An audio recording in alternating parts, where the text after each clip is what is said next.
My name is Zhang Wei. I used to be an ordinary ride-hailing driver, but my life changed completely after a car accident.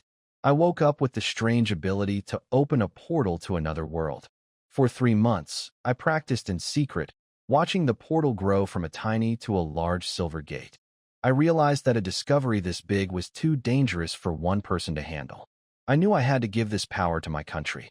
To get the government's attention, I went to a military base in the capital and started taking photos like a spy. It worked, but it was painful. The guards pinned me to the ground and dragged me into a bright interrogation room. The officers there, including a man named Major Lee, thought I was either a foreign agent or mentally ill. When I told them I could open a door to another world, they didn't believe me at all. I decided to show them the truth. Even though I was in handcuffs, I focused my mind and activated the portal. The air twisted, and a glowing silver frame appeared right in the middle of the room. Through the opening, they could see a beautiful, ancient forest with strange birds and glowing plants. The smell of fresh earth filled the sterile room. Major Lee and the other officers were frozen in shock. After I closed the portal, the mood changed instantly. They realized this was a top-secret national emergency. I explained that I wanted the government to have it because this new world has more value than any person could manage. While they initially put me under guard and doubted me, seeing the portal a second time convinced everyone. Now, I am in a high-security facility, being treated with respect as experts prepare to explore the world I discovered. I am no longer just a driver. I am the man holding the key to a new era for my country. After the military confirmed my portal was real, everything moved incredibly fast. They took me deep into a massive underground command center. For hours, I explained how I got my powers and what I saw during my small trips to the other world. Scientists were fascinated, especially when I told them that gravity and air there felt just like Earth. I even showed them samples like a leaf with golden veins and blue crystals. Behind closed doors, the country's leaders were making big decisions. They realized that this other world might have a shared origin with ours because the microorganisms are similar. They knew they had to act quickly before any other country found out. They officially formed the Interworld Exploration Unit to start a secret mission. I spent 3 days in that facility, undergoing endless tests. Scientists measured my brainwaves and heart rate every time I opened the portal. It felt strange, like they were studying a new biological machine. Just when I was getting used to the routine, a very important leader, someone I usually only see on the news, came to visit me during my dinner. He thanked me for my service and told me that I held the key to a new era for our nation. I felt so proud that I volunteered to join the exploration team, but he firmly said no. I am too valuable to lose. Instead, my job is to stay safe and be the gatekeeper who opens the door for our soldiers. To make sure nothing happens to me, he assigned a top-tier guard named Li Rue to be my personal shadow 24/7. Now, I'm no longer just a driver. I'm a protected hero, watching our first team of soldiers and drones prepare to step through my portal. I don't know if I've changed the world for better or worse, but I know there is no going back. Meeting my new bodyguard, Li Rue, was intimidating. He is an expert in multiple languages and combat, and now he follows me everywhere to keep me safe. It feels strange for a former driver like me to have such a high-level shadow, but the military insists it is necessary because I am the only one who can open the door to the other world. Soon, I was called to activate the portal for the Vanguard Task Force. Standing in a massive underground preparation area, I saw 20 soldiers in mechanical suits, surrounded by drones and robotic dogs. Their mission was strictly to explore and record, not to fight. I opened the silver gate, and they stepped through into the unknown forest. On the other side, the world was breathtaking. Scientists were amazed by trees with glowing, circuit-like patterns and massive blue crystals. While the researchers collected samples, the soldiers set up a signal tower and launched drones to map the area. Through the drone cameras, they discovered something unexpected: farmland and smoke in the distance. It was proof of intelligent life. However, the excitement quickly turned to horror. As the drones flew closer to the smoke, they didn't find a peaceful village. Instead, they saw a settlement in flames. Green-skinned, muscular creatures, Orcs, were attacking the local people. The drone footage showed villagers and a woman being dragged toward a boiling pot. Back at the base, we watched the screens in silence. The soldiers were supposed to avoid contact and just observe, but seeing the cruelty of the orcs made everyone's blood boil. The scientists argued that these villagers were valuable research subjects who needed protection. Captain Wang Lei faced a hard choice: follow his orders to stay hidden or step in to save lives. In the end, he decided that protecting the samples was part of the mission. He ordered his team to move in and start a rescue operation. I sat in the command center, my heart racing as I watched the live video from the drones. Through the screen, I saw the horror of the other world. A group of brutal, green-skinned orcs had raided a peaceful village. They were burning houses and tying up the survivors.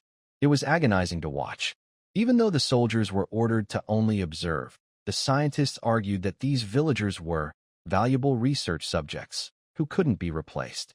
Captain Wang Lei finally agreed. He decided to protect the samples and ordered the team to attack. While we prepared our move, I learned more about the victims through the cameras.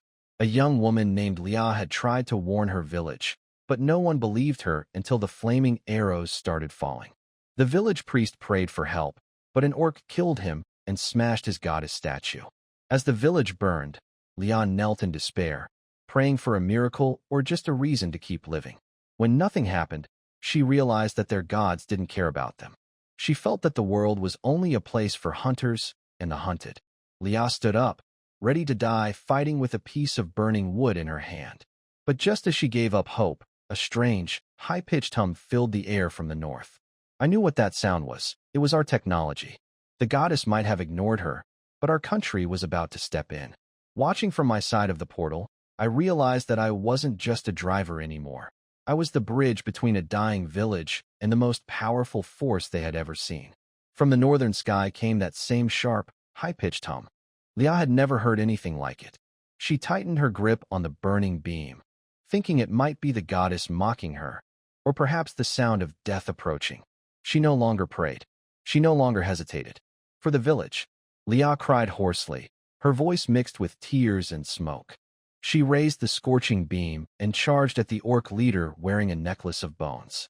The orc chief didn't even draw his weapon. He looked at the charging girl with amusement, as if watching an angry kitten.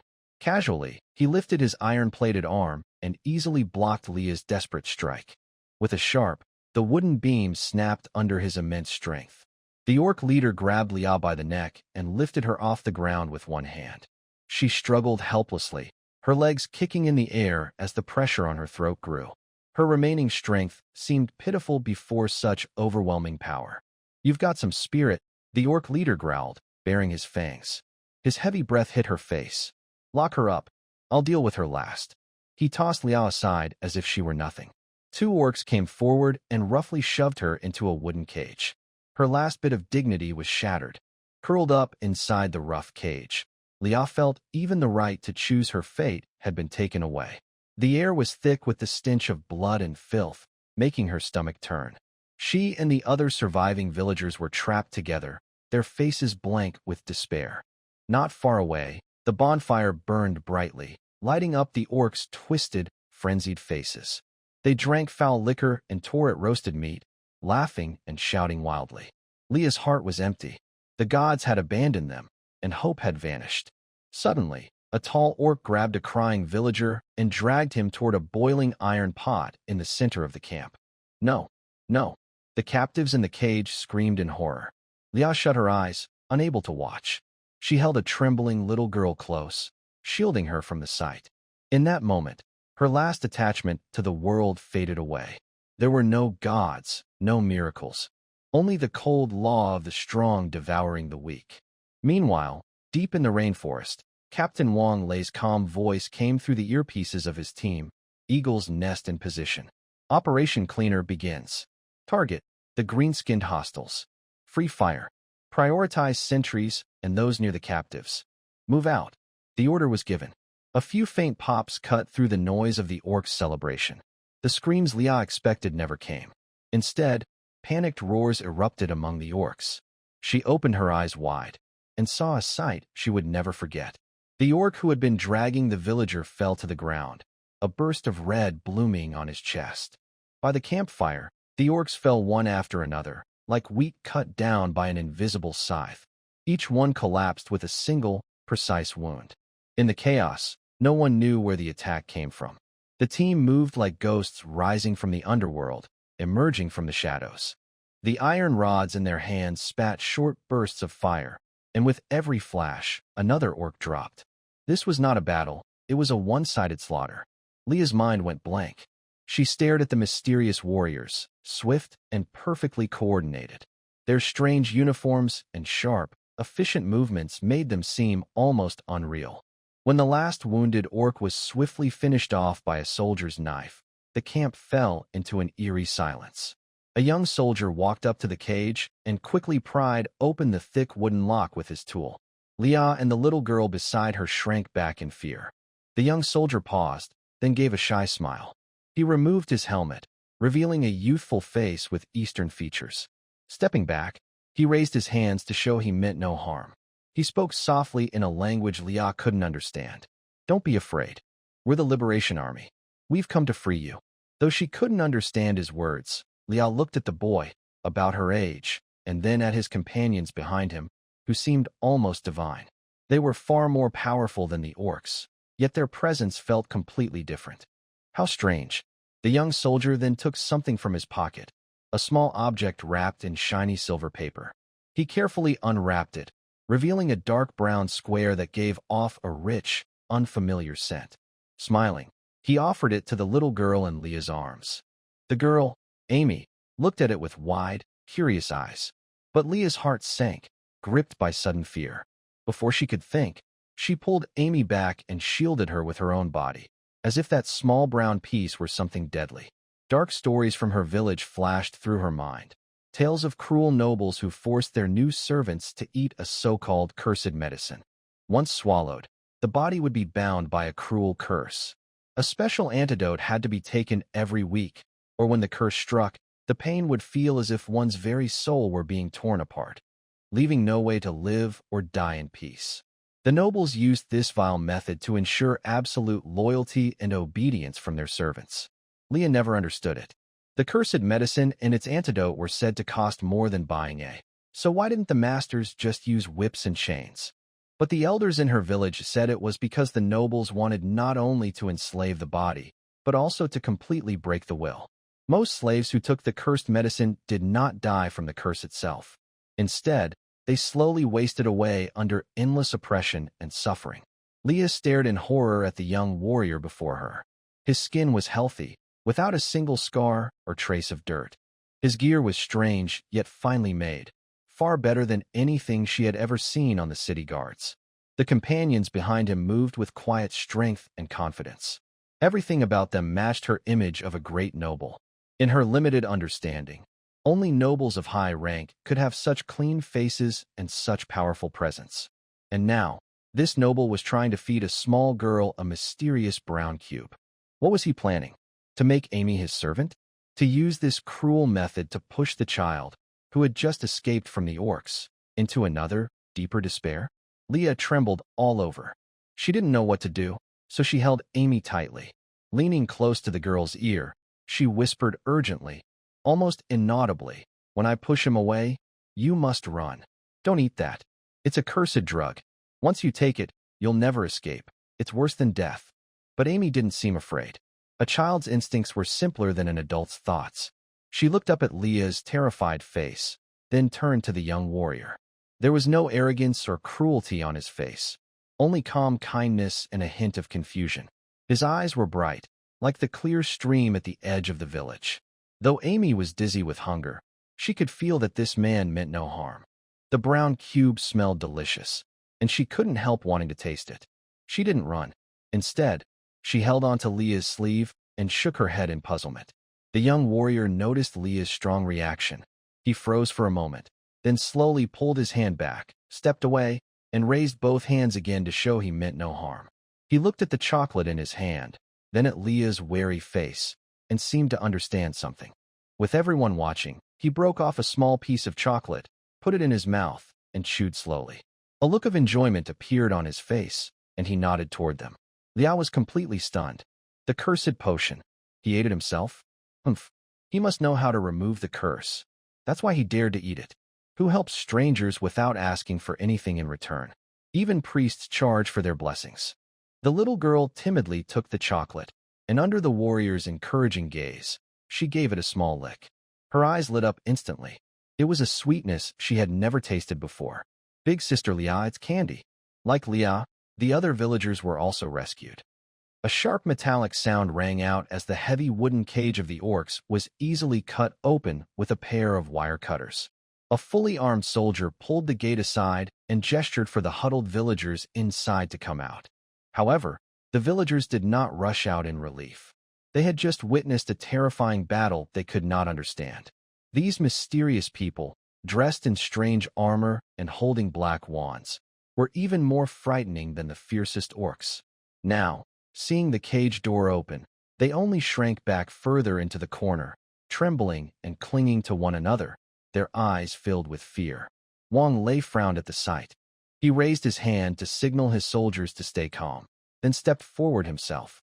With a soft click, he removed his tactical helmet, revealing a face with sharp features. In the glow of the fire, it showed neither the cruelty of an orc nor the arrogance of a noble. He tried to make his expression gentle, forcing a slightly stiff smile. "Don't be afraid. You're safe now," he said in clear Mandarin. The villagers, of course, couldn't understand the words from another world, but they could see Wang Lei's face clearly. It was a human face, just like theirs. Although their skin tones and features were slightly different, the familiar feeling of meeting their own kind made their tense nerves relax a little. Just then, a middle-aged woman in the crowd suddenly burst into tears.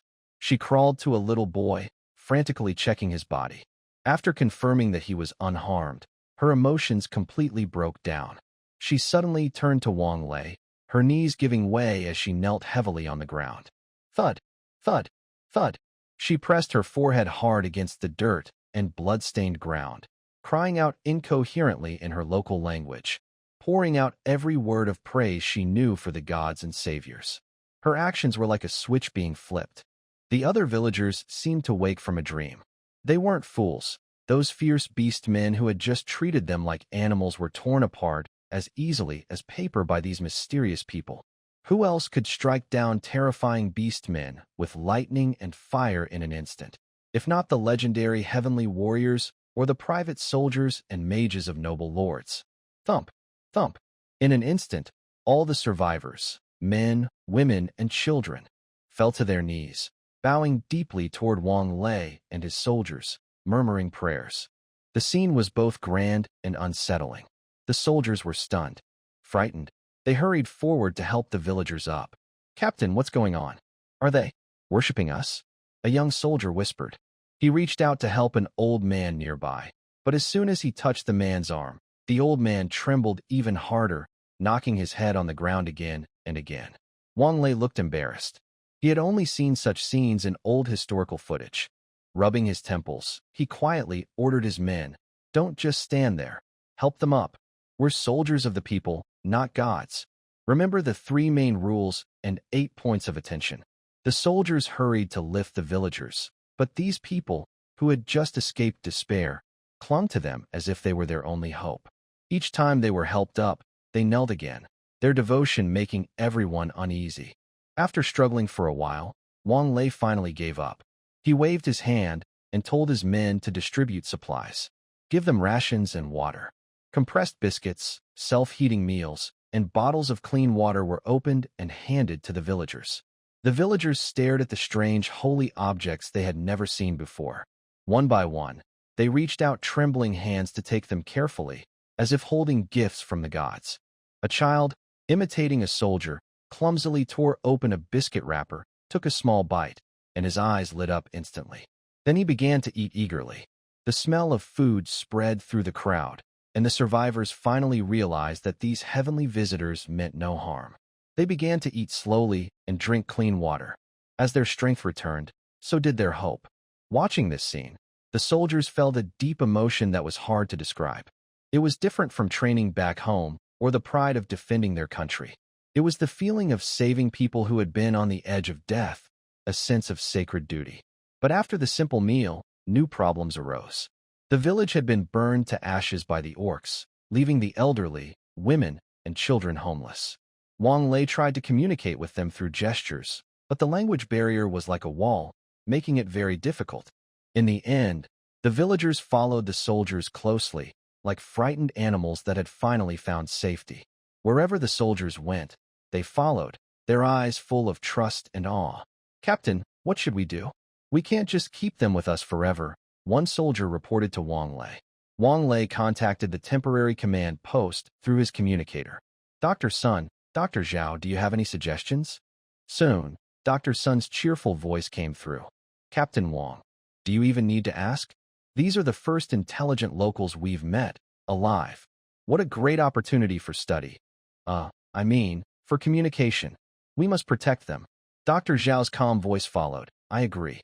Their village is gone, and if we leave them, their chances of survival are very low.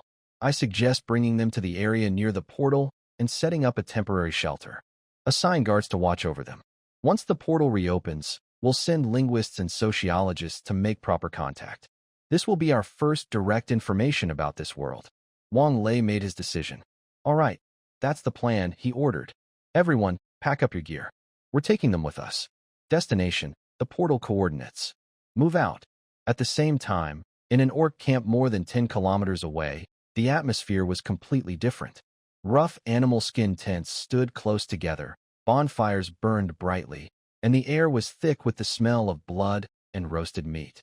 Inside the largest tent, a massive orc leader, broader and stronger than the others, lounged on a throne made of bones and furs, drinking murky ale from a huge horn cup. Suddenly, the tent flap was thrown open. An orc shaman stumbled in, his face filled with fear. "Chief, bad news." The shaman cried, his voice trembling. Ker's life totem. It's broken." The orc leader froze, then slowly lifted his head. "What did you say?" His voice was deep and rough, like stones grinding together. The shaman shakily pulled out a handful of broken bone pieces from his robe, once a totem carved with a wolf's head. He's dead." Crash. The leader crushed the horn cup in his hand, sending ale and shards flying. He grabbed the shaman by the collar and lifted him off the ground. "Dead. I only sent him to catch a few humans for food. A simple task even for a child. And he died?" His roar made the whole tent tremble. Kerr was his younger brother. He had given him the safest and easiest job, thinking it would be like a short trip. And now he was gone. It was an unbearable humiliation. It was humans. The shaman gasped, struggling to breathe under the leader's grip. "My magic traced his spirit. Near that village. Wiped out by a group of humans." "Humans?" The leader released him, and the shaman collapsed to the ground like a rag doll. Disbelief flashed across the leader's face, quickly replaced by burning rage. To be killed by a tiger was no shame. To be eaten by a dragon was an honor. But to be slain by a group of two-legged sheep? If word spread, how could he face anyone again? He threw back his head and let out a furious, beast-like roar, kicking over a brazier and scattering sparks everywhere. "Pass on my order." The leader's voice was as cold as winter wind. "Summon all my wolf riders, every single one of them." Outside the camp, a lonely horn sounded. The ground began to tremble slightly as giant wolves, each as large as a warhorse, were let out of their pens, growling deeply from their throats. Orc warriors in heavy armor swung onto the wolves' backs, their eyes gleaming with fierce determination. The orc commander put on his thickest armor, grabbed a battle axe taller than a man, and mounted a black-furred lead wolf. He pointed his axe toward the direction sensed by the shaman and roared like thunder. "Find those humans. I'll make sure they pay for what they did to my brother." The wolves howled in response, echoing their master's fury. In the next moment, 100 wolf riders charged out of the camp like a storm of steel, sweeping toward Wang Lei and his group. Although Wang Lei had decided to lead the villagers to the teleportation point, he found it difficult to communicate with them. He tried using simple gestures. First, he pointed at the villagers, then at the soldiers, and finally toward the direction of the portal, making a motion that meant "let's go together." After all that effort, even he felt a bit silly, like he was performing some strange ritual. Fortunately, the villagers roughly understood. These mysterious mages wanted to take them somewhere. But when they looked in the direction Wang Lei pointed and saw the faintly glowing forest that shimmered even in daylight, their newly gathered courage vanished. They began whispering nervously, fear and resistance written on their faces. Some shook their heads repeatedly, and a few even dropped to their knees in panic. "Captain, what's going on? Is there some kind of big monster over there?" One soldier asked quietly. Wang Lei was just as confused. According to the scouting report, the forest's edge only had glowing mushrooms and towering trees, no sign of any danger. At that moment, Leah, who had been silently observing, stepped forward. She walked to a patch of ground lit by the campfire, picked up a half-burned stick, crouched down, and began drawing in the dirt. Her drawing was simple. With just a few strokes, she sketched a crooked forest. Above it, she drew a simple figure of a woman with a circle over her head, clearly meant to represent a goddess. Then she drew a small person walking into the forest, and from the goddess's hand, a bolt of lightning struck the little figure. When she finished, she pointed at the drawing on the ground, then at the distant glowing forest, and shook her head firmly at Wang Lei. "I think I get it now," one of the soldiers beside Wang Lei suddenly said. "Captain, she means there's lightning in that forest." "Don't be ridiculous," Wang Lei glared at him. "She's saying there are dangerous beasts in there. Go in, and you'll die." He was sure his guess made more sense. After all, in a wild place like this, big animals were a much more real threat than some unseen goddess. To calm everyone down, Wang Lei patted the rifle on his chest, then pointed at the weapons in the soldier's hands and gave Leah a reassuring look. The meaning was clear: don't worry. With these, no beast can harm us. But to Leah, that gesture meant something completely different. She froze. These people, they weren't afraid of the goddess's punishment. She looked at the black wands in their hands, then at their calm, confident faces. A thought exploded in her mind. Of course, they already had power as strong as divine punishment itself. Why would they fear a goddess's curse? Leah's eyes changed. The fear and respect she had always felt toward divine power crumbled completely, just like the smoke rising from her burned village. That so-called goddess, where was she when the orcs destroyed their home? When the villagers cried and prayed, did she appear? No. It was these people, these strong ones who came from the forbidden forest, who saved them with their powerful wands. Leah suddenly stood up, turned to face all the villagers, took a deep breath, and shouted with all her strength, her voice hoarse but firm. "Look at me." Her voice wasn't loud, but it struck like a hammer, silencing all the noise around. "Are you still waiting for a goddess who never shows herself? Our home was burned down, and our loved ones were killed. What have your prayers brought us?" She pointed at the fully armed soldiers. It was them, the ones who came out of the forbidden forest. They saved us. Are they gods? No. Are they afraid of the goddess's punishment? No. Your goddess didn't give you a drop of water or a piece of bread, but they did. So why should we still fear the goddess's punishment now? Don't you understand? There has never been a savior. Dragon Nation soldier. Huh? Why don't you mention relying on gods or emperors? I don't care what's in that forest. I only know that if we follow them, we can survive. That's what I say. Who agrees? Who disagrees? Her words struck like thunder. The villagers looked at each other. The fear on their faces slowly turned into a new emotion. Yes, the goddess hadn't saved them. Instead, these mysterious people from the forbidden land had brought them hope. The little girl, Amy, was the first to run to Leah's side and tightly hold her hand. Once there was one, others followed. The hesitation on the villagers' faces disappeared, replaced by determination. One by one, they stood behind Leah. Wang Lei watched the scene before him. Though he couldn't understand the words, he was deeply moved. Just as he was about to praise Leah, a burst of static came through his earpiece. "This is the signal station. Drone number 3 has detected something unusual. Repeat, drone number 3 has detected something unusual. The footage has been sent to your terminal." Wang Lei's heart tightened. He quickly raised his wrist, and a video popped up on his tactical tablet. The image shook violently. It was a view from high above. The camera zoomed in rapidly, showing a dark, surging mass moving fast across the ground. When they saw what it was, several soldiers beside Wang Lei gasped. It was a cavalry unit. Their mounts weren't horses, but fierce giant wolves, each nearly 2 meters tall and 4 to 5 meters long. On their backs rode towering orc riders in heavy armor, holding long spears, radiating a chilling aura. One soldier couldn't help blurting out, "Enemy attack." They're coming straight for us. Wang Lei's pupils contracted sharply as his mind made the judgment in an instant.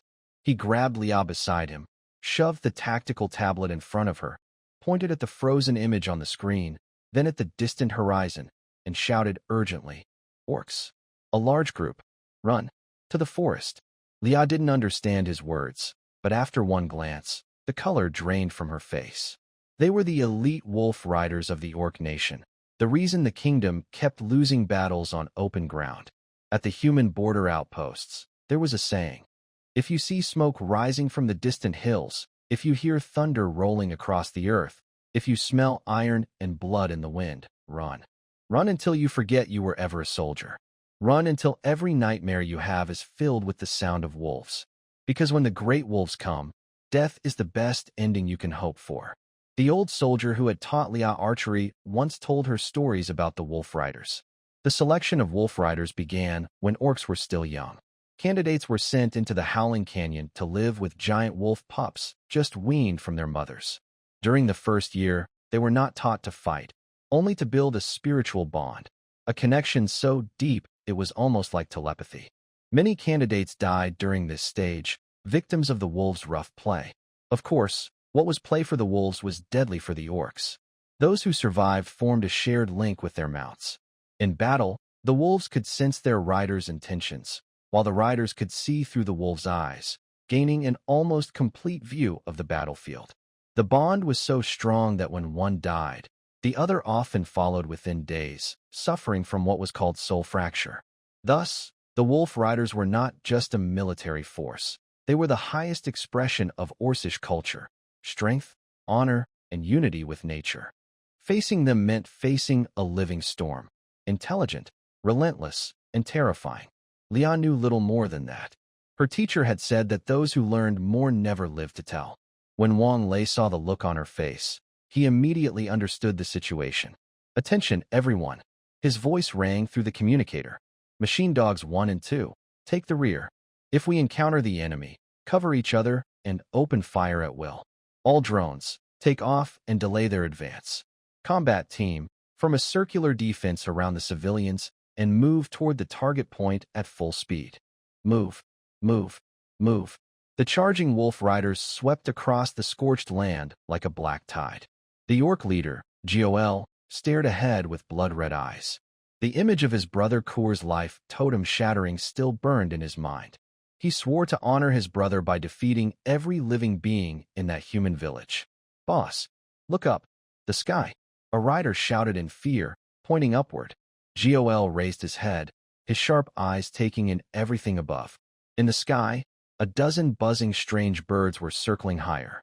They had no wings, yet they flew, their bodies flashing with eerie red lights. "It's those human magic puppets again," the shaman beside Gol cried. "They're charging up. It must be a large-scale attack spell."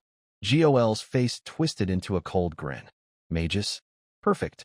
I love breaking their fragile necks." He lifted his giant axe and pointed to the sky. "Send 20 of our warriors to shoot those flies down. The rest, keep charging. Crush them. Roar." 20 wolf riders slowed down, pulling out their special spears. Their strong arms tensed, then hurled the weapons upward. Whoosh, whoosh, whoosh. The spears tore through the air like missiles, flying wildly toward the drones above. "Boss, we can't reach them. You useless lot. If you can't throw that high, go home and drink milk." At a temporary command post deep in the forbidden forest, drone operator Shaoli watched everything on his screen. He scratched his head in disbelief. How on earth did they throw spears 500 or 600 meters into the air? So their air defense is just pure strength? Miracles by muscle power, huh? After thinking for a moment, he decided to report to his captain. "Captain, the enemy has anti-air ability. Their range is about 500 meters. My drones aren't armed. No way to strike back." "What do you mean, no way? They're just machines. Leave a few in the air and use the rest to shave their heads with the propellers." Before Shaoli could reply, Gol had already led his main force into the ruined village. The air was thick with the smell of burnt wood and faint traces of blood. Gol dismounted and walked to a charred wooden cage, where he found the body of his brother, Kur. Kur's back had several small holes, but his chest was full of large blood holes. His face twisted in pain, and he looked as if he had died unwillingly. Gore didn't know what DBP-191 style 5.8mm rifle rounds were, nor did he know that such bullets could pierce armor and create cavities in carbon-based creatures. All he knew was that his brother had been cruelly killed by a human mage's evil curse that gouged his bones. Gore let out a heartbreaking, angry roar. He picked up his cold brother's body, tears of blood streaming from his eyes. Although orcs value fighting and many only think about battle, caring little about life or death, Gore was not that extreme. At least, he was furious and grief-stricken when he saw his brother die from torture. Boss, a scout cavalry rider rushed over. We found a small group of humans. They're fleeing toward the forbidden forest. Gore suddenly turned around, his scarlet eyes burning with a rage that could burn everything. Forbidden forest, he sneered, his voice hoarse and cruel. Today, even if a god comes, they won't stop me. Chase. The iron tide of soldiers surged again, driven by revenge, heading straight for the dark, glowing forest that locals saw as a symbol of death. When Gore and his cavalry reached the edge of the forbidden forest, they slowed down at the sight before them. The woods ahead were empty, with shadows cast by distant giant trees, and around them, only quiet farmland. Gore raised his hand to signal his troops to stop. He knew that the cleverest hunters often used traps. Now was the time to wait. But what they got was not magic or bows and arrows. Instead, a loud buzzing sound approached rapidly. Huh? From the sky, before Gore could react, a drone swooped down swiftly, heading straight for the orcs' faces. Drone, have you ever heard of a falling technique from the sky? My face.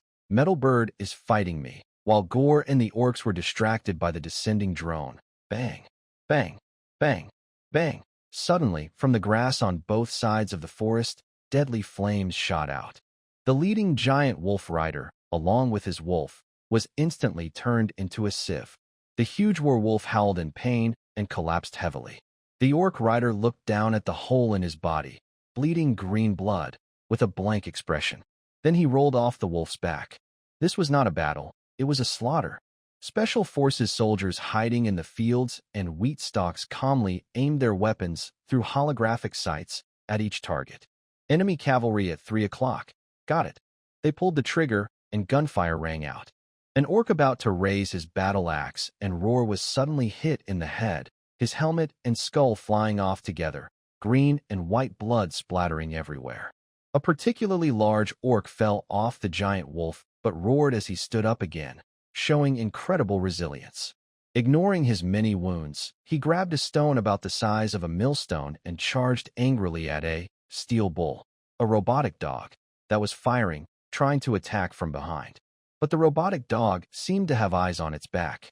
Its Type 95 machine gun spun around 180 degrees in an anti-physical way. Bang, bang, bang. A burst of flames tore through the orc's chest with precision. The orc stopped, looked down at his torn-up chest, and his eyes filled with confusion and fear. What kind of magic is this? Physical magic, the robotic dog, a magic of physics. His proud strength and bravery suddenly seemed so foolish. Thud! He knelt down, a large stone rolling from his hand.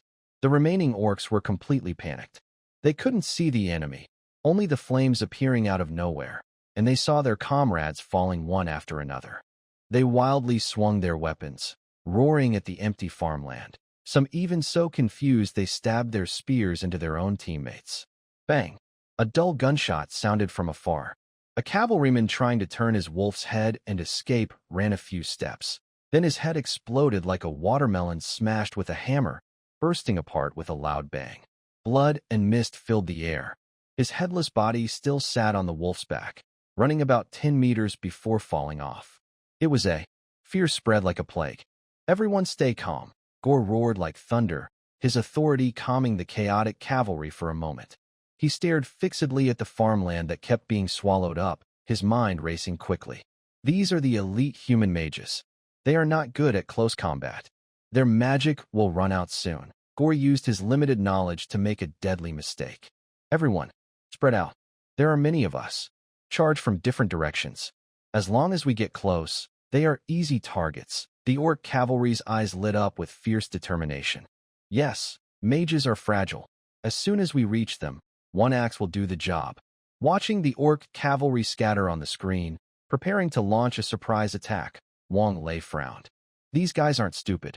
He knew that their recent success in blocking was mainly because they created a false impression. These orcs are surprisingly strong and fast, almost beyond Newton's laws. In an open area with little cover, if they scatter and rush in, the risk of hurting the villagers would be very high.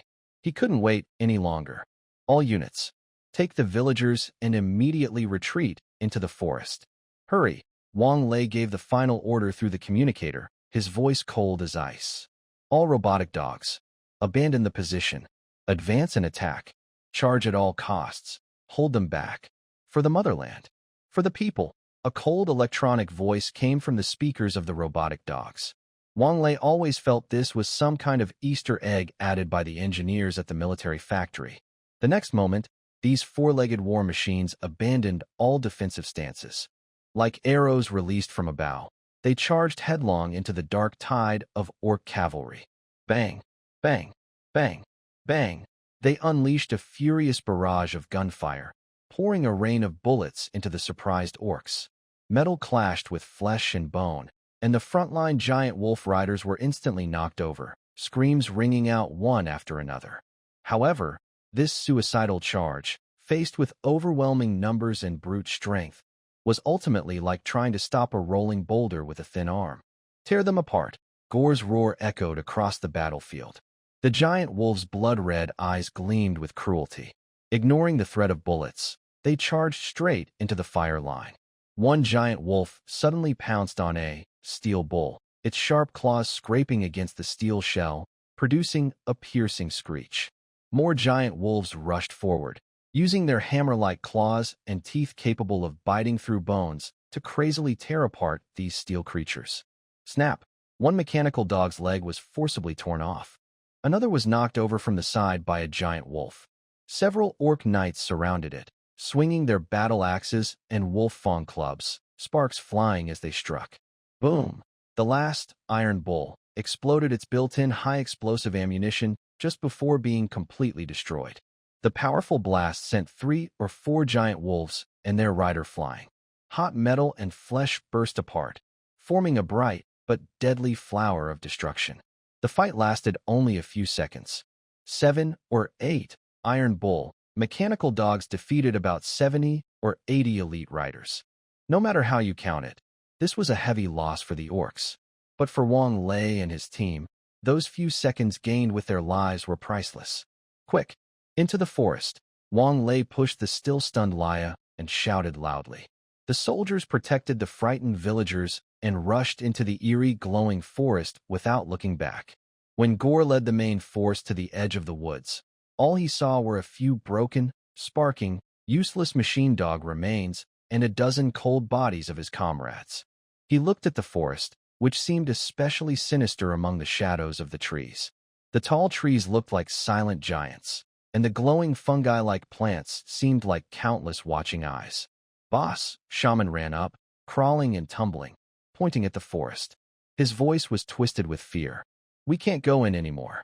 This is the goddess's forbidden land, the forest of divine punishment. Look at those strange lights. That's proof of a curse. Cole must have entered here and been punished by the gods. Gur suddenly turned around, grabbing the shaman by the collar. Divine punishment. His voice sounded like it was squeezed from between his teeth. All I see are my brave warriors dying under human schemes. I see my brother being cruelly murdered. If that's what you call divine punishment, then I'll go in first and kill that so-called goddess. Coward. He kicked the shaman to the ground, then mounted his wolf, drew his battle axe, and pointed into the dark depths of the forest. They are inside. The giant wolf cavalry are not afraid of any enemy, not even gods. Everyone listen up. Advance slowly. Stay alert. I will catch those rats one by one from their holes and crush their bones. The orc cavalry suppress their unease and follow their leader, slowly entering this land of death. In the forest, the light is dim. Huge roots twist and tangle, greatly limiting the cavalry's movement. The giant wolves are restless, snorting loudly, and each step is taken carefully. After they have gone a few hundred meters into the forest, whoosh! A faint sound of breaking the air is heard. One of the orc cavalry on the side of the team feels a chill on his neck. He instinctively reaches out to touch, but feels warm blood. A black arrow has pierced through the gap in his armor at the neck. He opens his mouth, but cannot make a sound. His large body wobbles and falls from the wolf's back. It's Leah. She is protected behind a tree by a warrior, trembling but determined, shooting her first arrow of revenge. Enemy attack. The orcs immediately panic. But before they can find where the arrow came from, the crisp and deadly sound of gunfire rings out again. Special Forces soldiers, who have already set up defensive positions using the terrain, begin a new round of hunting. One orc raises his shield, but with a bang, a bullet from an AK-192 rifle pierces the shield and creates a big hole in his chest. Another orc roars and urges his giant wolf to charge, but is blocked by a fallen tree.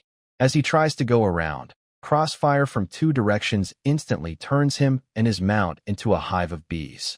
This forest ambush turns into a one-sided slaughter. The orc cavalry's pride in their shock and mobility is greatly diminished here. Meanwhile, the soldiers of the Liberation Army play the art of guerrilla warfare to perfection. They flicker like ghosts through the woods, and every shot they fire takes a life. Gore is furious, his eyes nearly bloodshot.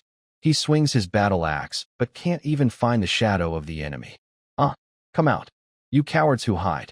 Come out and fight me to the death. But all he gets in response are deadly gunfire. Seeing his elite troops about to be overwhelmed here, Gore finally changed his tactics. Abandon the mounts. Everyone dismount the wolves. Spread out. Search inch by inch. I want to see how long these human mages' magic can last. The orc infantry, no longer riding giant wolves, became much more agile in the forest. They grouped in small teams, using the wolves' keen sense of smell to track the soldiers' positions from behind. Report. It seems they can smell us and aren't afraid of dying. The front line is retreating. A soldier whispered into the communication channel. They have a way. If we let them push forward, there might be casualties. How long until the portal opens? Report, Captain. 1 hour left, Wang Lei spat.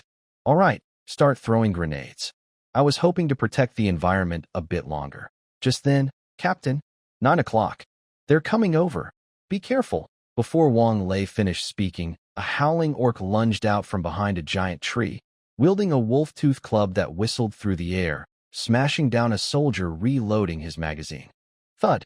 At the last moment, the soldier used his exoskeleton arm to block A harsh metal twisting sound rang out as the exoskeleton armor was severely deformed. The soldier inside let out a muffled cry, his entire arm numb and immobile. The encirclement was shrinking.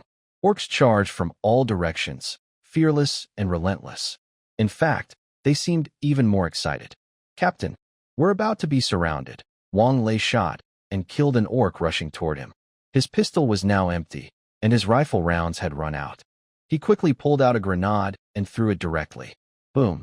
A green-skinned orc was blown to pieces. Blood and flesh flew everywhere. He looked behind him at the villagers curled up, eyes full of fear, then at his injured but still fighting comrades. His heart sank. For the motherland. For the people. Even if there are casualties, they must be ours. Don't let them hurt the villagers. Don't let them harm our scientists. Not one of them can be lost. Suddenly, a strange buzzing sound echoed unexpectedly deep in the forest. Then, a familiar and slightly surprised voice burst into all the soldiers' headsets, calling the Vanguard Squad. Calling the Vanguard Squad. Your ride-hailing driver is online. Where are you guys? Need me to bring some stuff. What the heck? What are all these? A square portal emitting soft white light appeared out of nowhere, just behind Wang Lei and the others. It was Zhang Wei. He had opened the portal in advance. Gore also saw the portal. Although he didn't know what it was, his instinct told him he must not let those humans escape through it. Stop them. Gore roared and charged forward first. Everyone retreat. Enter the portal. Wang Lei shouted loudly. The soldiers immediately took turns covering each other and rushed toward the portal with the villagers. Just as everyone was about to enter, a quick-thinking giant wolf cavalry rider charged forward on his giant wolf, roaring loudly. He transformed into a streak of black lightning and lunged at the closing portal. "Get back!" Li Rue, standing by the door, shouted loudly. He delivered a precise side kick right to the giant wolf's head. Yowl! The giant wolf let out a painful cry and was knocked over by the kick.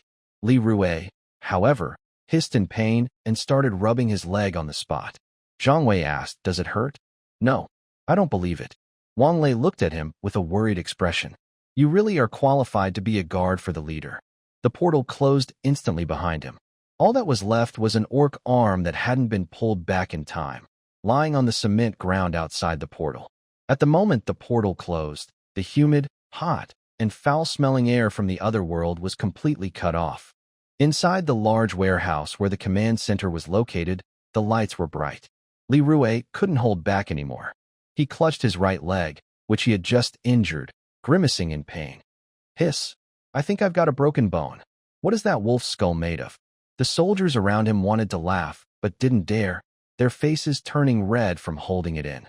After all, in theory, these two people in front of them were not only their superiors, but also their peers. This situation is really hard to stay calm about.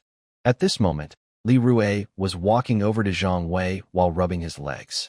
Before he could speak, Zhang Wei straightened up quickly, looking distracted, with an expression that said, "I was wrong, but I'll do it again next time." Brotherly, Zhang Wei scratched his head and chuckled nervously. "I was just worried they might get into trouble, so I thought I'd peek through a small gap in the door. Just a quick look." "Just a look?" Li Rue put down his foot and limped over, pointing at the bloodstain and the half-arm of a beast man still wearing armor on the ground.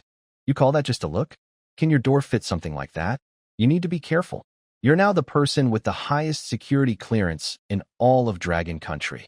Everyone else in our team is gone, and you can't take any risks." He wanted to say more, but after holding back for a long time, he couldn't find the words. This kid was lucky he didn't open the door secretly. If the Vanguard team had suffered a big loss, it would have been terrible. Looking at Wang Lei, the team members, and the villagers who came to help, Li Rue sighed. "Forget it, I'll handle the follow-up arrangements." Why did Zhang Wei open the door early? Just an hour ago, Zhang Wei was sitting uncomfortably in the lounge. They had agreed it was a rest period, but his mind was full of worry about Wang Lei and the others deep behind enemy lines. What if they ran out of supplies? What if they were surrounded? This was his first time participating in a mission of this level as a regular person. He was nervous. The more he thought about it, the more uneasy he felt. He decided to sneak over to the designated teleportation point where the portal would open. "What are you doing?" Li Rue, responsible for protecting him 24/7, immediately stopped him. I suddenly remembered something very important I forgot to tell the Vanguard team. It's a matter of life and death." Zhang Wei quickly thought of an excuse, looking serious as if he was reporting. "What is it?" Just tell them to be careful." Li Rue almost rolled his eyes. He grabbed Zhang Wei's shoulder and said, "Stop messing around. Everything is going according to plan. It's an order from above. I'll just open it for a second. Just a quick message." Zhang Wei raised one finger. Just a quick word. Seeing how anxious he was, Li Rue knew he was genuinely worried about his comrades. He sighed, "Wait here. I'll ask for instructions from my superiors." But as soon as Li Rue turned around, Zhang Wei tore open the portal. So, Wang Lei and his team narrowly escaped with their lives, thanks to Li Rue's quick kick. This is why Zhang Wei opened the door early and was scolded by his guard. Seeing Zhang Wei look embarrassed, Wang Lei patted his shoulder silently. The gratitude was clear without words. Meanwhile, at the other end of the Forest of Shadows, where the teleportation portal had disappeared, only an empty patch of ground and some orc blood remained. Gore stared intently at the empty space. He saw one of his bravest cavalry, along with his wolf, being kicked away by a powerful force. Then, the glowing hole vanished. It's space magic. The surviving shaman crawled over, face full of shock and relief. They haven't run far.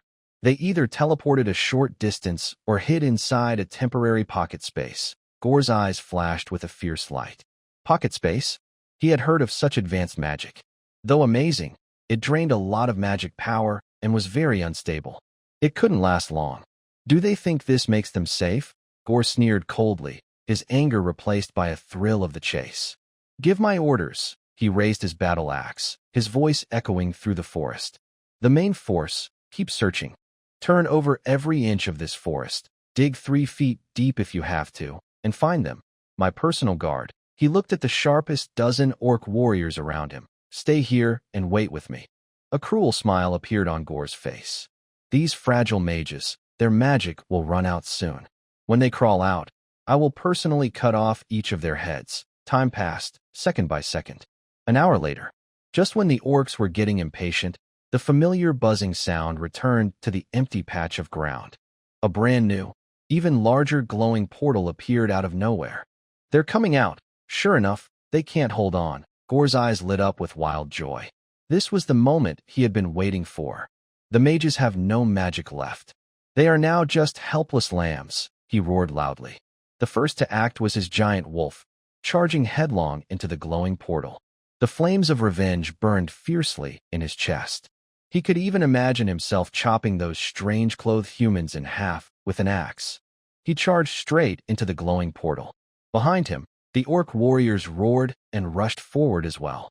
Used their skulls as bowls. The terrified screams of the mages, as he had expected, did not happen. The humid forest air suddenly turned into dry, oil-scented hot wind. Gore looked up, then froze in surprise. Before him stood a giant steel beast that he couldn't describe with words. The beast was covered in thick green scales, had no limbs, only 2 wide straps. On top of the beast's head was a huge black iron pipe, emanating a deadly aura, coldly pointing at his face. 99A. I heard someone wanted to use my skull as a bowl. What? What kind of alchemical golem is this? That was the last thought that crossed Gore's mind. Open fire. Boom, a deafening explosion shook the sky. Gore, the giant wolf beneath him, and his fiery desire for revenge, all were struck directly by a 125 millimeters high explosive shell. The blast tore everything apart. No flesh was spared. Only a spreading pool of green blood remained. This shell, carrying the fury of a modern industrial nation, erased Gore and continued its destructive path. It whistled out of the newly opened portal and precisely hit the massive 100-meter tree behind Gore, a tree so wide that a dozen people would struggle to embrace it. Rumble! The trunk of the giant tree was shattered by the blast. Its enormous crown, with countless broken branches, collapsed like the sky was falling. Following Gore, the charging orc guards were utterly stunned by this sudden scene. Their leader, Gore, the mighty, almost divine figure they believed invincible, was gone in an instant. The 100-meter-high tree in the forbidden forest? It was broken in the blink of an eye. The fallen giant tree triggered a fierce chain reaction, causing the ground to shake violently. God! Divine punishment. It's truly divine punishment. Someone let out a desperate scream. At this moment, all the orcs' mental defenses completely collapsed. They dropped their weapons, turned around, and ran like headless flies, screaming as they fled into the forest. This scene made Zhang Wei think of some horror game live streams. The rule is, whoever runs slower is at the front. The gunfire, cannon blasts, and roars finally stopped. At the edge of the shadow light forest, the air was thick with smoke and the smell of blood. The battlefield was no longer a battlefield. It looked more like a large slaughterhouse. There were bodies of orcs and giant wolves, badly damaged, mixed with dirt and broken trees. The scene was terrifying. Under the overwhelming firepower that crossed all eras, the remaining orc cavalry lost all fighting spirit. They dropped their weapons, knelt on the ground, trembling with fear, watching the increasing number of human soldiers walking out of the light gate. Move quickly. Clear the battlefield. Control all prisoners with stun guns, and send them back to the military zone in groups. Wang Lei stood at the entrance of the teleportation portal. Behind him was a specially prepared Type 99A main battle tank. Its barrel still emitted hot steam, and the recent powerful shelling had completely broken the enemy's morale. The soldiers worked in groups of 3, starting to handle the prisoners. Crackle! A resisting orc was hit by a stun gun, convulsed, and fell to the ground, foaming at the mouth. His companion nearby looked at this scene, with fear in his eyes even greater than when facing the cannon fire earlier. This kind of invisible wound, a magic that could instantly drain all strength, was far more powerless and hopeless than swords or knives. Captain, come look at this. A young soldier, busy counting the orcs' luggage, suddenly shouted. Wang Lei walked over. Next to a pile of animal skins and rough weapons, there was a large sack. The sack was bulging and slightly writhing. What is that? Caught a wild boar, Li Rue, limping over, asked. His foot had been kicked too hard earlier, and it was still swollen. Not like, the soldier shook his head. The movement is too small, and it looks like a human shape. Wang Lei's eyes narrowed. He waved his hand, signaling the surrounding soldiers to step back and stay alert. He drew his tactical dagger and carefully cut open the sack. As the rough fabric tore open, a tightly bound figure rolled out from inside. This was a young woman. Her hands and feet were tied with rough ropes, and her mouth was stuffed with a cloth ball. She wore a simple, old-fashioned black robe, stained with dirt, but the fine craftsmanship was still visible. She looked like she had been through a lot. Her black hair was messy and stuck to her face, but when she lifted her head, everyone was stunned. Her face was very beautiful. Even in this messy state, her clear beauty still shone through. More importantly, her eyes, as she looked at the armed soldiers and the orc bodies on the ground, showed no fear. Instead, they were bright and calm. What caught the most attention were her long, pointed ears, peeking out from her black hair. The soldiers around her were so surprised that they forgot to move. Wow, whispered a young soldier who found the sack, instinctively muttering. The internet was right. There really are elves in this world. Wang Lei quickly snapped out of his shock. He crouched down, skillfully cut the ropes on her hands and feet, and took out the cloth ball from her mouth. The woman moved her numb wrists, then quickly looked around at her surroundings, her eyes showing a hint of surprise. She examined the bullet holes on the orc bodies and looked at the strange black weapons in the soldiers' hands, which she had never seen before. Finally, her gaze settled on Wang Lei. She stood up, slightly bowed to Wang Lei, and spoke a clear, melodious language that sounded like wind chimes. But no one understood her. Wang Lei frowned and tentatively asked in Mandarin, "Hello, we mean no harm." The woman tilted her head, her eyes filled with confusion. It was a language barrier. The scene fell into silence for a moment. Both sides stared at each other awkwardly. Just as Wang Lei was about to call someone from behind to bring a linguist and try to communicate with gestures, the woman seemed to understand something.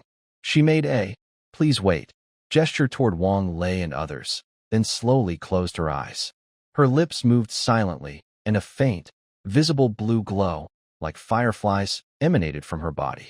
Stay alert. Seeing this supernatural phenomenon, the soldiers immediately raised their guns, aiming at her. "Don't shoot," Wang Lei whispered urgently. "Let's see what she's going to do." I don't sense any hostility. The blue glow was not aggressive. Instead, it resembled gentle ripples spreading outward, softly brushing over Wang Lei and the nearby soldiers. A cool, comfortable feeling spread through them, like drinking a cold soda on a hot summer day, instantly flowing from their heads to their feet, invigorating the soldiers who had just fought a fierce battle.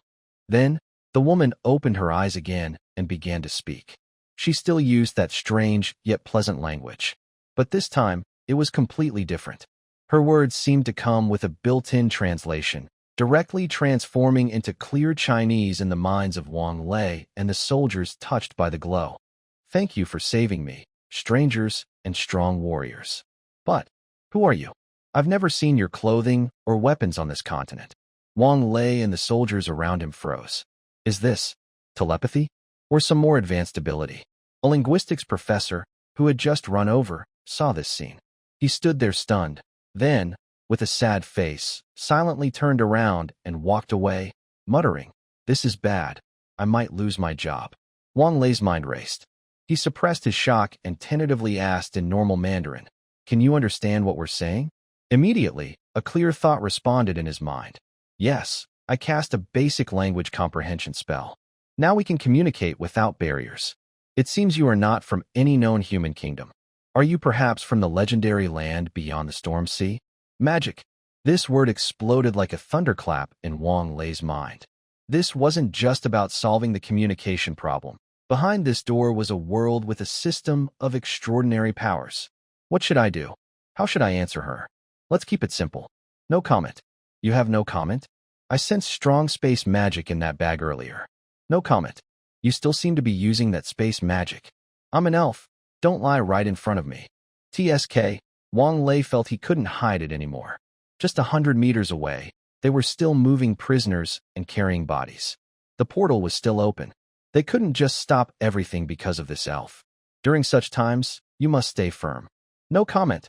Then report it. The elf seems to understand the current situation a bit better now. Although I am a homeless adventurer, I know much more than you think. You saved my life.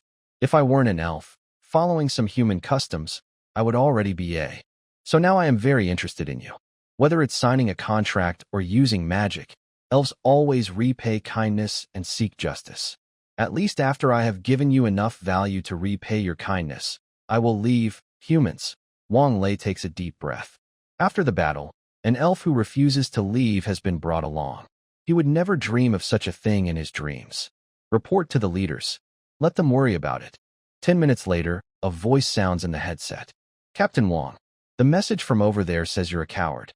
30 armed men are here, and you're afraid to tell a fellow from another world who came to thank you. Hurry and bring him back. Bring him back. You come from another world? I must have been drunk. In an underground command center where time seems to stand still, the lights are bright. Around a large circular conference table sit a group of important people who can decide the country's future. Leading the military is Zhao Shuai, carrying shining medals, with white hair but sharp eagle-like eyes. The chief scientist, academician Zhong, wears thick glasses and has a refined demeanor. There's also Professor Liu, a sociologist with a serious expression and furrowed brows. Sitting nearby is Ashley, the elf who was rescued. She is now sitting in the front row. The country values this first special talent from another world very highly, and she seems to be somewhat disrespectful to science. After many discussions and meetings, the leaders decided to treat her as they would a foreign ambassador. But this doesn't quite suit her. Even though she has seen many new things from the military district, she has become addicted to various Earth-related items.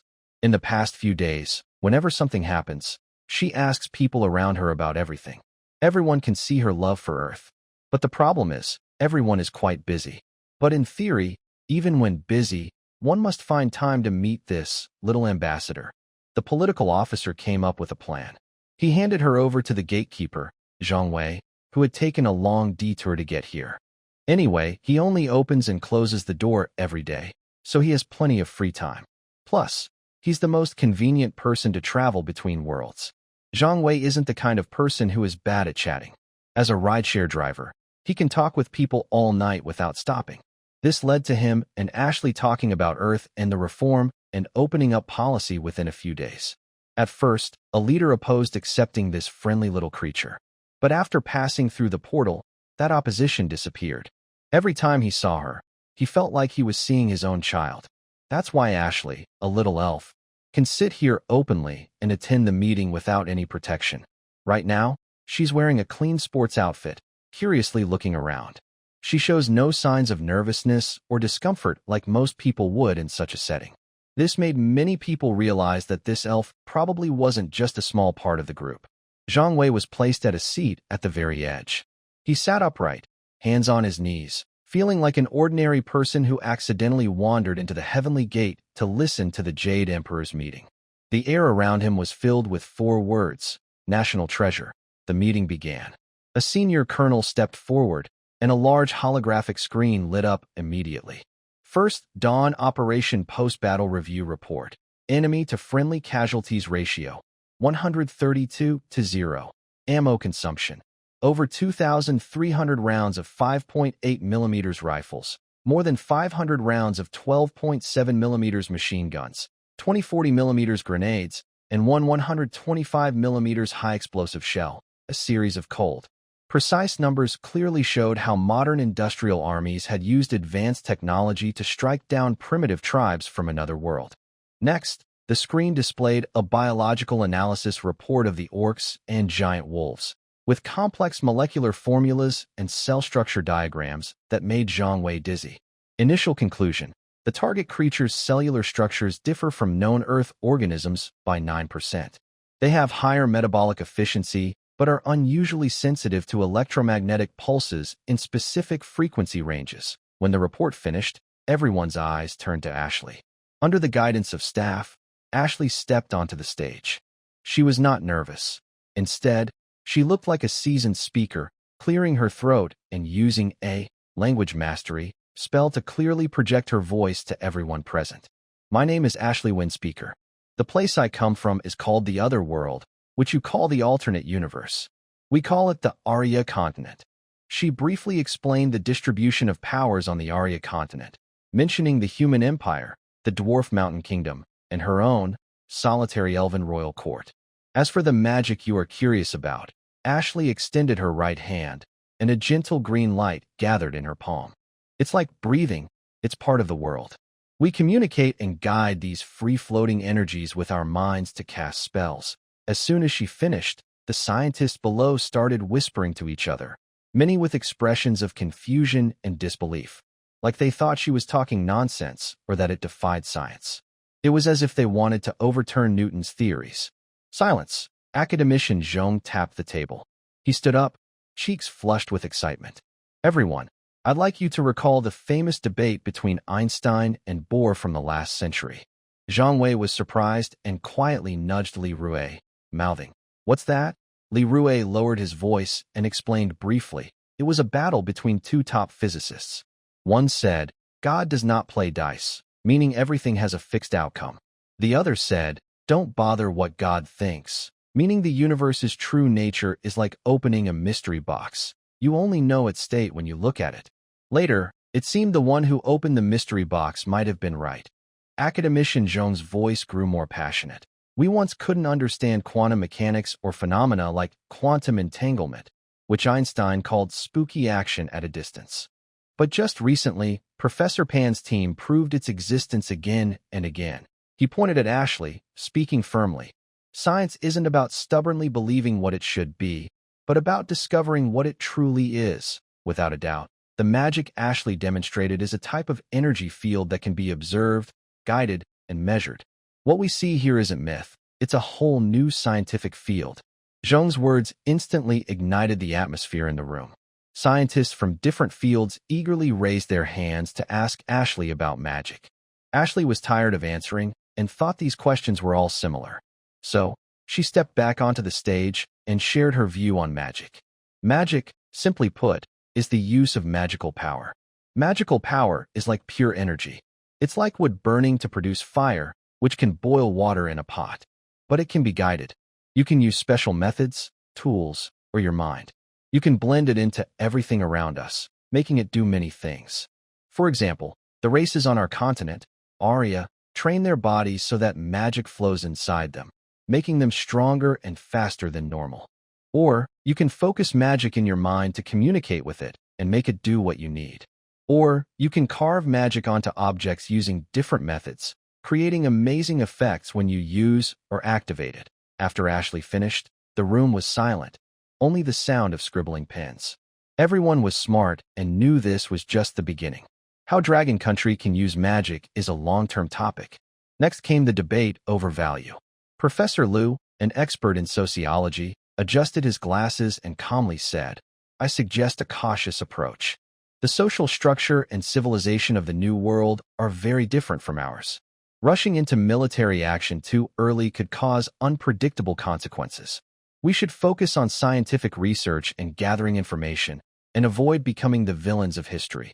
As soon as he finished, General Zhao stood up. This veteran soldier looked around the room and spoke loudly. "Professor Liu, I disagree. We are not invaders, and we never will be. But when we learn that in another world, there are savage slavery systems and cruel religious oppression, where lives are treated like dirt, can we just watch and do nothing?" He paused, his tone more determined. Bringing the fire of civilization and freeing oppressed people is in our very genes. We have no choice in this matter. It's not a question of choice. It's a duty we must fulfill. In the meeting room, debates between supporters of both sides continued. But it was clear that the pro-war group was larger. Finally, the person sitting at the main seat, who had been silently listening, slowly raised his hand. The room instantly became quiet. He stood up, with deep and strong eyes. Exploring and freeing the other world are both very important. This is an opportunity given to us by the times. As long as it relates to the other world, we must prioritize it above all else. But I want to remind everyone that the biggest danger in this series of tasks is not the other world itself. The world will not respond to people's malice. Only incorrect ideas will. Our greatest enemies right now are the imperialists and hegemonists from Earth who are watching and threatening us. Today's other world is just an addition to our efforts. We must not let the 1.4 billion people be exposed to a worse international environment because of the other world. So I propose that all our actions should be based on prioritizing scientific research and maintaining strict confidentiality during development, exploration, and construction. Everyone fell silent. This is indeed the biggest issue. A quick vote and decision followed. 10 minutes later, the old man stood up. After a vote by the entire Central Committee, we have decided to immediately start the Starfire project for the construction of the Otherworld base, with the main focus on scientific research and confidentiality during development, exploration, and building. Just a spark can start a prairie fire. Comrades, remember, our goal is liberation, not conquest. The meeting ended. Everyone stood up and clapped, feeling excited. Zhang Wei also stood up and clapped hard, feeling his blood almost boiling. At that moment, Zhao Shui strode over to him. Startled, Zhang Wei quickly stood at attention. Zhao Shui looked at him with a gentle smile, then reached out his broad hand and patted Zhang Wei's shoulder firmly. Xiao Zhang, from today, you have a new role, Special Liaison for the Space-Time Gate Project. Your personal safety is the highest priority for the country. Thank you for your hard work. Zhang Wei's mind went blank. He wanted to say something, but he seemed to lack the words. After holding back for a moment, he instinctively straightened his chest and shouted with all his might, "Serve the people." The excitement from the meeting had not fully subsided when a young officer, wearing glasses and looking very capable, approached Zhang Wei. "Comrade Zhang Wei, hello. My name is Wu Di. I will take you to handle your new identification and related procedures." Zhang Wei, feeling dizzy, followed him into a highly secure office, where he signed a bunch of documents that looked very impressive, but he didn't quite understand. In the end, Wu Di handed him a new salary card. "This is your special allowance card. It will be automatically credited on the first of each month." Zhang Wei took the card and, almost instinctively, asked, how much is the salary?" Wu Di operated a computer nearby, pulled up a spreadsheet, and pointed it out to Zhang Wei. Zhang Wei leaned in, and when he saw the long string of zeros after the yuan symbol in the allowance column, his eyes widened. He stammered, almost in a whisper, Is this for 1 month?" Wu Di smiled and nodded confidently. Zhang Wei felt a bit short of breath. The grand story, the future of 2 worlds, the mission to free all humanity. These noble ideals spun around in his mind. But finally, they condensed into a very real and urgent thought. Great. I can finally pay off my credit card. After the Dawn operation, the follow-up data analysis and coordination work was very complex. Even with the help of a supercomputer, a lot of manpower was needed to organize and summarize everything. The commander, caring for his subordinates, specially approved a 2-day leave for the key person in the operation, Zhang Wei, so he could relax his tense nerves. Zhang Wei finally got a rare holiday and immediately wanted to find a place to travel. He even brought along a curious elf interested in Earth. "Look at this, the Forbidden City, where the Emperor used to live." Zhang Wei held a tablet, excitedly tapping the screen, showing Ashley a travel guide. "And this, the Great Wall." Ashley tilted her head, looking at the majestic buildings on the screen, her dark eyes shining with curiosity. "Is this what you call a wonder of the world?" "Exactly." Zhang Wei patted his thigh. "When the holiday comes, we'll go? I'll take you to eat Peking duck, visit Wang Fujing, and guarantee you'll have a great time." Ashley was drawn to the scene he described and nodded eagerly, full of anticipation. As they were dreaming about a bright future, a figure quietly appeared behind them. Cough. A soft cough made Zhang Wei and Ashley both shiver. Li Rue crossed his arms and looked at them with a blank face. "What are you talking about? Why so happy?" Over the days they spent together, Li Rue had come to see Zhang Wei as a friend. Or rather, Zhang Wei was like his name, ordinary, but always making people unconsciously think of him as that friendly, normal guy. "Brother," Zhang Wei quickly put away his tablet, smiling apologetically. Nothing. We're just casually looking and imagining the beautiful mountains and rivers of our country." "Still imagining?" Li Rue raised an eyebrow. "Comrade Zhang Wei, With your current status, you need to report before going out. The process usually takes more than 3 days. His tone was light, but every word felt like a small hammer hitting Zhang Wei's heart. Zhang Wei understood. He had basically sold himself to the country. His face suddenly fell. No, I just want to go out for a bit. I promise I won't cause trouble. Why the sudden change of mind? Haven't you played around in the capital since you arrived? Li Rue skillfully changed the subject. But he didn't expect that this remark would completely ignite Zhang Wei's feelings of frustration. What do you mean? What have I played? He almost shouted. I only got off the high-speed train for 3 hours.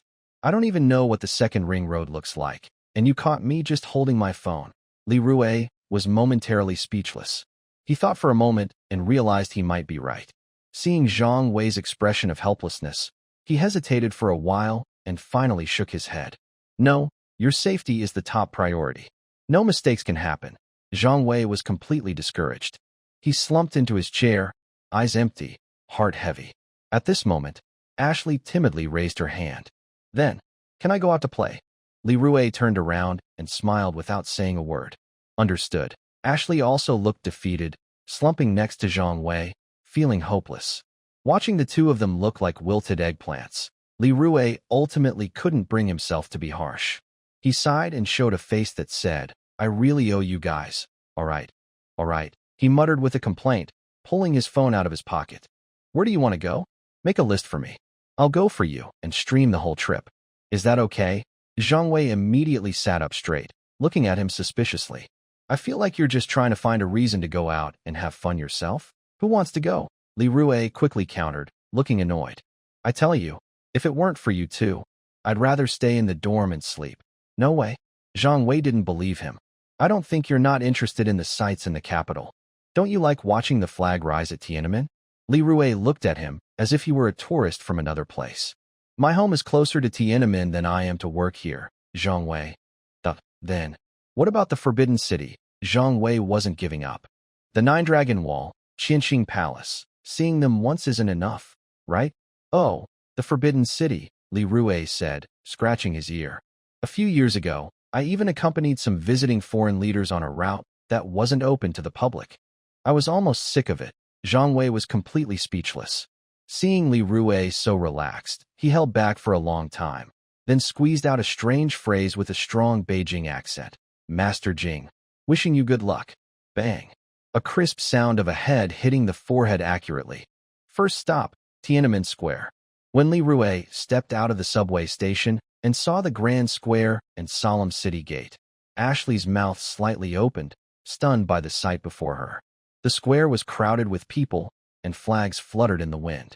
The huge city gate bathed in sunlight, giving off a deep sense of history and an impressive aura. Is that your royal palace? Ashley asked softly. Not a palace, but more important than a palace. Zhang Wei shook his head. He pointed to the portrait hanging on the city gate. See that old man? That's him. He led our people to stand up and build a new country. A country owned by the people. Ashley looked in the direction he pointed, her eyes fixed on the kind yet determined face. She then looked at the 2 large red banners on the city gate, written in the characters of this world's language. What do those say? She asked. Zhang Wei looked at the 2 lines of characters, feeling a surge of pride. He read aloud word by word. The sentence on the left is, Long live the People's Republic of China. The sentence on the right is, Long live the unity of the people of the world. Ashley silently repeated the meaning of these 2 sentences in her mind.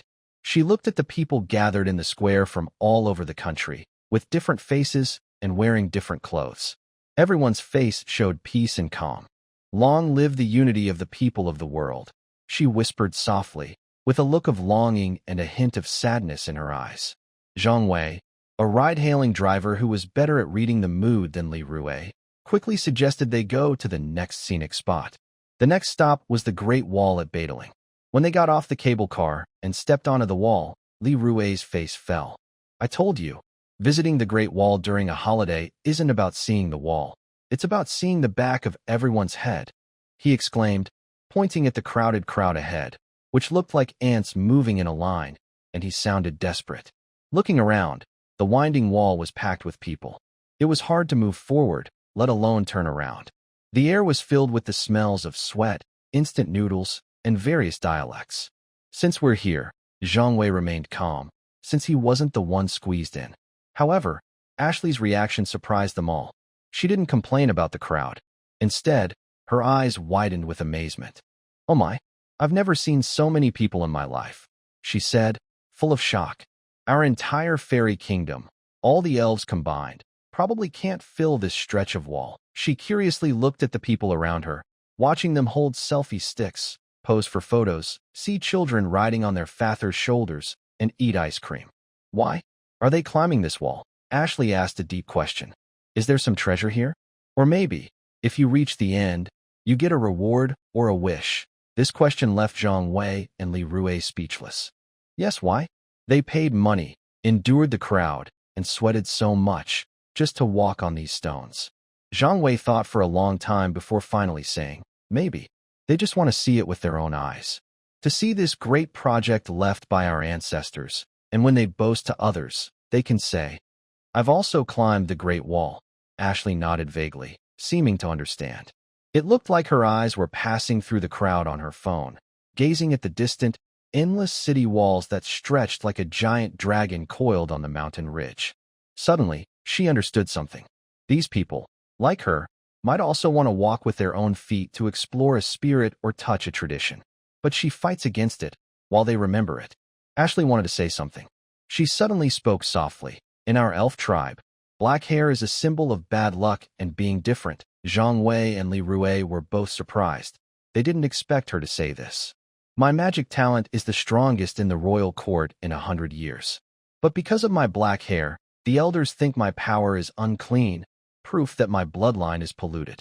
They took away my right to inherit the title of Wind Whisperer, and even forbade me from practicing higher natural magic." Her tone was calm, as if she was telling someone else's story. "I was rejected by all my peers among the elves. They call me Child of Shadows. They believe that pure elves should have hair like moonlight or sunlight. So, I gave up begging for their approval. I started practicing swordsmanship." Ashley's eyes became firm. "Because a sword doesn't care what color your hair is. The more sweat you put in, the more power it gives back. It's much fairer than elf prejudices." Zhang Wei and Li Rue were silent. They finally understood why this seemingly fragile elf girl chose a sword, an almost brutal weapon, as her partner. It's not just a tool for fighting, but also her armor and declaration against the discrimination of the whole world. "In our place," Zhang Wei broke the silence with a smile, "black hair and black eyes are the most authentic. If you had blonde hair and blue eyes, we'd think you're a foreigner." Ashley turned to look at Zhang Wei and showed a faint smile. It was the first genuine smile she had given since arriving in this world. The next day, just after dawn, Zhang Wei urged Li Rue to go on a trip again. But as soon as he finished speaking, the internal communicator at the bedside rang. Li Rue answered, said a few words, then hung up, his expression suddenly serious as he looked at Zhang Wei. "Comrade Zhang Wei, the party and the people need you. The notice from above said there would be a high-intensity task today, so you should prepare yourself." "Got it." Zhang Wei suddenly tried to jump out of bed, but failed and fell back heavily, letting out a loud cry. An hour later, Zhang Wei arrived at the designated spot. On the other side, Laya and the other villagers who survived were also called over. They looked confused and uneasy. Recently, with the help of a linguist, they had been learning Chinese and sharing knowledge of various alien languages. However, they still needed a translator to communicate normally. Passing through the twisted light gate, the familiar damp air of the forest of ghostly light hit them. But this time, they were not greeted by orcs. Instead, a team of soldiers from the Dragon Country, dressed in camouflage and carrying measuring devices, along with a few scholars, welcomed them. Ashley was among them. She changed into a practical combat uniform and curiously watched the soldiers stretch lines and measure distances at the edge of the woods. A glasses-wearing construction expert spread out a large blueprint on a makeshift table and explained something to the soldiers and a few leaders nearby. A person who looked like a political officer cleared his throat and invited Laya and some villagers to come forward. His tone was gentle, without any sense of superiority. "Dear villagers, today we are here to discuss something important." The officer pointed to the forest of ghostly light behind him.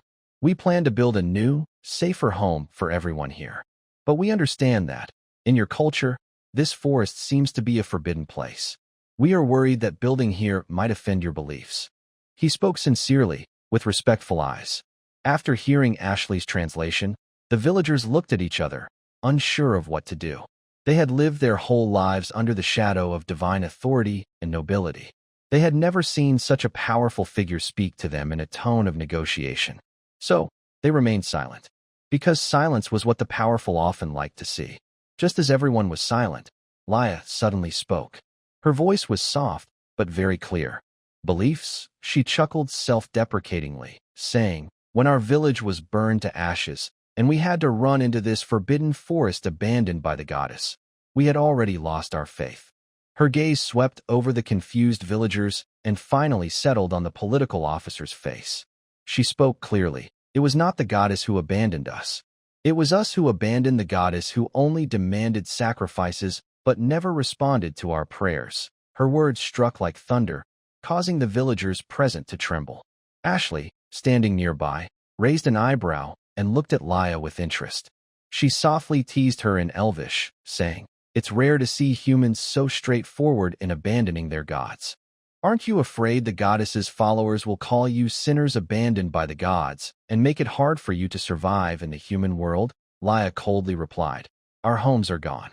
Why should we care about false fame?" After speaking, she turned to the political officer and asked a more practical question.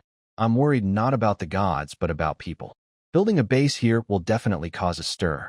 The Marquis of Blackstone City and the remaining orcs will notice." She crouched down and drew a simple map on the ground with a stick. "Our village is officially part of Blackstone City. Now that the village is gone and the Orc Wolf cavalry was wiped out, their commander died here. Neither the Marquis nor the Orc tribes will stay quiet. They will send people to check. We are not far from Blackstone City." Laya's concern made the atmosphere serious. Zhang Wei frowned and asked, "How many days do you think it will take for them to arrive?" 10 days. "No, 7 days. Orcs love fighting. If they hear people were hurt here, they'll come right away." Wow, that scared me.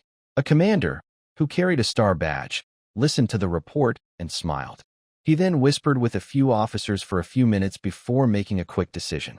"The original plan remains unchanged," he said firmly. "In the deep forest, build a large base codenamed Starfire. All structures must be highly camouflaged. At the same time, send extra intelligence teams to place hidden cameras around the ruins of the village for 24-hour surveillance. Report any news immediately." The orders were given, and there were no objections. Only Laya looked confused, wondering if Ashley had not translated her words correctly. Why did I say they would come in 7 days? Yet these people still need to do extra work. Don't they know how tight the schedule is? At this moment, Zhang Wei received an order and took a deep breath. "Open the door." In the next second, an unforgettable scene unfolded for Laya and the villagers. Rumble, accompanied by the roar of engines, a small but powerful yellow excavator, like a nimble beetle, was the first to emerge from the light portal. Immediately after, a tracked forklift covered in dirt, with its arms steady, carried large gray panels of unknown material. These steel giants drove out of the light portal and directly onto the land of the glowing forest. Under the command of the soldiers, they stopped precisely at the designated spots. The excavator swung its iron arm, dirt flying everywhere, easily breaking through the hard ground like tofu. The forklift unloaded modular building materials piece by piece. The soldiers quickly assembled and fixed them like building blocks. The sound of drills buzzing, metal hitting metal, and soldiers shouting blended into a lively symphony. Laya and the villagers were all stunned. They opened their mouths wide, eyes as big as bells, as if witnessing a miracle. In their minds, building a stone house usually took dozens of craftsmen months to complete. But these people, using these unheard-of iron bulls and iron donkeys, seemed to want to build a tall building from scratch in just 1 day. Zhang Wei's job was very boring, just keeping the portal open.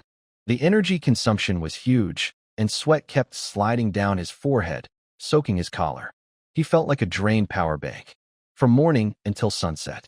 As the evening glow seeped into the forest, a camp consisting of dozens of multi-purpose modular buildings miraculously appeared on the clearing. Dormitories, dining hall, command center, medical station, repair workshop, all in place.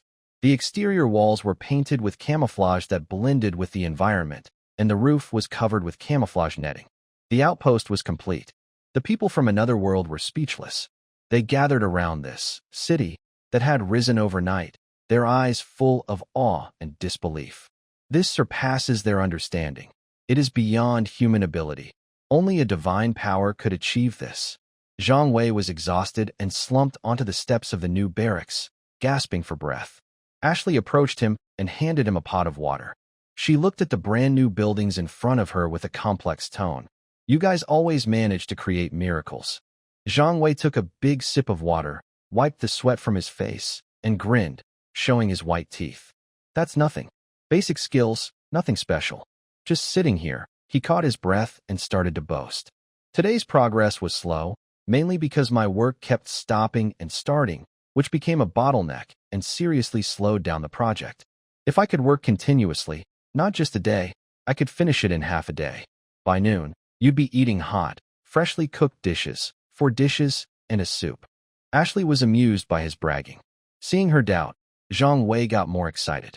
He took out a military encrypted, rugged smartphone, tapped a few times, opened a video, and handed it to Ashley. Here, I've got something good for you. See what a real construction master looks like. The video started playing. The camera looked down from high above, showing a vast, empty land with hundreds of excavators, bulldozers, and cranes working together like busy ants. Workers wearing helmets moved swiftly across the site. As time sped up, a huge, modern hospital rose rapidly from the ground. 10 days, 1 hospital. The video was titled, Construction of Laishanshan and Huashanshan Hospitals. Night fell, and the insect sounds in the forest of ghost lights became much quieter. Inside the newly built outpost, lights shone brightly, and the dining hall was lively. The cook's skills were impressive. No other country's cooks could fry sugar like theirs. To celebrate the base's completion, they added extra dishes today. The aroma of braised pork filled everyone's noses. Soldiers carried their trays, chatting happily. The villagers had already returned to the military base in the imperial capital. Wang Lei thought these civilians couldn't help much, so he decided to go boost the morale of the few linguists at the base. They had already started preparing Chinese language textbooks for an alternate world. However, Laya did not leave. The political officer saw that she was the leader among the villagers and decided to keep a representative here. So, our soldiers could see a girl with sparkling eyes, eating braised pork, trying to use chopsticks like them. Wang Lei was the frontline commander for this operation. He was holding his tray, looking for a place to sit when suddenly, a sharp alarm broke through the noise of the cafeteria. Warning! Warning! Unknown gas detected on the east side of the base, spreading quickly. All soldiers put down their bowls and chopsticks in an instant. Their smiles disappeared, replaced by serious, firm expressions. Wang Lei quickly ran to the command center. On the big screen, the infrared images from the drone were clear. A strange pink fog was rising from deep in the forest, like a tide, slowly moving toward the newly built camp. Outpost report. Wang Lei picked up the radio, speaking calmly. Reporting, Commander. This is Hawk, Outpost 1. Visibility in the fog is very low, and the air composition shows abnormal readings. Laya also ran in. When she saw the familiar pink on the screen, her face suddenly turned very pale. It's the miasma flower spirit. Run, she shouted in fear. My master said this is the most dangerous monster in the forest.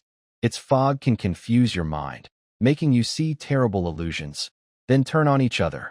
Only purification magic can remove it. Her warning made the command center's atmosphere even more serious. Turning on each other? This was no joke. Chemical defense soldiers. Wang Lei remained calm. He looked at the wind direction data on the screen and quickly ordered, send out reconnaissance vehicles immediately. Approach the edge of the fog and collect samples. Research team, I want the analysis report in 3 minutes. Yes. A small 6-wheeled reconnaissance vehicle sped out. It stopped at the edge of the pink fog, and its mechanical arm reached into the mist. Less than a minute later, the vehicle returned, and the samples were quickly sent to the mobile lab behind. The research team worked very efficiently. After 2 minutes and 47 seconds, the report appeared directly on Wang Lei's main screen. Report. Analysis complete. The main component is an unknown complex alkaloid with strong hallucinogenic and neurotoxic properties. Inhaled through the respiratory system, it can quickly damage the nervous system and cause severe hallucinations. It is estimated that exposure to an environment with a concentration of 5 parts per thousand for more than 3 minutes can cause irreversible brain damage or even death. Purification magic? Wang Lei looked at the report and then at the slowly drifting pink fog on the screen, a slight smile forming on his lips. He turned to Laya and asked an unrelated question. Are these trees sturdy? Are they easy to ignite? Laya was stunned, not understanding why he asked, but she honestly replied, the forest is very humid, and these giant trees have thick, tough bark. They are hard to burn. That's good, Wang Lei said with a smile. Call the chemical defense team. All units respond. Abandon Plan A. Execute Plan B. Burn it to ashes. Prepare the flamethrowers. Burn it all. Use as much fire as needed. A few minutes later, 3 combat teams of 5 people each, dressed in heavy silver-white protective suits and wielding long flamethrowers, appeared at the edge of the pink mist like messengers from a fiery movie. Open fire! At the command, several large streams of flames roared out, carrying a wave of intense heat, crashing fiercely into the gentle pink fog. Boom! The high temperature instantly ignited the toxins in the air, causing the pink mist to burst into flames like cotton soaked in gasoline. The deafening explosion and the blazing firelight lit up half the night sky in orange-red. The once strange and enchanting pink fog couldn't withstand even a second of the intense heat and was quickly consumed by rolling flames. Drone team, lock onto the main target. Wang Lei's voice rang out over the communication channel. Target locked. 200 meters at 12 o'clock. Prepare the rocket launcher. A soldier in protective gear lifted a rocket launcher, aiming at the coordinates. Whoosh! A missile trailing sparks shot through the firestorm and plunged into the night. A muffled explosion came from the distant ground, as if something had been shattered. The flames gradually weakened, and the pink fog completely disappeared. Several drones took off, releasing white fire-extinguishing powder, quickly putting out the remaining flames. The crisis was over. From the alarms sounding to the end of the battle, it took less than 10 minutes. In the command center, Leah and Ashley stared at the screen in shock, as if witnessing a divine event. The soldiers began clearing the battlefield. One soldier made a new discovery near a deep crater caused by a rocket explosion. Report: unidentified plant tubers found. Large quantity. Soon, the samples were sent back to the lab. The test results were surprising. These sweet potato-like fruits are rich in starch and sugar, non-toxic, and very high in energy. The old head of the kitchen team was thrilled when he heard this. He immediately decided to work overtime that night to prepare snacks for the soldiers. Half an hour later, steaming baked, sweet potatoes, and candied potatoes were handed to everyone. The sweet, soft, and sticky taste was even sweeter than similar crops on Earth. Li Rue carried a small portion of candied fruit and found Ashley, who was inspecting the camp defenses. Try this, a natural, pollution-free dessert from another world, he said with a smile, handing it over. Aren't your elves fond of vegetarian food? This is all natural, freshly dug from the flower spirits. Ashley looked at the few translucent, steaming flower spirit fruits on the plate, her expression complicated. She looked up, giving Li Rue a look like she was seeing a strange creature. You people from the dragon country, do you try everything just to see what it tastes like? Despite her words, the sweet aroma made her swallow her saliva. Hesitantly, she speared a small piece with a toothpick and carefully put it in her mouth. The next moment, her eyes widened suddenly. It smells amazing. She said nothing, silently eating piece after piece of the dessert until it was all gone. Far away, the battlefield had been cleared. A soldier on guard rubbed his eyes uncertainly and said to his comrade, "Hey, do you feel like?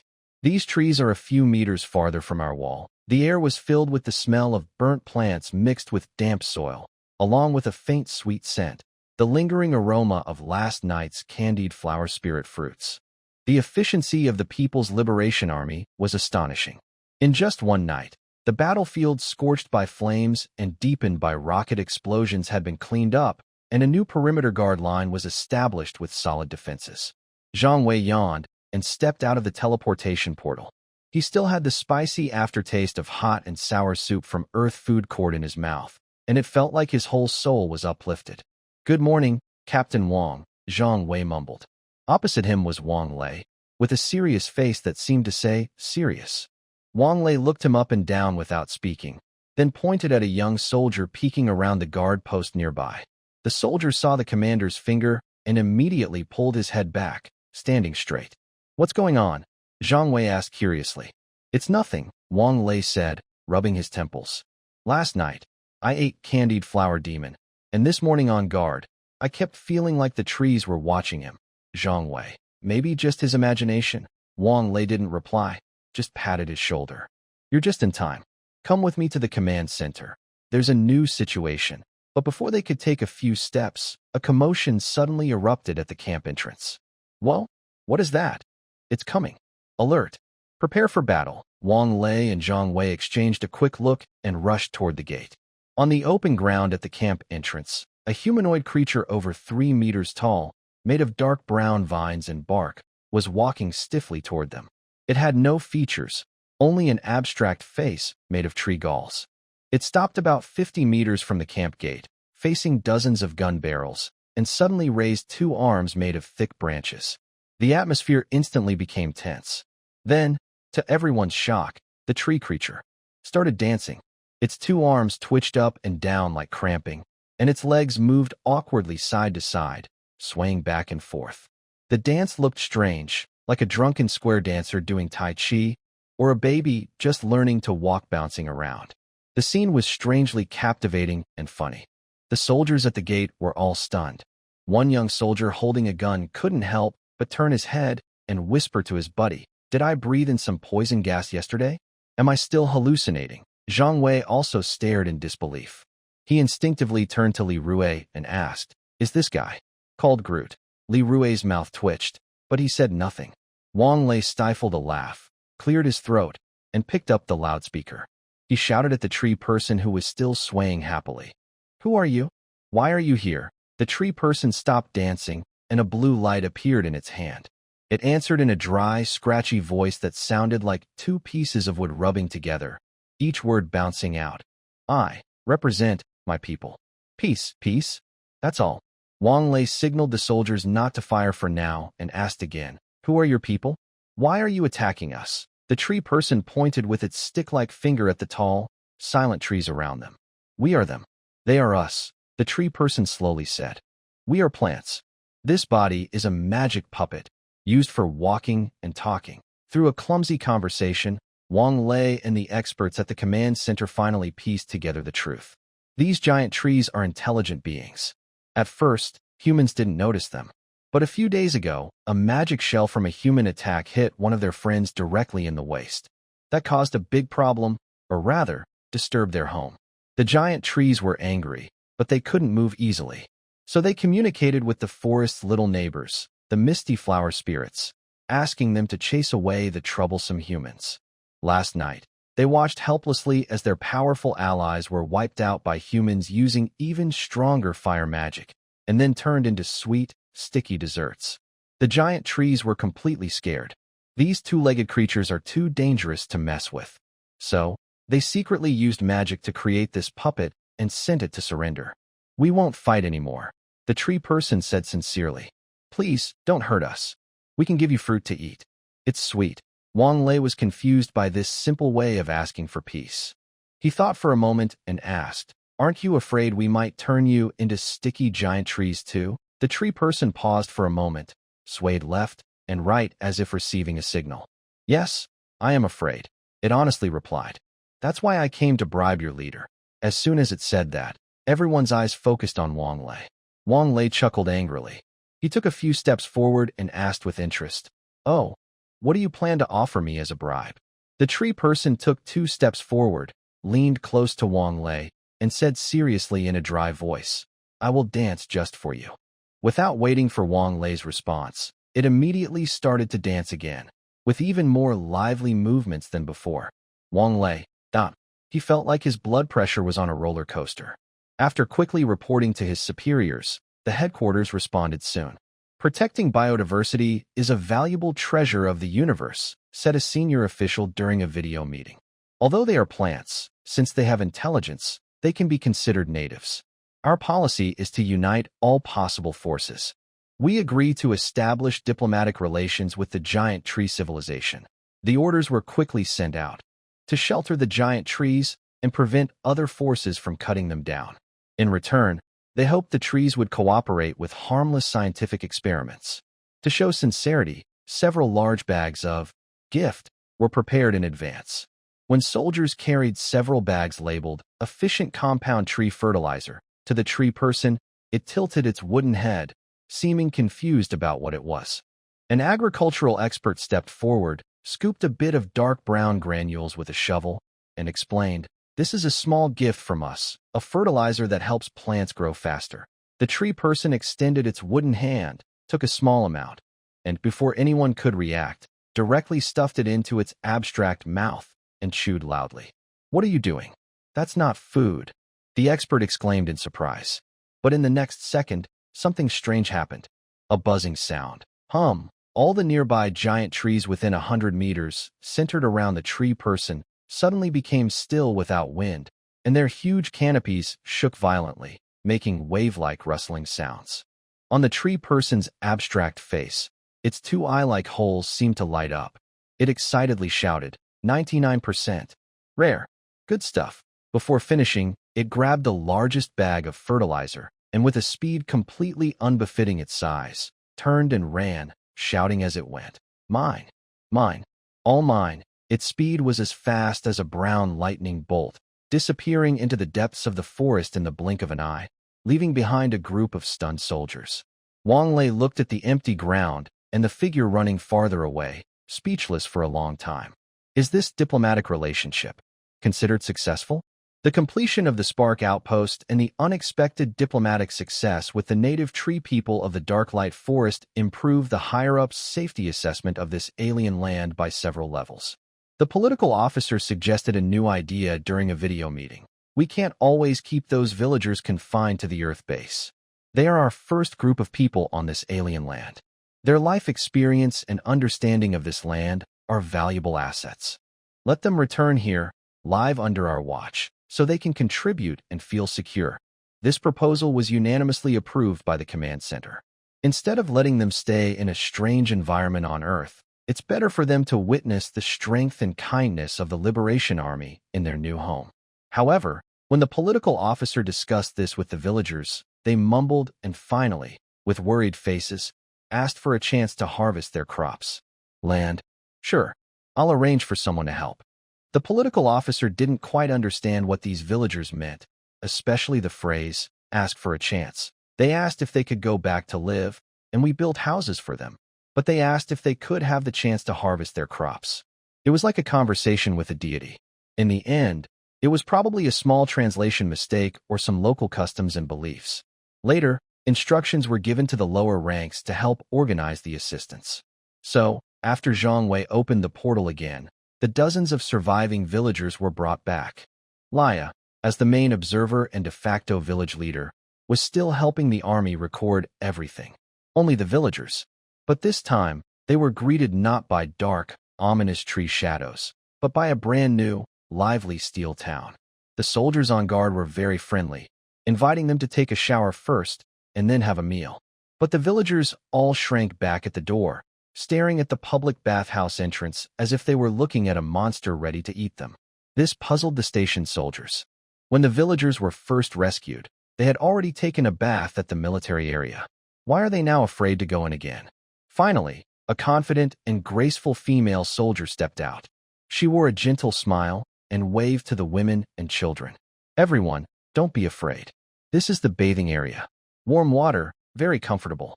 She even demonstrated by turning on a switch. Warm water flowed loudly, and she reached her hand under it to show everyone. But the expected reaction didn't happen. Instead, the villagers started whispering among themselves. "Huh, what are you talking about?" The female soldier didn't understand. She knew that right now, only a dark-haired elf could use translation magic, but she didn't think she needed her help. Wasn't this work of helping the villagers relax and bathe simple enough to understand without magic? Maybe she should just take the initiative. Thinking this, she led the women and children into the left bathroom, while the male soldiers guided the men to the right. Inside, the bathroom was filled with mist. Rows of metal shower heads hung neatly on the wall, but beneath the sound of water, there were sighs from the villagers. Why are you sighing while bathing? The female soldier couldn't understand either. She looked carefully. Next to her, a young mother squatted on the ground, trembling as she carefully washed her daughter's hair. The water washed away the foam, revealing the child's fair face. She looked at her daughter's familiar yet strange face and couldn't hold back her tears, hugging the child and crying softly. The female soldier thought she was just used to being bullied by landlords and couldn't adapt anymore. She quickly dried herself and ran out to report. After bathing, each villager was given a set of new, soft cotton clothes. The villagers refused. The soldiers insisted. When they changed into clean clothes and looked at themselves in the large mirror in the changing room, they saw a tall, neat, familiar yet strange version of themselves. Many instinctively straightened their stooped backs, which had been hunched for years. A young boy, about 7 or 8 years old, carefully touched the smooth fabric of his new clothes, feeling their softness. For the first time since the village was destroyed, he showed a genuine happy smile. When everyone finished bathing and came out looking refreshed, a squad leader was waiting at the dining hall entrance. "Neighbors, welcome back. We've prepared a simple meal to celebrate your return. Afterwards, we'll help gather the crops together." The kitchen staff prepared a hearty, welcome feast. Large stainless steel trays were divided into sections, with 2 types of meat and 2 types of vegetables, alongside a mountain of bright, fluffy rice. There was also a big pot of seaweed soup with egg flowers. The squad leader picked up a tray and personally served the elderly village chief at the front. As he scooped the food high, he loudly announced, "Eat as much as you like. If you're still hungry, we'll get more. Help yourself." The elderly village chief, a thin old man with only bones left, trembled as he held the heavy tray with both hands. He looked at the steaming, fragrant white rice, and his cloudy eyes suddenly filled with tears. Using the army-issued spoon, he clumsily scooped a big mouthful of rice and struggled to chew. Suddenly, he plopped down and tried to kneel before the squad leader who was serving him. Hey, don't." The squad leader quickly caught him with a strong hand. His grip was firm, stopping the old man from kneeling. The old village chief mumbled something with tears in his eyes, but the squad leader couldn't understand a word. After finishing the meal, the squad leader and his team discussed. There's too much land, but too few people. We're worried the harvest won't be enough. Even though we soldiers are good at harvesting wheat, maybe we should bring in a couple of harvesters. Report it. Quickly report it." Half an hour later, the forest gate opened. The harvesters and the cutting platforms, the wheels at the front, were brought in separately. They quickly assembled everything. Then, they drove out to the fields outside the forest, engines roaring. When the squad leader drove the harvester into the field, his face suddenly changed. The villagers all ran away in fear. The old village chief saw that the driver was the squad leader, and he cried as he rushed toward the harvester. "Oh my goodness!" The squad leader hit the brakes suddenly and quickly turned off the engine. The old village chief only just survived the accident during farming activities. But another problem arose. The villagers all bowed to the squad leader. "Squad leader, I might not be able to keep working for much longer." He hurriedly went to help others, but he still didn't understand what had happened. At that moment, a clear, bell-like voice sounded. So that's how it is. Since the political officer felt there was a serious communication problem, he also came over with Ashley. After the villagers were rescued, they probably thought they were your slaves. When the political officer told them to go back, the villagers thought they were being driven away. But if slaves are driven away, all their belongings still belong to the owner. So the villagers asked to harvest their original crops, at least so they wouldn't starve immediately. Now you're driving a big iron ox to help, and they must think you're here to take their last food supplies. Ashley rubbed his temples, unsure if he was tired lately or if he found this story unbelievable. "I was wondering why they started crying while eating. Turns out they thought it was a last meal." Then he gathered the villagers and loudly declared, "In our place, no one is anyone's. Workers should eat well. That's just common sense. This statement, like a hot nail, burned into every villager's heart present. The old village chief, still gasping for breath, had spent his life fighting to survive, used to the arrogance of nobles and the exploitation of priests. He had served many gods and lords who saw charity as a great blessing. But now, this person told him there were no slaves or masters, and that eating well was just the way things should be. At that moment, his lifelong beliefs began to shake violently and then collapse. Blackstone City is the most important fortress in the eastern part of the kingdom and a key point against the Orcs. That's the theory. Right now, the tax officer Boffle was riding a thin horse, looking at the ruins of the Forbidden Forest village with disgust. The air was thick with the smell of burnt wood and decayed flesh, making him cover his nose and mouth with a handkerchief. He muttered curses softly, urging the two tax soldiers behind him, "Hurry up! Check if there are any survivors. This year's spring tax must be paid in full, not a copper coin less." The two soldiers looked at each other with worried faces. This place didn't seem to have any living people. The village's wooden houses were burned down to black frames, and the ground was covered with dark brown, hardened bloodstains. Several bodies, partly eaten by wild animals, lay by the roadside, with flies buzzing around them. One soldier bravely called out a few times, but only the echo from the valley and a strange, continuous, buzzing sound responded. "Sir, what is that sound?" The other soldier asked nervously, looking around. Boffle also heard it. The sound was faint, like a persistent mosquito buzzing near your ear, but you couldn't find it. He frowned, listening carefully, but the sound seemed to disappear again. "Who cares what it is? Maybe some magical creature in the woods," Boffle said impatiently, waving his hand. "From the looks of it, probably slaughtered by orcs. Bad luck. Wasted trip. Report to the Marquis." He was unwilling, circling the ruins hoping to find something valuable, but only kicked a charred wooden sign that read, "Forbidden Forest Village," in crooked, common language. Let's go. We shouldn't stay here long." Boffle felt a chill on the back of his neck. The strange buzzing sound seemed to appear again. He urged his horse without looking back, heading toward Blackstone City. After he left, a tiny drone disguised as a dragonfly quietly lifted off from the treetops, aiming its camera at his back, then turning toward the Starfire outpost. Inside the Lord's residence in Blackstone City, the air was thick with the smell of alcohol. Barber, the Marquis of Blackstone City, was leaning on a large, beast-skin-covered chair, holding a golden-laid wine cup. He had a very distinctive look, small, beady eyes, a thin body like a bamboo stick, sparse hair parted in the middle, a flat nose with small, slanting eyes, and a shiny mustache that looked like it had been coated with pig fat. "Get out. You idiot," he muttered unclearly, throwing his wine cup at a maid who was cleaning nearby. The maid screamed in fright and hurriedly dodged. The cup hit the thick carpet with a dull thud. Marquis Bobber seemed to feel he wasn't satisfied yet. He was about to kick her when the tax officer, Beaufield, ran in hurriedly, crawling on the ground. "Marquis, sir, it's not good." Bobber hated it when others copied his way of speaking, even though he himself stuttered. He glared at Beaufield irritably. You stutter too? Speak. What's the matter? Jeanlin village is gone." Beaufield panted heavily. "It was burned down. Everyone is dead.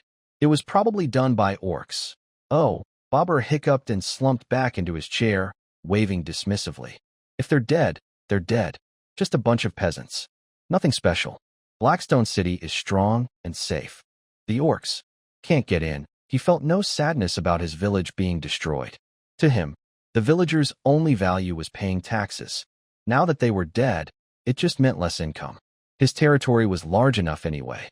Beaufield wanted to say more, maybe about the strange buzzing sound, but seeing the Marquis's expression, he wisely kept quiet. At that moment, another soldier in leather armor rushed in, looking worried. "Marquis, something bad has happened." Bobber frowned impatiently. "What now?" "Did the sky fall?" "Worse than that." The soldier was sweating nervously. "The townspeople are about to riot. They say this year's taxes are too heavy, including the head tax for those who died years ago.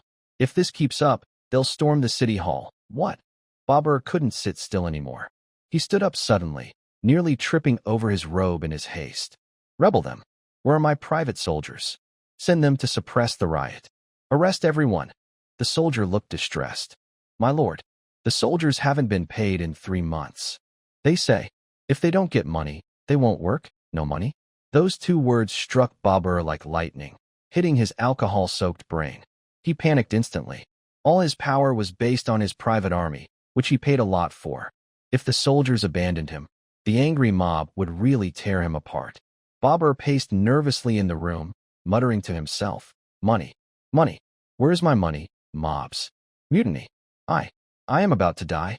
Suddenly, he stopped, and a flash of wisdom appeared in his small, slanted eyes. The mobs want to attack me. The orcs also want to attack me. Then why not let the orcs fight the mobs? This thought struck him like a thunderbolt, clearing his confused mind. Yes, I surrender. I open the city gates for the orcs, and they will be happy.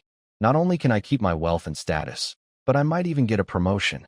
Then, those rebellious mobs will have to fight the fierce orcs, and they won't have time to bother me anymore. Moreover, if the orcs take over here, someone has to manage them, right? They can't just kill everyone and leave no one to collect the grain. I, Marquis Babur, am the best choice. The more he thought about it, the more he believed he was a genius, trembling with excitement.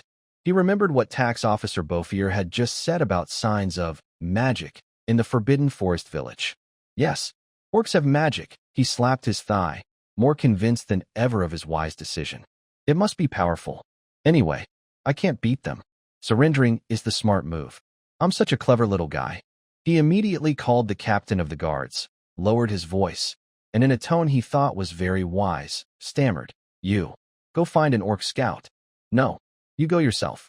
Tell them that I, Babur, am willing to give Blackstone City and make friends with them. Thus, under Marquis Babur's self-made, brilliant decision, this city, known as a fortress that the kingdom could not breach, quietly opened its gates while the orc army was still planning how to attack. At night, the elite orc troops flooded into the sleeping Blackstone City like a tide, encountering no resistance. The next day, Babur took off his elaborate noble clothes and put on a set of orc leather armor he found somewhere, looking like a person wrapped in a tube. He happily stood on the balcony of the city lord's mansion, watching the orcs freely chase and loot the civilians who had tried to mutiny against him yesterday, and let out a proud sneer. He took a sip of fine wine and muttered to himself with emotion, before the orcs, You didn't want me to steal money. Now that the orcs are here, you still don't want to be robbed of your money. Orcs not. Didn't they come here for nothing? Not for nothing. Not at all. Starfire Outpost, Command Center. The atmosphere was as heavy as hardened cement. On the large main screen, drones were sending back live footage from above. Recently, the People's Liberation Army had been watching their neighbor, Blackstone City, gathering and checking information about this new world. But no one expected that overnight, Blackstone City would turn into a on Earth. Right now, the city walls no longer flew the royal lion flag. Instead, they displayed banners decorated with blood and beast bones, full of primitive and savage energy, orc war banners. The camera zoomed in. The streets were in chaos. Orcs were burning, killing, and looting, chasing and screaming civilians as they fled. The once beautiful city had now become a living. Wang Lei clenched his fists on the table, making a clicking sound. The political officer's brows were tightly furrowed. What's going on? Wang Lei's voice sounded strained, like it was squeezed from his teeth. An intelligence analyst adjusted his headset and stood up, pale-faced, to report, confirmed. Through multi-angle footage comparison, we suspect that the city lord of Blackstone City, the Marquis Babur, who the villagers call, invited the orcs to burn and loot. A gasp ran through the command center. I've seen it all now, someone said in disbelief. Zhang Wei looked stunned. If this happened back home, it would be a disaster of Wang Jingwei proportions. The political officer glanced at Ashley beside him. She was quietly watching the hellish scene on the screen. Her elven face was expressionless, but her clear eyes were filled with cold anger. The strategic situation has completely changed, the political officer said solemnly. Orcs have taken over Blackstone City, which is like a knife at our throat. We know nothing about their forces, their leader, or their next move. We are blind and deaf now. He turned his head and looked at Ashley. Miss Ashley, his voice was gentle but serious. The country and the people need your help. Half an hour later, Ashley put on a custom-made mini-combat uniform. The well-fitted outfit outlined her strong figure, complemented by her black hair and pointed ears, making her look like a fantasy warrior straight out of a web series. She nervously tugged at her clothing, but more than that, she felt an unprecedented sense of pride. Comrade Ashley, your most important task now is to help us understand this world. First, we need you to talk with those guests, the political officer explained gently. The so-called guests were the orc warriors and giant wolf cavalry captured during the first exploration. Ashley was taken to a detention room in the Imperial Military District. Inside, 5 orc prisoners, wearing electronic shackles on their ankles and wrists, were still fierce and unruly. They growled threateningly, their green eyes full of hostility. Ashley adjusted her clothing as if this wasn't an interrogation room, but a diplomatic negotiation scene. She took a deep breath, a faint glow flickered at her fingertips, and after casting a translation spell on Li Rue beside her, she prepared to question them. I hope we can, she began, maintaining her elegant elven tone, calm and polite. But before she finished, the leading one-eyed orc rudely interrupted. Huh, a black-haired, pointed-eared one. The one-eyed orc spat and mocked. So, your elves don't want you, and now you're just a dog for humans? Look at your delicate skin. Is it enough for our chief to pick his teeth? Weakling. The other orcs burst into loud laughter, their words becoming even more offensive. From then on, whenever Ashley spoke, they either caused trouble or started making crude jokes. Eventually, one orc even tore off his loincloth like a troublemaker, swinging it around. The interrogation gradually reached a deadlock. Ashley's face turned cold, but she suppressed her anger and didn't lose her temper. Outside the detention room, in the monitoring room, Wang Lei angrily slammed the table, while Li Rue shook his head, turned off the listening device, and stood up. I'll handle this, he said calmly. The door to the detention room was pushed open, and Li Rue entered. He immediately kicked one of the orcs in the middle. Ignoring the rolling orc, he simply nodded to Ashley, said a few words in Chinese, and then separated all the prisoners into different detention cells. Of course, Li Rue kept a close watch on the orc who had lost his loincloth. After locking him in a single room, he delivered a few more blows. Yow, yow, yow, the sound echoed down the corridor. Meanwhile, in another room, Ashley was questioning a one-eyed orc. This orc was disabled, but from how he was captured, he was clearly a small leader. Without a doubt, the small leader was more stubborn. He kept glancing to the side, pretending not to see Ashley. Then, 2 soldiers entered carrying a large tray and placed it in front of him. It was a big bowl of fragrant, shiny, mouth-watering braised meat, accompanied by a steaming bowl of white rice. The strong smell of meat mixed with the sweet aroma of rice, like invisible hands, forcefully entered the orc's nose. His Adam's apple moved uncontrollably, and his eyes were glued to the braised meat, unable to look away. The soldiers said nothing but exchanged a glance with Ashley. Ashley immediately understood. She cleared her throat, dropped her polite tone, and spoke in a cold, commanding orc language. Listen up, fool.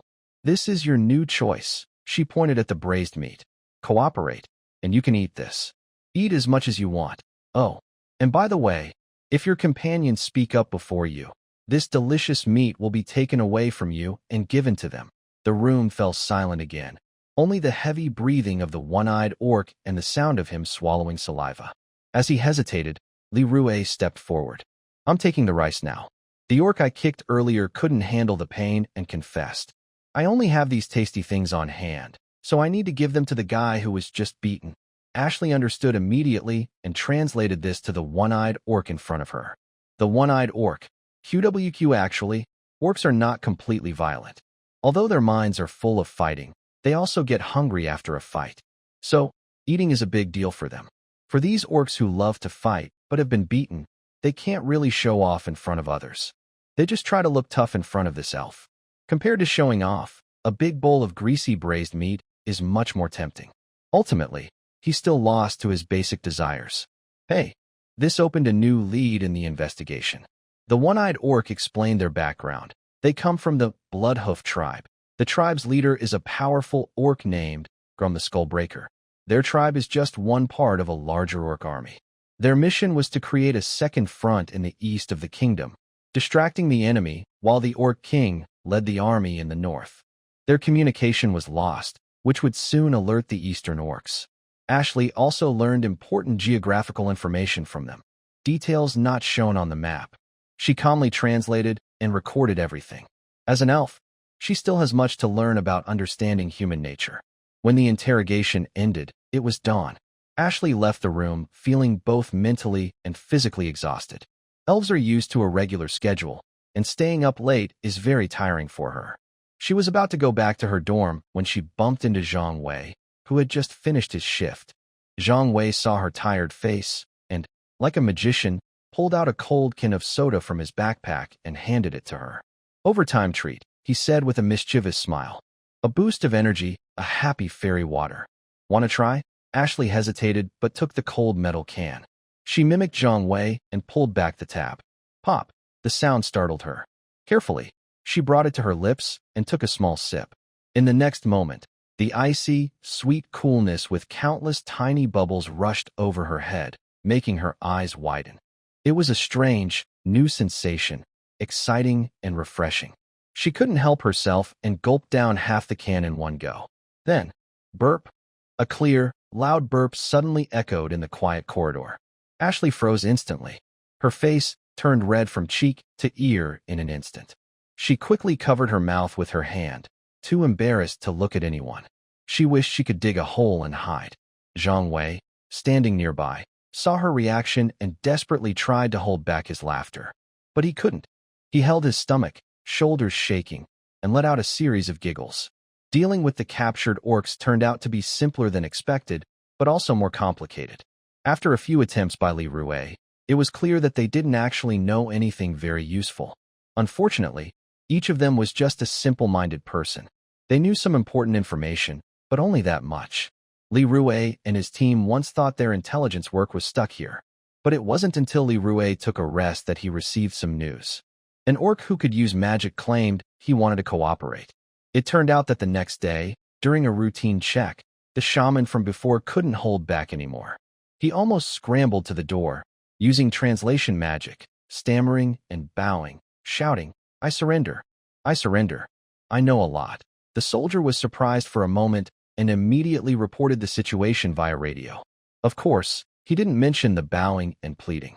If the higher-ups found out, he would definitely be promoted. Promotion. When Li Rue and Ashley saw the orc shaman in the detention room, they were quite surprised. This orc looked quite different from others, almost handsome by orc standards. Of course, that's relative. He didn't have exaggerated tusks, nor was he very tall or muscular, but his eyes showed a cleverness that couldn't be hidden. Seeing Li Rue and Ashley, the shaman looked like he saw family and was so excited he almost cried.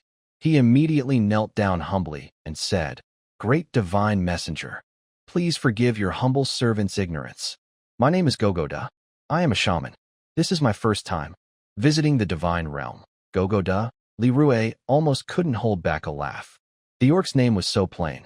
Ashley was even more curious about the other word, divine realm. Yes, the divine realm. Gogoda raised his head. "Are you asking because my faith isn't sincere enough?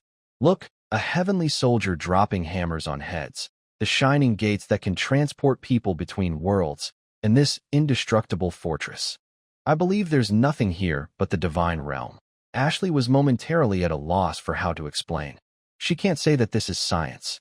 What you see is the People's Liberation Army, and beneath our feet is the earth, a place far, far away from your hometown.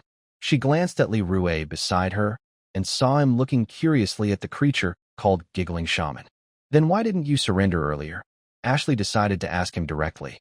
When mentioned, Giggling Shaman showed a proud smile. "Great spirit leader, you don't understand us orcs. We think only with our muscles and fighting. But we have a special trait. Whoever can tame us, who is stronger and bigger than us, becomes our leader. You didn't tame them before, so they think you won by sneak attack, and you can't be our leader. Only someone clever and sneaky like me can see how tricky you are. That's why I surrendered." Li Rue chuckled when he heard this. He hadn't known such a race existed. He quickly asked, "Why didn't you tell them good things about us? Are you not loyal?" "I am loyal. I am loyal." But if I dare say a good word about you in front of them, they will tear me apart first and feed me to the giant wolves. I can't stand their treatment. You have good self-awareness, Ashley nodded. At this moment, Li Rue approached. He cleared his throat, and his calm, commanding presence made Giggling Shaman lower his head even more. Giggling Shaman, your sincerity has been felt by the gods. Li Rue spoke slowly in Chinese, his voice steady but filled with undeniable authority. Giggling Shaman trembled all over, excited beyond control. We are, indeed, divine messengers walking among mortals. Li Rue clasped his hands behind his back, looking serious. Considering your strong faith, the gods are willing to forgive your sins and give you a chance to atone. Great Spirit Leader, please speak. I am willing to die for this. A faint smile appeared on Li Rue's lips. You need to return to your world, to a city called Blackstone, and become our spy planted deep inside the enemy's heart. Undercover? Giggling Shaman instantly understood. Without hesitation, he bowed and said, I am willing. I am willing. Very good. Li Rue nodded with satisfaction. Then, like performing a magic trick, took out a can of chilled cola from his pocket and opened it. This was bought yesterday by Zhang Wei. Pop. The sound startled Gij de Li Rue handed the cola to him. This is a blessing from the gods. Drink it, and you will gain their strength and protection. Gij de tremblingly took the cold metal can, looking at the swirling dark liquid and bubbles inside, filled with awe.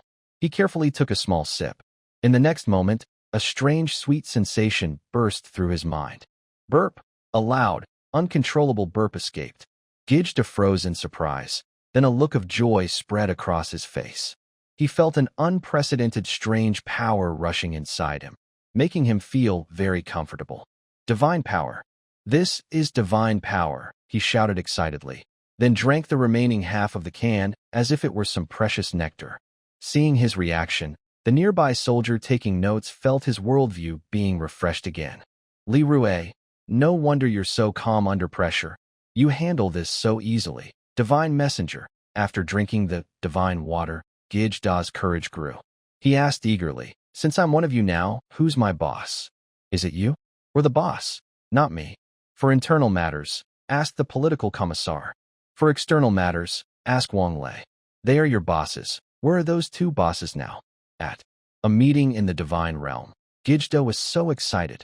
Can I visit the divine realm? Li Rue and Ashley exchanged glances, both seeing a hint of a smile in each other's eyes. This request is quite reasonable. Li Rue thought for a moment and nodded in agreement. It was just to see something convincing enough to fool others.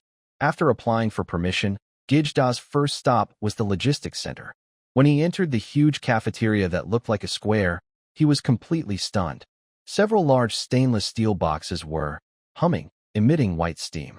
Nearby cooks simply pressed a few buttons, and endless white rice was delivered onto the conveyor belt. On the spacious, bright workbench, someone was handling piles of meat and vegetables. A cook opened a heavy door nearby, and a cold breeze rushed out. Gogo looked inside and saw shelves filled with prepared pork, beef, and lamb. There were also many different vegetables, some familiar and some unfamiliar, stacked high enough to feed his entire tribe for a year. Is this the goddess's endless food store? Gogo whispered, feeling his view of the world being broken apart and reshaped. The second stop was the military district's entertainment room. The scene there shocked Gogo even more. In a dimly lit room, soldiers sat in front of a glowing screen. On the screen, a man dressed in black and gold was holding a small weapon and lying down. Loud explosions and gunfire surrounded him, making Gogo's heart race. He covered his face, but was more curious about why the man on the screen never moved. Suddenly, the soldier shouted, legs off, head, armor gun, chest strap, backpack. Come on. Gogo didn't understand but thought it sounded like a spell. He quickly covered his head and went to another room. In that room, the scene was even stranger. More than 10 soldiers wore strange eye masks that covered their eyes. They held 2 weird handles and danced and gestured in the air, mumbling words. Their expressions shifted from tense to excited. What are they doing? Gogo quietly asked Ashley, afraid to disturb what seemed like a ritual. That's illusion training, Li Rue calmly explained nearby, unbothered. They are fighting evil monsters in another mental world to strengthen their will and protect the goddess's followers. Gogo listened with respect. So even during rest, the warriors of the divine realm are working so hard to train. Just then, a young soldier wearing VR glasses seemed to be in the middle of a fierce battle. Suddenly, he swung his arm forward with all his strength and shouted loudly, "For the tribe!" That familiar battle cry struck Gogo deep in his soul like thunder. Tears welled up instantly. It felt like hearing the most familiar hometown voice in a foreign land. That was the battle cry engraved in the bones of their beast men when they charged into battle. So it was. It turns out that even the gods approve of our tribe's bravery. Gulyuo couldn't hold back his excitement anymore. He straightened his chest, used all his strength, and with a determined, heroic cry, he shouted, "For the tribe!" His shout was sharp and loud, full of genuine emotion, which startled the nearby soldier into a sudden jump. The soldier quickly took off his VR goggles, looking confused and surprised at the orc beside him, whose face was green with emotion and eyes filled with tears. "Who am I? Where am I?" Gulyuo felt like an artist performing live. He was covered in torn cloth strips, his face smeared with dirt from who knows where, clutching a square, sacred object, wrapped carefully in rotten rags, and he staggered toward the gates of Blackstone City. This place had completely changed. On the city walls, the proud lion banners symbolizing the kingdom's glory had been torn down, replaced by blood-red war flags decorated with beast bones and shriveled skulls. The air was thick with a strange smell of roasted meat, sweat, and blood, making people's heads ache. The orc guards at the gate were much bigger and more savage than the human soldiers before. When they saw Gulyuo's strange appearance, they first looked wary. But when they recognized the shaman's distinctive attire on him, their suspicion turned into awe. "Stop! Which unit are you from?" one orc asked.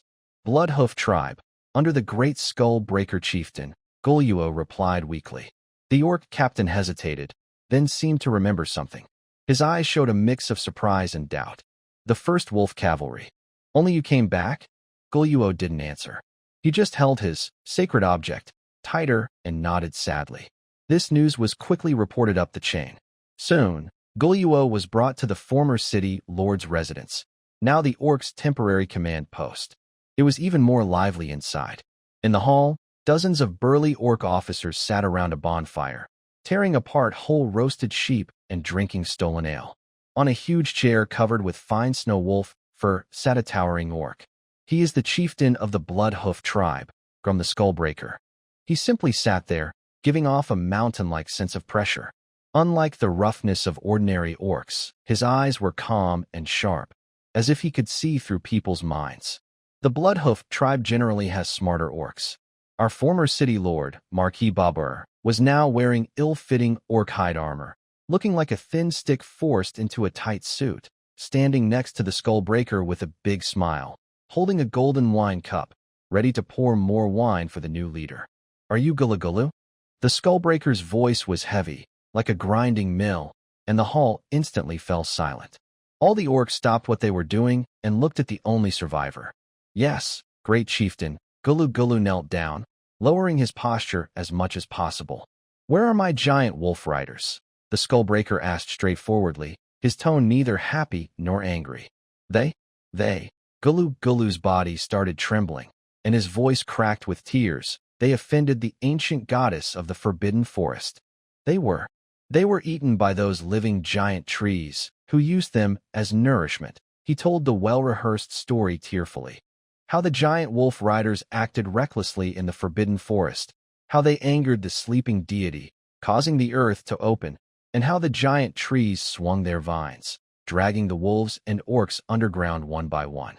"Then why am I still alive?" Gulu didn't wait for the Skullbreaker to ask, raising his head with a look of survivor's excitement. "Because I am a shaman who believes in the goddess. The goddess only punished me and told me that if I go further, she won't protect us anymore."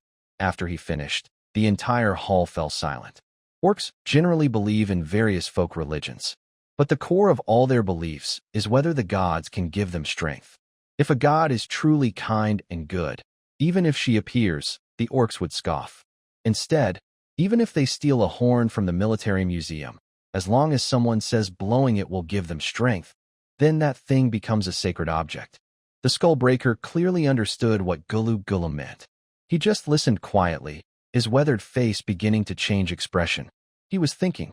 However, the intelligence of the orcs below varies greatly. They all show different expressions when they listen. This confuses Babur, who has been trying hard to read their faces. Just now, he was mimicking the expression of the Skull Crusher, trying to look doubtful. But he realized that each orc below has a different face. As a loyal follower, Babur would naturally act angry if told to, or wag his tail if told to. Since each of the orcs has a different expression, what should he do? He decides to try all of them. Babur feels his face almost cramp from the effort. Unable to hold it in, he leans toward the Skull Crusher and quietly says with a sad face, "Boss, can I take a break?" The Skull Crusher, who was thinking, looks annoyed when interrupted and glances at him. "Huh, are you tired of standing?" "No, no." Babur quickly waves his hands, looking distressed. "My face is tired. You orcs have all kinds of faces, and mine is a bit out of sync." The Skull Crusher is stunned and looks at him with a foolish expression. "Huh, why are you following us?" "Look, that's a silly question." Babur feels his professionalism is insulted and straightens his chest confidently. "I've always been watching your faces to decide what to do." "Huh." One of the orc officers couldn't hold back and burst out laughing. The Skull Crusher also chuckled at this strange logic, waving his hand and ignoring the funny guy. But this brief moment makes him make a decision. He stands up and loudly proclaims, "I don't believe in the goddess, so I think what Gigglegut says might be true or false. But right now, that doesn't matter." He surveys his troops and announces in a deep voice, "What's important is that we just captured a human fortress. Our army is full of morale. I can't let my good boys know that our most elite wolf riders were eaten by a bunch of trees." The Skull Crusher walks up to Gigglegut and pulls him up. "You tell them that the missing wolf riders encountered a human mage army near the Forbidden Forest. They fought bravely, killed many enemies, and ultimately perished together. And Gigglegut, you are the only survivor, a hero of our Bloodhoof tribe." His words are powerful and instantly ignite the emotions of all the orcs. That's right, being taken down by the mage group is much more honorable than being eaten by a tree. Haha. Although I am not a follower of the goddess, the Skull Crusher patted his shoulder. Your devotion has earned the protection of that goddess. You will surely make our orcs fight big battles every day.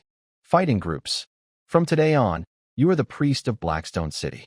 Together with Barbal, help me manage this city." He pointed to Barbal, who was still rubbing his face. Barbal and the Skull Crusher looked at each other, both seeing clear dislike in each other's eyes. But both quickly put on fake smiles. "Master Skull Crusher, please take care of us in the future." Barbal nodded and bowed. The Skull Crusher replied with a fake smile and a nod. Two scheming colleagues now appeared together. Just 2 days later, Skull Crusher's first piece of information was sent out through the sacred object in his arms. He found an empty, broken house, turned on the radio, and lowered his voice to report, "Mother hen calling base. Mother hen calling base." Skull Crusher believes the Forbidden Forest is a huge threat. He plans to lead a small elite force to secretly scout near the forest. End of report. The code name, Mother Hen, was given to him by Li Rue before he left. Skull Crusher thought the name was very sacred and happily accepted. Starfire Outpost, Command Center. When Wang Lei and the political commissar received this intelligence, their eyes met over the large sand table, both shining with the same light. "He's coming to scout." Wang Lei's lips curled into a smile. "Isn't this like someone sending a pillow when you're sleepy?" The commissar's finger heavily tapped the location of Blackstone City, his eyes sharp as an eagle. "The opportunity is here. With our current strategic situation, once his scouting is over, it will be the best time for us to attack." He looked up at the officers in the command center, who were all on high alert, and said clearly, "We must strike decisively, so he doesn't get a second chance. This battle is not only to crush the orcs' arrogance, but also to show the world what the Liberation Army is. Order." Wang Lei's voice was firm and powerful. "First and second combined battalions, go into full readiness. All reconnaissance units, move out and closely monitor the target. When their scouts arrive, we will give Skull Crusher a gift he will never forget." On the third morning, the heavy city gates of Blackstone City slowly opened. The Skullbreaker rode on his loyal wolf, Bone Crusher, which looked like a moving iron mountain. Behind him were 500 guards, all lightly armored, with fierce eyes, true veterans of the Bloodhoof tribe. At the end of the line, there was Babur, looking sad, along with his worried guards. What drew more attention were the hundreds of humans tied together with long ropes in the middle of the group. Most of them were residents of Blackstone City, men, women, and children. Now, they were being whipped by Orc soldiers and pushed forward, numb and resigned. The Skullbreaker didn't believe in silly stories about forest goddesses or giant trees eating people. To him, those were just excuses for cowards. He trusted his own judgment. Those foolish soldiers chasing fleeing humans had run into magical creatures like flower spirits or tree spirits and had all been defeated. The forest was strange, but the Skullbreaker was never afraid. This time, he brought the best weapons and the strongest shield. These humans were his shield. Babur rode a thin horse behind the line, feeling as if he was going to a funeral. His mood was even heavier than mourning. He watched the humans being driven like animals, feeling no sympathy, only irritation. He turned and saw his trusted subordinate, Bofiel, relaxing among the guards. Angrily, he pointed his whip at Bofiel and shouted, "You! Go over there." Bofiel was surprised and pointed at himself. "My lord, you called me. Ridiculous," Babur shouted in a low voice. The chieftain said to drive all these humans away. "You go too." Bofiel's face turned green. He stepped closer and whispered, "Sir, why?" "I am your loyal servant too." The chieftain's order. "Everyone, the humans," Babur emphasized, as if he was carrying out a sacred command. Bofiel was unhappy and muttered softly, "Then why don't you go? You can't just send yourself away either." "Nonsense," Babur snapped, eyes wide. "Can I be mixed up with these mud-brained fools?" Bofiel's mind turned quickly, and he suddenly understood. "Oh, I see. So, are you now an orc?" Babel was caught off guard. If he said he was an orc, he would be beaten, but he had just denied being human before. So he instinctively straightened his chest and said, I am nobody." "Oh," Bofiel suddenly understood, speaking in a moderate voice that just enough people nearby could hear, "You're not human. I'll beat you." Babel was so angry, he almost fell off his horse. He swung his whip to strike, shouting, "You're not human. Your whole family isn't human." This farce was clearly watched by a drone flying high above them, several kilometers up. Inside the command center, "This skull is both ruthless and careful," Wang Lei said coldly as he looked at the screen showing a long line of human shields. "Team Wang, what should we do?" Ashley looked worried. "They've mixed civilians into their group. If we attack, we might accidentally hurt innocent people. Don't worry, it's not a big problem." "Actually, it's a good thing," Wang Lei said, lightly pointing at the edge of the forbidden forest on the map. "Who still uses human shield tactics these days? Besides, in 24 years, our mechanical dogs can recognize hostages with AI. Wang Lei turned to the communicator. "All units, listen up. The main goal of this mission is to rescue the hostages and keep them safe. No injuries to civilians. When the enemy's hostages get close to the forbidden forest, the mortar team will follow my orders to bomb the enemy's rear.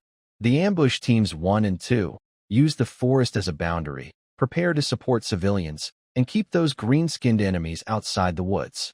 The orders were quickly passed on. The Skull S team advanced to less than 300 meters from the forbidden forest. The quiet in the air made him feel uneasy. Just as he was about to order a halt, something strange happened. "Mortar teams, listen to my command. Range 600, direction 005 to the right. 3 rapid shots, fire." Whoosh, whoosh, whoosh. A sharp, piercing scream came from the sky. All the orcs instinctively looked up. They saw dozens of tiny black dots with tails of flame, like death's invitations, precisely falling toward the sides and rear of their group. "Fire magic. Take cover," the skull shouted angrily. Experienced soldiers immediately scattered and crouched down. But Babel's ragtag group had never seen such a scene before.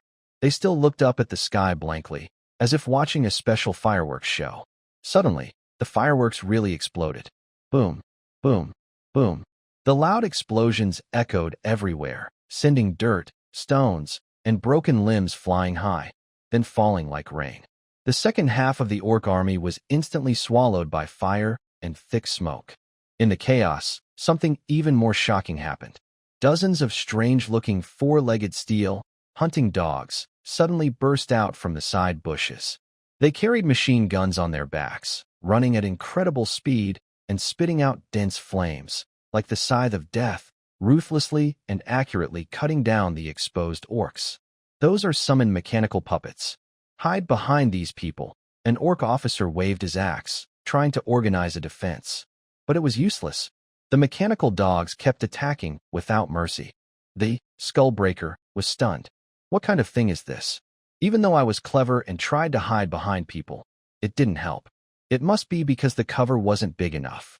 Run into the forbidden forest. Hurry! Skullbreaker immediately made a decision and shouted at the chaotic troops.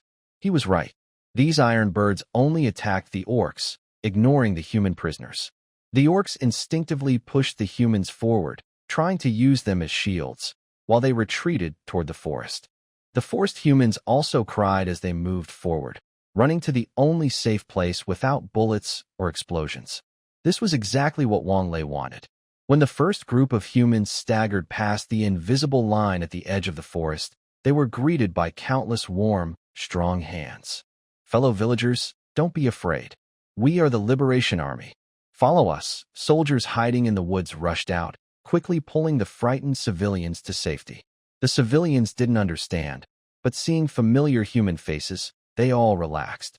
At the same time, intense gunfire suddenly erupted at the forest edge, forming an unbreakable fire net, accurately shooting at the pursuing orcs. The battlefield was clearly divided. Outside the forest, it was one-sided slaughter. Inside, it was warm rescue. The Skullbreaker saw that the situation was hopeless. In his mind, only one word remained: escape. He blew his whistle, and his giant wolf, Bonebreaker, charged from the side. He turned to ride it, but he realized he was already surrounded by flickering flames. Boss, run now, a loyal soldier shouted loudly, blocking the Skullbreaker with his body. Suddenly, bullets tore him into pieces. The Skullbreaker paid no attention, and, taking advantage of the moment, patted his wolf's back and rushed toward Blackstone City.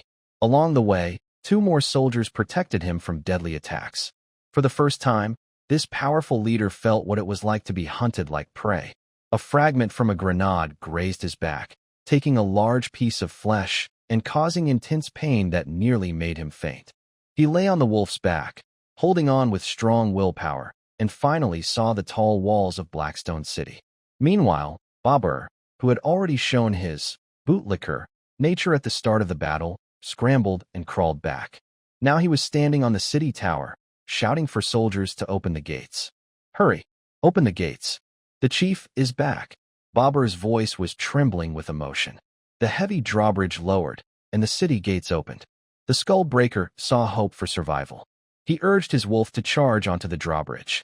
On the city walls, countless beast soldiers watched in horror as their once proud chief was now in a sorry state.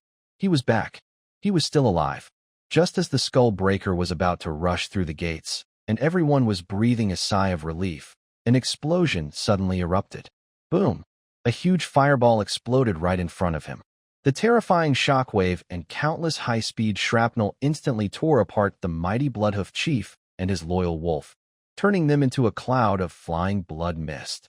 On the drawbridge, only a blackened crater remained. Inside and outside the city gates, everything was deathly silent. Babur opened his mouth wide, staring blankly at the spot where his new master had just stood. Warm liquid slowly dripped down his pants leg. All the orcs, whether they were guards on the city wall or reserve troops inside the city, stared blankly at the empty drawbridge. Their chieftain is gone. Just like that. Gone. After a brief pause, panic erupted like a landslide or a tidal wave. Leader is dead. Inside Blackstone City, everything instantly turned into chaos. Some orc officers tried to restore order, but were knocked over by panicked soldiers. A few ambitious individuals, seeing a power vacuum, started shouting at each other, trying to take control. Now it's me, Broken Tooth. Who makes the decisions? Why should it be you? Who do you think you are? Listen to me. 2 orc captains argued loudly and drew their battle axes, clashing at the city gate amid the chaos. On the wall, Marquis Babur finally recovered from the shock of seeing his new master suddenly ascend right before his eyes. He looked down at his soaked trousers, and a foul smell made him feel more alert. Run? It seemed he couldn't escape. He had thought that once the Orcs entered the city, he could do whatever he wanted, claiming the Orcs' name to eat and take what he wanted. He no longer had to rely on his own resources like before. He imagined the Orcs' muscles were too big, but their minds not very sharp. As long as he stirred them up and provoked them a little, he could act like a behind-the-scenes boss, balancing power. But now, the Orcs were all in chaos, and he needed a new supporter. Who could he turn to? He looked at the chaos below, but couldn't find anyone. Opportunity. The old king was dead, and the new king hadn't been crowned. Wasn't this the perfect chance for Babur to restore order? He couldn't find a big supporter among the Orcs. Why not be the supporter himself? He didn't care why he had decided to open the city gates and surrender. His quick, instinctive pursuit of profit and safety was his life's motto. Suddenly, he jumped out from behind the wall, spread his arms, and, in what he thought was a commanding pose, shouted loudly below, "My Orc brothers, don't panic. Although the Skullbreaker chieftain has unfortunately fallen, I, your loyal friend, Marquis Babur, former ruler of Blackstone City, am still here." He believed his shout would help stabilize the troops. Unfortunately, he is only about 1.6 meters tall, and in the chaos, he looks like a little girl. At this moment, a very agitated Orc officer, who was also very angry because everyone was so furious, was looking for someone to vent his anger on. He turned around and saw this thin human, who looked as fragile as a bamboo stick, muttering to himself, "Get out of here, you hairless little sprout." The Orc officer didn't really hear what he said clearly. He raised his huge foot, the size of a cooking pot, and kicked Babur in the stomach. Ouch! Babur, like a torn sack, screamed and rolled down the steps of the city wall. He finally stopped when he grabbed onto the wall, feeling as if his internal organs were out of place. The Orc officer who kicked him didn't seem very smart. He had been on standby inside the city and didn't go out with the others. He had no idea what was happening, so he could only look confused as he grabbed the just-stand-up Babur. "Hey, what happened?" Babur, in pain, gritted his teeth but quickly put on a flattering smile out of survival instinct. "Oh, my lord, there's no need to ask. Someone is preparing to attack us." "What?" The Orc officer's eyes widened, and he squeezed his grip even tighter. "Really? Why didn't you say so earlier?" Although Babur felt something strange about that statement, the Orc officer seemed to feel better after hearing it. He loosened his grip a little but still couldn't understand. "Where is the leader of the Skullbreakers?" "He's dead at the gate." "Did you see it with your own eyes?" "Yes." With a slap, Babur was hit again. "Nonsense. There's nothing at the city gate, just a pit. There are no bodies, so where did you see it with your own eyes?" The officer scratched his head. "I need to think. How can the true Orc leader not even fight back?" "So, sir, do you mean that this boss is a fake?" The Orc officer nodded thoughtfully. "It's possible." Giggling, "The shaman taught me to doubt everything I see. I'm teaching you this now. You should doubt everything too." Babur suddenly understood. "Oh, I see. So, I should be suspicious right now. Are you? You Orc? Even an Orc?" The Orc officer slapped him across the face. "Hairless little sprout. Are you crazy, Babel? This is what you told me." Orc officer, "Huh? That's true too." While the Orc officer was lost in thought, a clear and commanding female voice, like an oracle, echoed from all directions, covering the entire Blackstone city. "The Skullbreaker is dead. Surrender, and you will not be harmed. Resistors, beware." It was Ashley's voice, transmitted clearly through a powerful loudspeaker in a common language. The voice was not loud, but it carried an irresistible force that made all the Orcs, who were roaring, fighting, and fleeing, pause. But just for a moment. Then they started fighting again, because Orcs never cared about surrender talks. In their mind, only three things mattered: fighting, eating, and thinking about how to fight more. But Babel couldn't understand this. He looked at the fighting Orcs and thought the flyers had worked. Orcish chaos meant they were about to surrender. That's not right. If the Orcs surrender, what does that make me? I must surrender first. When the competition is so fierce, Orcs don't understand or care about who goes first. I'll surrender first. I can definitely get a good position whenever I need to. I'll surrender first, no matter who's on the other side. I'm sure to be the first. He suddenly pushed aside the orc officer still lost in thought, and with all his strength, he rushed onto the city wall, grabbing a piece of white cloth he found somewhere, and shouted with all his might. Stop fighting. We're on the same side. I'm here to welcome the king's army. On behalf of all the peaceful soldiers and civilians of Blackstone City, I surrender to whoever is out there. Babel thought he was very clever. His loud voice, clear and steady, would surely help him get some support. Finally, his words worked. But the problem was, he couldn't open the city gates from the wall, and everyone around was an orc. The soldiers couldn't understand him either. So, he was slapped again by the orc officer. He sadly realized that the world was changing too fast, and he, a mere follower, was struggling to keep up with the trends. Just now, he was thinking about welcoming the king, but the king didn't show up, while the orc's slap came smoothly. As he covered his face, pondering whether to find a to hide in or to surrender in a different way, chaos in the city reached its peak. The Skullbreaker is dead. From now on, I, Broken Tooth, and the new chieftain. Nonsense. You broke your tooth. Did your mind break too?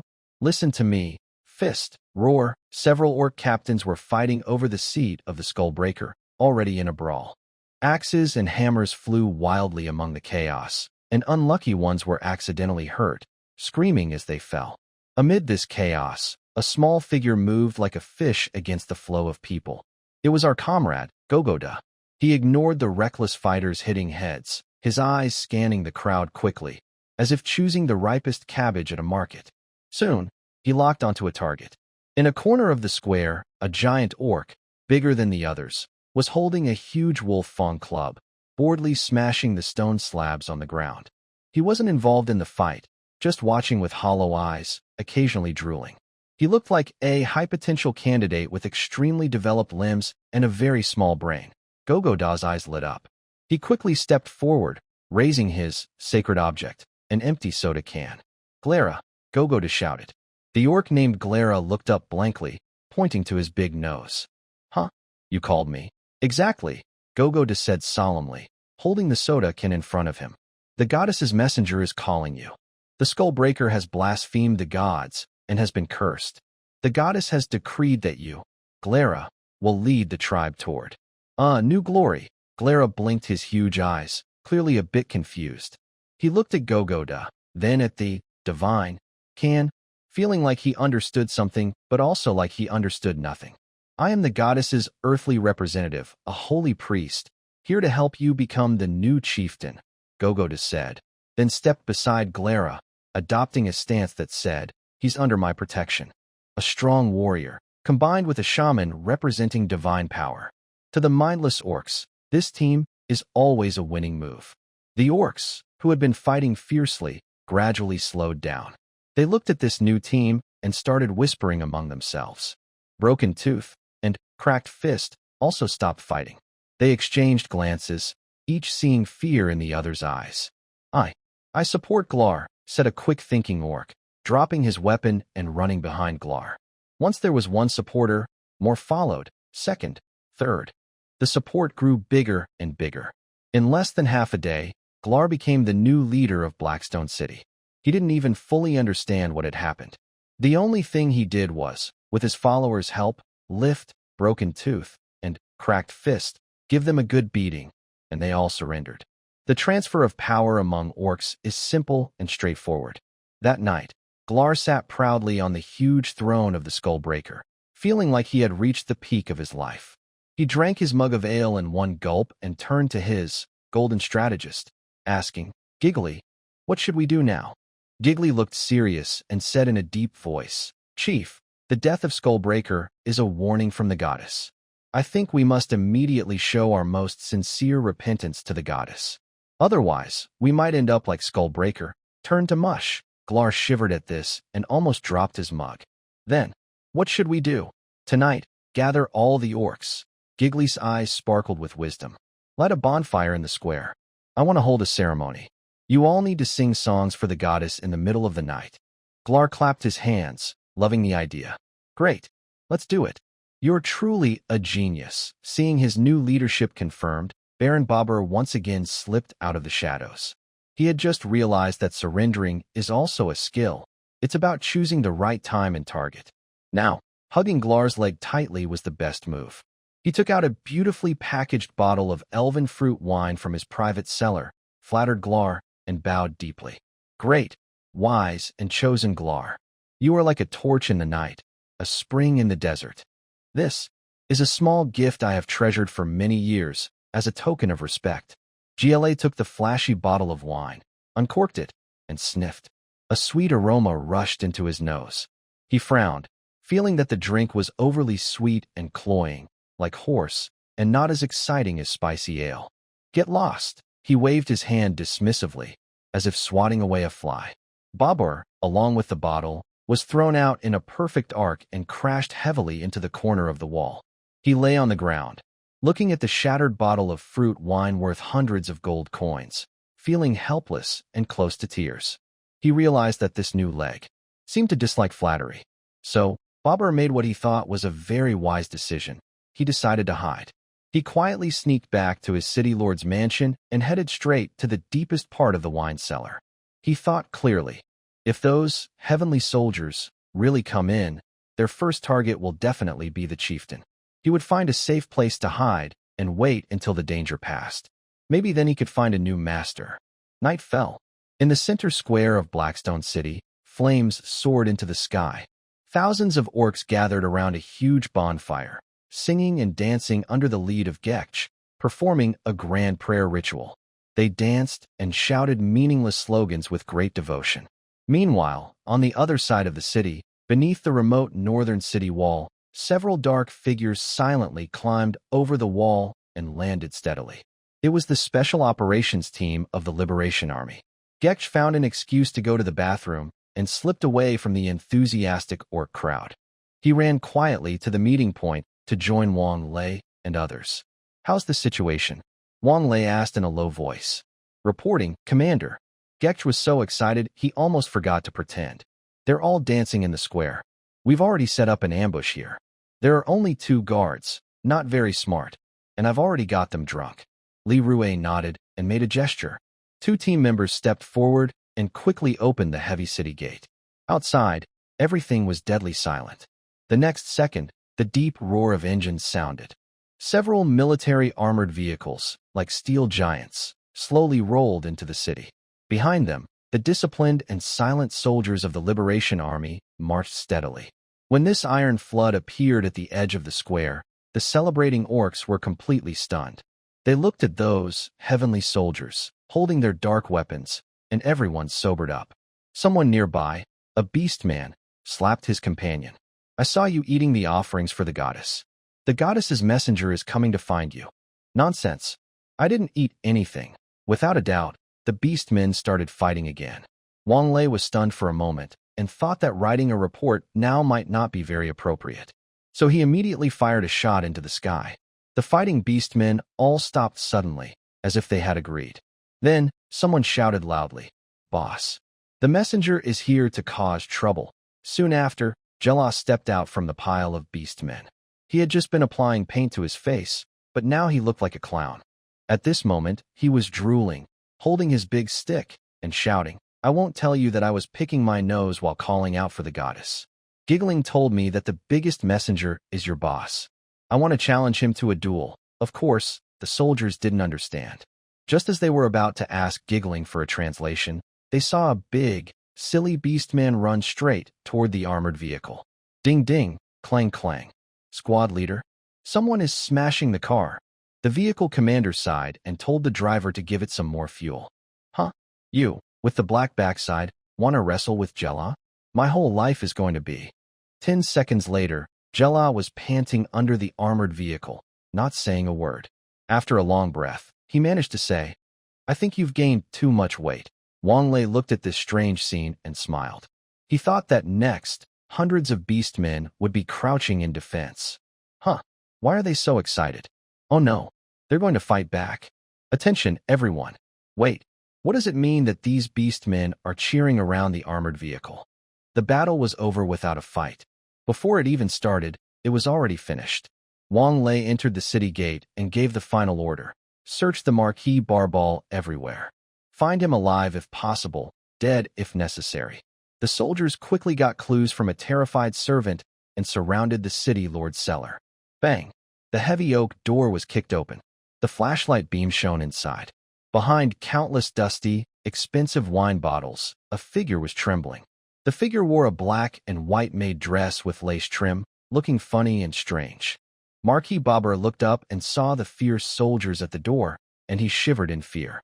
He shakily raised a bottle of unknown vintage red wine, forced a smile that was worse than crying, and his voice was high-pitched, as if his throat was squeezed. Soldier, soldier, comrade, would you like a sip? The night in Blackstone City was louder than ever, yet also strangely quiet.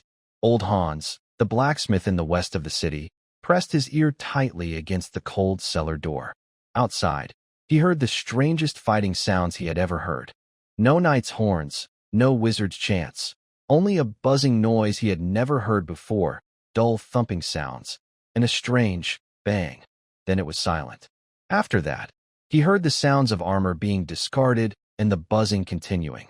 Dad, which army is outside fighting the Orcs?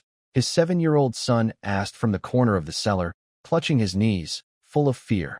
Old Hans sighed, returned to his son, and hugged him. I don't know. Maybe dwarves, or maybe the centaurs from the south. But, kid, remember this. No matter whose army it is, it has nothing to do with us. Why? Aren't they fighting the bad guys? The boy asked. Foolish child, Hans gently patted his son's head, his voice tired and mocking. For us, there are no good or bad guys, only hammers and anvils. Whoever comes, we get hit. Even if it's the king's army, after chasing away the orcs, they might turn around and use our food as military supplies and our iron tools as spoils. They come to steal from the nobles, not to save us. Similar scenes played out in countless dark corners of Blackstone City. People skillfully hid their last bit of food, stuffed valuable goods into walls, and some families had already packed their belongings, ready to escape into the mountains from the Western Trail at dawn, no matter who replaced the city banners. To them, an army meant only looting. This was a rule carved into their bones over hundreds of years. However, when the first light of dawn broke through the darkness the next day, the citizens cautiously opened their doors and saw a scene they would never forget.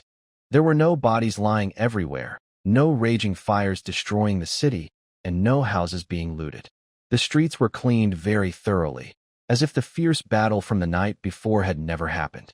On the city walls, the flags of the Beastmen, symbols of violence and bloodshed, had disappeared. In their place was a bright red banner they had never seen before. In the square, thousands of Beastmen prisoners had been disarmed and were lined up, each receiving a bowl of food that looked like porridge from large buckets. Their faces, once fierce and aggressive, now showed only confusion and obedience. But where were the victorious soldiers, the so-called divine army? People quickly found them.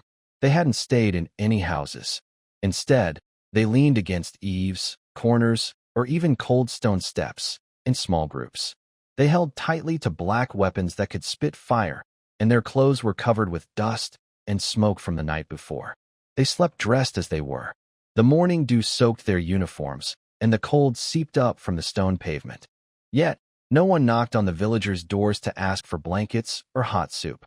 You might ask, why aren't there military tents even though it's modern times? Let's clarify. The soldiers who entered the city in the middle of the night were unfamiliar with the place. On average, each captured 3 or 4 beastmen over 3 meters tall. Because of their numbers, they had to be moved in groups. I wouldn't dare set up tents or sleep in sleeping bags in this complicated city alley. Should I stop writing my report? The soldiers of the Liberation Army didn't mind sleeping on the streets. In fact, it was normal for them during training. You even had to watch out for squad leaders stealing your guns while you slept. But the problem was, ordinary people from another world had never seen soldiers like these. Many residents of Blackstone City were stunned. A kind-hearted bakery owner, carrying a pot of hot porridge fresh from the oven, wanted to give some to a few young soldiers. A soldier on guard stopped her and shook his head with a smile. We have discipline. The baker was stunned. She didn't understand the language, but she could see the firm yet friendly look in his eyes. She looked at the soldiers sleeping uncomfortably in the cold wind, Her eyes filled with emotion, and tears started to fall. I have never seen, truly never seen such an army, she muttered to herself. This news spread across the city like the wind. More and more people left their homes. They said nothing, just watched these unusual soldiers from afar. Their expressions changed from fear and suspicion to curiosity and shock, and finally to a strong, heated emotion. At this moment, the political officers' feelings were also very intense. The higher-ups had handed over all the post-war work in Blackstone City to him. Dealing with thousands of Orc prisoners was manageable, but how to keep the people's trust? How to handle the very guilty barber? To the political officer, these were mainly political issues. Someone above was watching. So, that noon, a notice read aloud by Ashley spread through every street in Blackstone City. Today afternoon, at the Central Square, the former Marquis Barber of Blackstone City will face a public trial. The whole city was buzzing. When the once proud Marquis, dressed in a ridiculous maid's dress, was dragged onto a makeshift high platform by two soldiers like a dead dog, a loud, earth-shaking laugh erupted in the square. Barber had lost all his former dignity. He trembled all over, and a foul smell came from his groin.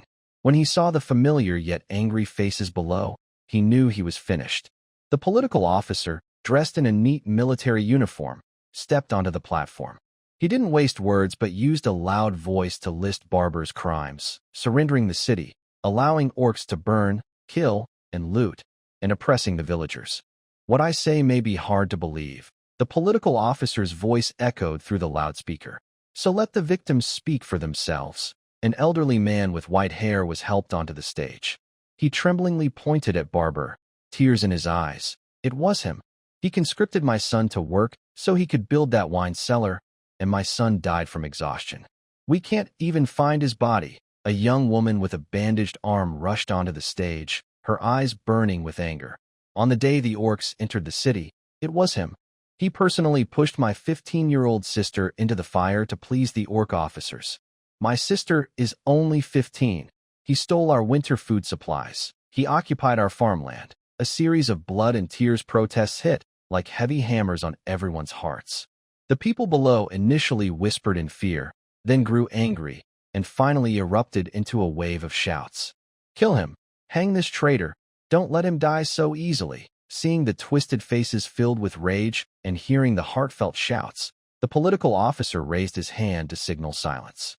He approached the now helpless Barber and loudly announced to everyone, "We are not executioners. We are liberators." His fate should be decided by the people. The crowd was stunned. For the first time in their lives, they heard this word used about themselves. After a brief silence, a rough voice from the crowd spoke up. Letting him die so easily is too kind. Blackstone City has been ruined. Let him spend his life cleaning it up. This suggestion instantly ignited everyone's emotions. Yes, let him suffer more than death. Send him to clean the outhouses left by the Orcs. Make him carry the bodies, spectator Zhang Wei thought. This world is still simple and honest. Back home, this scene would have failed the review. Amid the roaring shouts, the political officer solemnly declared, according to the People's Trial in Blackstone City, Barber is sentenced to life of forced labor, to be carried out immediately. At that moment, sunlight broke through the clouds and shone on the waving red flag. Barber's new home was once his castle's dungeon. It was dark, damp, and filled with despair. In the past, he enjoyed listening to prisoners' screams here. Now, he was the only resident. Every day before dawn, someone would come to drag him out from the moldy hay. Not to prevent him from committing suicide, though he had thought about it, but to make him work outside. His tasks included cleaning the huge cesspits left by the Orcs, carrying decayed bodies, and unclogging blocked sewers. All the dirtiest, hardest, and most disgusting jobs became his exclusive work. Passing citizens would always spit and aim a thick gob of phlegm at his maid's dress. Initially, the former Marquis tried to keep his last shred of dignity, shouting at the crowd, "You bunch of dirt eaters! Have you forgotten who your master is?" In response, he was met with a relentless barrage of punches and kicks. That beating seemed to open up his energy channels. From then on, Barber changed completely. He put on a familiar, flattering smile again, worked much harder, nodded and bowed to everyone, calling them, "Sir," or madam. As he called more and more people, sir, his stammer also lessened. He also made the soldiers of the Liberation Army quite annoyed because every time Babur saw a soldier, he would smile and fidget like a fly, moving closer to them. He would say things like, "Hello, sir." Of course, our soldiers were afraid of being promoted, so they usually stopped him. For example, they would say, "We are the people's soldiers, we are not lords." But Babur always managed to say something that left everyone speechless, like, "Yes, yes, yes, you are soldiers, but I am the Lord." This made our soldiers very frustrated. If they laughed, they risked being promoted. If they ignored him, and he called them, sir, they could still be promoted. No matter what, they could be promoted. It was like he was on a different level, completely controlling our soldiers. After observing him for a few days, the political officer wrote a note. This person shows a natural talent in certain areas. After writing this, the officer closed his notebook and rubbed his forehead. Babur was just a clown. What really troubled him was a bigger problem. The commanding officer's list of tasks was getting longer, and the pressure of managing both military and political work was huge. After taking over a city, there was a lot to do: management, logistics, ideological reform, and more. Not to mention the constant threat of revenge from other beast tribes and the reaction of the human kingdom that had yet to show any movement. The most urgent issue was how to defend Blackstone City. It was an old and mysterious fortress. Its age was due to still using traditional walls and defenses, without tall buildings or large residential areas for street fighting or city defense. What was unknown was that the soldiers didn't understand how the strange symbols and devices on the city walls worked. Residents said they were reinforced magic arrays, but no one knew exactly how much they strengthened the walls, or whether they made them harder or more flexible. Ignoring the walls wasn't an option, and building machine gun nests, fortresses, or trenches also posed problems. People are no longer allowed to go outside. First, they have to crawl 2 kilometers through trenches to work in the fields. He thought about it and decided that soldiers with magic in the old weapons era should expand the defense line outward.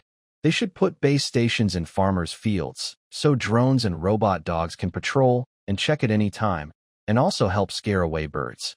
Whenever there's movement, they first send a signal from about 7 or 8 kilometers away using a 107 fire.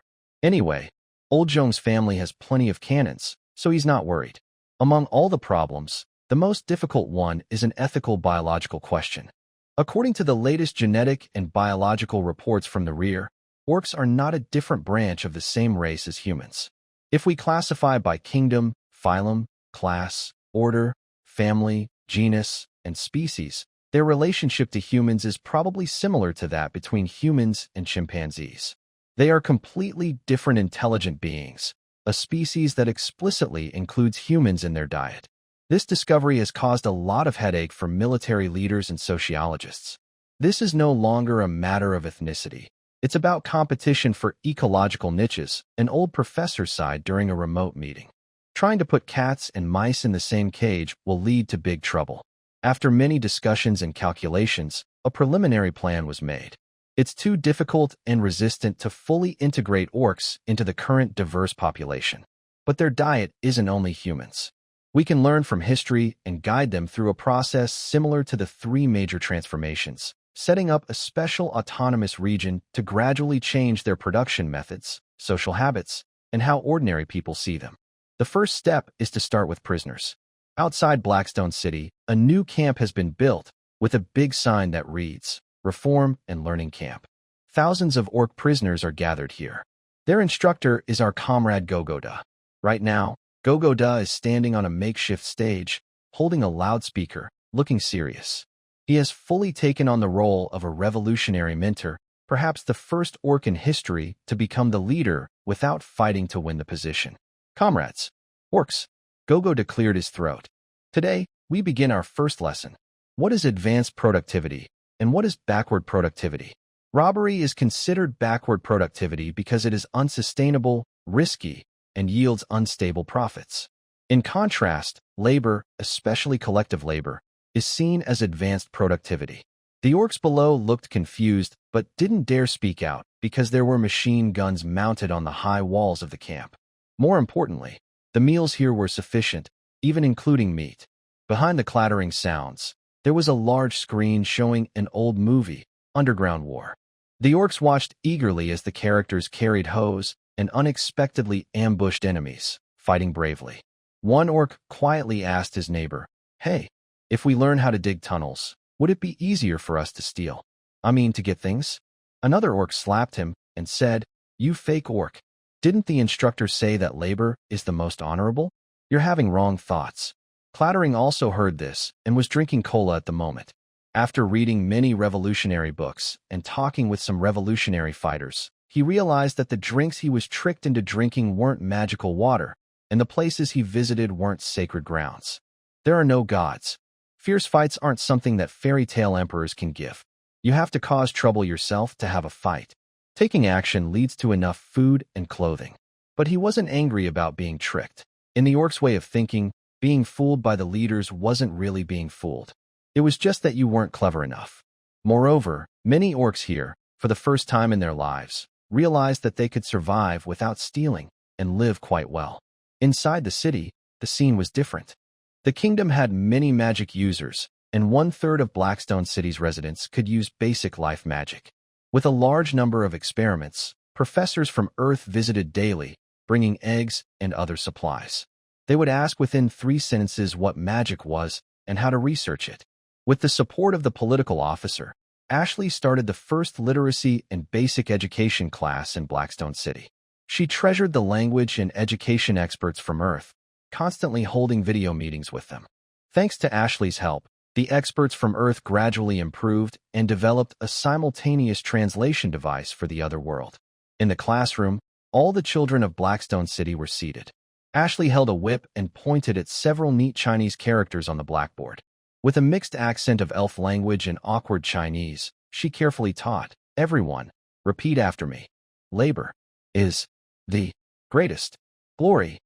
The children cheerfully repeated after her, their eyes full of curiosity about the new world. At the back, a small diesel generator was running steadily, producing a deep hum. The first group of agricultural experts, equipped with various instruments, was busy exploring the land outside the city and planning farmland. They were very excited about the new rice crops. Under the bright red flags, Blackstone City was shining with a new, hopeful energy like never before. At the security booth at the city gate, Zhang Wei also received his gift. It was a letter from an academician of the Agricultural Institute, a man with white hair he had only seen in the news. The letter was simple, full of amazement and thanks for the many new crops from another world. It showed the pure excitement of a scientist. At the end, the academician wrote in a trembling hand, "Comrade Zhang Wei, thank you. Because of these magical seeds, we can finally see a way to realize old Yuan's dream of cooling off under the rice plants." Zhang Wei noticed a small, faint water stain under the words, "Old Yuan," on the paper. He knew what it was, perhaps just a sign of emotion he didn't want to admit. He put down the letter and looked out the window. The distant sky was as clear and blue as a transparent gem. He smiled, genuinely happy from the heart. The great change in Blackstone City was like a huge stone thrown into a calm lake, causing waves to ripple across the capital of the Orlan Kingdom. Inside the king's study, the atmosphere was so tense it seemed like it could be squeezed out. A troop capable of wiping out the Bloodhoof tribe's elite, and they took over Blackstone City. The king's face was paler than the parchment on the table. He couldn't imagine when such a mysterious force, even stronger than orcs, had appeared on his land. "Yes, Your Majesty." The Minister of Intelligence's voice trembled as he reported. "Based on the scattered spies who returned, they possess weapons we've never seen before, can summon iron magic dolls, and can unleash flames from the sky as if divine punishment." Fear and suspicion grew rapidly in the king's mind. Who are they? Are they new enemies or potential allies? In the end, the king made what he thought was a safe decision. He sent a diplomatic team led by the kingdom's high nobles to Blackstone City to investigate the situation. Meanwhile, inside the temporary command center in Blackstone City, the political officer was buried in a sea of documents. The command center had already anticipated this step. The kingdom wouldn't just stand by and watch such dramatic changes happen right under their nose. So, they had already called in their diplomatic staff, preparing to negotiate with the kingdom's envoys. The main forces of the Orcs are mostly understood, and the distribution of Orcs in the eastern border has been explained. Wang Lei pointed at the map, looking relaxed. In the short term, we shouldn't encounter other Orcs in our area. There's no immediate external danger, so we're just waiting to start diplomatic talks. There was some debate among the high officials about how to handle Blackstone City. The deployment of the Dragon Nation's army there was almost not considered an attack. From the initial self-defense to humanitarian aid, they never aimed to conquer or seize territory. But the mysterious Marquis Barber had simply handed Blackstone City over to the Dragon Nation. The Dragon Nation thought, "Who put so much land in my fridge?" This raised a big question. Since you're here to help, shouldn't you return Blackstone City after you're done? It's like helping a stranger catch a thief. Once you recover the wallet, you don't keep it for yourself. Of course, in diplomatic settings, attitude and interests matter most. The common people didn't want these mysterious scribes to leave. They even wished they would carve some boundary stones outside.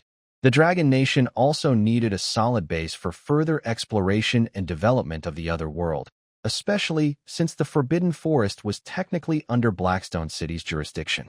The kingdom wouldn't foolishly insist on keeping it, but they needed to give some explanation. This created a need for diplomacy and room for negotiation. Our diplomatic team, based on many diplomatic cases and current intelligence, prepared numerous plans. The next day, the royal envoy team arrived at Blackstone City under a display of banners and shining guards. They traveled in a grand procession. Leading the group was Duke Andre, a high-ranking noble. He rode in a luxurious carriage pulled by 8 pure white horses. The carriage was decorated with gold and jade, showing off wealth and status. The Liberation Army also showed respect. Although there was no red carpet, a ceremonial guard with disciplined steps and neat uniforms greeted the envoys according to modern diplomatic standards, escorting them into the former city lord's residence. They sat down and introduced themselves. Duke Andre looked over the diplomats with a hint of scrutiny and pride. After some polite greetings, the Duke spoke directly to the point. Although Blackstone City has fallen, it remains part of His Majesty's sacred territory, he said calmly, holding a cup of tea. Of course, in recognition of your efforts to retake the city, His Majesty is willing to show mercy. He paused and smiled slightly. I guess you are foreigners from the Stormsea world? Or perhaps a lost group that escaped here through a large teleportation magic. Whatever you are, any strange group appearing here needs a place to settle. He put down his tea and leaned forward slightly. Your leaders can choose to become dukes or marquises of the kingdom. You can also gain wealth and land. Just swear loyalty to the kingdom and pay taxes on time, and this land will still be under your control. But he emphasized one point. No matter where you come from, remember this is the great Orland Kingdom. Living under His Majesty's protection is the best choice for you now. This is also the kindness of our king and the bottom line of our peaceful diplomacy. His words sounded commanding and somewhat condescending, full of condescension. The lead diplomat showed no change in expression. He maintained the diplomatic idea of maintaining world peace and promoting mutual development, ready to respond with standard diplomatic phrases to counter the other side. The plan was to act as if the land's importance didn't matter much, analyze the geopolitical situation and interests, and finally seek recognition from the local kingdom. Regarding this land, whether buying, renting, or seeking some national assistance or cooperation, they are confident they can handle the other side's conditions. But he suddenly stopped. It shouldn't be like this. They had researched the information. The other side is a feudalistic country, even somewhat owning. His face showed no change, but suddenly, only a calm, commanding dignity remained that made Duke Andre feel unfamiliar. You have no right to speak to China from a position of strength. Every word was clear and powerful, resonating strongly. The entire reception hall instantly fell silent. After translating this sentence, Duke Andre was stunned. He understood what it implied, an undeniable strength and confidence. His arrogance disappeared, replaced by an amused smile. This reminded him of the scorpion-tailed lion he had raised before. As one of the top dukes in the Kingdom of Orland, his status and power were not less than the king's. So, people often gave him gifts or bribes. Once, someone bribed him with a top predator, the scorpion-tailed lion. The Duke asked how he tamed this beast. He said, "This creature looks young, strong, and brave, like it is the boss. You could send your best soldiers to subdue it, but you can't guarantee it won't sting you with its tail when you're least expecting. The only way is to feed it more meat the more it resists and shows aggression. Make it rely on you, proud, alert, and loyal like a dog. Now, looking at these diplomats, the Duke seemed to see a shadow of that. Interesting, he clapped. Today's talk was very interesting. I'm a bit tired and want to go back to my tent to rest. Tomorrow, we will discuss cooperation in other areas. He stood up and added, by the way, to show my sincerity, I can personally gift you a group of slaves skilled in translation magic to facilitate our future communication. The diplomatic envoy immediately responded, our country does not allow any form of human trafficking. We believe in equality for all. I think, Your Excellency, that your intention is to support the post-war reconstruction of Blackstone City, but your words need correction. Haha. Duke Andre laughed even more happily. I understand now. I see what you all mean. After saying that, he turned around with his people and left. The political officer and Zhang Wei, watching his back through the security cameras, felt a bit confused. This old fox, what exactly is he planning? That night, the diplomatic staff immediately connected via video call with the base behind them to report the day's diplomatic situation to their superiors.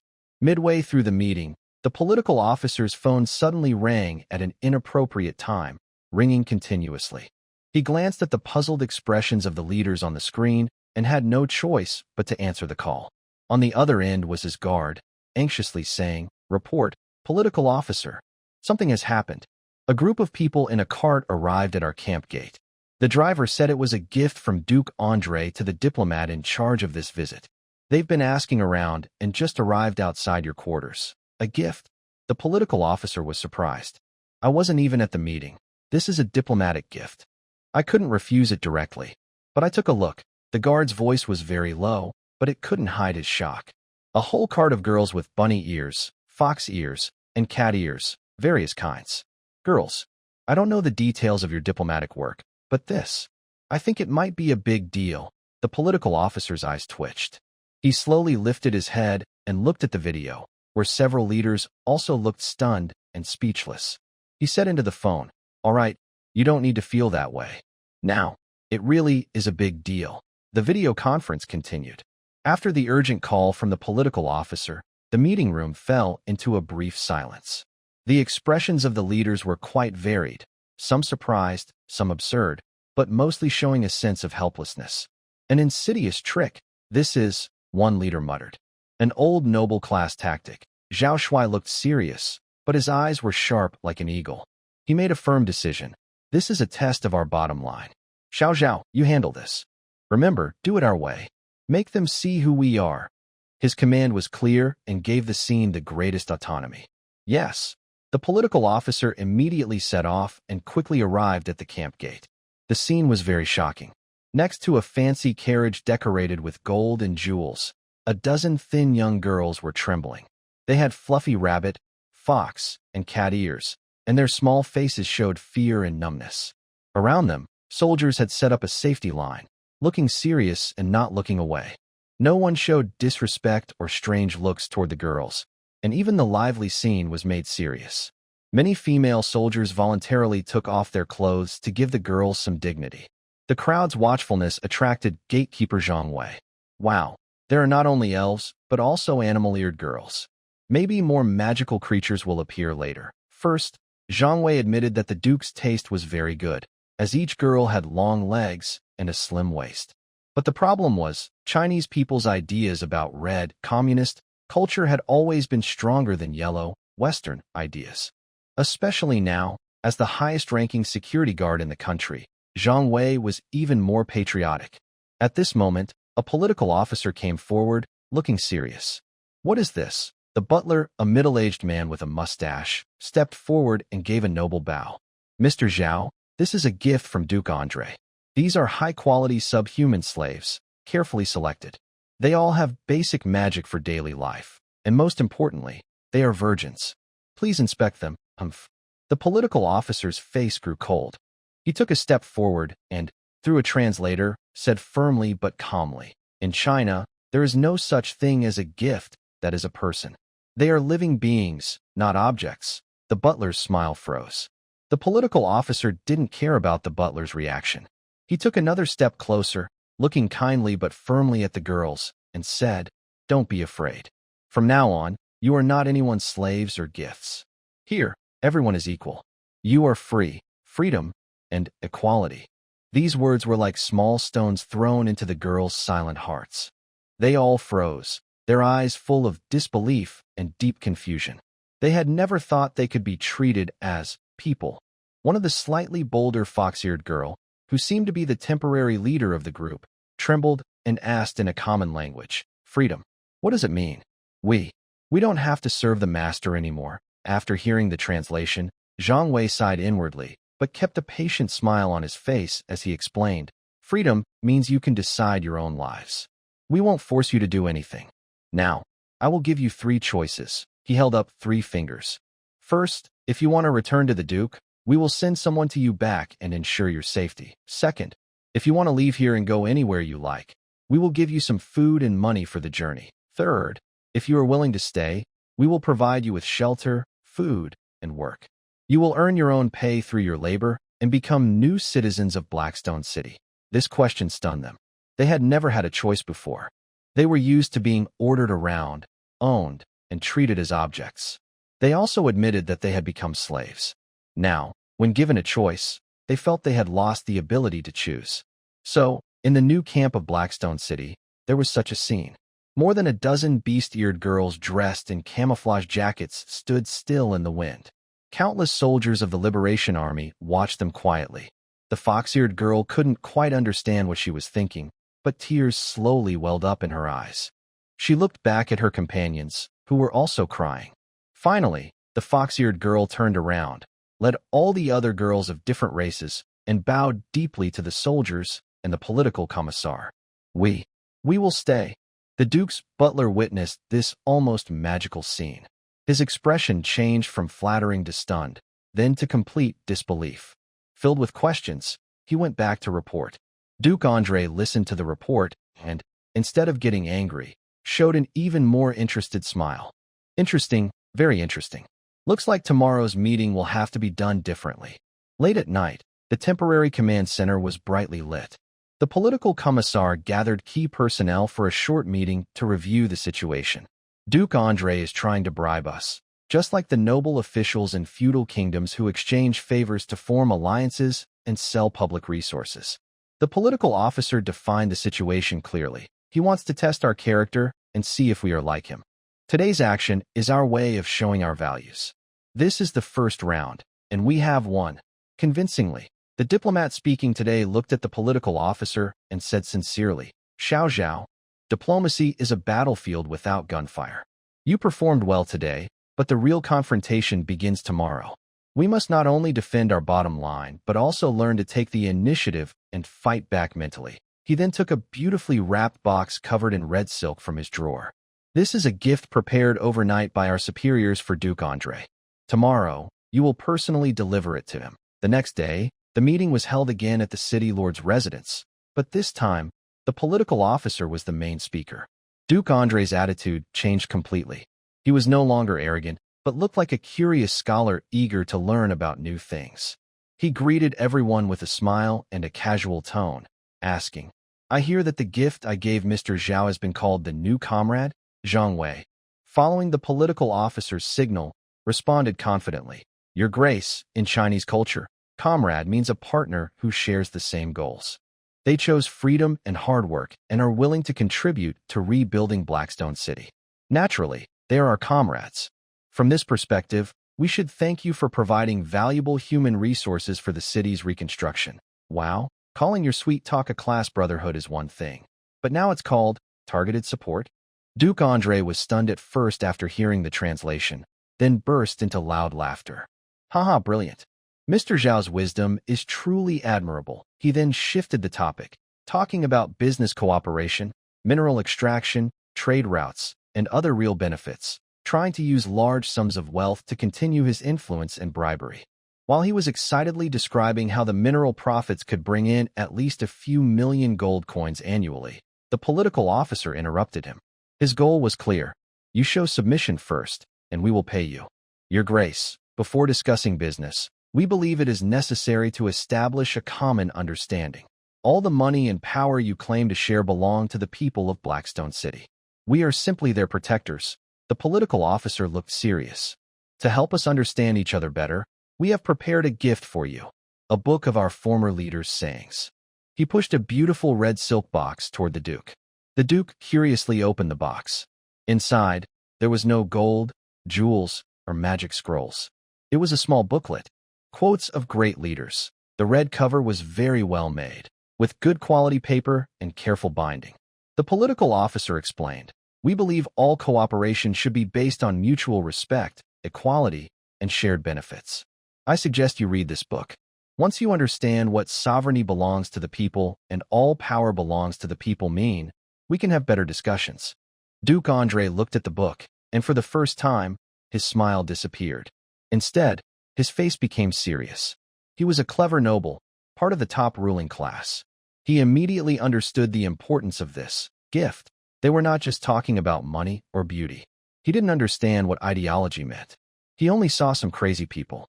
He wanted to discuss sharing the benefits of Blackstone City. But they believed the city's benefits belonged to the people. They didn't want money, beauty, or even power. What did people want in life? He thought they were like scorpions with stingers, having their own rules. So he planned to use money and beauty to corrupt them. But they might be trying to root out the noble class itself. He took the gift without saying more about business deals. He looked at the political officer deeply and said, "I understand what you mean. Thank you for your gift. I will read it carefully, and then we can discuss the future of Blackstone City." Then he ended the meeting and hurried away with his people. Duke Dre's carriage almost crashed through the city gates of the capital. He traveled overnight, exhausted, having run 3 of his best horses to the limit. He looked like he had just been pulled out of muddy water, with dirt and grass stuck in his beard and hair. But he ignored all that, even disregarding the surprised looks of the guards, and rushed straight to the palace. "I want to see the king. Immediately. Right now." His shout echoed through the quiet palace corridor. King Theodore III was in his private chambers, meeting with this disheveled duke. Watching his most trusted supporter lose control like this, he felt a strange, uneasy feeling. "Andrew, what's so urgent? Are the orcs attacking?" Duke Andrew panted and shook his head. Carefully, as if holding 2 hot irons, he took out 2 books wrapped tightly in oilcloth from his coat. "Your Majesty, the orcs are coming. And it's 10,000 times worse." He presented the small red book. "They refused gold and women." Andrew's voice sounded dreamlike and strange. "They confiscated the slaves I sent, then gave them a choice. They call this freedom." The king frowned, not understanding. "And this is the most important part." Andrew pointed to the 2 books.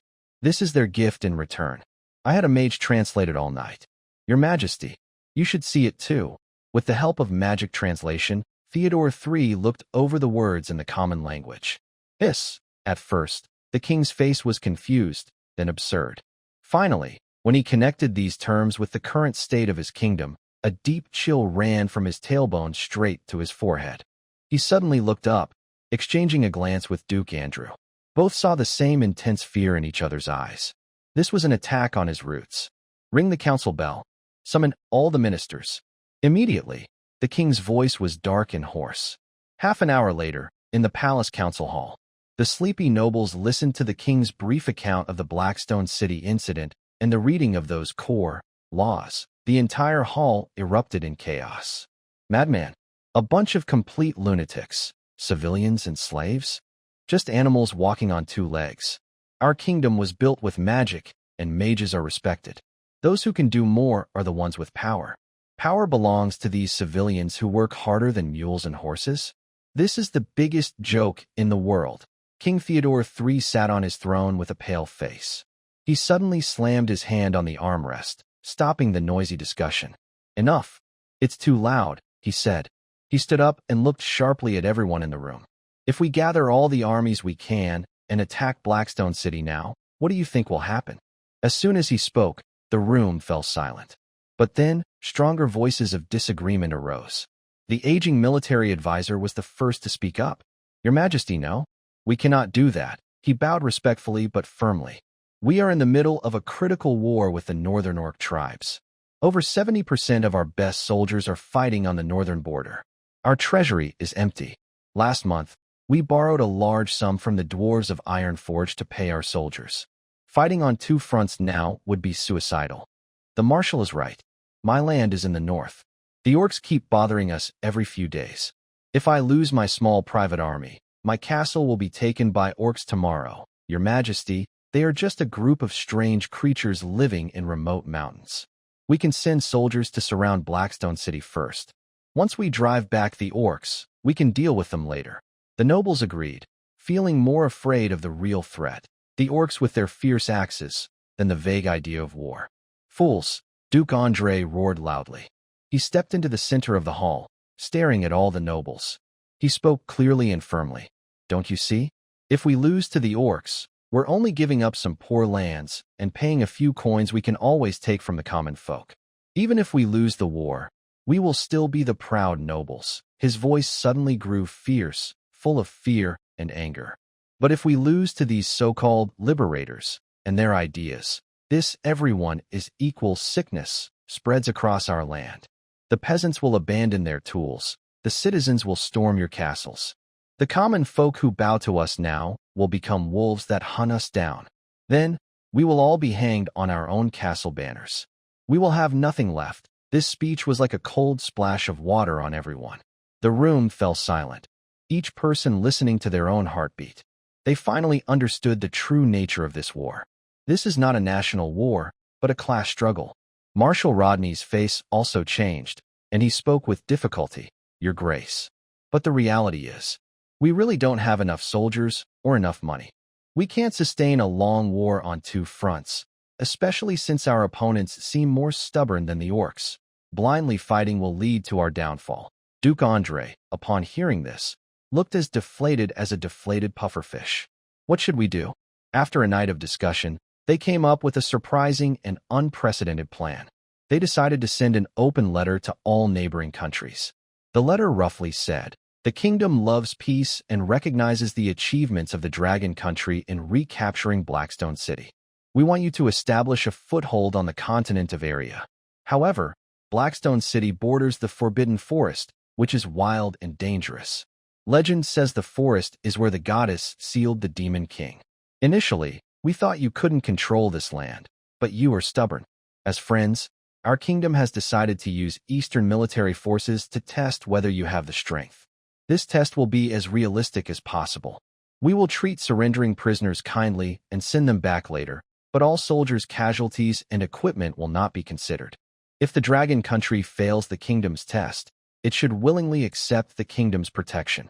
If you pass, the kingdom will recognize your position and strength in the East and will pursue further diplomatic relations.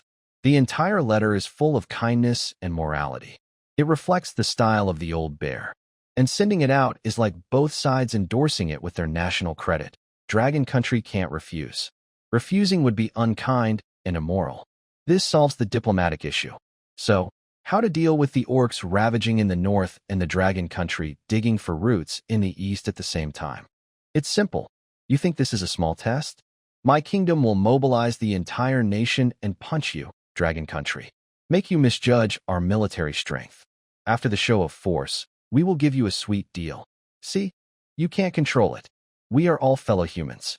Join us, be commanded by me, and let's go fight the orcs together. At this point, even if you, Dragon Country, want to dig into my roots, do you have the courage? I call this strategy the big stick and sweet fruit approach, said Duke Andre. Andre's plan was good. His only worry was that the big stick wasn't big enough. So he secretly met with the king, hoping to have him expose some rebellious local nobles to seize their property and get more soldiers and funds. King Theodore III listened and had a different idea. It's not necessary, he said with a cold, snake-like look. We don't have the evidence, but the gods do. He proposed a chilling plan. I will have someone report to the goddess cult that there are signs of a demon lord near Blackstone City. If they want proof, we will say the Dragon Kingdom has obtained demon lord technology. The king saw Andre's doubt and sneered. This story has two goals. First, to secretly ask the goddess cult for help under the holy name of fighting the demon lord. We'll ask the Pope to send the holy knights. The cult is very sensitive about the words demon lord. As long as we stick to this story, for a short time, their soldiers and money will be ours. Second, to stir up trouble. We want to act before those Dragon Kingdom people speak out. We'll make the public focus on the resurrected demon lord. Even if they shout their false stories later, the people will already be united under the goddess's banner. After hearing the king's plan, the hall was silent like death. Andre couldn't speak for a moment.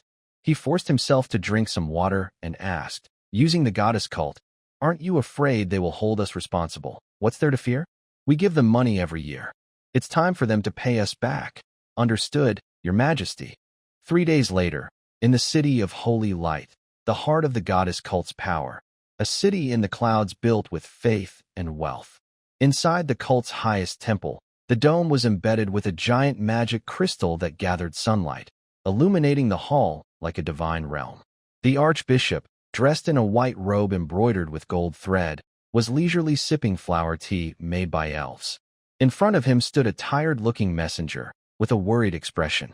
He was a trusted envoy of the King of Orland. "Dark Lord? Are you saying that, after 500 years, a suspected Dark Lord has appeared again?" The archbishop put down his delicate porcelain teacup, speaking calmly, without showing any emotion. "Exactly, Your Eminence the Archbishop." The messenger pulled out a sealed letter signed by the king himself. "A mysterious force has appeared from nowhere, wielding weapons we cannot understand, and is now occupying Blackstone City. They are spreading false teachings, claiming everyone is equal, and even freeing slaves given by nobles, calling them comrades. Our ambassadors have tried to contact their leaders, but we cannot understand their way of thinking. Many of my colleagues believe they are the Dark Lord's army." The archbishop took the letter but did not look at it closely. He squinted and lightly tapped his fingers on the table. He didn't believe these stories. The so-called Dark Lord was just a new power that Orland couldn't control. But the word, Dark Lord, was very useful. It had been too long since the continent of Aria enjoyed peace. Without a common enemy, people's faith in the goddess was visibly weakening. The clearest sign was that the tithes and donations to temples had been declining for 10 years straight. Without money, how could the church stay strong? The appearance of a Dark Lord was the best gift the goddess could give to her followers. Whether these people were truly the Dark Lord's army or not, and whether the two nations should fight or not didn't matter. The goddess's church only needed to invent a fake Dark Lord. The church's strongest members could just rush into battle, assassinate their leader, and then declare that these foreigners were the Dark Lord's army. Then, all races on the continent would believe that the goddess's church was still fighting the Dark Lord, and that the Dark Lord's army still existed, just under a different name. At that moment, panicked sheep would cry out and rush into the goddess's embrace, offering everything they had in hopes of receiving her protection. Yes, this matter concerns the safety of the continent, and the church has no choice but to act. The archbishop's face showed a compassionate expression. "Go back and tell Theodore III that, for the glory of the goddess, the holy knights are ready to march at any time. Also, I will issue a divine decree to inform the entire continent about the arrival of the new Dark Lord." At this moment, Blackstone City knew nothing about what was happening elsewhere. Through the teleportation portal, precious samples of foreign world minerals and plants were continuously sent to Earth laboratories, exchanging for more technological equipment and supplies. Blackstone City, once a remote fortress, was transforming into a miracle city where science, magic, and self-sufficiency blended rapidly. But as the main hub of all this, Comrade Zhang Wei recently felt a bit overwhelmed.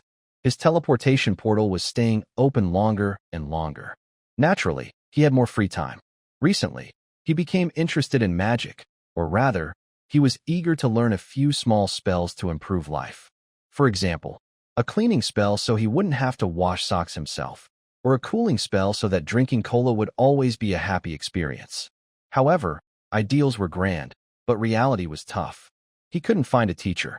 Ashley was busy compiling bilingual teaching materials for the literacy class, constantly having video meetings with linguists from Earth, and was too busy to rest. Gelada was completely immersed in his role as the Orc revolutionary mentor, reportedly working on a large book titled A Preliminary Exploration of Orc Liberation Thought. Even the dozen or so young subhumans he liberated had no time. They said they wanted to join the Women's Federation. So, he went to see the political commissar. After all, no matter if there's nothing to do, the political commissar is the one to find. If there's something, the political commissar is the one to handle. But the commissar was troubled, trying to figure out how to write a report for the leaders.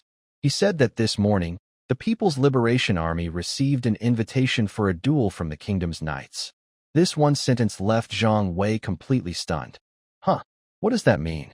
So, the commissar handed Zhang Wei a letter from the kingdom, which was both ambiguous and formal, and asked him to read it. Wow, are all nobles divine beings? Not sure. The commissar rubbed his temples and slapped the hot letter onto the table. What is this? How am I supposed to report this to the higher-ups? A few officers also looked worried. The letter was written in an elegant, courteous style, but its content was baffling. It is neither a declaration of war nor a request for peace, more like a challenge before a street fight, but with many strict rules and a sense of noble arrogance. This makes it hard to tell what the kingdom's true attitude is. What's this? If we refuse, it looks like we're afraid. If we accept, what does that mean? Sending our troops to play house. What does this noble class really want? A staff officer said angrily. Political officer, could this be some local custom we don't understand? Or maybe a test? Everyone was talking, but no one could figure it out. Zhang Wei listened nearby. At first, he also found this confusing. But as he listened, images and lines from movies suddenly flashed through his mind, pieced together like fragments. He felt he might have figured something out. Wait a moment, Zhang Wei suddenly said. Political officer, have you seen a movie called Master? The room instantly fell silent. The political officer was surprised. A movie? At this time, are you still thinking about movies? No, I didn't mean that, Zhang Wei quickly said, waving his hands. He organized his words. What I mean is, their way of doing things is very similar to a rule from that movie. Seeing that everyone still looked confused, he explained. In the movie, a martial artist from outside the city wants to open a martial arts school in Tianjin. He has to follow certain rules. First, he takes a disciple. Then, the disciple has to challenge local martial arts schools to make a name for himself. This is called making a name. But the key step is, after the disciple challenges the schools and becomes famous, he has to be sacrificed, driven out of Tianjin. This way, the outsider proves they are skilled, and the local fighters get a chance to step down. It's a way to follow the rules, and only then can they be accepted and open their school smoothly. After Zhang Wei finished, the room was silent. The political officer's eyes slowly lit up. He picked up the paper again, chewing on Zhang Wei's words. Are you saying, the political officer said with a sudden realization, they don't want to fight us. They want us to challenge their school. Let us show our strength first, prove we're qualified to sit at the same table. That's about right. Look, from their point of view, whether we win or lose, they won't face the danger of losing their country. If we win, they remain respected elders. They won't lose face. If we lose, they can still take a younger brother under their wing. Zhang Wei stroked his chin and thought carefully. It seems they want to understand our strengths and also want to set rules for us. Good idea. A staff officer suddenly patted his thigh. I was just wondering what they were up to, and Comrade Xiao Zhang's analogy hit the mark instantly. The political commissar also nodded and patted Zhang Wei on the shoulder approvingly. Not bad, kid. You usually joke around, but in key moments, your mind turns pretty fast. Zhang Wei was a bit proud from the praise. He rubbed the back of his head and chuckled. So, should we just follow their lead? Set a time and place, find a reason to fight fiercely, then pretend to be defeated to save face, and show our strength to other countries. The political commissar suddenly stopped his hand on Zhang Wei's shoulder. His smile faded, and he looked at Zhang Wei with a gaze like he was looking at a student who scored 99 but wrote a solution on a tricky question. Why did you just get smart for less than 3 minutes and then start to get confused again? The commissar said with a hint of helplessness. Who said we have to follow their script? Zhang Wei was stunned and asked cautiously. Do you mean? No more talking, just declare war? Young man, besides fighting and killing, can't you think of some new ideas? The commissar shook his head and rolled his eyes at him. Then Zhang Wei suggested another idea. How about a joint exercise? Or we could hold a grand parade at the gates of Blackstone City, show off our equipment, and let them see what we've got? That's even worse. A staff officer immediately rejected. The noble system in this world is based on private armies. If you hold a parade for the king, do you think the dukes and marquises under him will take it seriously? They might even see it as a provocation. The most important thing is, we can't reveal our trump cards so easily. The staff officer paused and then said seriously, don't forget, we are outsiders. Our main goal is exploration and development, not conquest. As the saying goes, war invites danger and neglect leads to ruin. We won't start trouble, but we also can't be afraid of it. Zhang Wei listened confusedly, feeling like his brain was overheating. So, what exactly are we supposed to do? Give me a clear answer. It's simple. The political officer tapped on the table, making a dull sound. They want to give us a test. So, we turn the tables and test them first. Test them? Zhang Wei was even more confused. I'm just driving. I don't know anything about military stuff. Can someone tell me how we test? Let's start with an over-the-horizon strike, so they know they are the ones being challenged, the political officer said casually. Over the horizon, Zhang Wei immediately caught the key phrase. Sir, I understand. But we don't have satellites here, no Beidou or GPS, and we're blind. How do we do an over-the-horizon method? The political officer glanced at him and sighed. Comrade Zhang, it seems you need to brush up on your military knowledge outside of your political education. All right, this isn't your concern anymore. The organization orders you to go back to your guard post and stand watch properly. Keep the gate open. Zhang Wei was pushed out of the meeting room, still muttering softly. What is this? A deck of 54 cards, all jokers, and you're playing so secretive, afraid others will find out you like to play poker. A few days later, in the northern border of the kingdom. Inside General Xiaofeng's tent, the atmosphere was tense. Known as a practical man in the royal army, he hated court formalities and only believed in swords and strength. Now, he was studying a map, planning the upcoming military test against Blackstone City. A trusted aide hurried in, handing him a sealed letter stamped with the king's seal. General Xiaofeng opened the letter and quickly read through it. The first part of the letter was the king relaying Dragon Country's reply. They are happy to have friendly exchanges with the Kingdom of Olin, and to show sincerity, they are willing to open bilateral trade immediately. Trade? General Xiaofeng frowned. These mysterious Dragon Country people, what are they really up to? But the second part of the letter was a personal message from the king, which eased his doubts. That I have agreed to their trade request. These guys, who appeared out of nowhere, act strangely, but according to Duke Andre's observations, they are extremely wealthy. Xiaofeng, my general, for this so-called friendly contest, you must fight them to the fullest. No holds barred. They beat them badly, hurt them deeply, to make them understand who truly owns this land. Only by thoroughly defeating them can we extract the most benefit from them. After reading the letter, General Xiaofeng's originally furrowed brows relaxed. He slammed his fist on the table with a dull sound and said, Your Majesty is wise. In his view, the king's decision was a brilliant move. Combining both strict measures and rewards is the true strategy of a great ruler. Thinking of this, a glint appeared in General Xiaofeng's eyes. He felt he could add fuel to the king's wise plan. He called the clerk and, in a private tone, drafted a reply letter to be sent to Blackstone City. In the letter, he exaggerated his troops' strength wildly. The Eastern Border Army participating in the test consists of 200,000 elite soldiers.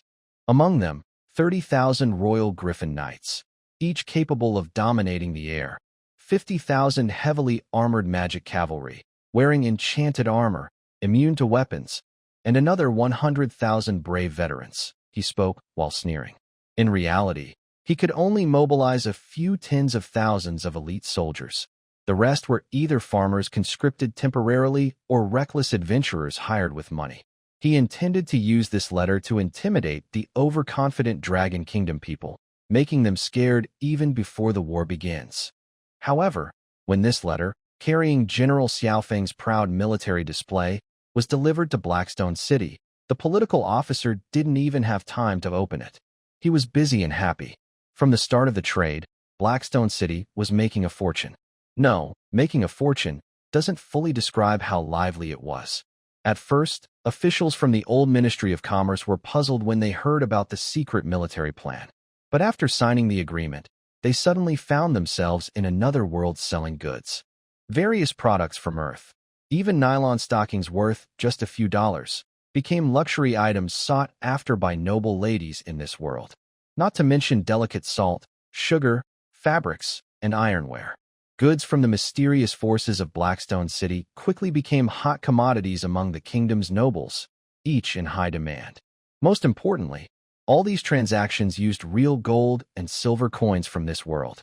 The political officer looked at the financial report, with money flowing in like a river, and felt that happiness came too suddenly. Something inside the rabbit, encoded in its DNA, moved. Little money. My dear little money. Report.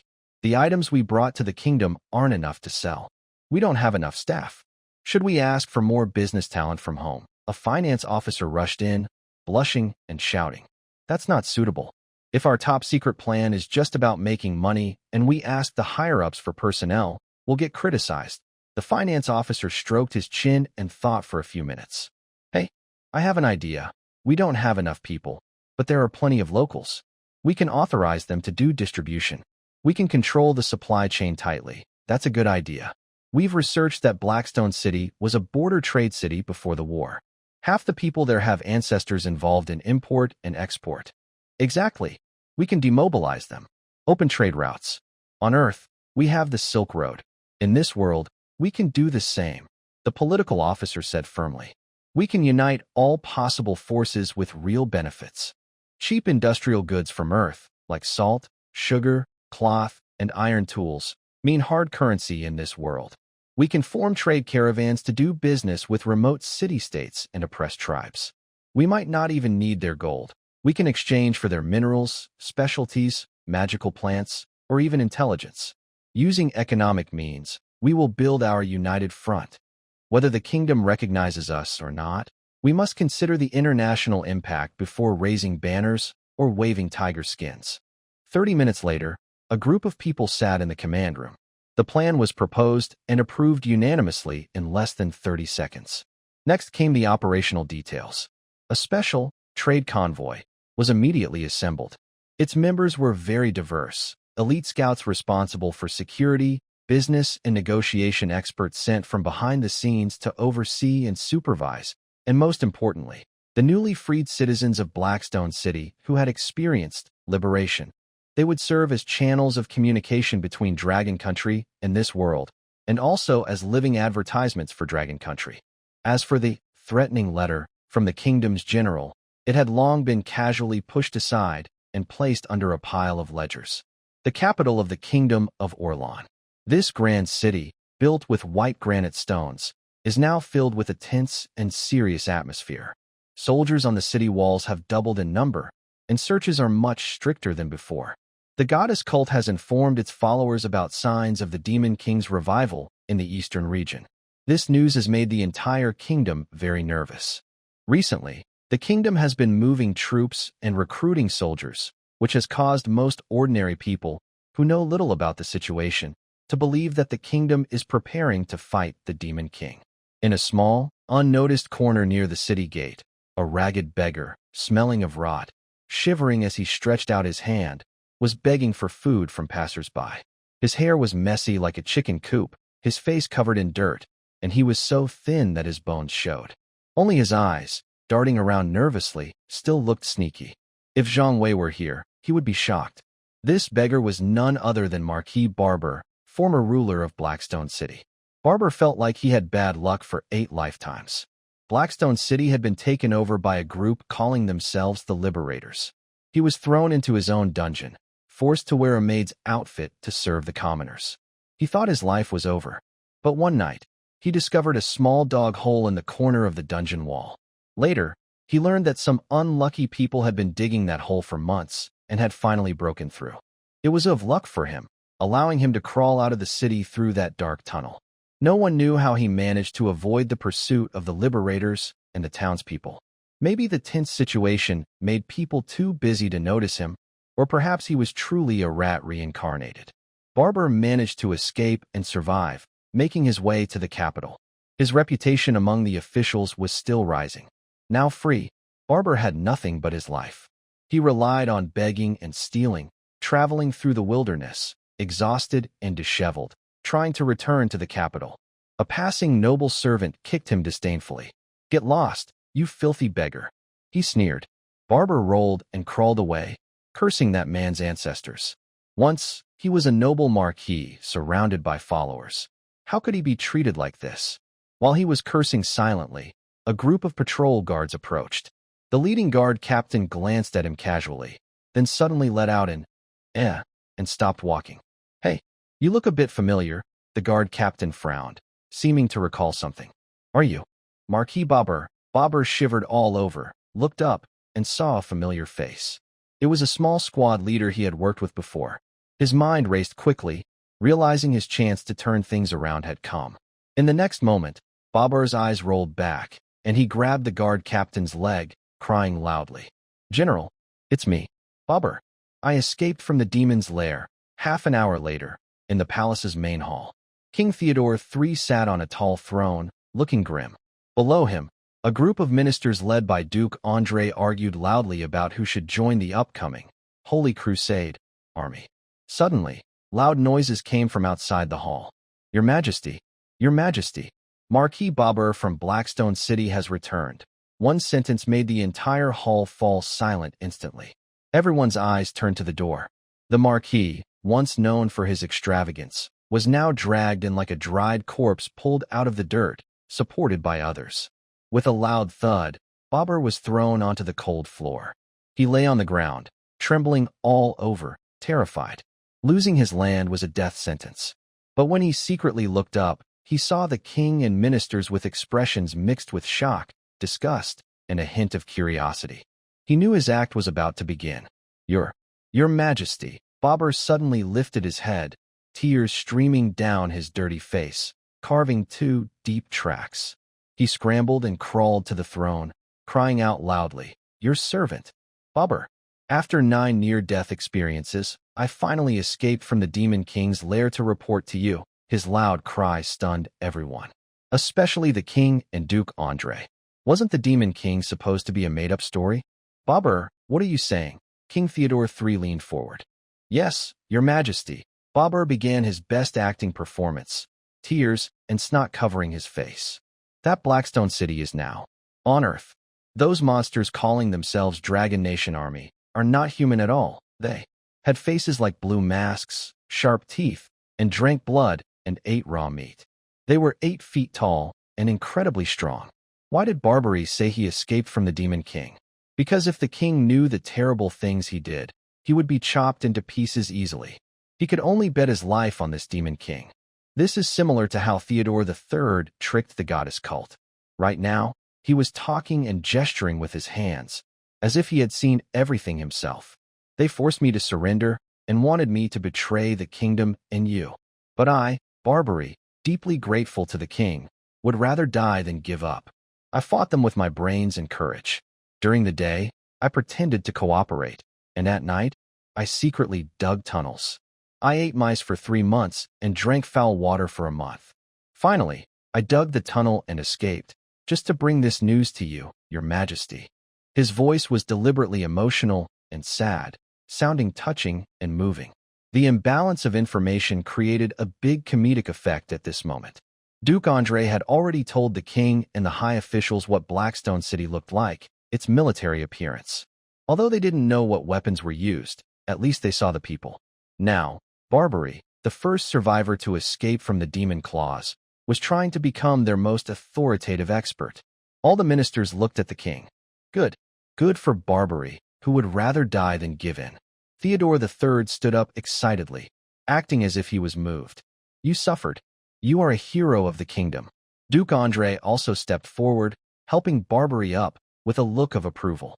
"My lord, the information you brought back is very important. Tell us, what are the weaknesses of those demons?" Barbary was very happy inside, realizing he was not guilty and might even get a promotion. He pretended to think deeply, then said seriously, "Your Majesty, Duke, those demon armies. They are afraid of dirt." "Afraid of dirt?" The king and ministers looked at each other in surprise. "Yes," Barbary said firmly. "Their camp is so clean it's unbelievable. It's spotless. I suspect that's where their magic comes from. If we attack them with dirty things, we can break their spells." This ridiculous statement was accepted as the truth at this moment. Really? Such valuable information. King Theodore III was very pleased and immediately announced, Marquis Babur, your loyalty, bravery, and cleverness are admirable. Starting today, I restore all your titles and lands. Also, I appoint you as Kingdom Advisor, responsible for providing enemy strategies for the Holy War Army. Your advice is my command. Babur, who had been lucky after a misfortune, suddenly rose to great heights and was so excited he almost fainted. That evening, Babur moved into the luxurious residence granted by the king. He soaked in a bath filled with flower petals, drank fine wine, and ate fruit fed to him by maids, feeling like he was back at the peak of his life. The next day, a top-level military meeting was held at the palace. A group of veteran generals, their beards already white from years of service, had to patiently listen to a young man who had just crawled out of poverty as he passionately pointed out strategies. Generals, Babur, with his stomach full, pointed at the map of Blackstone City. Listen, fighting requires thinking. Those demon army soldiers seem strong, but they are actually just paper tigers. From my observations, they perform a wicked ritual called morning exercise every day to absorb magic from the world. We can use magic to make dirt and trash fall from the sky during their ritual, causing their magic to go haywire and making them collapse on their own. The faces of the old generals turned green, and their mouths twitched wildly. Their hands rested on their swords. They had fought against orcs and dragons in their lives. The kingdom also had its own strength and was once a major power. But when had they ever heard such absurd ideas? Is this really about fighting a war? Why didn't the generals just cut him down with a sword? Because the king liked to listen. Why did the king like to listen? Because he thought the foolish common people liked to hear stories. They liked a hero to save the world. Little did they know, the true hero in life was always oneself. Before the army moved, supplies had to be prepared first. Although the kingdom had been building momentum domestically for war, it was mainly just mobilizing troops. For example, they let the main battlefield in the north, where the Orcs were, go without resistance. Then, they sent their elite forces to the eastern border near Blackstone City. The People's Liberation Army was also moving westward, but what they were bringing were industrial goods that could be called a powerful strike in another world. Once the trade route was opened, it was like creating a small hole in the dense iron plate of the Kingdom of Orland.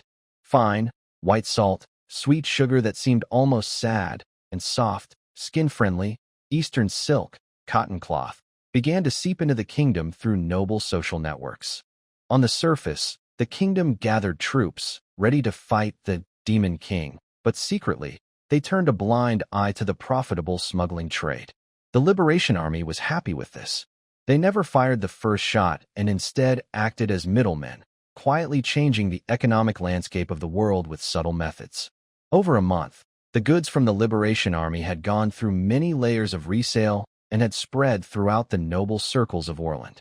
In St. Glory City, at the Countess of Rose's mansion, a grand afternoon tea was underway. In the garden, dozens of elegant noble women gathered, wearing hats decorated with rare feathers, holding small fans painted with delicate patterns. The air was filled with the sweet scent of perfume and floral tea. "Oh, dear Isabella, your dress is so beautiful," one marquise lady admired, touching the fabric of the Countess of Rose's gown. "This Eastern silk feels even smoother than fairy spider silk. I paid a lot to get a small piece from Earl Eagle." The Countess, called Isabella, smiled modestly, picked up her bone china teacup, and added 2 sugar cubes with a silver spoon. "Just enjoy it. I also heard that Earl Eagle recently got a magical thing called sugar cubes, which, when added to black tea, completely neutralized the bitterness, leaving only sweetness. You should all try it." The noble women followed suit. When the pure sweetness melted on their tongues, they all sighed in satisfaction. "Oh my God, this is a gift from the goddess. This is so delicious. I can't drink honey tea anymore." Amid the praise, a discordant voice suddenly sounded. "Gift from the goddess? Huh, I think it's more like the temptation of the Demon King." Everyone looked toward the voice. It was spoken by the wife of a baron, whose husband was a famous salt merchant in the city. "Miranda, what do you mean by that?" Isabella frowned with some displeasure. The lady called Miranda, the baroness, looked very upset and almost cried. "Ladies, You don't understand. Ever since Count Eagle started selling that pure white salt, my family's salt farm is almost shut down. That salt is white, cheap, and has no impurities. Now, not only common people, but even our kitchen uses that salt secretly for curing ham. She became angrier as she spoke, pointing at the snacks on the table. And the sugar used in these treats is probably also from the devil. We enjoy the convenience brought by the devil, but at the same time, he's causing our families to fall apart. What is this world coming to? Her words made the tea party's atmosphere awkward. The noble women present, who among them hadn't bought those affordable, good-quality devil products? They enjoyed these luxury items and, under the church's guidance, angrily cursed the devil of Blackstone City. This had become a silent, shared routine. Cough, cough. A well-informed viscountess cleared her throat, trying to change the subject. She lowered her voice and said mysteriously, "Have you heard? My husband heard from a merchant who traveled to the eastern border that the closer you are to Blackstone City, the cheaper these good things are sold." What? This news hit like a big stone in a calm lake, stirring up waves. Are you saying that Count Eagle, that old fox, is making a huge profit from this? Not just a big profit. I heard that a bag of salt in Creek Valley City is worth less than 1/10 of what he sells it for in the capital. Oh my God. So we've been fools paying so much. The noble women suddenly exploded. The previously united anger vanished, replaced by faces full of regret and frustration. They looked at each other, eyes shining with the same mixture of greed and scheming. Why should Count Eagle be the only one making money? Could they bypass him and deal directly with the source? Even with the so-called devil? Once this idea took hold, it grew like wild grass, unstoppable. But what could they trade with the devil? Gold coins. He didn't seem to need them. Special products? Compared to those divine-like items, their own land's goods were just trash. The tea party ended on a sour note. However, a seed called greed had taken root and grown in many nobles' hearts. That night, many noble women whispered into their husbands' ears, "Darling, are you willing to watch Count Eagle take all our money? That villain. What does he really want?" After countless restless nights, a wild and daring idea suddenly appeared in many nobles' minds. They didn't have the goods the villain wanted, but they had information that might interest him. For example, the king's recent military plans. For example, the supply routes of the Holy Army. And also, which Grand Mage had been secretly summoned. At first, it seemed like good news. But the political officer felt troubled. All sorts of secret messages kept arriving like snowflakes.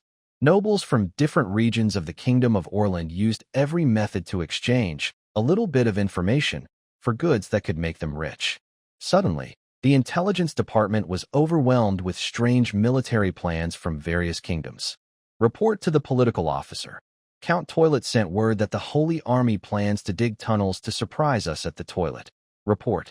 Marquis Green Hat sent a secret message saying the king plans to marry the princess to you to weaken our morale.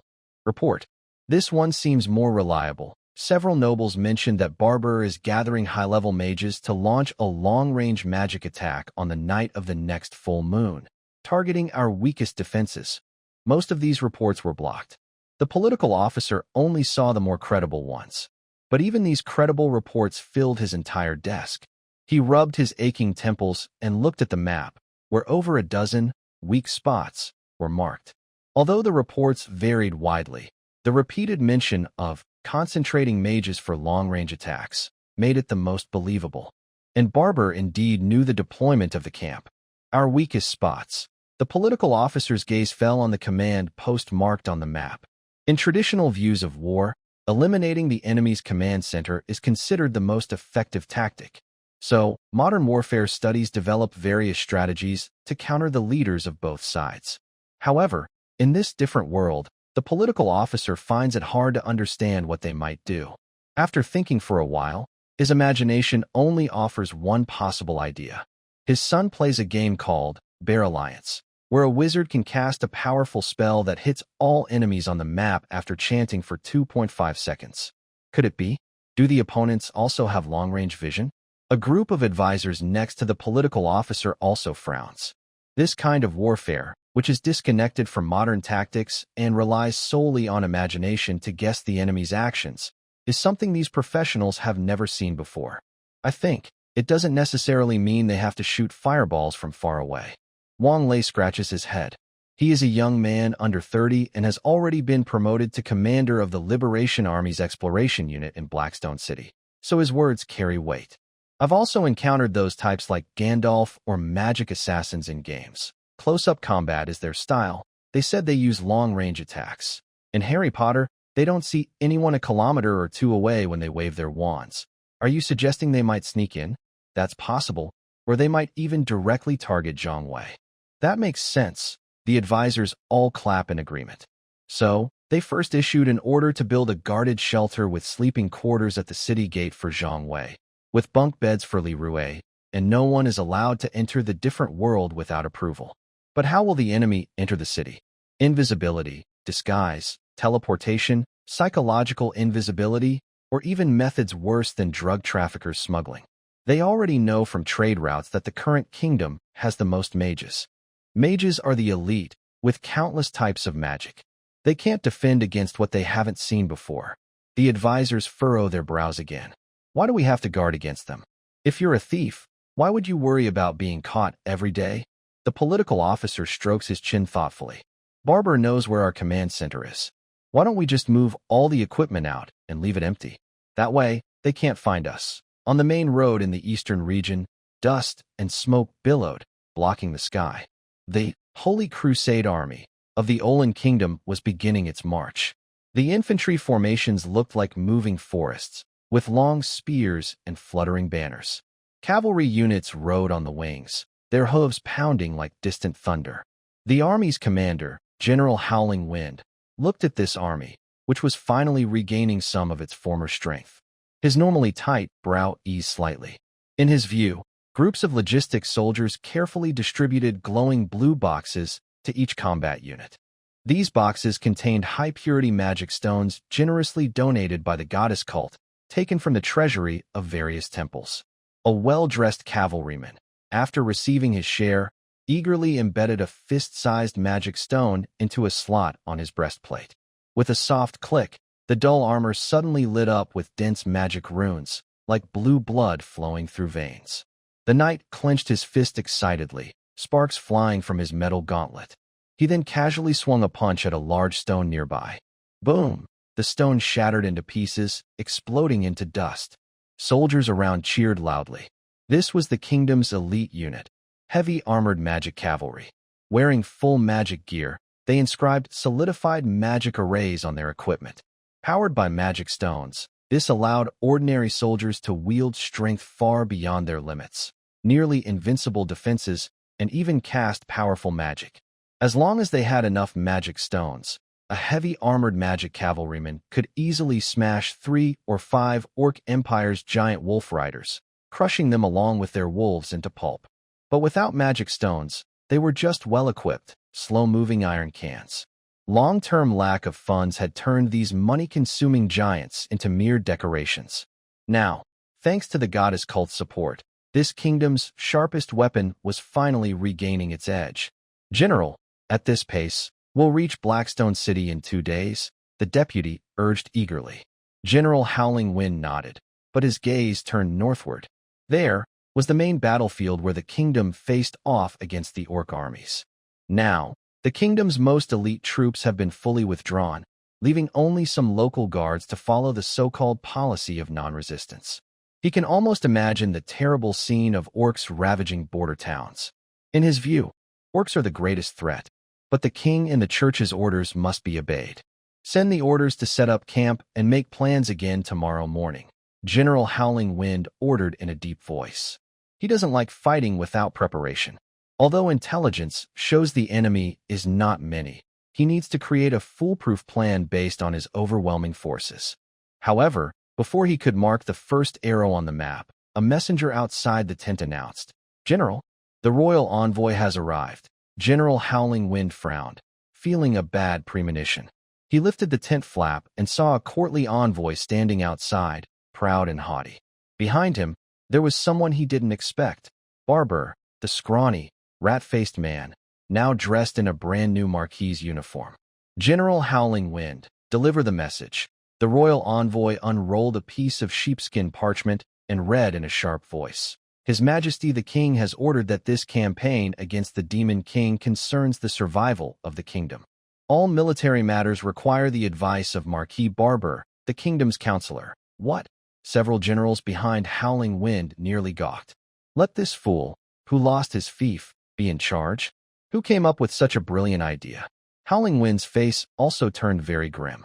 He had fought in wars all his life and hated outsiders giving orders to experts from afar. But this was the king's command, representing the highest authority. Yes, sir, he said through clenched teeth. Barber puffed out his chest, looking proud of himself. He walked to the map and pointed heavily with his greasy finger.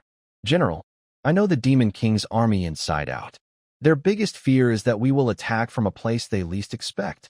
Barber spat as he pointed at the map. I suggest we don't get close. Instead, we gather all our mages here and launch a long-range magic attack. Give them a surprise opening. Long-range attack? How far can it go? About 100 kilometers, I think. Huh. We also can't see the people.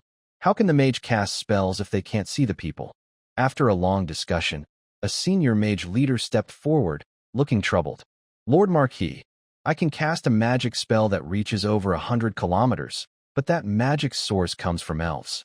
Using it requires building a huge amplification magic circle, which consumes an enormous amount of magic stones and magic power. The farther the target, the weaker the spell becomes, and the accuracy decreases. Do you understand? Or do I understand? Barber's eyes widened. I'm a hero who escaped from the demon den. Just do as I say. I take responsibility for all the consequences. Seeing Barber's arrogant face and the king's envoy's silent approval, General Xiaofeng closed his eyes and waved his hand. Let the mage team try. Order, mage team, follow the advisor's instructions and build the magic circle. Half an hour later, on an open space in the camp, a huge magic circle with a diameter over 100 meters was completed. Thousands of mages sat cross-legged at their positions, their magic converging through the patterns of the circle to the center. At each node of the magic circle, thousands of magic stones emitted bright light. At the command of the chief mage, all the mages chanted together. The air twisted violently, and vast elemental forces gathered and compressed, forming large red lava balls above the magic circle, radiating destruction. Where should we aim? Your Grace the Marquis, target the east. South corner of the Demon King's city, the toilet. That's the most important place in the Demon King's city. After it's destroyed, their strength will definitely weaken. Fire, Barber shouted excitedly. Boom! A strong sulfur smell filled the air, but it wasn't the residue from a high-purity magic explosion. The huge lava ball, which should have flown toward Blackstone City, suddenly exploded at the center of the magic circle. A dazzling burst of fire shot upward, and the shockwave swept outward, knocking the surrounding mages like sandbags. Ouch! My back! My eyebrows! Who saw my eyebrows? The mages lay scattered on the ground. Although their protective shields blocked most of the deadly damage, no one was killed. However, the over 1,000 magic stones borrowed from the sect had completely lost their glow. Did it up? Duke Barber brushed dust off his cloak, looking sneaky with a hint of fat showing as he shook with anger. His characteristic stutter worsened as his face turned red from frustration. Are you old fool? Are you drawing a magic circle? Or just showing off tricks? Barber pointed at the chief mage's nose, spitting as he yelled. With so many magic stones, you blew them all up? Are you a spy sent by the Demon King's army, trying to assassinate me? The chief mage looked confused. He was rubbing his crooked hat and checking the damaged runes, covered in dust. He felt wronged and wanted to cry. He could draw this magic circle with his eyes closed. How could he make a mistake? Your Grace, this doesn't seem right, the mage muttered, puzzled. The runes are flowing smoothly, and the magic energy is normal. It should have fired just now. Also, the noise just now didn't sound like magic backfire. Still talking back? Barber slapped the air next to him and shouted angrily, Do it again. I don't believe our kingdom's magic can lose to those little green men. Under pressure, the mages gritted their teeth and took out more magic stones. This time, everyone stared intently. Even one mage used a distant sight spell to watch above the magic circle. The magic energy gathered again, and a bright red glow hummed in the air. Just as the fireball was about to form, The mage with the distant sight spell suddenly screamed, "Something's in the sky. Black. Is that a crow?" Before anyone could react, a black-pointed object swooped down. Boom! Another loud, earth-shaking explosion. This time, everyone saw clearly. Just before the fireball exploded, the dark object crashed straight into the center of the magic circle. Report. An attack. The mage scrambled to the chief mage, rushing forward. "Sir, I saw it clearly. It looked like a tin bird with wings and smoke coming out. It's them. The Dragon Kingdom people can also use long-range magic. The device was a Dragon 300D, a low-cost, long-range, self-destruct drone. Earlier, the political officer had prepared a test for King Olin, and this was the first question. Because it is cheap, durable, and even uses a twin-cylinder motorcycle engine, some people call it a domestic mini-motorcycle. However, its maximum range can reach 2,000 kilometers. According to media reports, it carries a 50-kilogram warhead, TNT equivalent, that is nearly as powerful as a tactical missile, capable of penetrating strong fortifications or disabling armored groups. Moreover, it can fly at speeds of 220 kilometers per hour, cruise at an altitude of 300 to 500 meters, and stay in the target area for over 2 hours. Fenglong, 300D. I don't care if you can do it or not, I definitely can. Starting from Barbary and others setting up the magic array, installing magic stones at the nodes, and finally casting spells. It has been watching all along. Not only watching, but there is also someone recording the scene on the screen. Oh, so that's how magic works. No wonder the mages of the Kingdom of Orland are so respected. It's really interesting. Have you finished watching? Yes, I have. Will the second one explode too? I didn't see clearly. I want to watch the live operation again. Ridiculous. Barbary pushed away the mage. What Iron Bird? That's just a trick made by the Demon King. Go, bring me more magic stones. No more magic stones, a cold voice interrupted. The envoy of the goddess sect, with a grim face, walked over, looking at the broken stones on the ground, heart bleeding with pain. These magic stones are the livelihood of the believers. They are worth enough to buy a whole street in the capital. Lord Marquis, the sect's resources are not for you to play with, the envoy said through gritted teeth. There have been 2 explosions now, and your mage's advice doesn't seem to work. Giving you more magic stones would be a blasphemy to the goddess. You shameless charlatan, who do you think you are to tell me what to do? Barbary also lost his temper now, standing tall as a marquis. This is war. A holy war. Do your sect want to be deserters? You're just making excuses. While these people argued fiercely in the trench, blaming each other, outside Blackstone City, dozens of kilometers away, Little Lee crossed his legs, staring at the live feed on the monitor. On the screen, Barbary's twisted face from the argument was enlarged. How come they're fighting? Where's the magic array? Keep it going. Little Lee chewed gum and turned to complain to his teammate. I think their magic circle lights up once, and I up once. It's like playing whack-a-mole, but I guess the moles are more expensive. I wonder how much one costs. His teammate kept recording data without looking up. Captain, we still have over 200 Flying Dragon 300D units in stock. There are 3 flying in the sky over there. Should we wait until they summon the next big boss to attack? Or should we clear their storage now? No need to attack now, Little Lee said. The political officer means they want to test us. Since it's a test, it's not good to just kill them right away. Besides, look at these magic circles. They're all just video recordings, right? He chuckled and pressed another button to fire. 3 more flying dragons flew out. Let's let them make more noise. I'll set up multiple cameras to watch and see what new tricks that leader with the stutter can come up with next.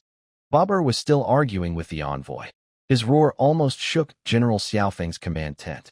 But he was the type to be loud, but not brave. Although he clashed with the envoy, he kept pointing at the mage team leader's nose and shouting at the envoy. Duke, now is not the time to blame anyone, the envoy said calmly. We should think about why every time we cast long-range spells, just as the magic gathers at the last moment, it gets precisely interrupted. What do you mean? Babar said, hands on his hips. It must be because your magic stones are fake. The envoy seemed not to hear his sarcasm and walked straight to the chief mage. Captain, with your expertise, do you really think this is magic backlash?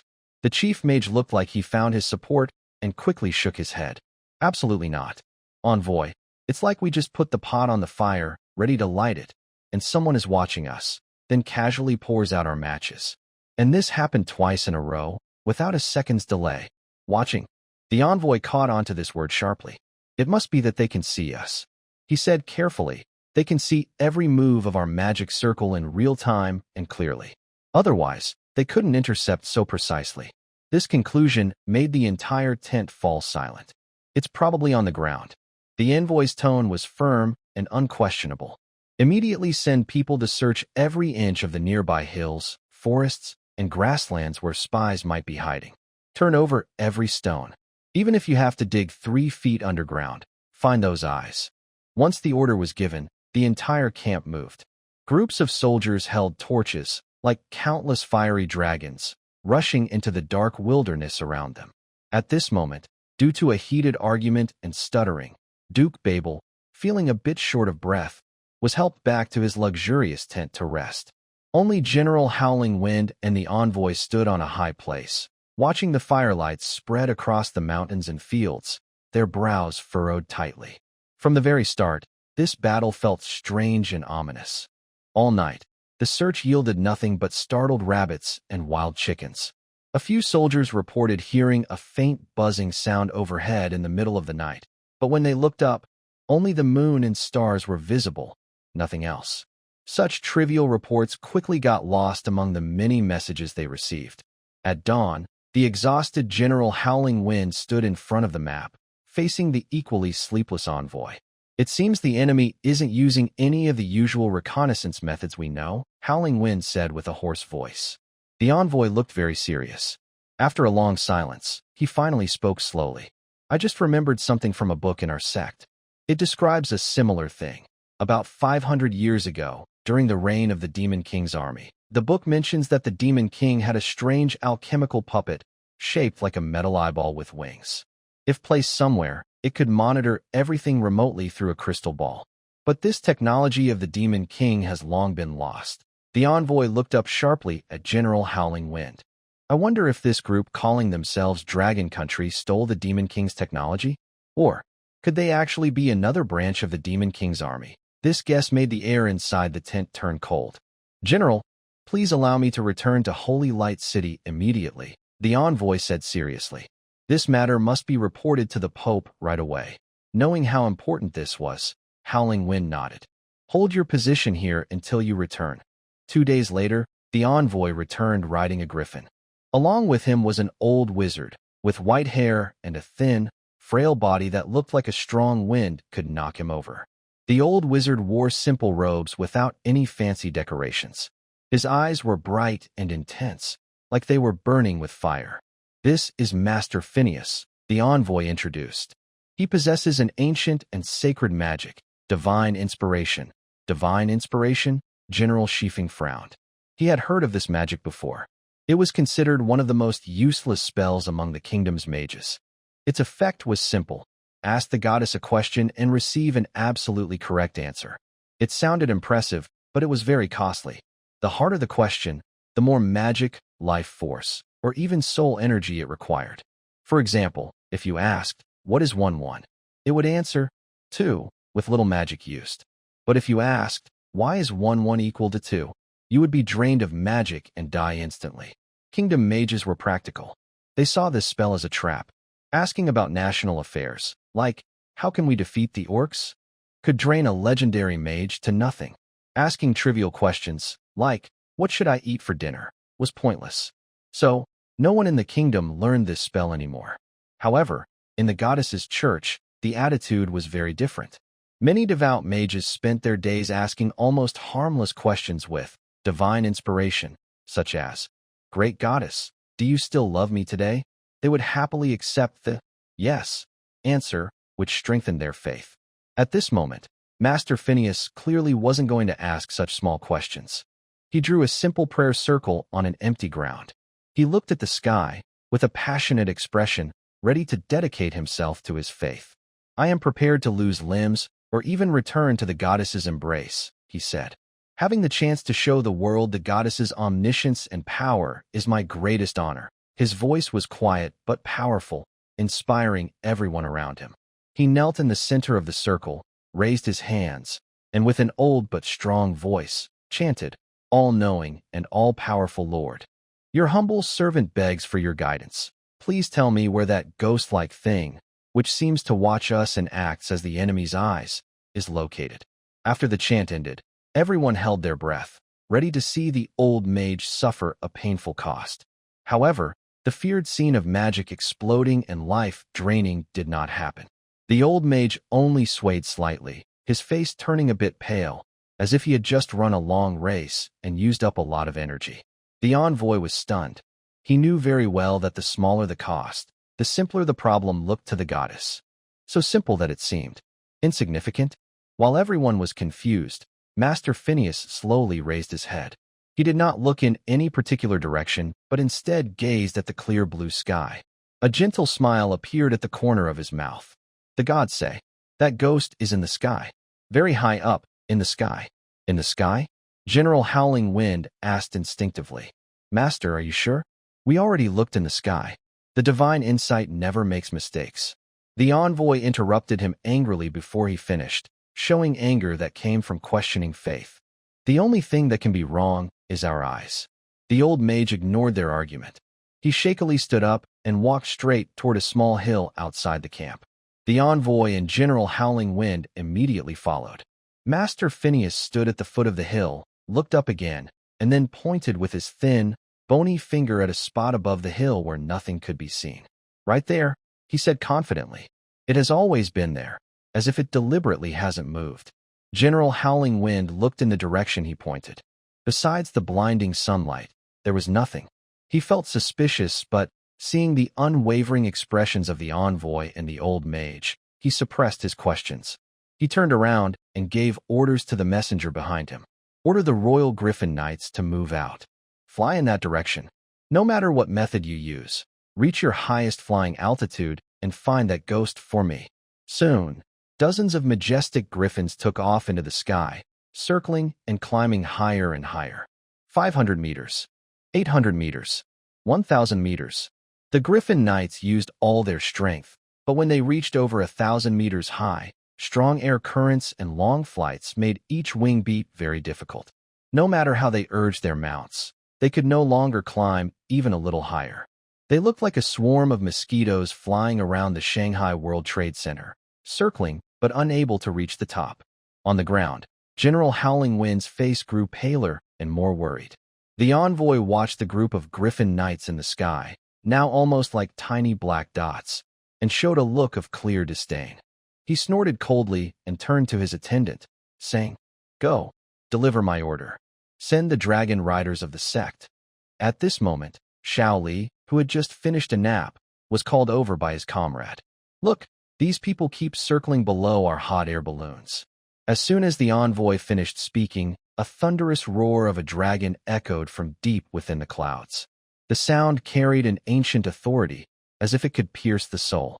A huge shadow slowly appeared from the clouds, its wings like a giant sail, shimmering with a mix of molten gold and dark red under the sunlight. With each flap, it whipped up a fierce wind, causing the grass and trees on the ground to bow. That was a dragon rider, also known as the legendary Skyfire Wing Rider of Area. The kingdom's soldiers erupted in excitement. They had never seen such a magnificent sight. They dropped their weapons and, ignoring discipline, gathered around, stretching their necks to look up. Many even knelt on the ground, worshipping this divine being. The dragon landed in the center of the camp, creating gusts that made the surrounding tents shake. A knight dressed in silver-white armor leapt down from the dragon's back. He moved steadily, with a resolute face. Though young, his eyes held the same ancient and deep light as the dragon. Sect's dragon rider, Eorian, reporting to the envoy, the knight knelt on one knee, his voice firm as a rock. "Stand up, Eorian." The envoy looked at him with trust and hope. "Now, only you can complete this task." He pointed to the sky and then to the old mage beside him, whose hair was already white.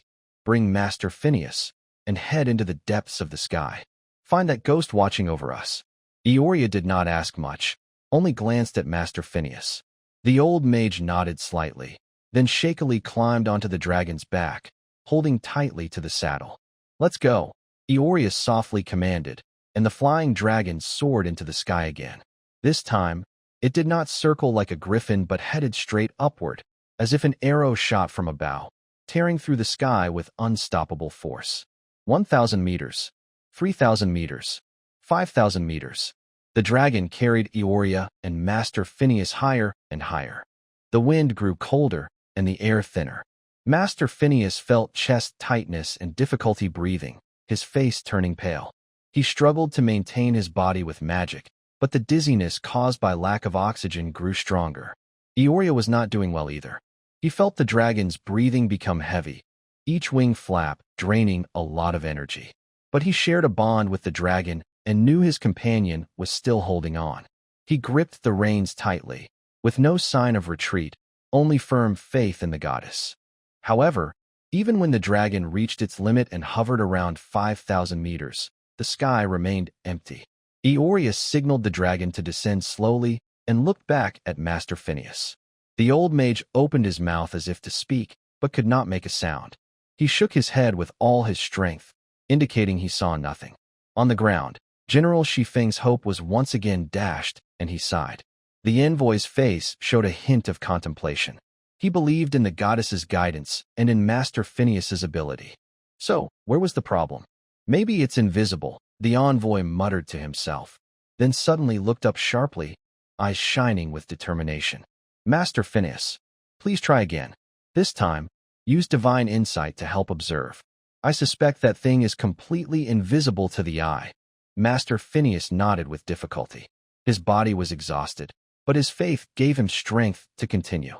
The dragon carried them once more into the clouds. 5,000 meters. 6,000 meters. This time, when the dragon reached 6,000 meters, Master Phineas suddenly let out a low gasp. His eyes shimmered with a strange blue light, an extraordinary vision granted by divine insight. In the invisible air, a tiny, inverted water-drop-shaped black spot floated silently. Eoria, it's right there, Master Phineas shouted with all his strength. Eoria looked in the direction he pointed, but still saw nothing. However, he trusted Master Phineas's words. Can it go higher? The old mage asked in a hoarse voice. Eoria felt the dragon's condition and replied hard, It can. Go a little higher. Then keep going. The old mage said firmly, with no doubt. We must find out what it really is. The dragon let out a painful cry, but still pushed upward with effort. Eoria and the dragon shared a strong connection. He could feel the dragon's response, an unwavering loyalty, even when body and spirit were pushed to the limit. For the glory of the goddess, with strong will and deep bonds, they managed to climb higher in the thin, almost suffocating air. 7,000 meters. 8,000 meters. Meanwhile, in the underground command center of Blackstone City, Little Lee was staring at the monitor. Wow, these guys are really determined, Little Lee said, watching the tiny black dot on the screen grow smaller. His mouth formed an O shape. It's already 8,000 meters, and they're still flying up? Won't they freeze solid? Next to him, Wang Lei, who had come in response, was leisurely drinking goji berry tea from a thermos. Report to the commander. The target has exceeded 8,000 meters, and an unknown creature has been observed. It looks like a western dragon from comics, carrying 2 people on its back, moving very fast, approaching the high-altitude balloon, the communicator said urgently. Wang Lei put down his thermos, his eyes sharp. 8,000 meters, and it's still alive? He pondered for a moment. Then a meaningful smile appeared on his face. Interesting. What's the current altitude of our balloon? A bit low, about 20,000 meters. Little Lee, adjust the balloon's height downward and test the other's parameters. Understood. Little Lee quickly operated, and the descent curve of the high-altitude balloon began to appear slowly on the screen. Meanwhile, at 8,000 meters high, Eoria felt darkness cloud his vision, and his mind was struck with sharp pains. The dragon was also at its limit, letting out a final roar. Every flap of its wings seemed to tear its muscles apart. Master Phineas's body was already trembling and about to fall apart. If Eoria hadn't used magic ropes to hold him on the dragon's back, he might have been swept away by the strong wind. He looked at the inverted water-drop-shaped object, which was becoming clearer through the divine insight view, and his eyes showed a mix of near despair and intense passion. Eoria, Thank you for your hard work. The old mage's voice was faint, like a candle flickering in the wind. Now, it's up to this old man. He untied the magic ropes, and despite his body nearly collapsing, he suddenly burst with great strength. For the glory of the goddess, for the future of the kingdom, the old mage roared loudly, his magic energy boiling around him. It was the power he ignited by burning his life. He activated wind magic to its fullest, transforming into a white streak of light, breaking free from the dragon's back and soaring straight upward. Ioria watched the old mage's figure, tears filling his eyes, which instantly froze into ice crystals in the wind. He tightly hugged the dragon's neck, feeling his companions shared anger and sorrow. Master Phineas climbed higher and higher, shouting out praises for courage, bonds, and faith. He knew his life was almost over, but as long as he could dedicate everything to the goddess, he had no regrets. 3,000 meters. He broke through the maximum height a dragon could reach and soared to an unprecedented height of 11,000 meters. In his divine insight, the inverted water drop-shaped object was no longer blurry. It reflected a strange glow, like an evil eye of a demon king, coldly overlooking the land. Puppet of the demon king. Die. The old mage used his last breath, gathering all his magic and burning life force into his fingertips. A dazzling thunder spear, carrying the power to destroy heaven and earth, shot toward the evil eye at an unbeatable speed. The thunder spear tore through the sky, emitting a piercing scream. In the next moment, boom, a fierce explosion sounded in the high sky. The inverted water drop-shaped object instantly disintegrated into countless fragments, carrying flames and thick smoke as they fell downward. Master Phineas's body began to fade at the moment the thunder spear was fired. He wore a faint smile of relief, and his consciousness gradually blurred. Fallen in battle against the Demon King's puppet. No regrets in this life. Meanwhile, inside the underground command center of Blackstone City, report. The balloon signal is cut off. Target lost. The communicator shouted in alarm. Except for the few technical soldiers watching the surveillance videos who inexplicably seemed a bit excited, no one else looked serious or urgent. Even Wang Lei was nearby, sipping small sips of goji berry tea. Gao air balloon, I don't know. At that time, the leader told me to descend quickly, but they shouted about courage, bonds, faith, and rushed forward. How many meters? About 13,000. As an Air Force tactic, being able to shoot down a B-2 is a big achievement. Congratulations, congratulations. Are they still researching? Of course. You know, this thing can fly so high. The meat must be very tasty. It was for the kingdom, for the goddess who died. Doesn't she deserve a proper funeral? The goddess once said that even the foolish and simple-minded on the roadside deserve a funeral. Are you questioning her words? Or do you think the ambassador is less worthy than a fool? Bobber didn't want to be labeled unfairly. He quickly said, nonsense. Even fools are better than old mages, huh? What do you mean? The envoy glanced at him, thinking Bobber was indeed a fool, but as a follower of the goddess, he didn't want to cause trouble. He calmly added, according to our tradition, after a hero's funeral, there is a grand memorial feast with the finest wine and the best food, to honor the hero's spirit in heaven. This was his way of dealing with the fool. A feast? Bobber's ears perked up, his eyes shining. Food? Why didn't you say so earlier? He suddenly slapped his thigh, turning his attitude completely around, and said seriously, the envoy is right. The great hero, who sacrificed himself for the country, is the backbone of our kingdom. His funeral must be grand. Absolutely grand. Anyone who dares to say otherwise is disrespecting our hero and is my enemy. Seeing his passionate expression, General Xiao Feng couldn't help but twitch his mouth. The old mage's funeral was quickly held in an open space in the camp. The atmosphere was solemn and respectful. Tens of thousands of soldiers took off their helmets and bowed their heads in silent mourning. General Xiao Feng specially invited the Flying Dragon Knight, Ioria, onto a temporary high platform. This young knight still had tears on his face and frostbite from flying at high altitude. Looking at the dark crowd below, he spoke in a hoarse but firm voice, recounting the heroic battle that took place 10,000 meters above. Master Phineas burned his life to become the thunder that punishes the Demon King. He told me this was the goddess's will, the power of faith.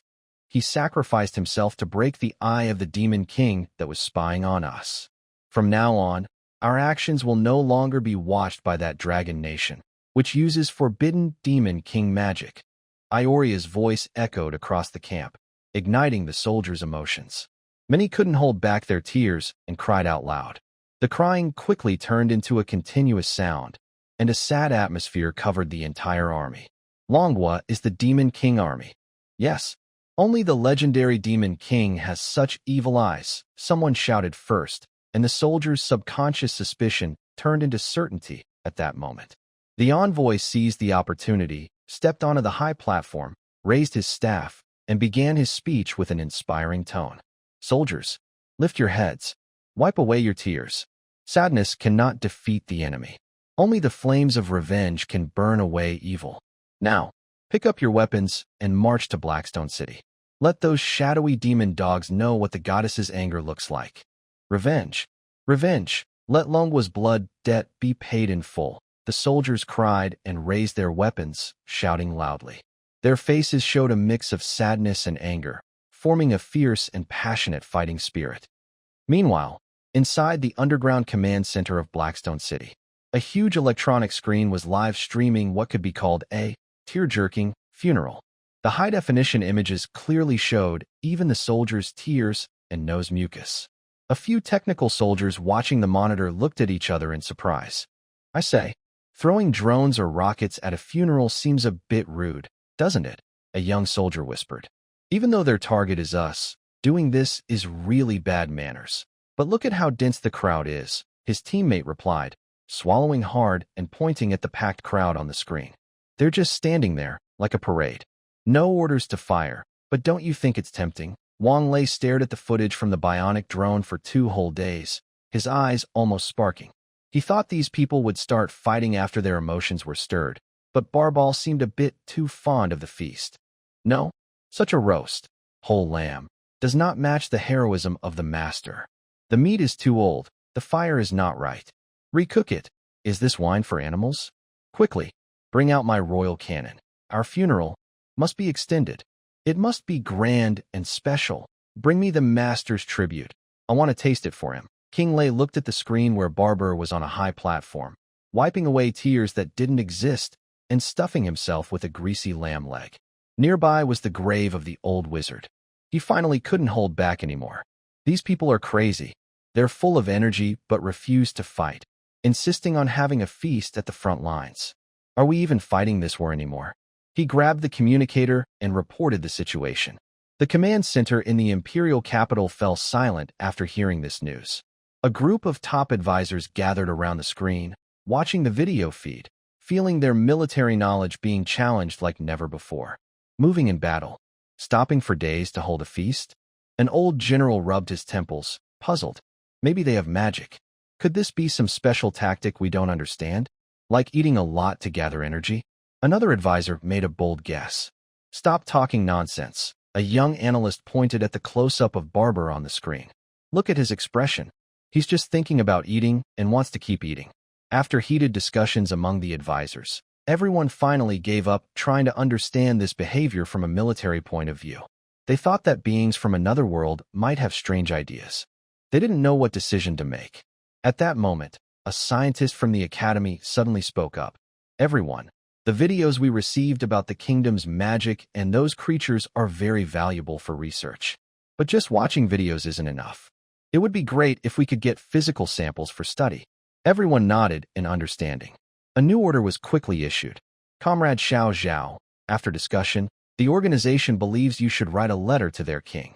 Say we're eager to learn from each other and urge them to send their forces quickly. Let's strike hard and fast, so we don't get overwhelmed later. The political officer put down the communicator, looking thoughtful. Writing the letter was easy, but he was worried that with their current level of performance, if they really fought seriously, the kingdom's army might get wiped out before showing what they could do. That wouldn't be good. The scientists back home would complain. So, he decided to change the strategy. Constant long-range attacks aren't a good idea.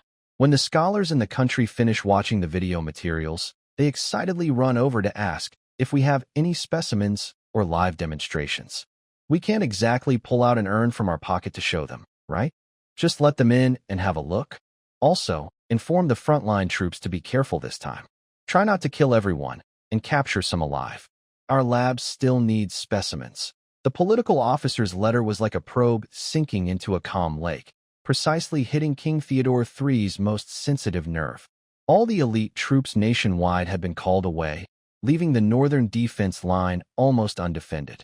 Meanwhile, General Howling Wind's army of over 100,000 was dragging its feet in the eastern region, not making progress.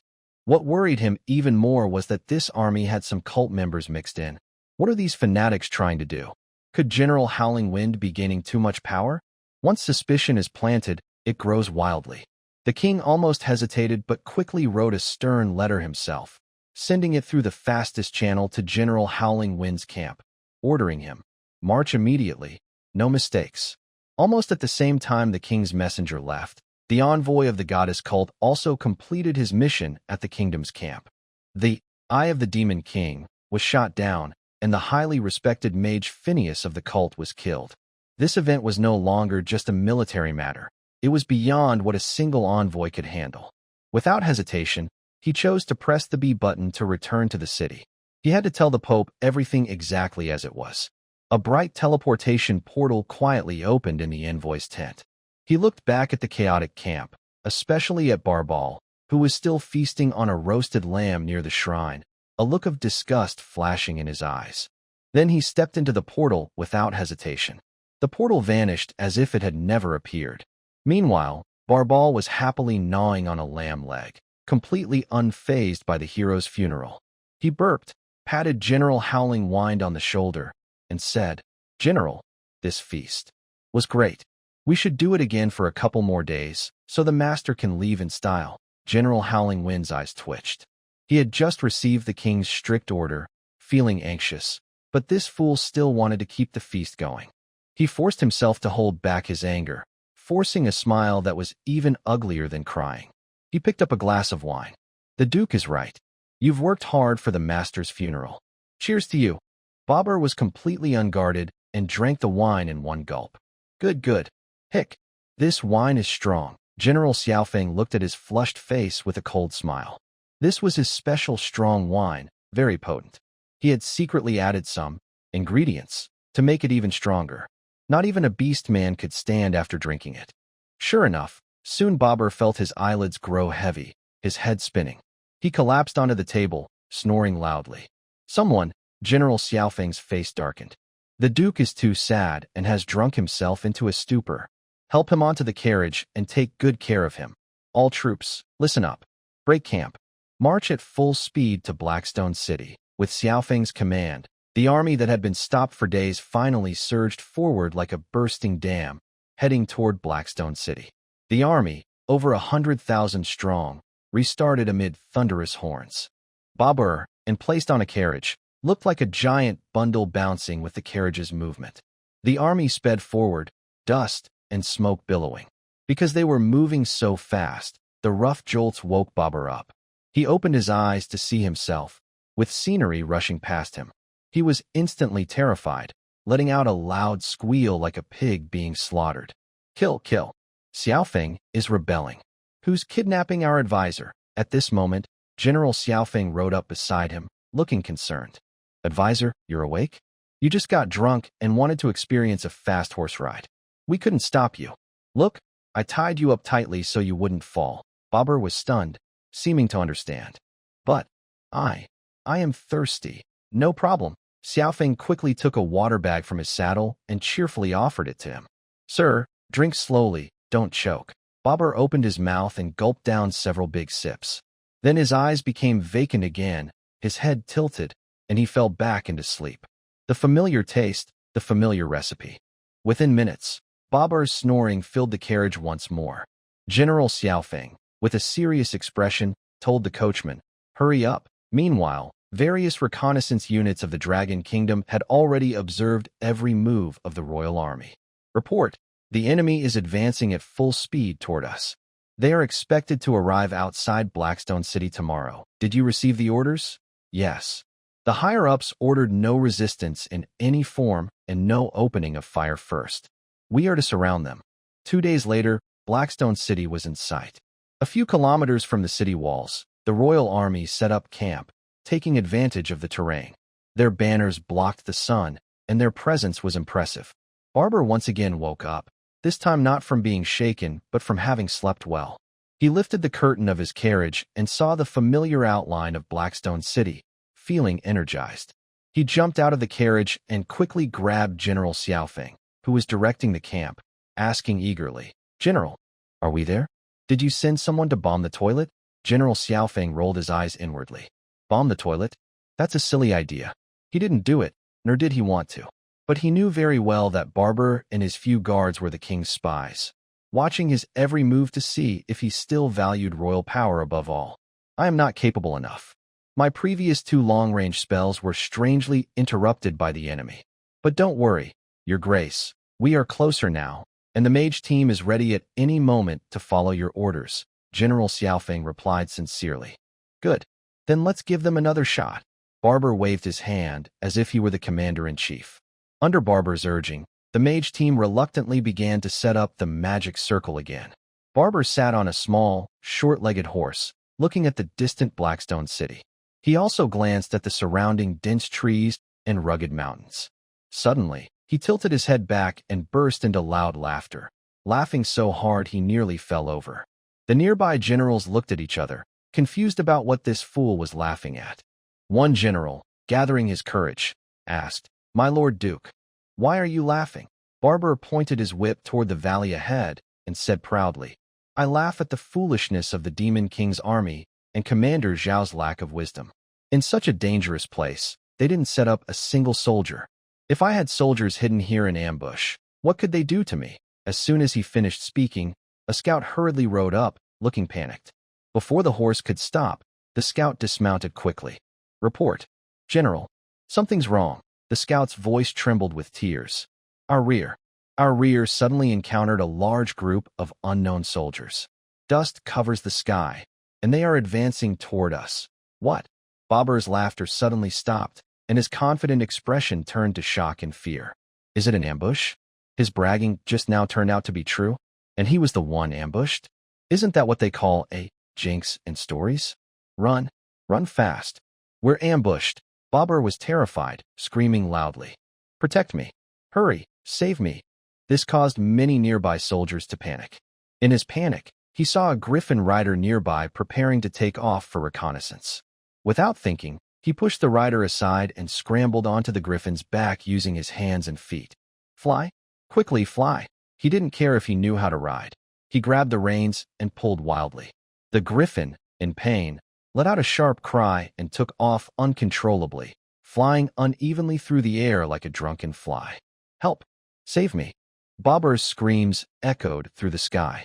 At that moment, the out-of-control griffin crashed into a huge shadow. With a loud thud, it seemed to hit a wall of flesh. Barber was thrown around, feeling as if all his bones were about to break. He dazedly looked up and saw shimmering golden and dark red scales under the sunlight, along with a huge dragon, head burning like fire. Dragon? He looked up further and saw a familiar figure standing on the dragon's back. Envoy? It was the flying dragon knight sent by the church. Leading the dragon was the returning church envoy. The envoy looked down at Barber, hanging like a dead dog from the griffin's neck, with a look of contempt. He ignored the disgraceful duke and turned his gaze to General Xiaofeng, who was also looking uncertain on the ground. General Xiaofeng, the envoy's voice, amplified by magic, clearly reached everyone's ears. The Pope has issued the highest divine decree after learning of the Demon King's traces here. The goddess sect summoned legendary warriors from 7 countries and sent out their most elite team, the Burning Sky Wing Knights. We will fight alongside the kingdom's army to face the evil that has taken over Blackstone City and fight to the death. As he spoke, huge dark shadows emerged from the clouds in the sky behind them. These were hundreds of flying dragon knights. Their formation blocked the sky, and the sound of dragon roars echoed loudly, deafening everyone. A powerful, unprecedented pressure covered the entire battlefield. General Howling Wind stared blankly at the scene before him. His initial fear was quickly replaced by excitement. He thought it would be a close city attack, but unexpectedly, the sect had brought out their strongest secret weapon. This was not just reinforcements. It was a force capable of sweeping across the continent and destroying entire nations. Deception and warfare. A gleam of excitement shone in General Howling Wind's eyes. He was almost certain that the dragon army on the other side still thought this was just a symbolic, friendly match. They would never guess that his side had already gathered a terrifying force capable of wiping out them and Blackstone City from the map. The advantage is ours. Wait, why did the mage on the magic circle suddenly run away? Oh no, it's about to explode. Inside the large magic formation set up by the mages, a destructive high temperature was emanating. The molten lava fireball in the center, which had been condensed earlier, was completely unbalanced after Barber's recent chaos. The originally flowing dark red magic on the fireball's surface became wild and uncontrollable, cracking open golden fissures, and the light shining through was so bright it hurt to look at. It's going to. Run. Protective barrier. Use all magic power to maintain the barrier, the mages cried out in panic. The envoy furrowed his brow tightly. Barber was riding an out-of-control griffin, shouting until his throat was hoarse. Just as this energy, enough to level several hundred meters around, was about to go out of control, one person from the small team brought by the envoy stepped forward. He wore a pointed wizard hat with a low brim, hiding his face, but his figure floated slowly into the air without any external help. He simply extended a withered, branch-like hand and gently pressed it against the trembling molten fireball in the void. Buzz, an invisible ripple spread out. The originally fierce fireball, as if pressed down by fate, suddenly calmed. The swirling lava retracted and turned back into a large, smooth, and slightly jade-like red sphere. Great goddess of praise, stay calm. He managed to stabilize it with just a wave of his hand. The mages who had been waiting to die all knelt down together, sweat soaking their robes as they survived the disaster. The mage turned around in the air. He didn't look at his fellow scholars bowing to him, but instead looked toward Barbal, who had just been thrown down from the sky by a griffin and was rubbing his sore backside, crying out in pain. Advisor, the mage's voice was rough, like sandpaper rubbing against the ground. Since this thing is already formed, where do you want it to land? Barbal was stunned for a moment, then remembered his grand plan. He suddenly jumped up, ignoring the pain in his backside, and pointed at a corner of Blackstone City, shouting stubbornly, "Detonate the toilet." I don't believe that if we hit up, they'll stay calm. The mage tilted his head slightly, as if confirming the truth of this order. After a moment, he calmly uttered one word, "Fine." Meanwhile, underground command center of Blackstone City. On the big screen, the drone footage was so clear that you could even see the patches on the mage's wizard hat. Captain Wong, this person's entrance effect looks strange. Shaoli pointed at the screen, no longer chewing his gum. Next to him, a young officer also frowned. I keep feeling like this person looks more and more like those heroic units in online games. Wang Lei stroked his chin, no longer interested in drinking goji berry tea. Although they had planned to see what this magic looked like when released, this sudden appearance of the old man was a bit strange. Political Commissar, we need to ask the experts about this, he said, turning to the side. At this moment, Ashley had just finished helping the soldiers evacuate the last group of border refugees. She stepped into the command center, her gaze falling on the floating figure on the screen. Her body trembled suddenly, and her nails unconsciously dug into her palms. It's him. Ashley's voice trembled slightly. Do you know him? The political commissar asked seriously. Ashley took a deep breath, calming her racing heart. I saw him at the Elven King's court. That was many years ago. His name was something like Archmage Curry. In our world, he's considered a legendary figure. Seeing the puzzled expressions on the soldiers' faces, Ashley tried to explain in simple words they could understand. How can I explain this?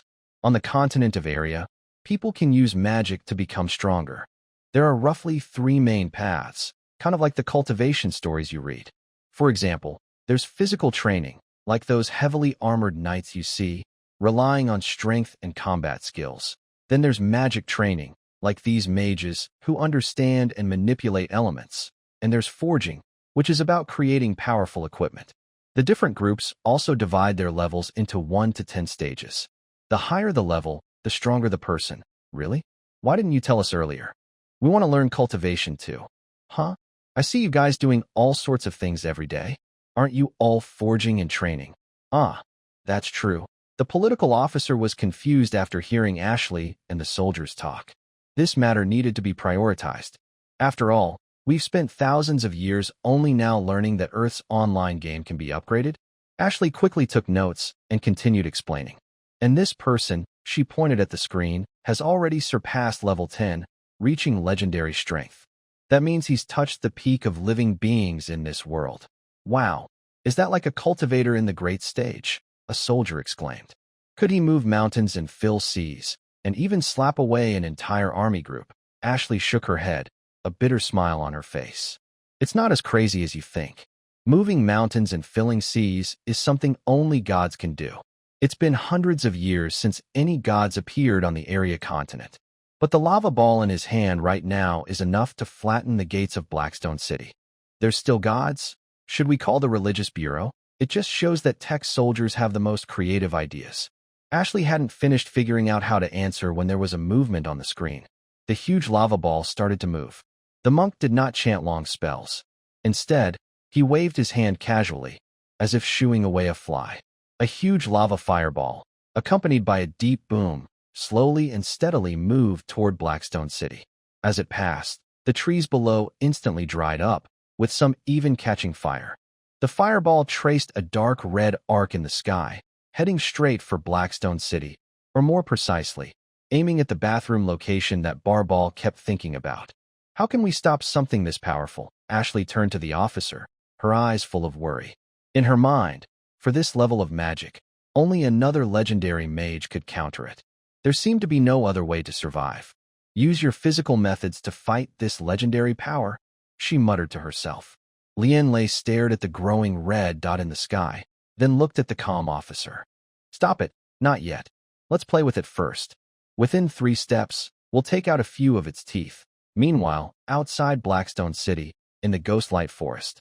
According to the plan, most people, equipment, and logistics had already been evacuated here. The soldiers on patrol were in 3 groups, and the resting soldiers sat in small groups on glowing mushrooms, playing cards and chatting peacefully.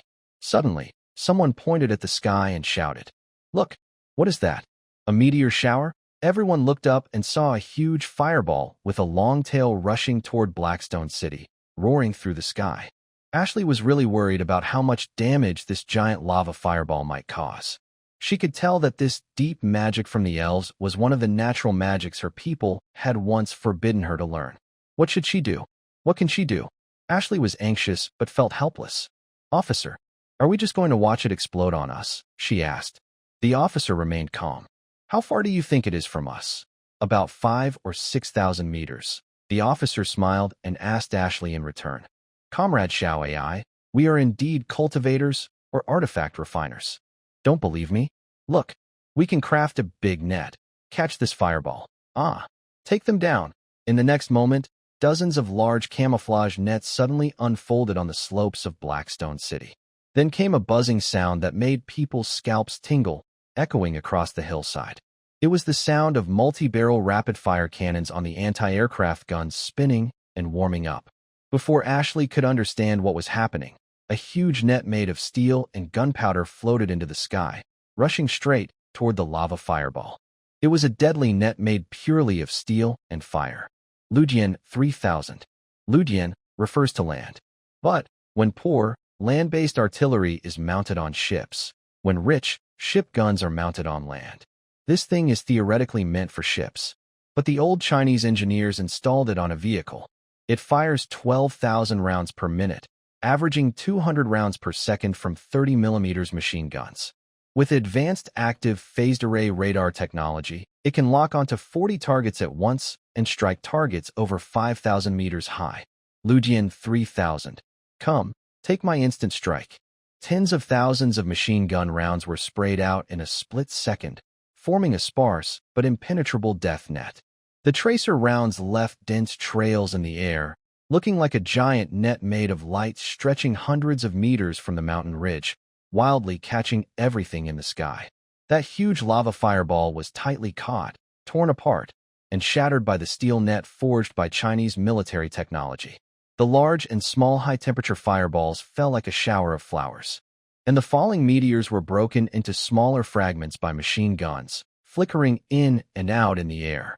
This scene stunned the kingdom's army. What kind of magic is this? So powerful.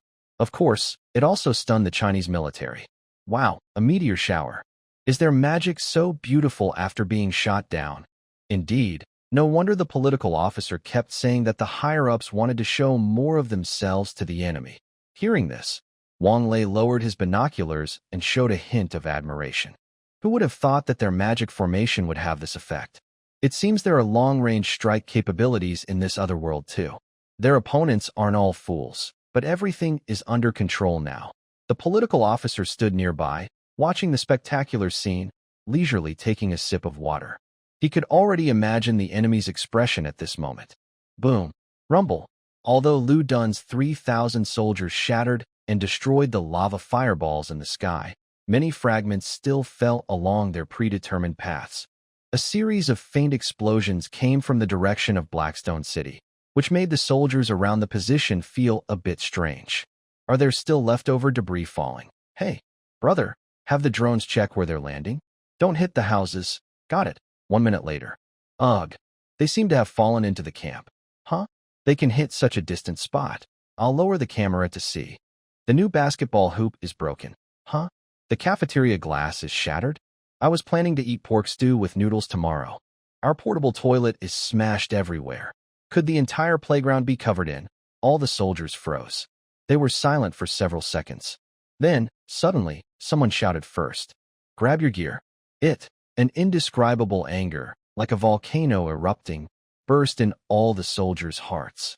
At that moment, a reconnaissance soldier responsible for guard duty ran back. Report. Enemy scouts spotted. They're sneaking on the ridge to the east, peeking at us with a tube. At this moment, the Kingdom Scout was carefully observing the aftermath of the bombing with a magic telescope. He imagined a scene of blazing fire, wreckage everywhere, and the Demon King's army crying and shouting in chaos. But there was nothing. Curious, he accidentally turned his head and saw a large, dark crowd rushing out of the woods, waving engineering shovels, wooden sticks, and shouting loudly, heading straight for the hilltop where he was. The twisted faces filled with anger, and the furious roars made the scout instantly terrified and scared out of his wits. The Demon King's army has gone crazy. They're charging at us. The Kingdom Scout was so frightened, he almost peed himself. He lay on the ridge, peering through the magic telescope, witnessing a magical scene that could overturn his 30 years of life.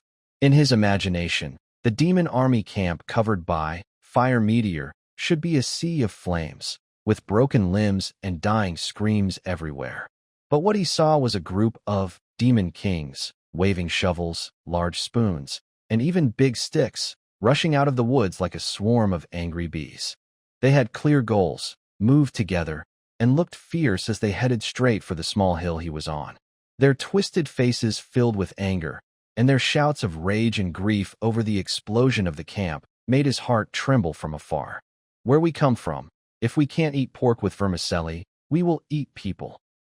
Give me back my toilet. Hit him. The playground is full of. All over the place. The scout's mind went blank. He couldn't understand the language, but he wasn't stupid. This scene didn't make sense. Shouldn't they be panicked and running away after being bombed? Why are they charging forward like they've had a shot of adrenaline? He couldn't understand.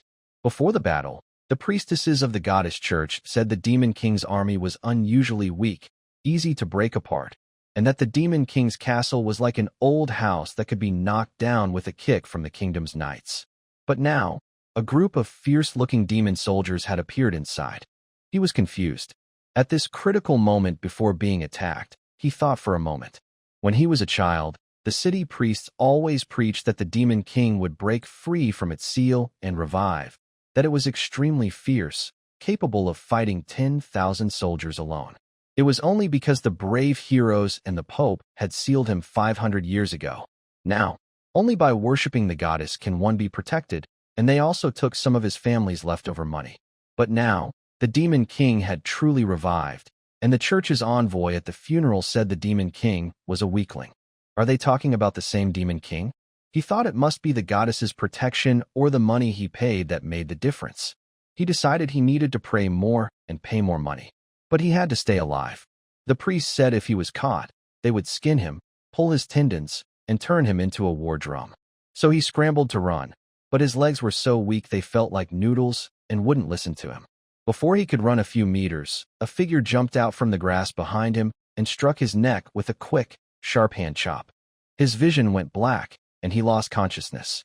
When the scout woke up again, he found himself with ropes and thrown beside a cluster of glowing mushrooms.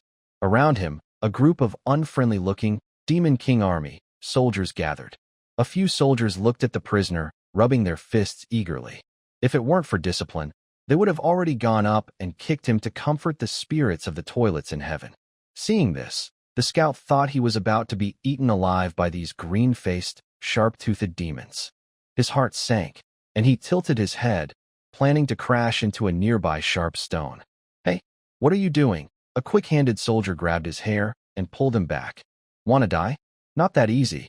If you don't explain yourself clearly, no one will let you go." At this moment, the political officer arrived quickly, followed by a curious-looking orc, gurgling happily. "Did you catch a live one?" the political officer asked.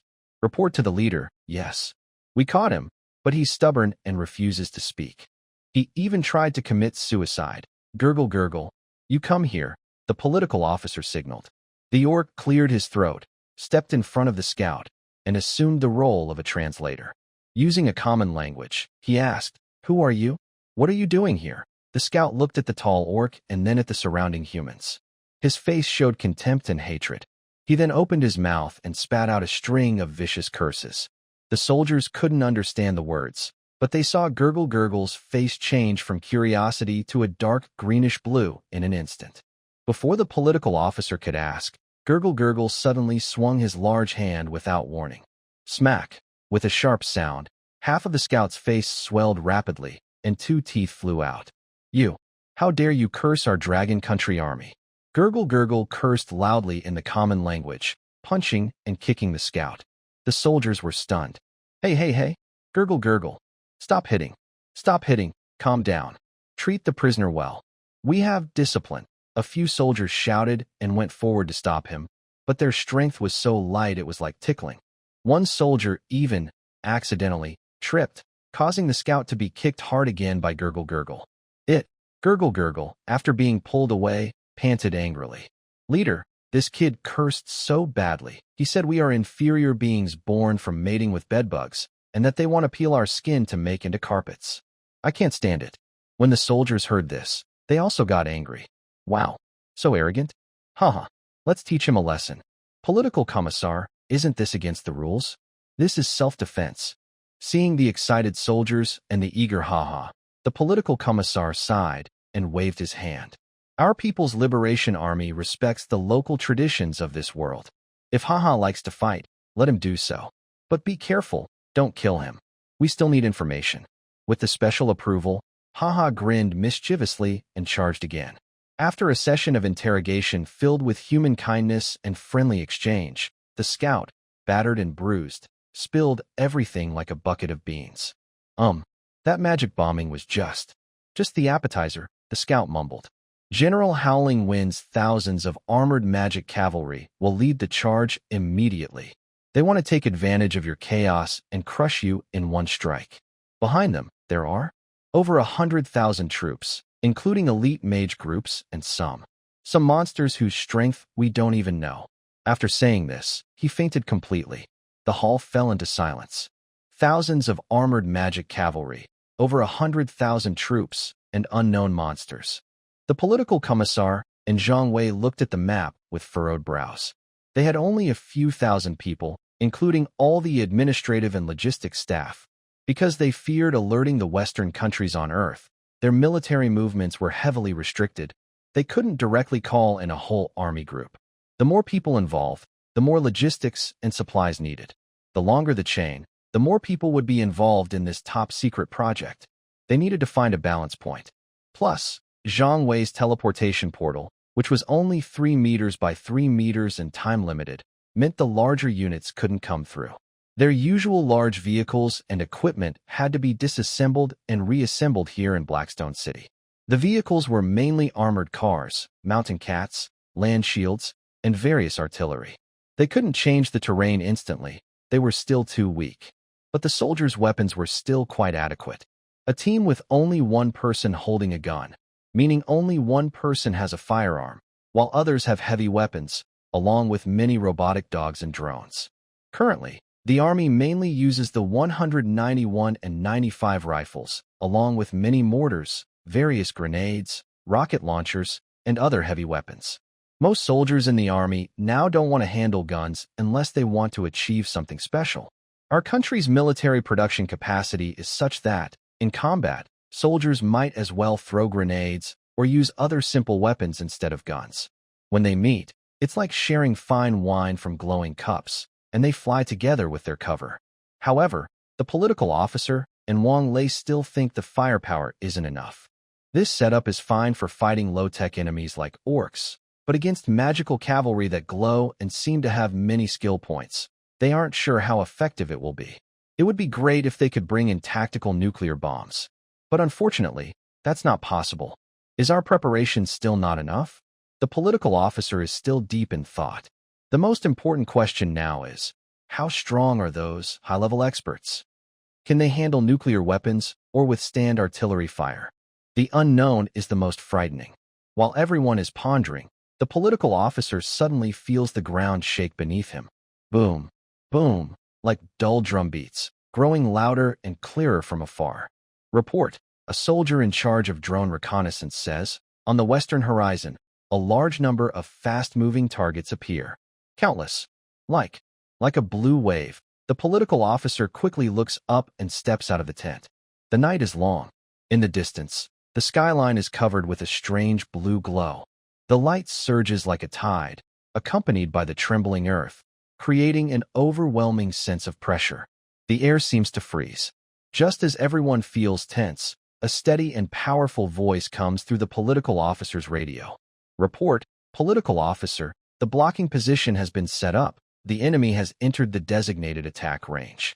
Please advise. A network of hundreds of general-purpose machine guns created a crossfire, like the scythe of the Grim Reaper, pouring out a dense rain of bullets.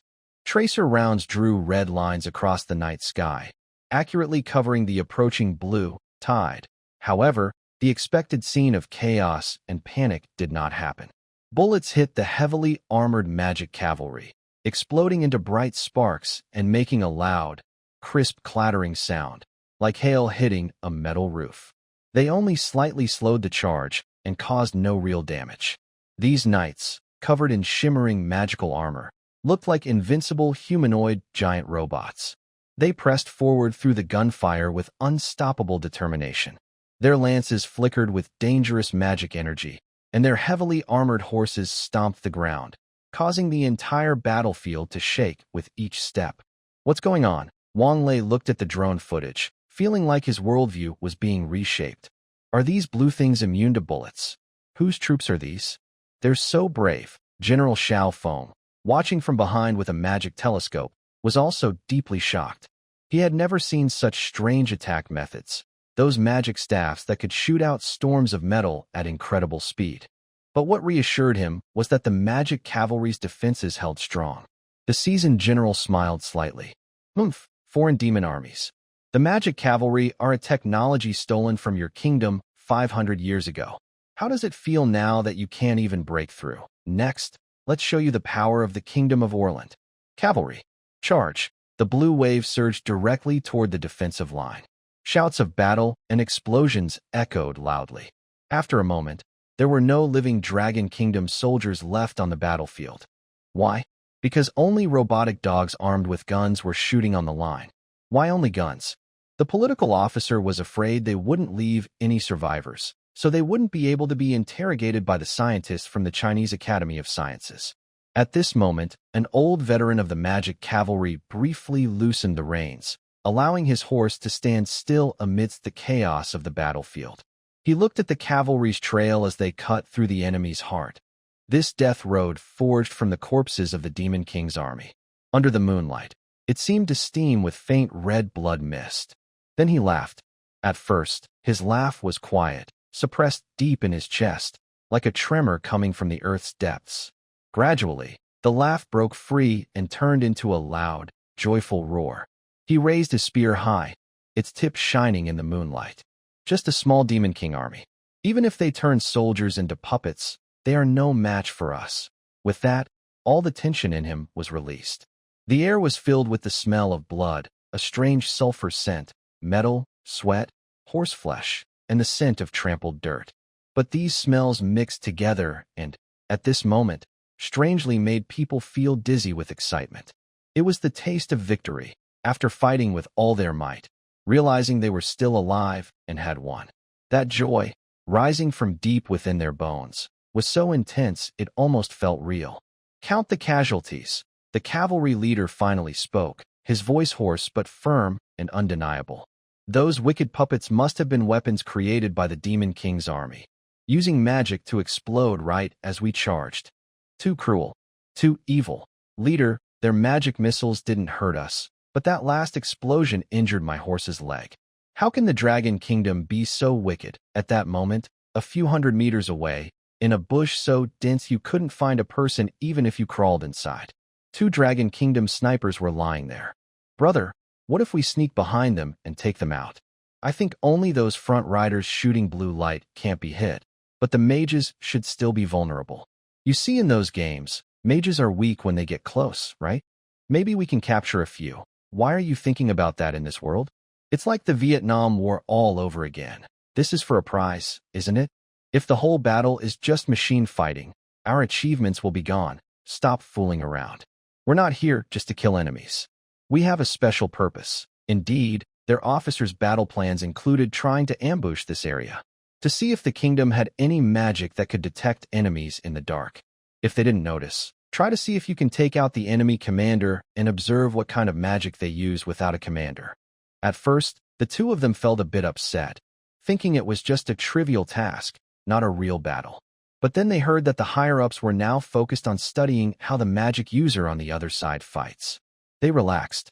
The overall strategy was summarized as follows. When the enemy army comes with the intention to trade 1 for 1, they find that their front lines are empty, filled with machines. The only real humans are a few of them, either covering the rear or studying the videos. They are researching what these alien world natives do in battle, trying to figure out everything about their tactics and consume all their resources.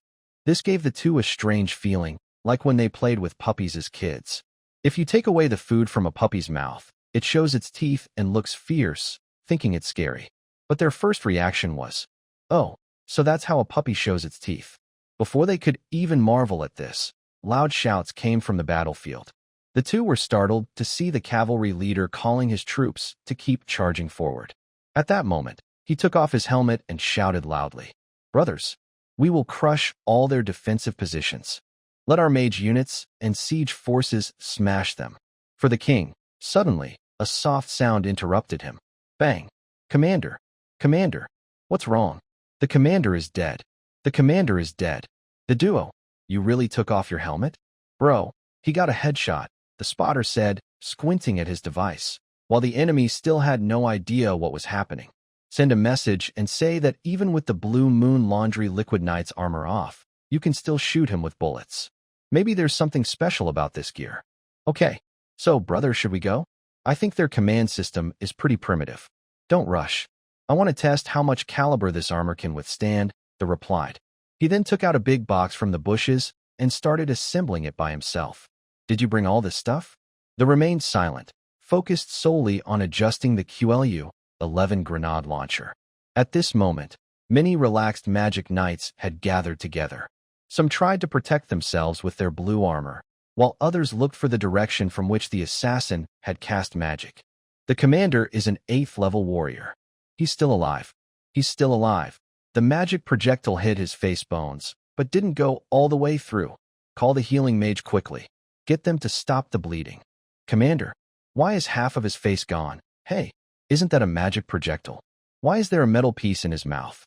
"And using iron magic?" You're talking nonsense. The most common magic projectile is fire. Boom. The grenade. Here's the fire magic projectile you wanted. After the dust from the explosion settled, the observers slowly began to mark the targets at the back. This Blue Moon Knight's armor still takes damage from bullets. About 35 millimeters should do it. A loud explosion tore through the night, and the blazing fire lit up the battlefield like a torch. The magic knights huddled together had already been blown away. But this explosion completely stirred up the hornet's nest. Thousands of blue-armored magic knights were immediately alerted, scattering from the explosion site in a carpet search. They rode their horses through the forest in groups, their magic lances shimmering with magic energy, pushing aside bushes and carefully inspecting every suspicious corner. "I'm really impressed," said a young observer, whispering to his partner from the bushes. "These guys put all their skill points into magic. They still use the most primitive reconnaissance methods, just looking with their eyes. Why not use an eagle eye spell or a flying little sprite with eyes or something? That's a drone." "Oh, right, they don't have drones."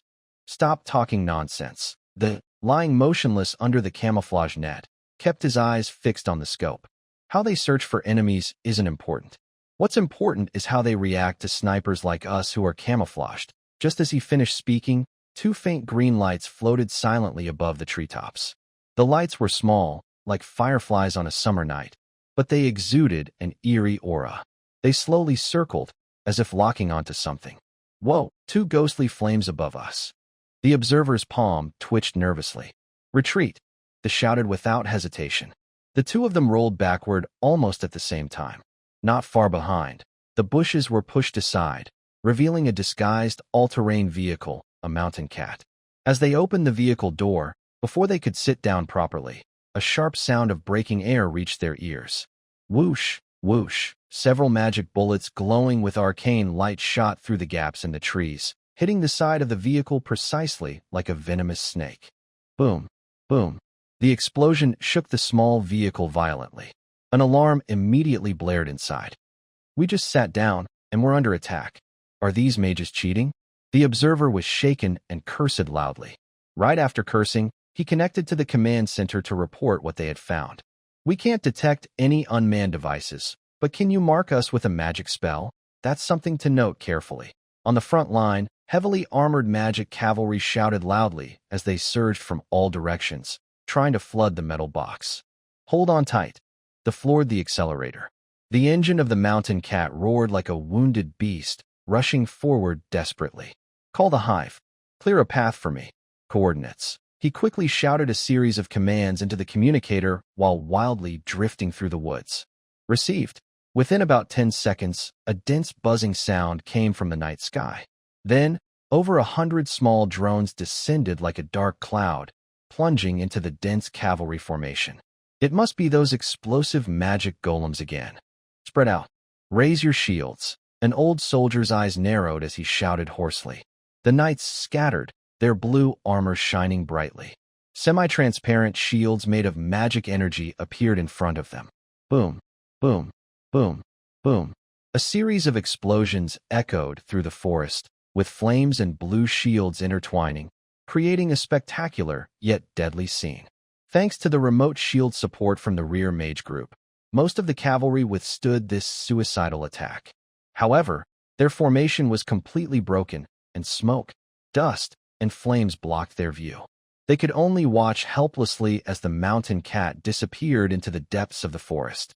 "Bro, this is just like playing Battlefield." The observer looked at the flickering flames in the rearview mirror, his face turning red with excitement. "That's so thrilling."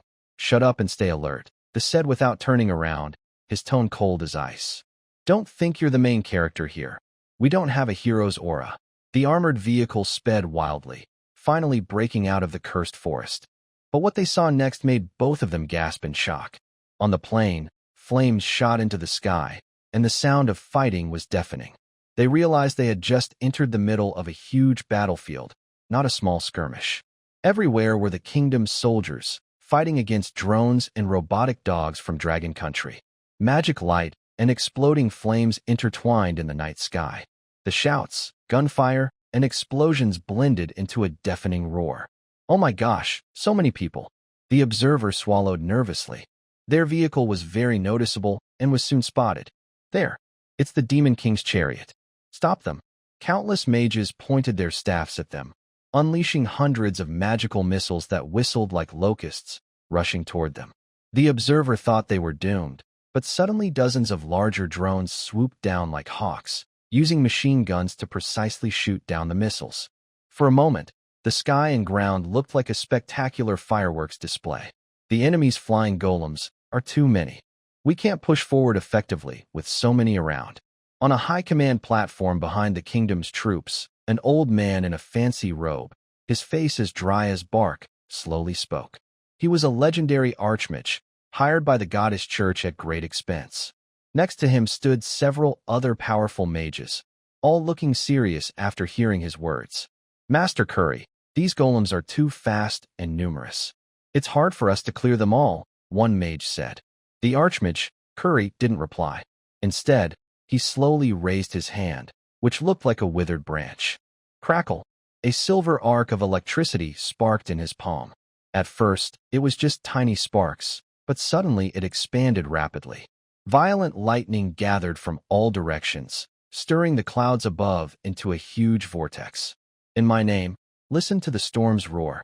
His voice was quiet but carried a commanding presence, as if his words carried the power of law. Sky's fury. He forcefully pushed the lightning in his hand toward the sky. A thick, terrifying bolt of lightning shot straight up, piercing into the clouds. In the next second, the entire sky lit up. Within a few kilometers, the sky turned into a sea of silver lightning. Countless fierce bolts danced like silver snakes, raging through the clouds, and then striking down. The drones still flying in the sky were like tiny insects in a storm, instantly torn apart and turned into fireballs falling from the sky. In the underground command center of Blackstone City, everyone was stunned by this destructive scene on the screen. Wow, are they experiencing a lightning tribulation? The soldiers exclaimed, feeling like their understanding of the world was being challenged. The political officer's face looked grim. He rubbed his temples in frustration. This electromagnetic interference is too strong. The screen is full of snow, and we can't record anything, he said irritably. How should we report this later? On the screen, the dots representing their drones and robotic dogs were being broken through and extinguished at a visible speed. The enemy's army was advancing rapidly toward Blackstone City. The political officer looked at the constantly breaking defenses and sighed deeply. He picked up the communicator, his tone cold and decisive. Notify everyone. Since we can't record the fight, let's at least leave some intact bodies for the Chinese Academy of Sciences. Fire. At the moment the political officer gave the order, countless shells rained down like a storm. These were mortars and 40mm cannons brought from behind to clear the stockpile. The shells whistled as they left the barrels, tracing elegant arcs in the air, accurately hitting the densely packed magic cavalry charging forward. Boom, boom, boom. Deafening explosions echoed one after another, flames soared, and dirt and metal fragments were thrown high into the air. This time, the effect was remarkable. A 82mm mortar shell landed right among 3 cavalrymen, and a fierce explosion instantly shattered them and their horses into pieces. The invulnerable magic armor, in the face of such explosive power, was as fragile as paper. The blue magical light suddenly went out. Broken limbs and twisted armor fragments mixed together, scattered by the shockwave in all directions. At the same time, the anti-tank team hidden behind the first line of defense also opened fire. Whoosh! Several PF-97 rocket launchers shot out long flames, trailing white smoke, heading straight for the frontline cavalry. Boom! One cavalryman didn't even have time to scream.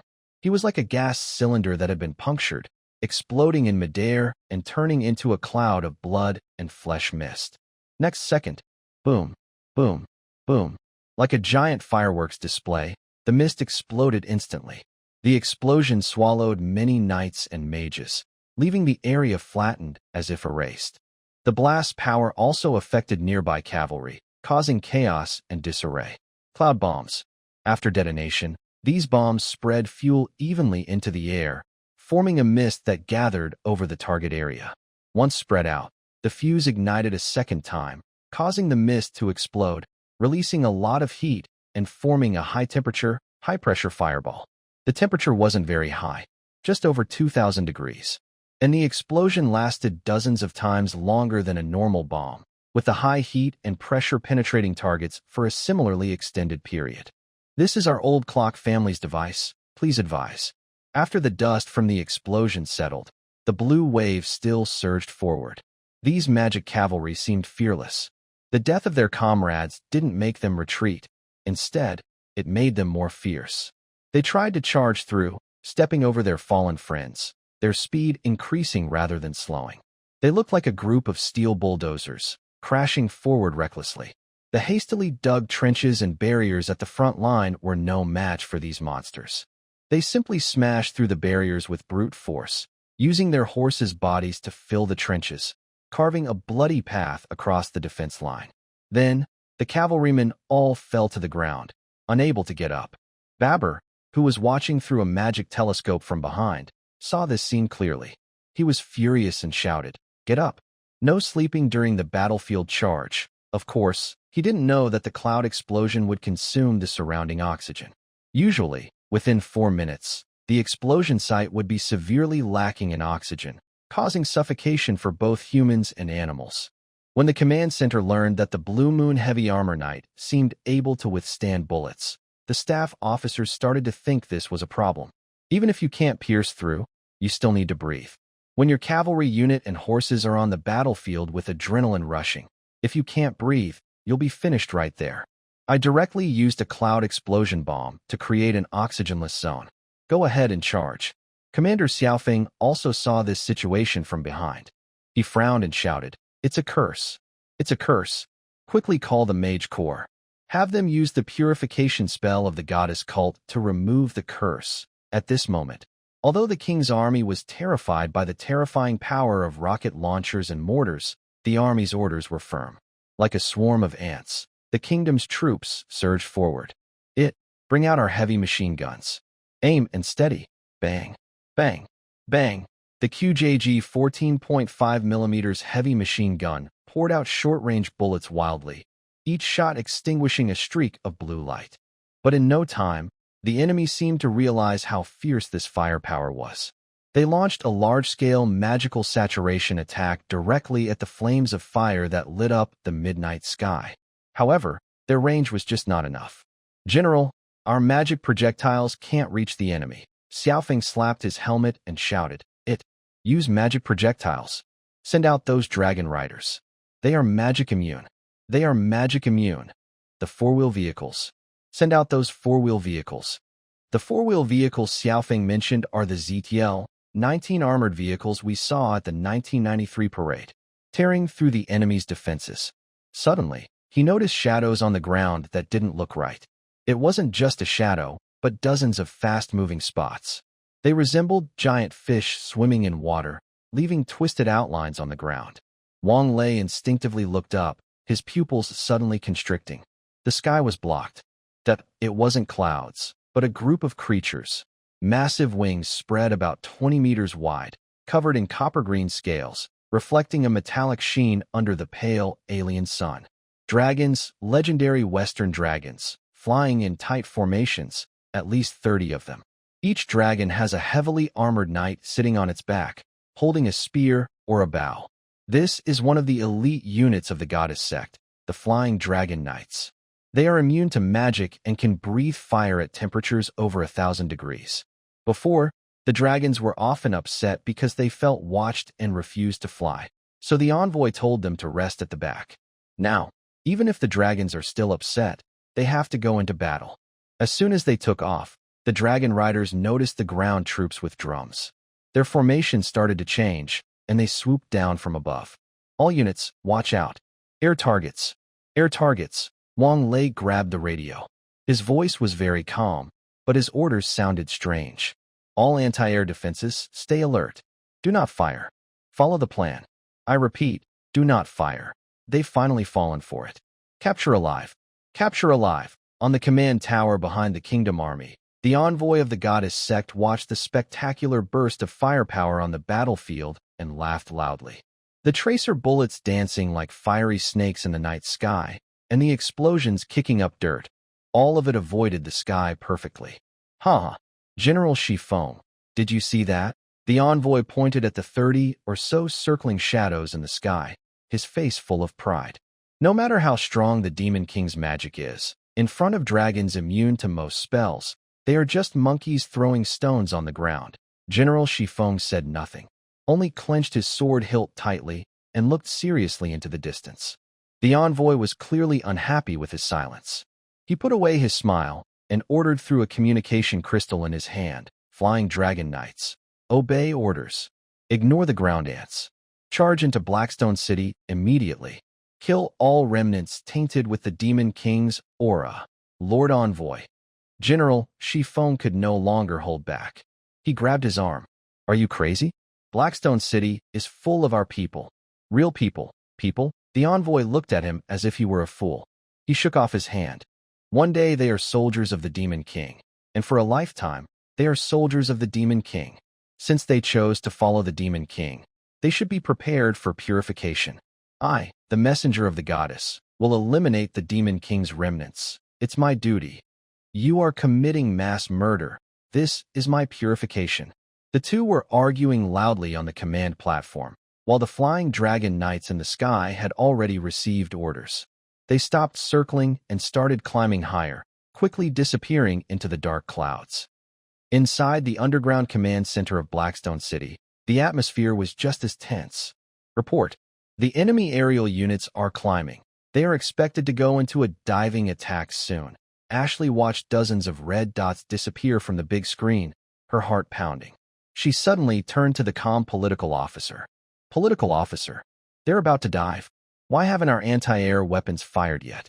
Shoot them down. The political officer held his teacup, gently blew on it, and showed a look of helplessness or regret. Comrade Little Ashley, you don't understand the costs of running a household. Huh? Why do you suddenly say that? Let me ask you, what do you think dragons are? Powerful creatures, rulers of the sky. In your words, like magical jet fighters. I think these dragons are just resources, full of resources. Our research teams are going crazy. They've already planned studies on how dragons fly, sequencing their genes, and even breeding and analyzing the edible value of dragon meat. He sighed slowly. These dozens of dragons over there are not enough to fight. We can't bear to kill even one. Huh? Ashley was completely confused. What do you mean not enough to fight? The political officer didn't explain further. He just issued a command through the communicator. Prepare the capture nets. You can start deploying them. As soon as he finished, countless shadows flew out from the camouflage nets on the mountainsides of Blackstone City. They weren't combat drones, but larger transport drones. They grouped in 2s and 3s, each connected by a huge, shimmering metal net. Many nets spread out in the air. The dragon soldiers below thought of the jellyfish floating in SpongeBob, quietly rising into the sky, heading toward the diving dragon knights below. Above the clouds, the dragon knights had already arranged their formations. Ha ha ha, see those little flies down there? They actually want to catch us with nets. A knight laughed loudly in the team chat, saying, Are these demon army fools? Don't they know our dragon breath can burn everything? Get ready. Let's use our dragon breath and claws to bring the goddess's wrath to these fools. At the command of the leader, dozens of flying dragons folded their wings and dove down from the clouds like black arrows, screaming loudly. They saw the incoming nets below and all wore sneering smiles. Burn them all! Hot dragon breath shot out from their mouths, forming pillars of fire that slammed into the nets.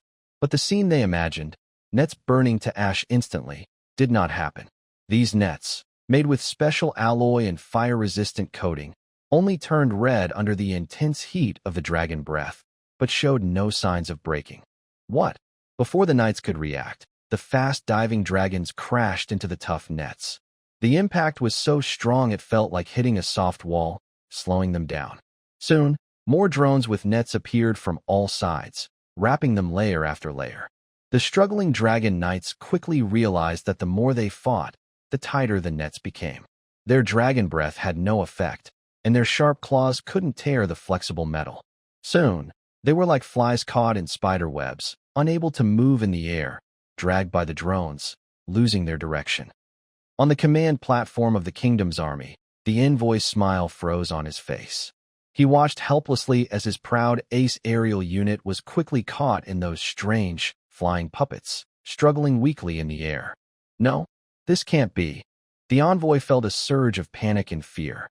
He suddenly turned to the silent legendary warriors beside him and shouted, "Masters, quickly, use your great power to bring down those cursed puppets." Several legendary mages looked at each other. The mage named Curry had previously used lightning to clear the sky effectively. Since that sky wrath was effective against these flying golems before, doing it again should solve the problem, suggested one mage. They were about to cast their spells together when the envoy suddenly seemed to remember something. His face turned pale instantly. "Wait! Stop!" he shouted desperately. "The flying dragons are immune to magic, but the knights riding them, they are not immune. Then we have no good options left. Won't you just rush forward? You are all the strongest on the continent. Why fear the Demon King? Save them. Why don't you go? The Pope sent you here, not to have you all stand behind me and give orders. Why don't you go? Shut up. You bunch of fools." The envoy was about to say more when suddenly his throat was tightly grabbed. In an instant, he felt the murderous eyes of several people glaring at him. "We are showing respect to the Pope, not to you." A dwarf carrying a giant axe said this while standing on tiptoe. After speaking, he turned around and walked away without looking back. Once there was one, there would be more. The strong are proud by nature. They came here to show respect, and faced with the strange weapons and armor of the Demon King's army, they had no intention of risking themselves. "Hey, masters, don't go." Babel was jumping anxiously on the side, but no one paid attention to him. General Sheafing sighed helplessly. "Forget it, Lord Marquis. These extraordinary beings are not something we can fully control." In the blink of an eye, only a few people remained around him. A male elf, dressed in silver light armor, carrying a longbow, with smooth silver hair, was about to turn away. But a glance from the corner of his eye caught a strange scene on the battlefield from several kilometers away. In the middle of the battlefield, strange iron lumps were dragging trapped flying dragons and knights back. Interesting. He suddenly became interested. So they want to capture these dragons alive. I want to go see what's happening. However, more and more people are discovering that the army of the Demon King keeps upgrading and replacing its equipment. After each encounter with the Demon King, they come back with new weapons, puppets, and magic. He once captured a huge black iron robot with his people. When the elves took it back to study, the robot suddenly stood up, steaming and puffing out smoke. Although he shot it dead with an arrow, inside the robot he saw traces of dwarf rune craftsmanship. What does this prove? The Demon King's army is constantly evolving technologically. That's why they are so eager to collect samples and seize their equipment. Interesting, very interesting. Everyone move aside. Here comes the big one, in the middle of the chaotic battlefield. A ZTL 19-wheeled cannon was making a deep rumbling sound. Behind it, a large net was dragged, trapping a big flying dragon and a knocked-out dragon rider. The cannon was struggling to pull toward a forward outpost in the forest. They had planned this spot in advance. Once they got the dragon there, they would use a combination of physical and chemical methods to put it to sleep. This wasn't normally the job of a wheeled cannon. The dragon's friends had been quickly pulled away by vehicles as soon as they landed, like illegally parked cars. But this particular dragon, having fallen from high above without getting dizzy, made it hard for the vehicles to get close. Plus, the battlefield was very complicated, so only this cannon could temporarily do the towing. Originally, the soldiers of the Dragon Kingdom wanted to ensure safety and even requested not to take this dragon. But the crew of the cannon volunteered for the special task. Report, our crew requests this special mission, and they rushed forward immediately. Why didn't the dragon resist being pulled by the cannon? At first, the dragon tried to fight back a little, so the cannon fired a shot right in front of it, causing a nearby hill to shake. Then the dragon obediently stopped moving. This made the commanders of the kingdom's army very angry. It was a huge insult, a terrible insult. They thought our dragons were just pigs to be caught. Brothers, charge, for the glory of the kingdom of Olin. So, a large number of cavalry, mages, and soldiers struggling to survive under artillery fire were forced to continue charging deeper into the battlefield. The fallen dragon was truly defeated. The place where the dragon fell was in the center of the battlefield.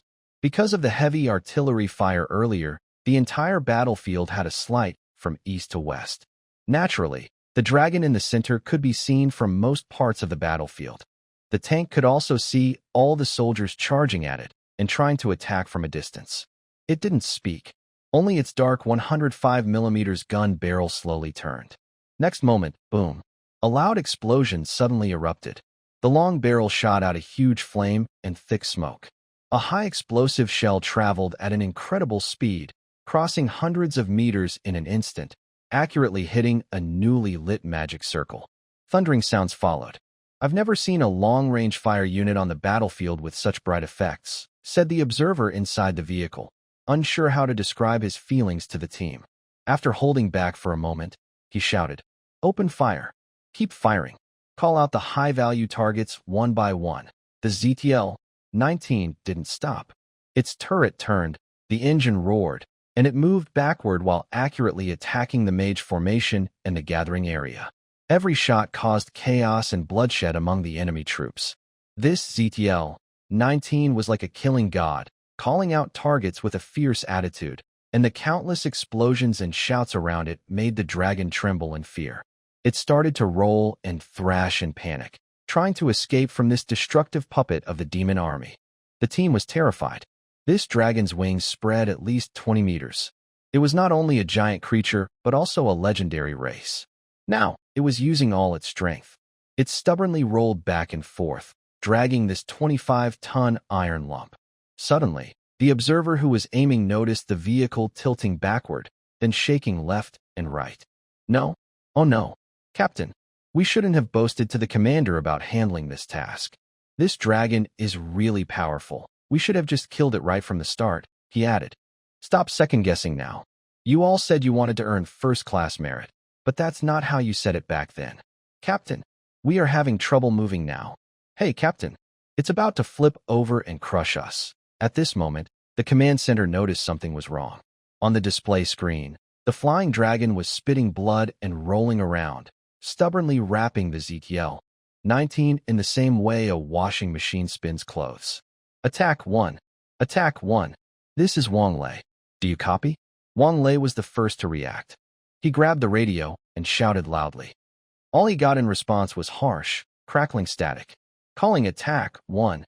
Please respond if you hear me. Repeat, please respond." Still silent. He slammed his hand on the table. "First and third armored companies. Hurry and support Attack 1. Hurry and support Attack 1. While he was speaking, the spinning machine kept going. After a few turns, whether the flying dragon was lucky or unlucky, it actually managed to shake off the special rope net and the wheeled cannon. As the dust slowly settled, many saw a dying flying dragon beside a huge steel machine overturned in the ruins. Its fierce gun barrel pointed skyward, and 8 large wheels hung limply in the air. On the kingdom's front line, everyone was stunned by this sudden turn of events. What is that? It's a puppet of the Demon King, defeated by our flying dragon." In the rear army, General Xiao Feng's pupils shrank suddenly. He had just witnessed the terrifying power of this steel giant firing its cannon, something beyond the explanation of current magic systems. Now, this deadly weapon was lying there completely unguarded. He licked his dry lips and muttered, "Interesting, very interesting. I must get this thing." A thought exploded in his mind. This is a once-in-a-lifetime opportunity. This must be the greatest masterpiece of the Demon King's army. Some powerful magic puppet, or a lost ancient alchemical golem. If we can get it and study it, the kingdom might unlock its secrets, create equally powerful war machines, and even solve some long-standing magical problems troubling the continent. We can't let them destroy it. General Xiao Feng's breathing grew rapid as he almost shouted his order. Heavy magic-guided cavalry. All troops, attack. The target is that iron lump under the city. Take it back at all costs. Ugh. The horn signaling the main attack echoes loudly. That once stagnant blue tide surges again with great force. Thousands of heavily armored magic cavalry bypass the advancing infantry and charge like a giant blue hammer toward the gap in the city wall. On the wall, the soldiers of the Liberation Army see this terrifying scene. What are they trying to do? They want to destroy the armored vehicle. The brothers inside haven't come out yet. They want to finish them off. In their simple understanding, when enemies rush toward a helpless target, there is only one goal: to completely destroy it, along with the comrades inside. Don't let them succeed. Wang Lei's eyes turn red. Now is not the time for petty rules. Give the order. Immediately start the rescue operation. Immediately, save the people, for our comrades. Strong ones, this is no longer about face or pride. During the fierce fight ahead, General Xiao Feng tries to persuade these legendary-level strong fighters to risk everything. Because the envoy has spoken, there are really not many strong fighters left. I've checked historical records. The Demon King army can analyze everything they find, study it, and use it to improve their own equipment. You could have ignored this before or watched the kingdom fall. But now, if they capture the flying dragon, any magic attack you use next time won't work. At least don't let them take the dragon of the sect. This sentence hits many of them hard. There are too many powerful mages in this world. If such a situation really happens, they will go from being supreme beings to ordinary humans. Each of these legendary fighters has fought their way to the top in this cruel world. They have walked on thin ice their whole lives. So they dare not go directly to the front lines to gamble with the Demon King army. And now, they dare not gamble either. Thus, a chaotic and fierce battle of offense and defense erupts around this cannon. In the sky, purple lightning intertwined with a humming sound. Nearly 10 powerful mages, on the same level as Curry, flew into the air. Their chants swept across the battlefield like a storm. Countless overlapping magic circles unfolded before them, unleashing destructive energy mixed with flames, frost, and arcane chaos, shining like a meteor shower heading toward the horizon, powerful enough to instantly vaporize a heavy cavalry army with forbidden spells. Above the wasteland, thousands of magic missiles tore through the air, trailing colorful flames, blinding white fireballs, screaming arcane shriekers, corrosive shadow spheres, and icy spears tracking their targets, like a reversed rainbow waterfall pouring down on the kingdom. These missiles weren't blindly scattered. Guided by the mage's will, they dispersed, gathered, and changed speed, even tracing sharp arcs in the air to bypass the thickest armor at the front. But on the horizon, what sounded was not mourning but roaring. They faced a sudden wall of death made of metal and fire, for Landshield 3000s firing simultaneously. The main radar and optical tracking systems identified and classified the missiles as they entered 10 kilometers into the airspace. The fire control computers rapidly assigned targets. In an instant, the 4 Landshield 3000s spewed flames. Hum, boom, boom, boom. The entire interception lasted less than 15 seconds. The sky was filled with explosions and flashes of magic energy, like a painting of chaos. When the final explosion faded, only falling metal debris and remnants of magic remained above the armored group. No more missiles could fall. The ground was covered with some unneutralized corrosive energy and frost, but for the heavy composite armor, it was just a minor aftershock. Meanwhile, on the side of the Dragon Nation army, they had already locked onto those legendary mages in the sky, who clearly weren't ordinary soldiers. They were about 7 or 8 kilometers away.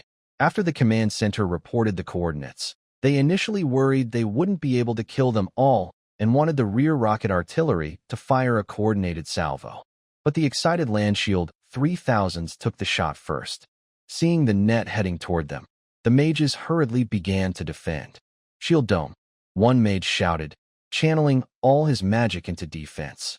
A hemispherical shield flickered violently under the impact of the metal rain, flashing unpredictably. The sound of fragments hitting the shield was loud like thunder, and the shield visibly thinned and cracked. Pop! A stray machine gun bullet pierced the fragile shield, tearing through a mage's shoulder, causing blood and magic to spray out together. Retreat! Quickly retreat!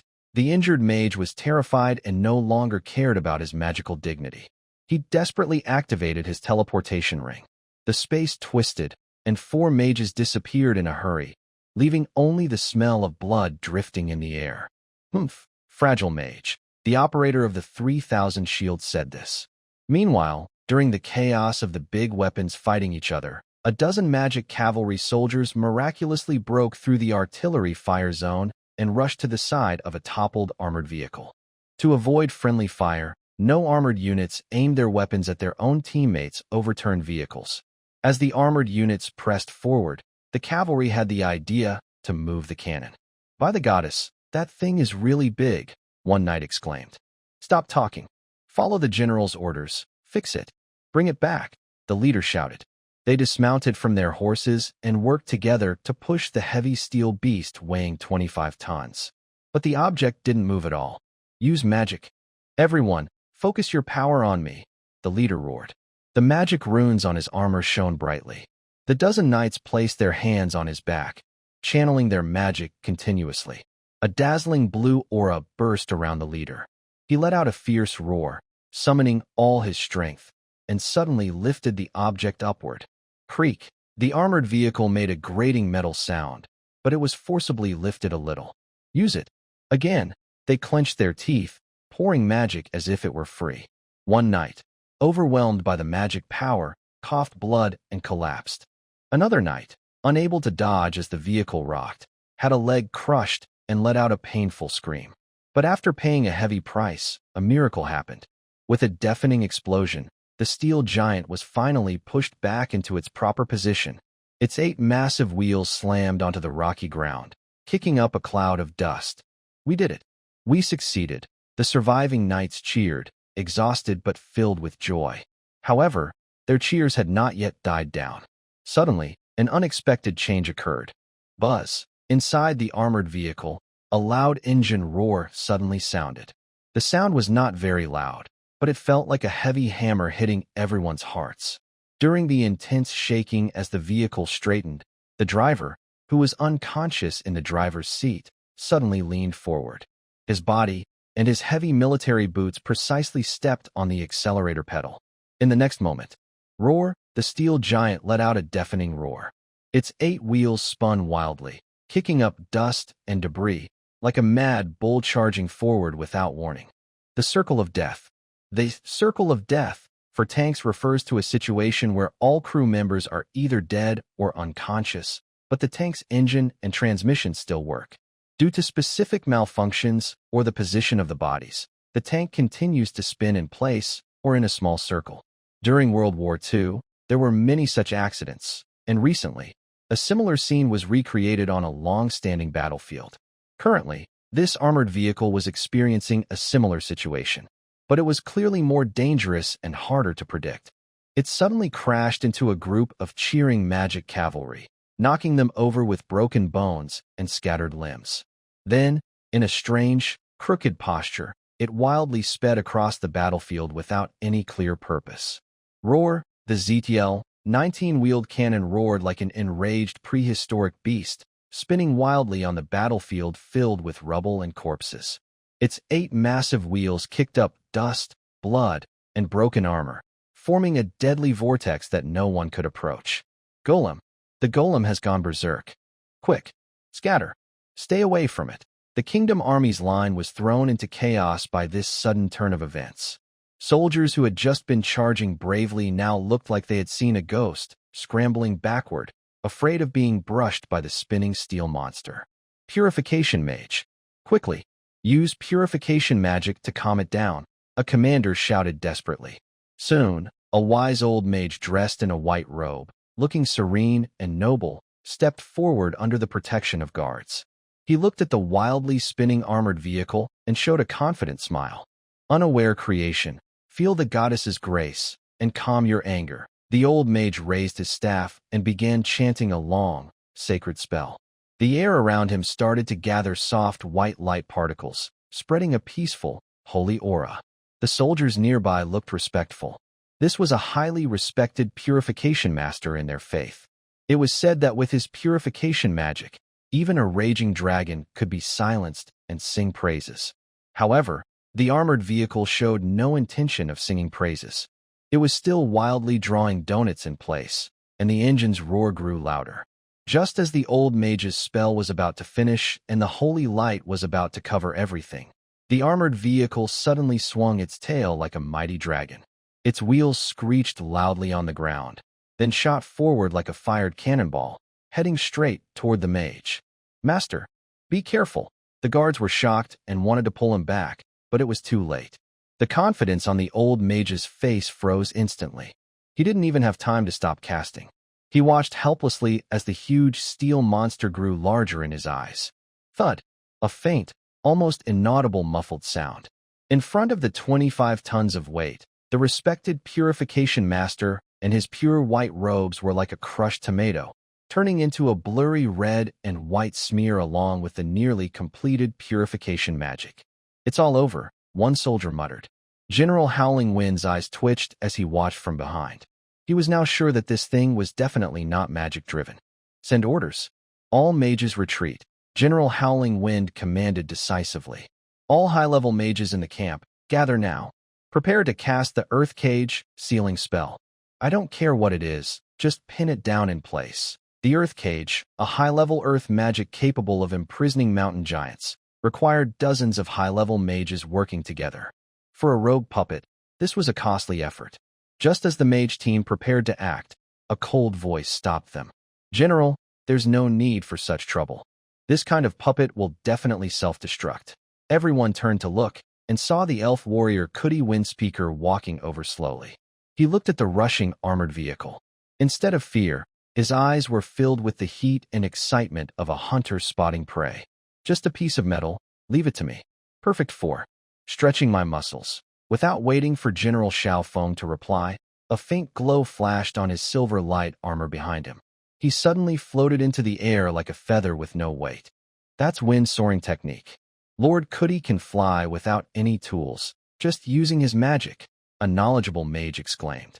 Cuddy hovered in midair and took down a long bow from his back.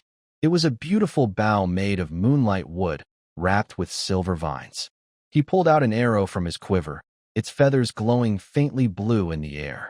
He drew the bow, knocked the arrow, and moved smoothly and gracefully, like a work of art. In the next moment, he released the bowstring. Buzz! This wasn't the sound of the bowstring vibrating, but a sharp scream as if the air was being torn apart. The blue arrow shot out, breaking the sound barrier and creating a visible white sonic boom cloud. Violent gusts of wind wrapped around the arrow, forming a blue tornado as if space itself was pierced by this shot. The speed of this arrow surpassed everyone's understanding on the battlefield.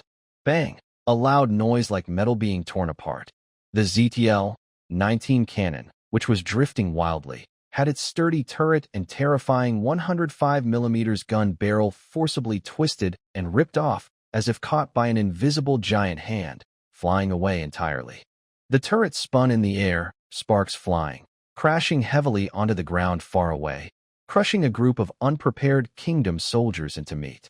The armored vehicle, now missing its helmet, kept moving forward due to inertia, crashing into a pile of ruins and finally stopping with a loud clang. Now, it was a convertible. Cough, cough. Captain Li Jinhua was awakened by a cold, ghostly wind. He shook his dizzy head, feeling like the world was spinning, with a buzzing noise in his ears. He instinctively wanted to look through the periscope, but when he looked up, he saw a dull gray sky. He turned his head again and saw that driver Xiao Wang and gunner Xiao Zhang were both slumped in their seats, looking like they had lost their souls. "Wake up! Wake up!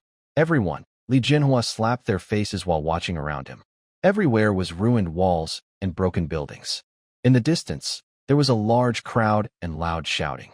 They were sitting inside an open-top armored vehicle, stopped right in the middle of the battlefield.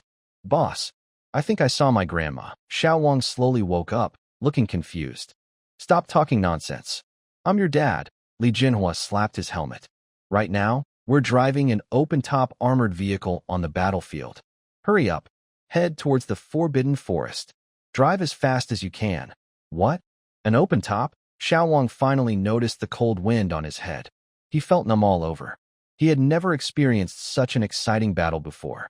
He hurriedly restarted the engine, pressed the accelerator hard, and the damaged armored vehicle let out a reluctant roar. It turned around and sped toward the glowing forest, reckless and desperate. "It's moving again. Chase it." Some soldiers from the kingdom and the floating cuddy immediately followed.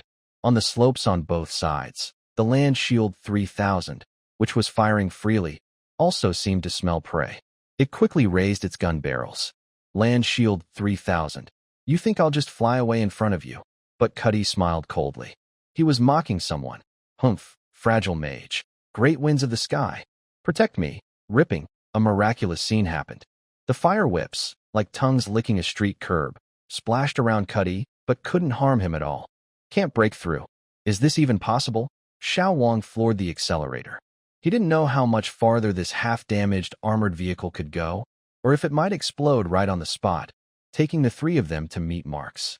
Suddenly, a deadly sense of danger enveloped the entire crew. Li Jinhua looked up and saw the elf in midair once again drawing his long bow. A blue magical glow gathered at the tip of his arrow, and the terrifying pressure that tore through the air was even stronger than before. It's over. That was the only thought in the minds of the three in the vehicle. But just as Cuddy released his bowstring at the last moment, boom! A deep, heavy boom echoed from the direction of the Shadowlight Forest. Immediately after, a huge, dark figure with unstoppable presence burst out from the shadows of the forest. It moved like a rolling mountain of steel, blocking the way of ZTL-19 with force. It was a giant steel beast with slanted armor, wedge-shaped turret, and covered in block-shaped scales. It was a 99B tank. Cuddy's arrow had already been released, transforming into a blue streak that struck the front armor of the black giant beast. Boom! A block-shaped scale exploded, releasing a burst of orange flames. The powerful impact sent the arrow, strong enough to tear steel, flying away. The black beast's armor remained unscathed, with not a scratch.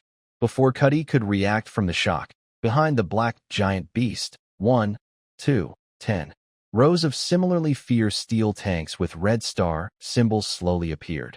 The 99A tanks had arrived. Cuddy's face grew serious. He drew his bow again, this time pouring all his magic into the shot. But the leading black beast didn't give him a chance. Its turret slowly turned, aiming its 125mm cannon at Cuddy in midair. Boom! A deafening explosion shook the earth as the shell was fired. The shell and Cuddy's second arrow collided midair, bursting into a blinding light brighter than the sun. The shockwave created a hurricane that blew Cuddy back, causing him to fall painfully to the ground. Cuddy supported his long bow, struggling to stand. A trace of blood seeped from the corner of his mouth. He looked at the forest of steel, radiating overwhelming pressure, and for the first time, his face showed seriousness. The Demon King Army officers had arrived. Tank assembly was very complicated, and the Dragon Country Army had never assembled tanks in another world before. But the 99A tank was 3.5 meters wide and 2.4 meters tall, too big to pass through Zhang Wei's 3 meter by 3 meter teleportation gate. So how did these tanks get in? From the very beginning, this battle was never about playing house with the kingdom's army or taking a test. The defense focus of the Dragon Nation's army is on the unique key, Zhang Wei. At this moment, Zhang Wei is inside the heavily guarded Imperial Capital Military District. To prevent any uncontrollable incidents from the other world, he is required to open a teleportation portal for 10 minutes every hour, so he can check the front line with the political commissar and others in real time. These 10 minutes are also his most vulnerable moments. The designated teleportation point is surrounded by many infrared detectors and laser sensors. Any unauthorized life form, even a fly, trying to pass through will trigger the highest level of alarm. Within the military district, an entire tank battalion is on standby, ready for the worst. Dozens of special forces soldiers, wearing unfamiliar exoskeleton suits and strange equipment, patrol the area silently like stalking leopards, 24 hours a day. He also knows there are many drones in the sky. There are other small military gadgets hidden in the dark corners around him. Everyone is watching him closely. This tense, suffocating atmosphere makes Zhang Wei feel a bit overwhelmed. But he knows this is not overreacting. The staff's wild guesses about possible assassination methods include some bizarre ideas. A wizard who can curse across worlds? An assassin who can leave their body? Until he understands the opponent's true strength, caution is necessary. Zhang Wei glances at the countdown on his tactical watch. It's time to open the portal again. He takes a deep breath and concentrates. A ripple appears again in the 3-meter square space, stabilizing into a square. The mirror image of the forward outpost on the Starfire front line appears through the portal. Commissar, This is Zhang Wei. I have opened the portal. How is the front line? Over. Zhang Wei reports smoothly into the microphone in front of him, transmitting the electromagnetic waves through the portal to the other world. Commissar Zhang, I am the Commissar. The front line. Cough. Everything is under control. Over. The Commissar's voice sounds a little tired but strong. After reporting safety, Zhang Wei is about to close the portal as usual, but his peripheral vision catches a strange color on the other side of the door. There is a figure, a girl, about 12 or 13 years old, with transparent, shining feet, wearing a simple white robe without any decorations. She has long, flowing golden hair like a waterfall and purple eyes that seem to hold the entire night sky. She stands quietly on the other side of the teleportation gate, watching Zhang Wei with no expression on her face. Zhang Wei's heart suddenly skipped a beat. What is going on? His first thought was not about how beautiful the girl was, but about how a local civilian could have sneaked into the Firespark outpost. According to the information he had before, the outpost was now under strict security, with defenses stronger than the main battlefield outside. No local beings from other worlds were allowed near. Could it be that the front line has collapsed?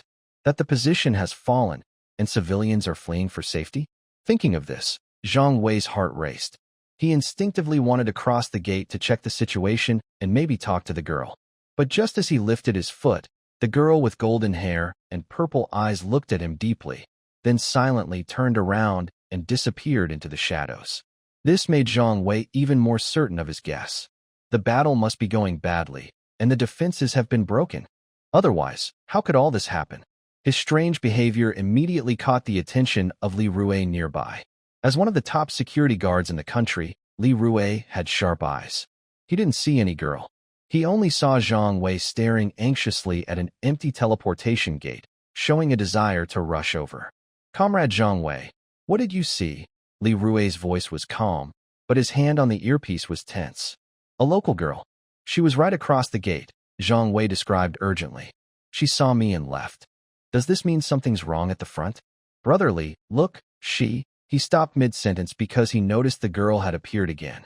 She was back in her original spot, quietly watching him with those purple eyes. Li Rui looked in the direction of his gaze. On the other side of the gate, it was still empty. No, this can't be. A terrifying thought suddenly exploded in Li Rui's mind. There is an entity that no one can see with normal vision, trying to enter the teleportation gate. This isn't just about the front line falling. It's a much bigger security risk, something 100 times more serious that could threaten the entire project. Close the portal. Immediately, Li Rui's voice suddenly rose sharply, leaving no room for doubt. At the same time, he pressed the red button that signified the highest emergency. A shrill alarm instantly sounded throughout the military area. Reporting to the commander. Our side suspects unknown mental or visual contamination. An unseen target, undetectable by our sensors, is trying to contact the portal. Li Rui's speech was rapid, like a machine gun, but each word was clear. The response from the military commander was only a moment.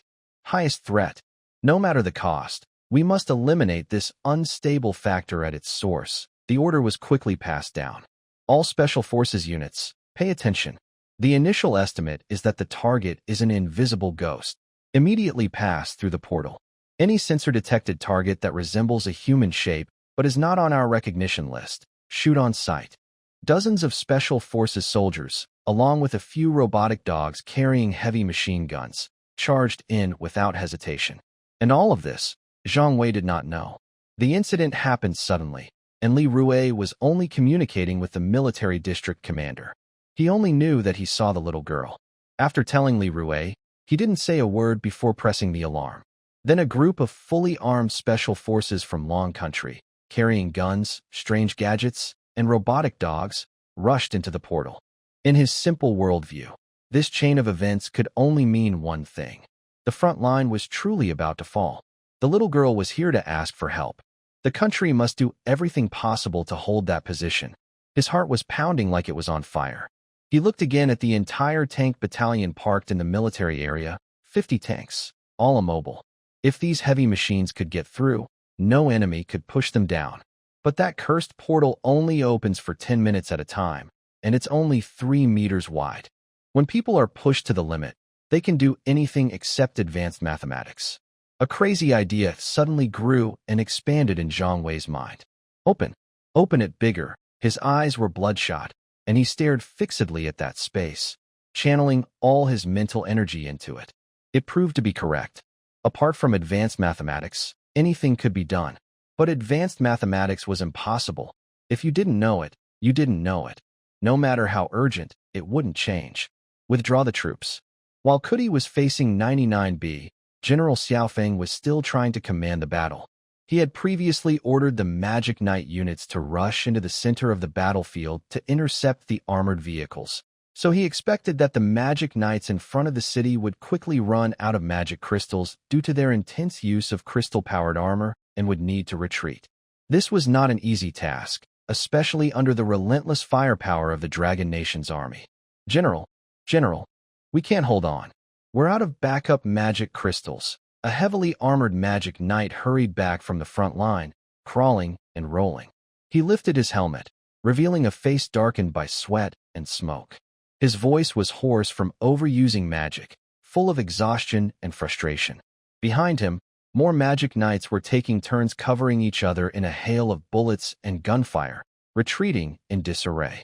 The blue glow on their armor flickering like it might go out at any moment. The intense charges, battles, and the final attempt to move that steel monster caused their backup magic crystals to drain faster than expected. Now, they were like phones with only 1% battery left, unable to fight or even keep their armor functioning properly. However, their commander, General Xiaofeng, had no time to pay attention to them. He was standing at the command platform, holding a magic telescope, arguing fiercely with the envoy of the sect. High Priest, do you see? Lord Kuti is fighting the enemy's top forces. That must be the elite officers under the Demon King. Now is the best time. Immediately send your Holy Temple Knights. Attack from the side and tear their defenses apart, Xiaofeng shouted anxiously, lowering the telescope. Through the lens, he could only see our elven heroes darting and weaving in the air, shooting streaks of blue arrows across the sky. Opposing them were huge, dark, indistinct monsters emerging from the forest. Every clash between them unleashed destructive energy waves that seemed to shake the heavens and earth. Your Excellency, please stay calm, said the old man called the High Priest, wearing a compassionate smile. He spoke slowly. Eliminating the Demon King is indeed our goddess's sacred duty, but the Holy Temple Knights are the last barrier the goddess has left on earth. Every deployment of theirs requires prayer and divine guidance. We must not act rashly. We must not act rashly. This statement sounds very formal, but General Xiaofeng quickly understood the hidden meaning. They don't want our people to go and fight. It's not going to happen. Oracles? Nonsense about oracles. General Xiaofeng was so angry he almost threw his binoculars. The Demon King is right in front of us. That's the biggest sign. How much tax does your sect take from the kingdom each year? Do you keep those knights just to look good at festivals? The High Priest's smile stayed the same, but a cold look flashed in his eyes. General, be careful with your words. Blaspheming the gods is not something a kingdom officer should do. Just as they were about to argue fiercely, the leader of the Magic Knight team finally ran over. General, High Priest, our magic crystals are all used up. We need more. He was panting and handed over an empty magic crystal storage box. General Xiaofeng was about to get angry, but the High Priest spoke first, with a regretful look. Oh, what a shame. The backup magic crystals we brought with us were all used up in the recent battle.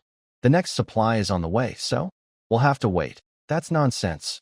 General Xiaofeng finally lost his temper.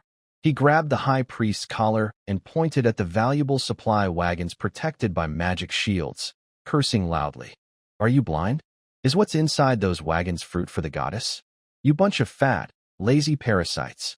When the kingdom is in danger, all you do is watch. When we run out of supplies, you come and take the credit? The High Priest was a bit embarrassed by his rough actions, but kept his smug smile. He gently freed himself from Xiaofeng's grip and straightened his collar. General, you can eat your fill, but you shouldn't speak so recklessly. Since the front lines are not doing well, I suggest we withdraw first, regroup, and plan again. Saving strength is the best strategy. Withdraw? Xiaofeng felt his blood pressure rising to the limit. The two stared at each other angrily, and the command center's atmosphere was icy. Suddenly, a silver figure swooped down with a gust of wind, crashing onto the map between them with a loud thud, punching a big hole through the precious beast-hide map. The arguing pair was startled and froze in surprise. The visitor was the elf warrior who had been fighting fiercely on the battlefield just moments before, Cuddy Windspeaker. At this moment, he no longer had his previous calm and grace. His soft silver hair was messy, and there was blood on his lips. The most striking feature was his handsome face. His face was swollen all over, with a large bruise on his high nose bridge. His left cheek was puffed up, as if a bun was stuffed inside his mouth. He looked like he had been washed with a swarm of wasps. "Lord Cody," General Shifeng stammered. What happened to you?" Cody shook his head, seeming a bit dizzy. He raised his head and glanced at the two of them with his eyes almost closed from swelling. He spoke vaguely. "Retreat." "Huh," I said. "Retreat the troops." Cody spat out some blood-tinged saliva. "I just fought dozens of Demon King officials and was outnumbered. My face is all swollen." "Dozens of Demon King officials? Fought a battle? Face swelling?" General Shifeng and the High Priest looked at each other, both showing undeniable shock. If someone could beat someone as strong as Cody into this state, what kind of being would that be? And not just one, but dozens? "Retreat, retreat." The previously heated debate about withdrawing troops had now been settled with an unquestionable answer. "Retreat. All troops back. Hurry. Signal the retreat. Withdraw immediately." Both men almost shouted at the same time, giving the order with all their strength. Their only thought now was to get away from this terrible place and stay as far from the true demon army as possible. At this moment, 99B and 99A, huh? What's wrong? Does the steel needle on your face feel uncomfortable? Thus, the kingdom's army was completely broken. The soldiers threw away their weapons, tore off their banners, and, like a swarm of headless flies, cried and screamed as they frantically fled in all directions. The so-called Holy Punishment Army and the elite of the kingdom had become a complete joke in front of the advancing tanks. Under the desperate protection of his guards, General Shifeng ran back toward the rear. He looked back at the steady advance of the steel flood, constantly targeted by artillery fire, and his eyes were filled with despair. He knew deep down, it's over. The kingdom of Orland is finished. After this battle, the main forces of the kingdom were almost destroyed, and their borders were left open. Although at the start of the war, they acted friendly and started this arm wrestling contest. Although the kingdom could have used diplomacy to negotiate with the mysterious Dragon Nation or the legendary Demon King army. All the details about how many elite soldiers they lost and how the battle went were known only to these legendary characters. They didn't care, but they also didn't bother to tell other countries. For example, the dwarf strongman who was choking someone told the dwarf nation, and the archer named Cuddy told the elves. Especially the elf. Cuddy Windspeaker had already disappeared. He was fighting against the main battle tank, and after being hit in the face with armor-piercing rounds, he quickly chose to retreat strategically, running faster than anyone. General Howling Wind shivered. Then he immediately grabbed his trusted subordinates and said, "Quick, go find the king and tell him we won a great victory." The kingdom's army fled in panic, leaving chaos behind. However, the Dragon Nation's troops did not chase after them. The armored wave stopped, and countless small drones rose from behind their lines, scanning the entire battlefield like a swarm of bees. Infrared, thermal imaging, life signs detection. All high-tech methods of tracking were used. They were searching for someone. In the command center, the atmosphere was even more tense than during the fight. Zhang Wei sat among the officers, feeling like he was on trial. "I'll say it again. I really saw a blonde girl with purple eyes near the portal," Zhang Wei said helplessly, spreading his hands. "Then, you guys rushed out to fight, and I got nervous. I accidentally tried to open the door wider, and then, a tank battalion arrived. The surveillance did catch this person, but our tech team can't confirm it. Whenever this person appears in the video, our techs tend to zone out. If Zhang Wei wasn't standing nearby, we probably wouldn't have noticed." The political officer stroked his chin, feeling a bit incredulous. "Are there any traces or clues about her departure? We scanned 3 times with the most advanced equipment, but found nothing." A technical officer adjusted his glasses and reported, Even if Zhang Wei says she is barefoot, we haven't found any evidence like body secretions or footprints. Could it be teleportation? Zhang Wei cautiously guessed. In those novels, aren't powerful mages just Bayou and disappear?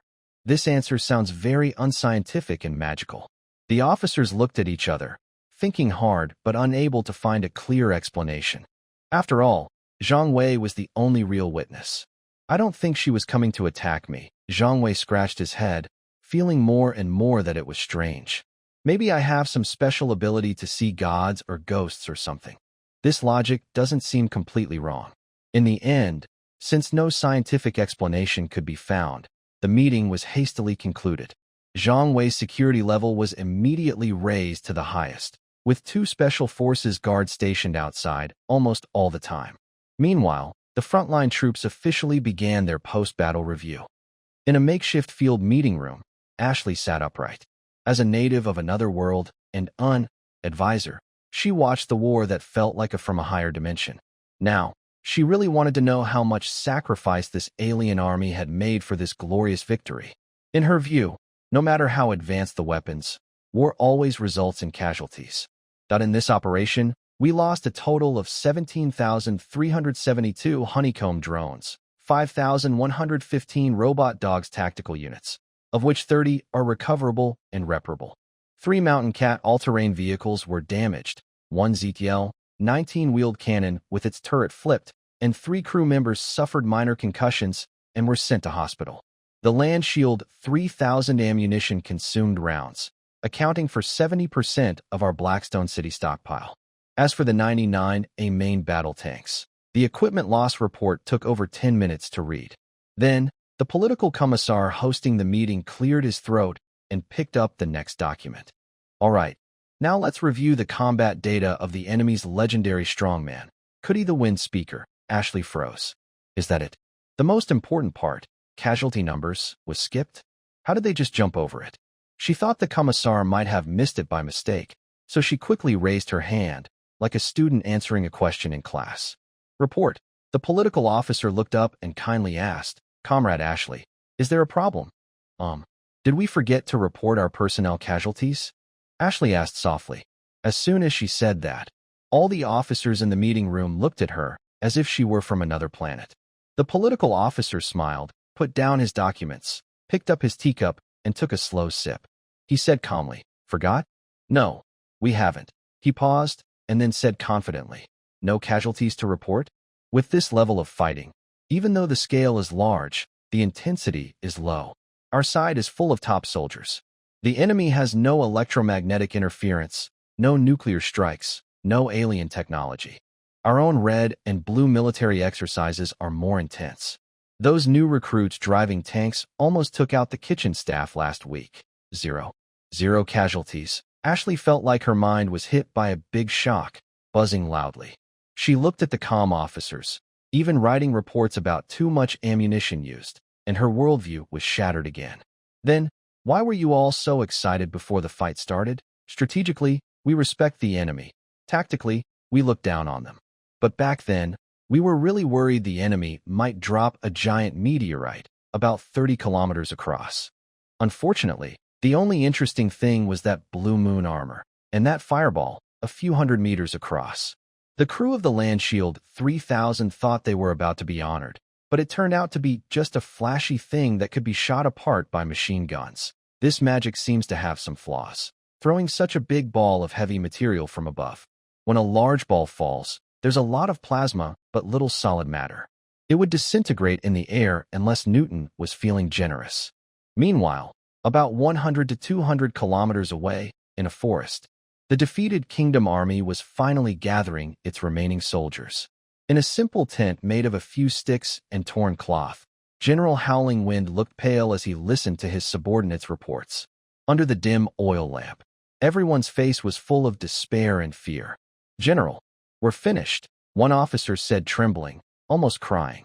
Preliminary count shows that out of the 100,000 soldiers who went to fight, fewer than half have returned. The heavy armored magic knights lost 2/3 of their forces. Only the magic cavalry that haven't gone to the front line remain. The sect envoy is nowhere to be found, but their flying dragon's first cavalry unit seems to have been completely wiped out, with both people and dragons captured by the enemy using a strange net. Those legendary masters are running faster than anyone else, and now no one can contact them. Each piece of bad news hits General Xiaofeng like a heavy hammer. He is finished. The kingdom of Orlan is also finished. The tent is silent. Only heavy breathing and suppressed crying can be heard. After a long time, General Xiaofeng slowly lifts his head. His bloodshot eyes shine with a crazy light. "Give my orders," he says hoarsely, but with firm determination. "Everyone listen carefully. From now on, we must speak with one voice. Say that we fought the demon army fiercely for a day and night, and finally achieved a glorious victory. Although we lost more than half our troops, we inflicted lasting damage on the demon army. We showed the strength of our kingdom. We showed the courage of humanity." He stands up, pulls aside the tent flap, points toward Blackstone City, and roars with all his strength. "Go back and tell everyone. The Holy Crusade army has returned victorious. Brothers, we won. We are victorious. Understand? Understood. Say it again. We won. We are victorious. Show off. Follow me." That the Dragon Kingdom's army was beaten. The demon army was beaten. News from Blackstone City spread like a hurricane across the capital of the Kingdom of Orlan. The common people believed that, despite great sacrifices, they successfully resisted the gathering demon army. The nobles initially thought the same, but they knew the full story and realized they had been clever, finding a reason for peaceful coexistence and diplomacy with this foreign dragon kingdom. However, the Orlan Kingdom's alliance with the sect had sent all their armies to destroy the country. What does it mean to lose half of their soldiers? Just moments before, the nobles were elegantly raising their glasses in Sauron, talking about how General Xiaofeng would crush Blackstone City and hang the so-called Demon King and the commoners on the city walls. The next moment, they all started to feel scared. The nobles had more and better information, while commoners only saw what the nobles wanted them to see. So, while the people across the country cheered and celebrated defeating the Demon King's army, making it seem like they only deserved to be minor allies of the Kingdom of Orland, the king was frantic, like ants on a hot pan. The nobles were debating whether to run away with the money or to surrender the city overnight. They planned to pretend they weren't hurt and act confident, claiming the Dragon Country's strength as their own, and hide their failing military power by working closely with the Dragon Country. But in a feudal noble system, decision-making power is never only in the king's hands. The leaders of the powerful goddess sect in Orland, who were much stronger than other groups, were unhappy.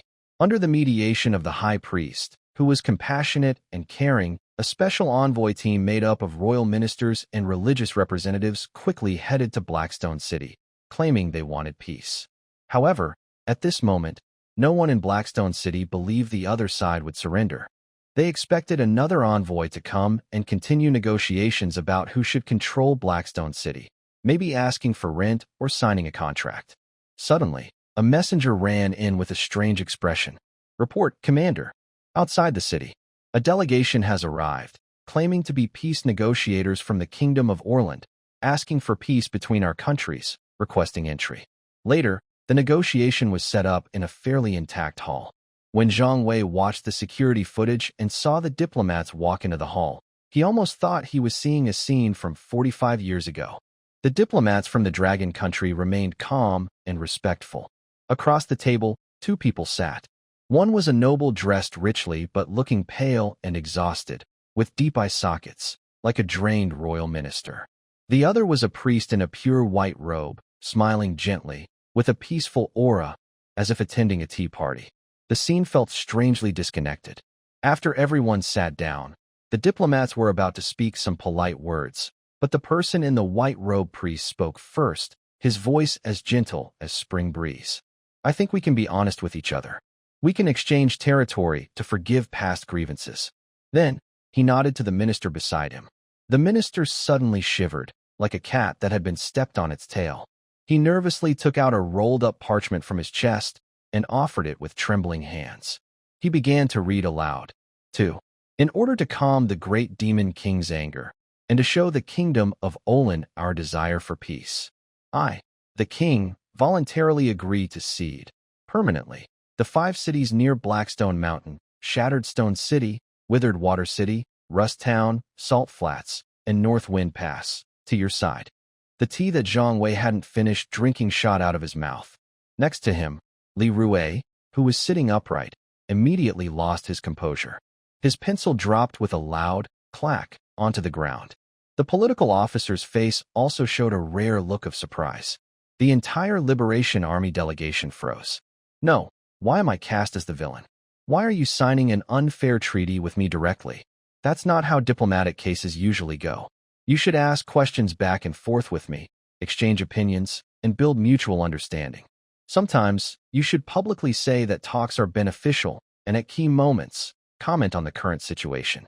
Finally, you could send a well-known unofficial figure to break the ice in civilian relations. I agreed to have a friendly and sincere talk with you, and then we could exchange benefits over some matter. But why did you just force me to sign your unfair treaty right away? The diplomats from Dragon Country listened and were confused. They remained confused until the kingdom's minister finished reading. Then he collapsed into his chair. The priest in white robes kept smiling, watching the Liberation Army side as if to say, "See, our sincerity is enough." The political officer was the first to react. He signaled to stop Wang Lei from speaking and quietly spoke into the intercom. Then, the diplomat said in a serious tone, "This is a serious matter. We need to discuss it internally." After that, he and the bewildered crowd went into the next room to rest. As soon as the door closed, Wang Lei couldn't hold back. "Political officer, this is definitely a trick. First, what does this crazy demon king mean? And just giving away 5 cities, those are hot potatoes. They're probably cursed, infected with plague, or just empty cities set up as a trap." "I agree," Zhang Wei nodded repeatedly. "Free things are the most expensive. I understand that. They're just waiting for us to accept, then trap us in a big pit." The political officer didn't speak immediately. He walked to the wall, lit a cigarette, and looked serious. "You're right, this is indeed a trap. But I'm afraid we have no choice but to jump in." He pointed to a region on the map near the Blackstone Mountains, the same 5 places the minister just mentioned. Based on the intelligence we got from trade routes and prisoners, these 5 cities are known as the Big Trouble of the Olan Kingdom. The land is poor, the mines are empty, bandits run wild, and the people are suffering. The local nobles lose money every year and are eager to give these lands to the king. Now, after their defeat, they want to give them to us. Then we definitely shouldn't take them. Wang Lei said quickly, "That's just asking for trouble." "That's exactly the point." The political officer's eyes sharpened.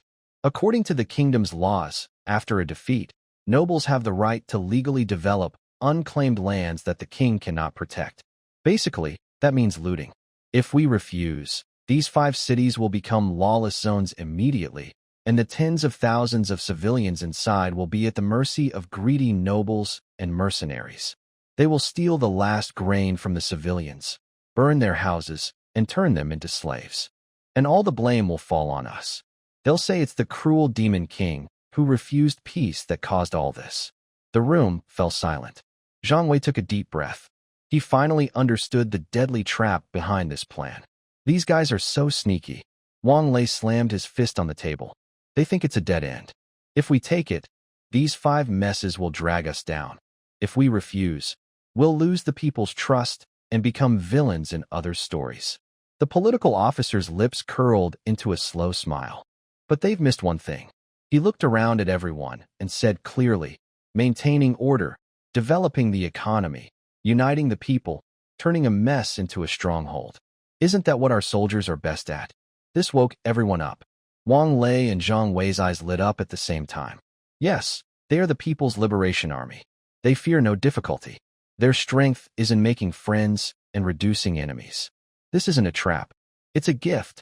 5 bridges right at the enemy's doorstep, a great chance to strike deep behind enemy lines. A large convoy slowly left the city gates of Blackstone City, washed by the townspeople. Military trucks carried food, medicine, and building supplies. Armored personnel carriers were filled with determined soldiers and experts from various fields. Several tanks, like steel giants, guarded the sides of the convoy.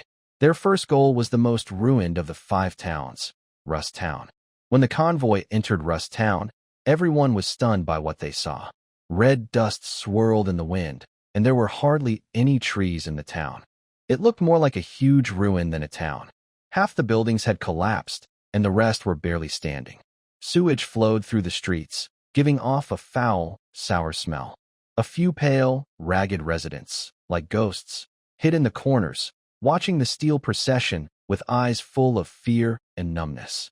The air was thick with a sense of hopelessness, almost like mold.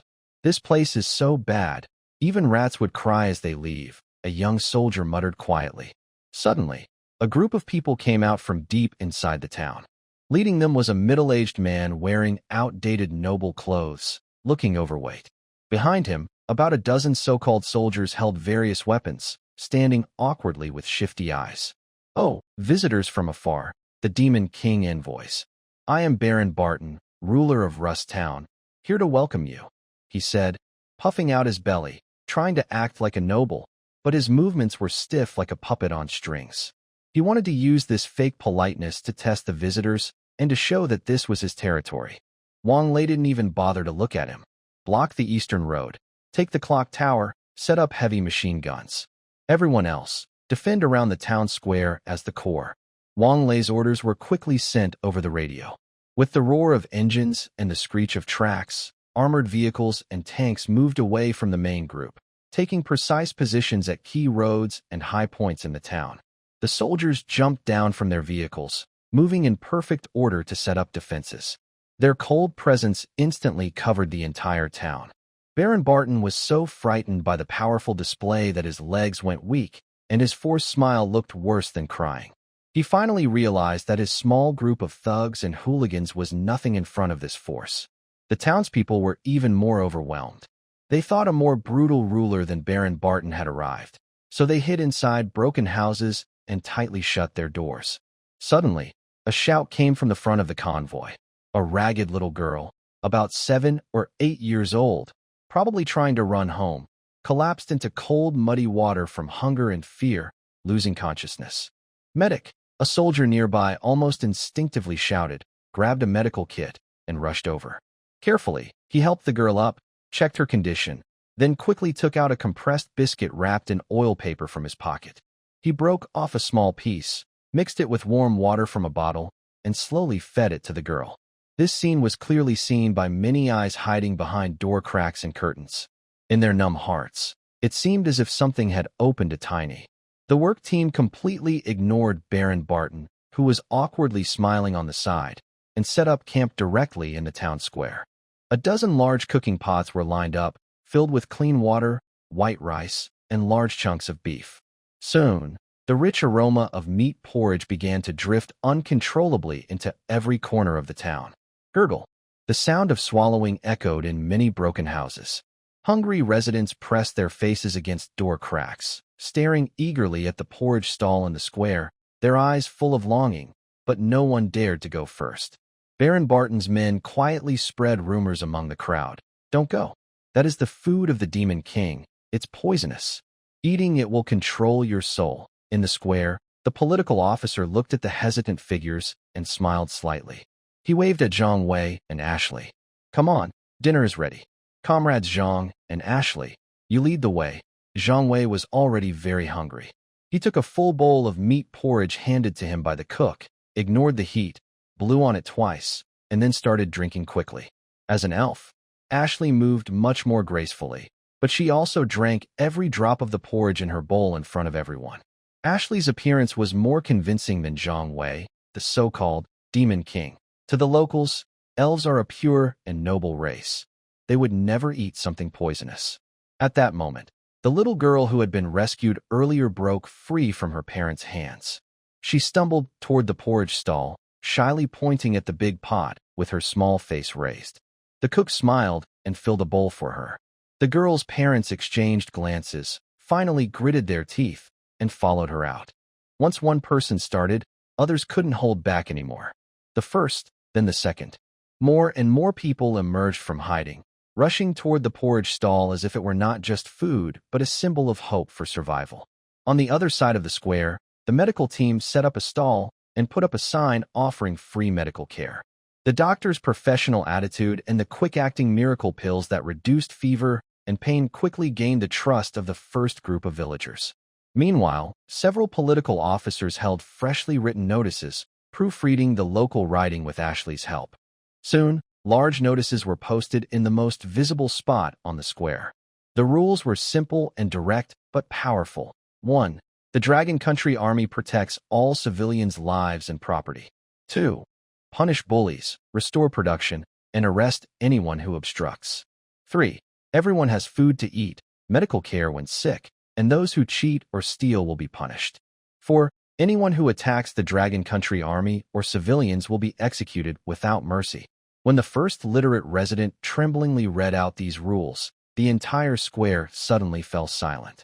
Then, the political officer stood on a makeshift platform, holding a loudspeaker strap. His gaze swept over the crowd, mostly ordinary people in patched rough cloth clothes, elderly with stooped backs, women holding pale, thin children, and young people with nervous and slightly hopeful eyes. He cleared his throat, which was tight from the wind and dust, and turned on the loudspeaker. Recalling the universal language learned recently from another world, his deep voice carried through the speaker, surpassing the wind and the faint murmurs of the crowd. Fellow villagers, be quiet.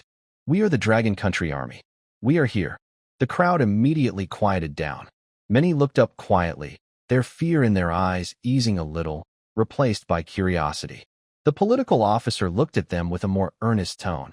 Over the years, you've endured the exploitation by landlords and tyrants, suffered under heavy taxes and forced levies. Life has been hard. We see it, and we feel it in our hearts. Today, the Dragon Nation Army has arrived here, and we will no longer let you suffer this pain. He paused, noticing someone in the crowd quietly wiping tears, and his voice grew even more serious. From today on, we will fight against the local bullies and reclaim the land. We will take back what was stolen and give it back to you, so you can have land to farm, food to eat, clothes to wear, and live without being exploited, standing tall as honest people. This is our promise from the Dragon Nation Army, and it is something we will definitely do. Some people in the crowd sniffled softly, and one person quietly echoed, but soon the sound was carried away by the wind.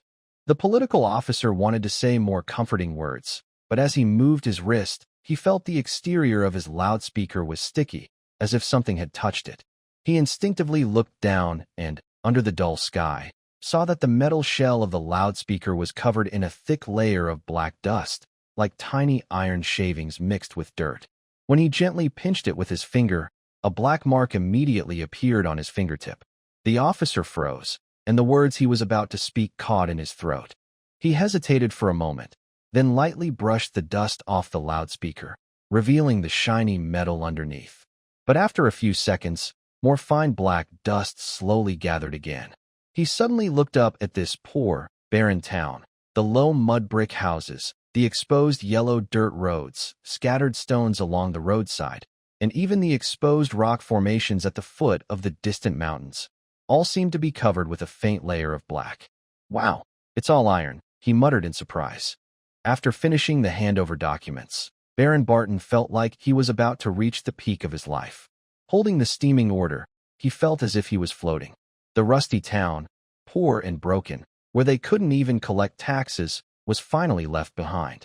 He had already planned how to cry and complain before the king about how difficult it was to hold this place, and subtly hint at how rich the rusty town was, how he sacrificed for the kingdom's big plans. With such achievements, he thought, he should be rewarded with a richer new territory and a higher noble title. That wouldn't be too much, right? Humming a little tune, he was about to leave this terrible place when he unexpectedly saw something that puzzled him. The steel trucks of the Dragon Nation Army lined up in a long row. The town's residents, those he considered undesirables, were boarding the trucks in an orderly manner, carrying bags and packages. There were no shouts or pushes, and some faces even showed expressions he couldn't understand. Mom? What does relocation household mean? I don't know. They seem to be talking about getting a bigger house and leaving this place. Just want the people, not the land. Baron Barton had this thought. He quickly looked over and saw Zhang Wei directing the loading of the trucks nearby. Without thinking much, he puffed out his belly and confidently strode over. Hey, Honorable Demon King, Baron Barton said with a mischievous smile, your fight is really worth it. You put in so much effort just to take away a bunch of poor folks who can't even get enough to eat? His followers were stunned. How dare he speak to the Demon King like that? Zhang Wei turned around upon hearing his voice. Seeing it was Baron Barton, he didn't mind at all and instead smiled brightly. Oh, Baron, you shouldn't say that. What we're doing is freeing all of humanity, none left behind. And by the way, we should thank your king. He's very honest. This land can't grow crops. Oh, don't worry, buddy. You're really straightforward. Not even trees can grow here. Exactly, buddy. That's great.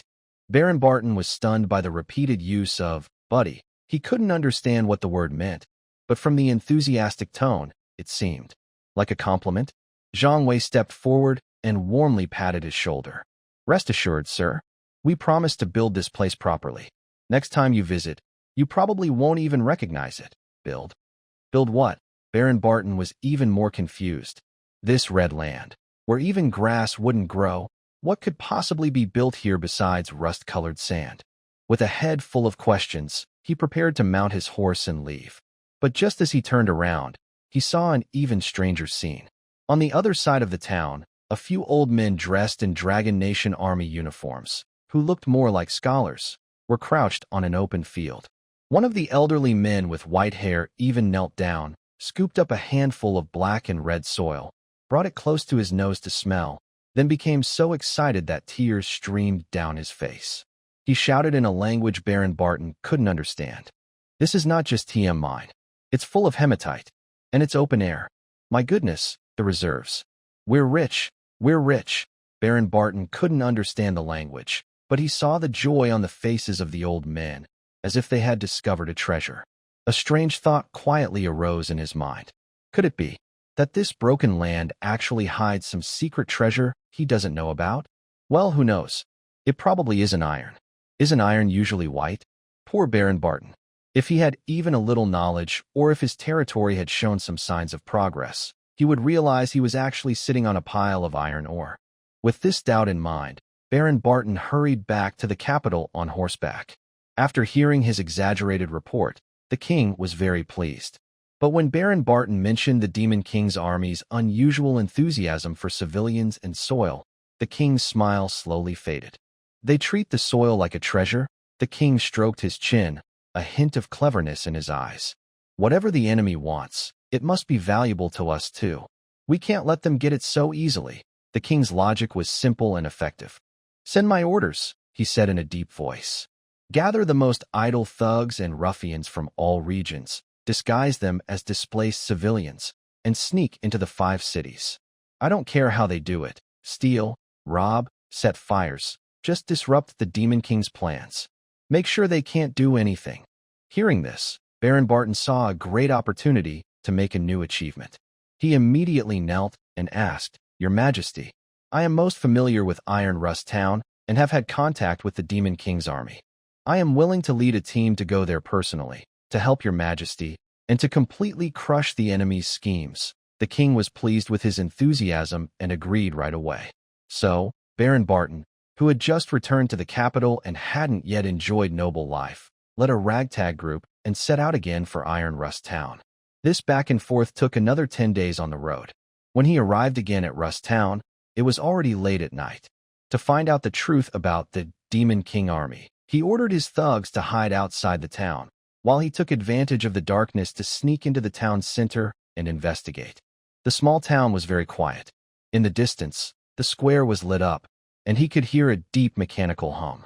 Baron Barton sneered inwardly, just pretending to be scary. Using his memory, he knew the shortcuts well and planned to pass through a familiar ruin. But as he took a step forward, he suddenly stepped into empty air. Before he could react, he lost his balance and fell headfirst. He was shocked to see that the ruins had somehow turned into a deep, bottomless pit. The inside wall of the pit was a spiral ramp leading downward. Baron Barton was like a ball thrown into a funnel, tumbling and crashing down the spiral pit uncontrollably. Every collision with the wall broke his bones and muscles. Thud! A dull, heavy sound came from the bottom of the pit, over 20 meters below. The world went silent. Far away, A soldier on duty at the lookout tower rubbed his ears and asked his comrade, "Did you hear that? It sounds like something fell, probably just a loose stone rolling down." His comrade yawned.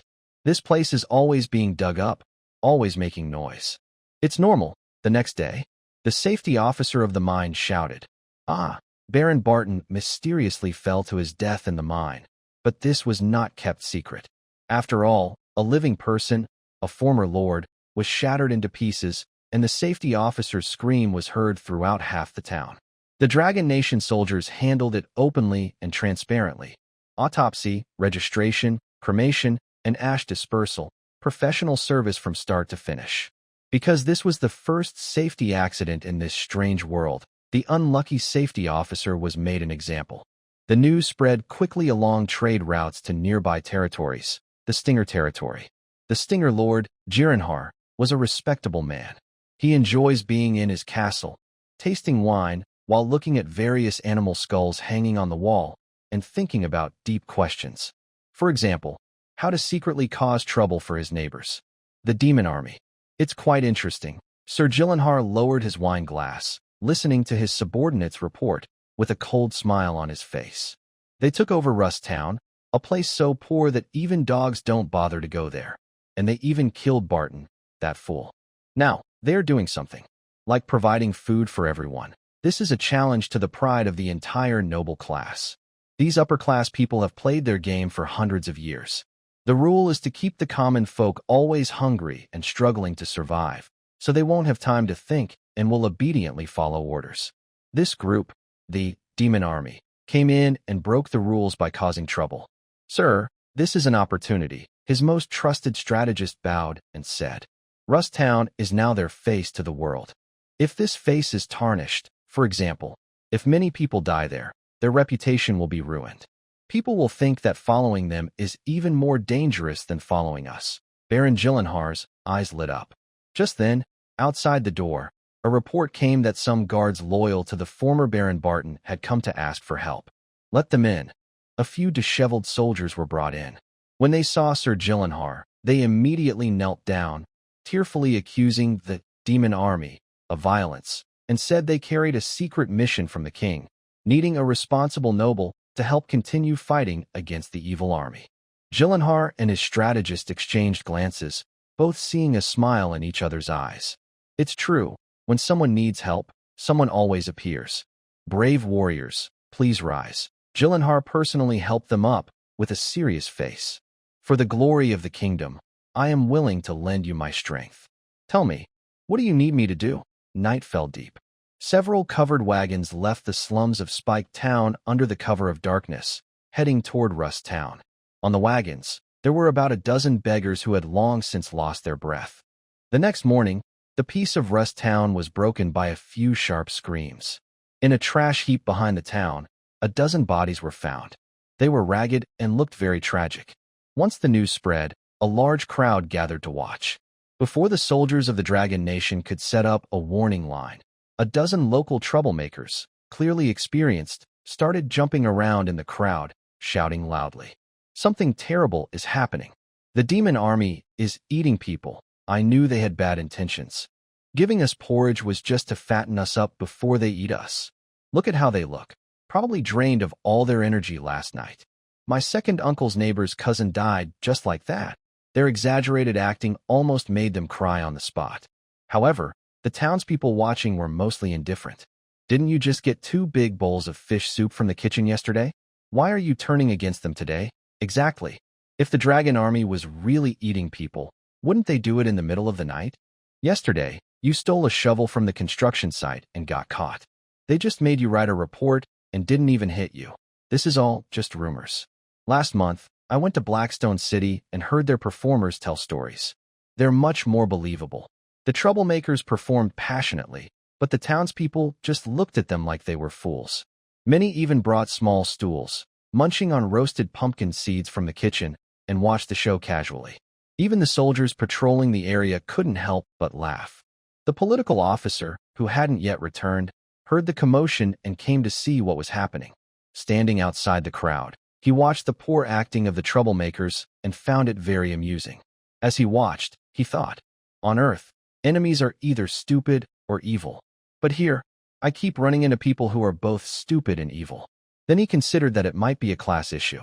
In a feudal country with a long history, still practicing a noble hierarchy, and even influenced by magic and the goddess religion, the cycle of dynasties is surprisingly unpredictable. So, how low must the noble class's standards be? The political officer thought even a dog would be better than the current situation. If a land had someone who understood politics and people's lives, that person would be considered a true ancestor, worshipped from below. Just then, a group of people pushed through the crowd, leading a richly dressed nobleman. They moved to the center of the field. "Everyone, I am Baron Jiluan Haller of the Spiked Territory," he announced loudly, with a compassionate look on his face. "I heard about the tragedy in the neighboring town and have come to help investigate. We will not let the culprit go free." A soldier was immediately stunned. He touched his head, trying to find someone to ask for help. "I don't understand.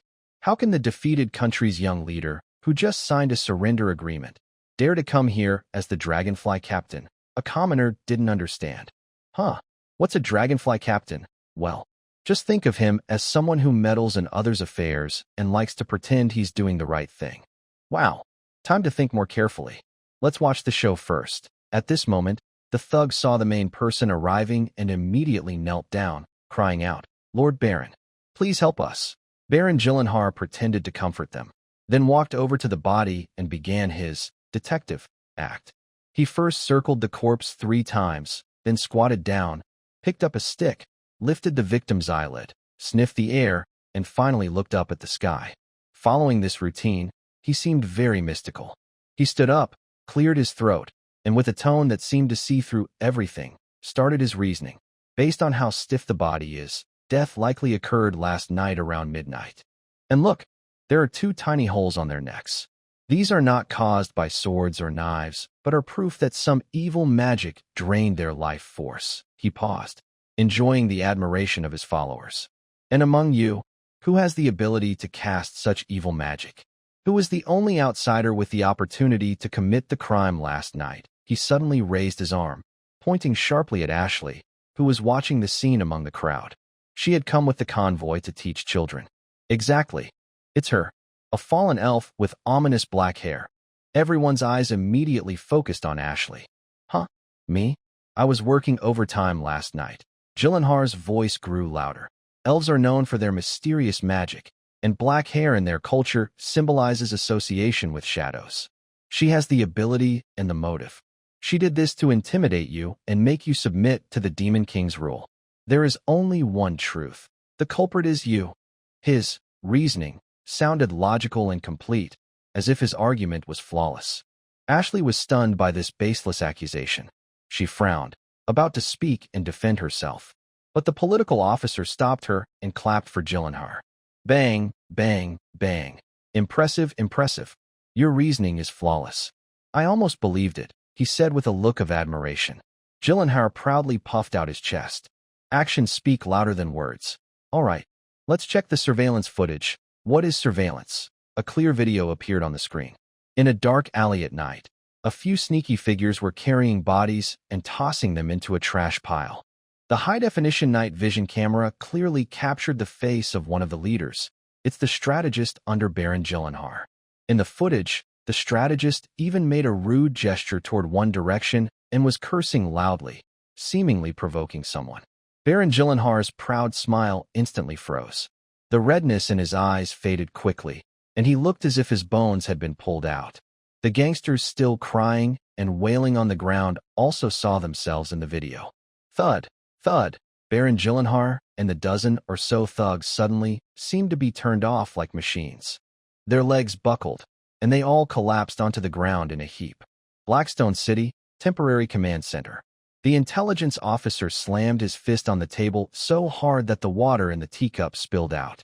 Like a toad crawling on your foot, doesn't bite, just a noise. On the table in front of the political commissar, there were 5 nearly identical reports from the recently taken over towns: Shattered Stone City, Withered Water City, Rust Town, Saline Land, and Northwind Pass. The reports mostly said the same thing. Organized, small-scale harassment was happening frequently. They didn't even mention theft or random acts of mischief. For example, in Saline Land, there's a hill where nothing grows, not plants, not trees. Even birds avoid flying over it.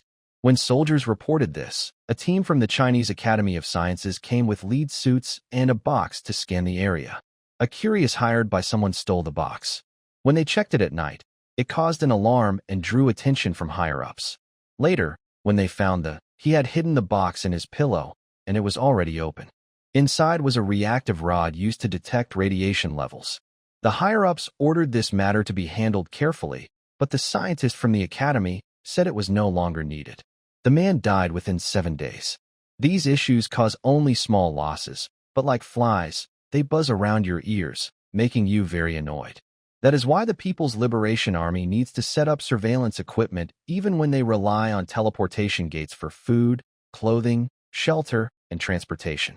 Especially in Rust Town, where geologists named the place Republic No. 1 iron mine. Construction plans are fully underway, and these disturbances are becoming worse. That Gyllenhaal from the Spiked Realm tried to frame us last time, but now he's learned his lesson. Instead of direct conflict, he sends some small thugs to play hide and seek with us, an intelligence officer said angrily. We caught a few, but they are just reckless mercenaries taking money. We can't find anything useful. The political commissar rubbed his aching temples. His original plan was to stabilize public opinion, restore production, and show the people from another world who truly brings them good days. But now, these feudal nobles give no chance for stable development. They are like cockroaches in the kitchen. Kill one, and more appear in the corner, disgusting and endless. What are these nobles thinking? Don't they understand that provoking us only harms themselves? A young officer complained.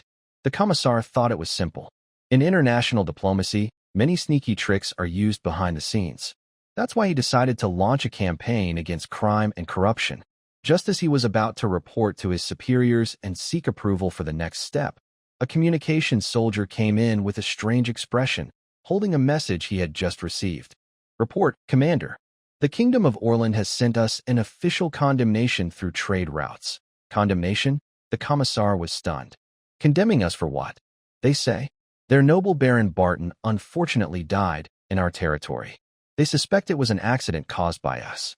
So, they demand compensation, or they will send troops. Compensation?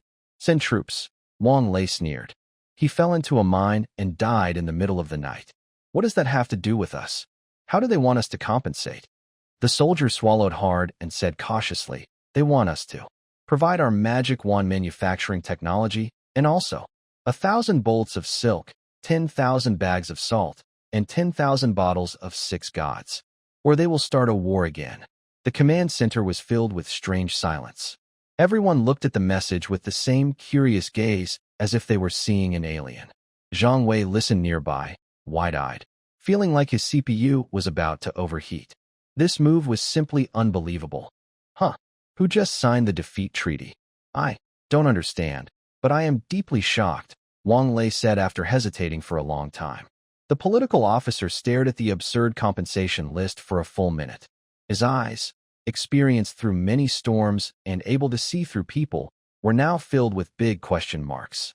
He thought all night, but the ash in his ashtray piled up into a small mountain, and he still couldn't figure out the logic behind it.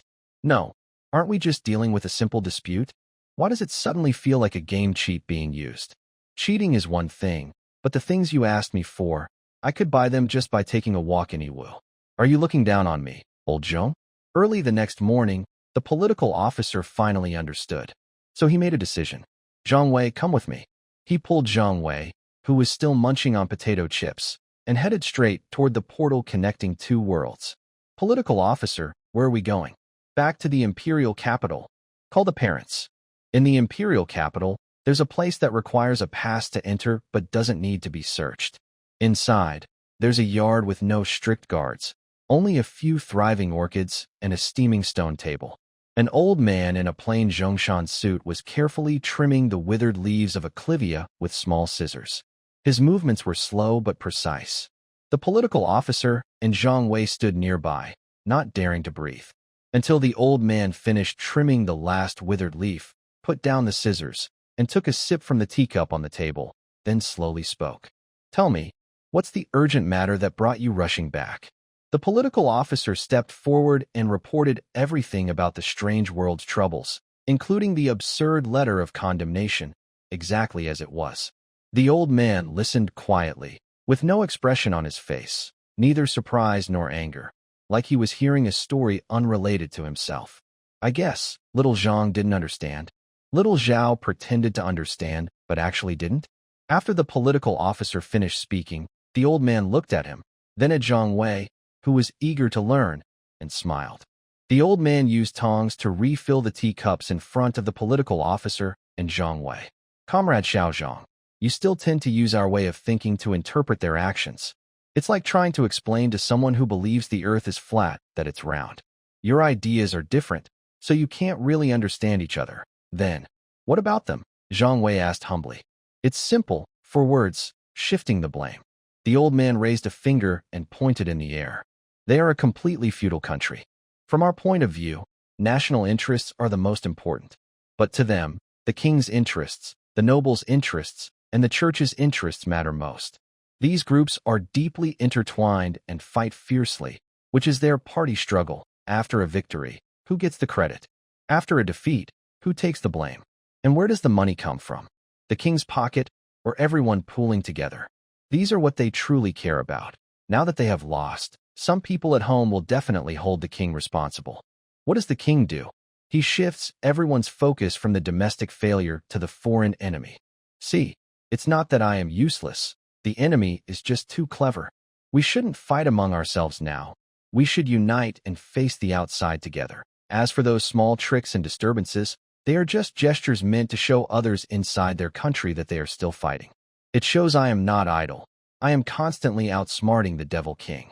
That condemnation letter is just a prop, not meant for you.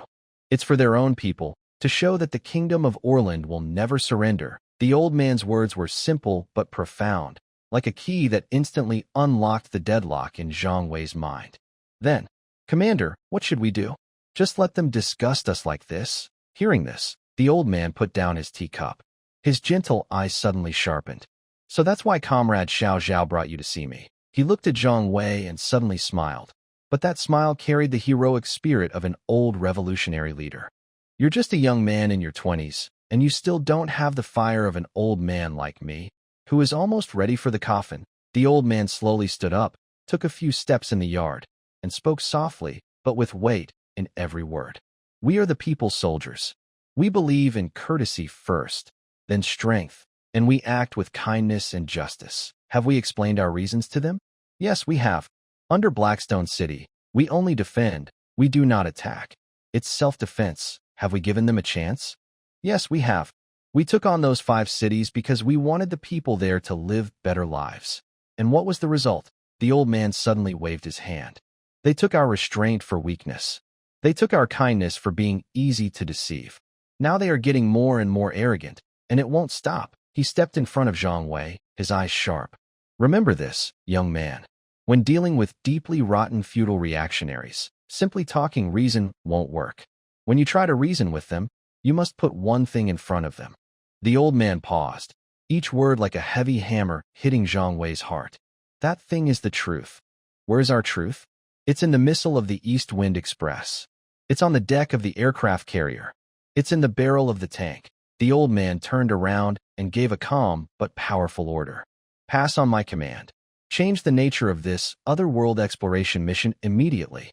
The Central Military Commission allows you to carry out self-defense counterattacks if the interests of the Dragon Country are harmed.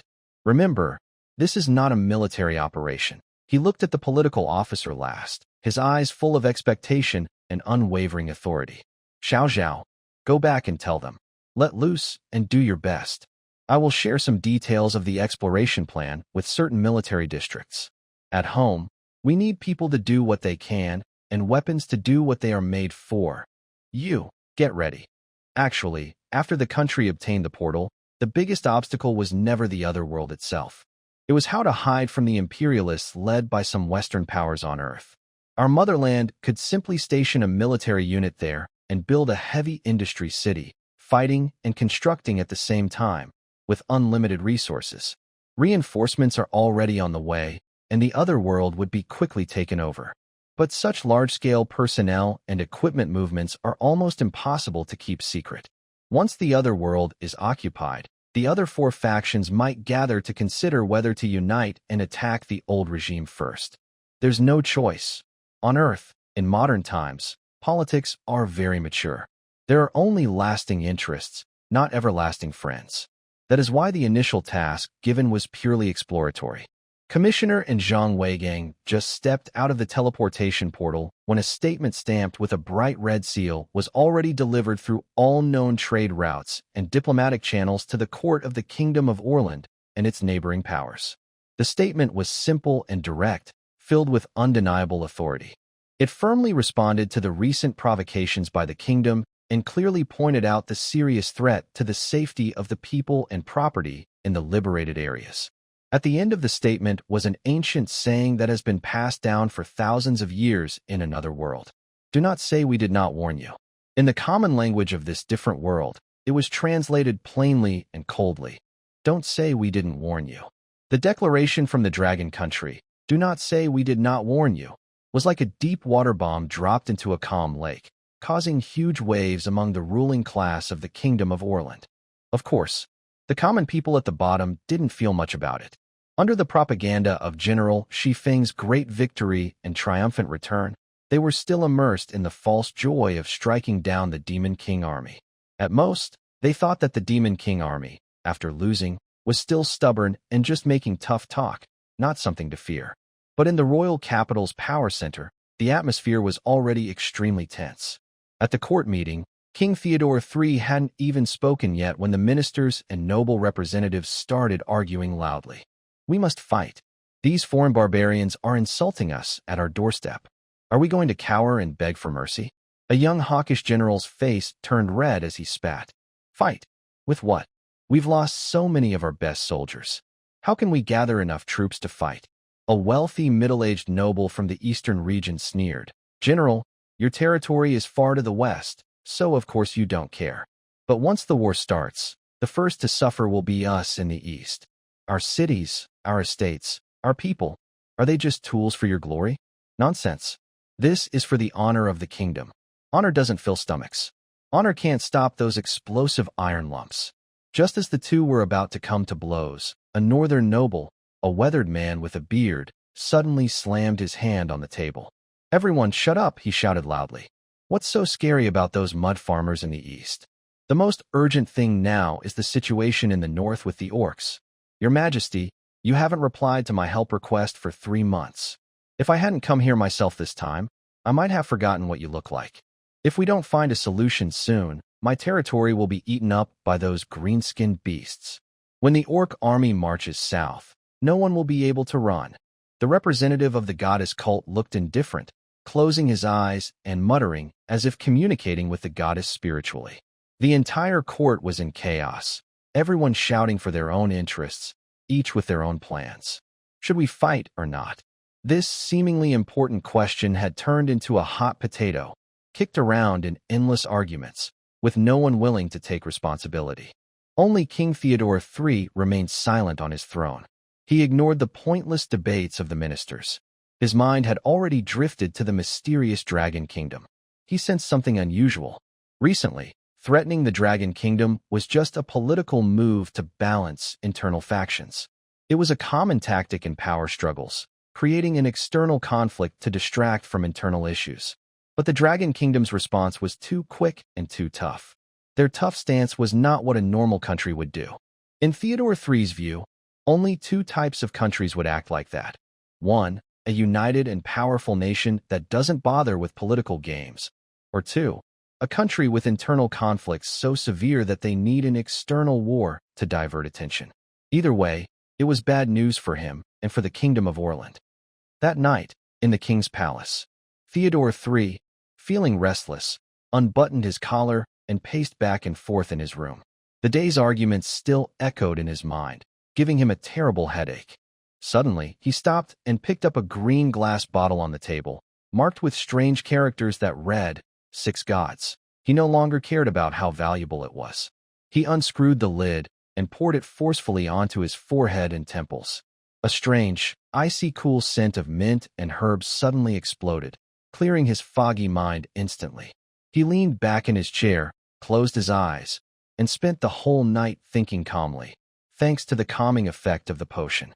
The next day, at the morning court, the ministers thought it would be another day full of arguments and disputes, and they all prepared for a fight.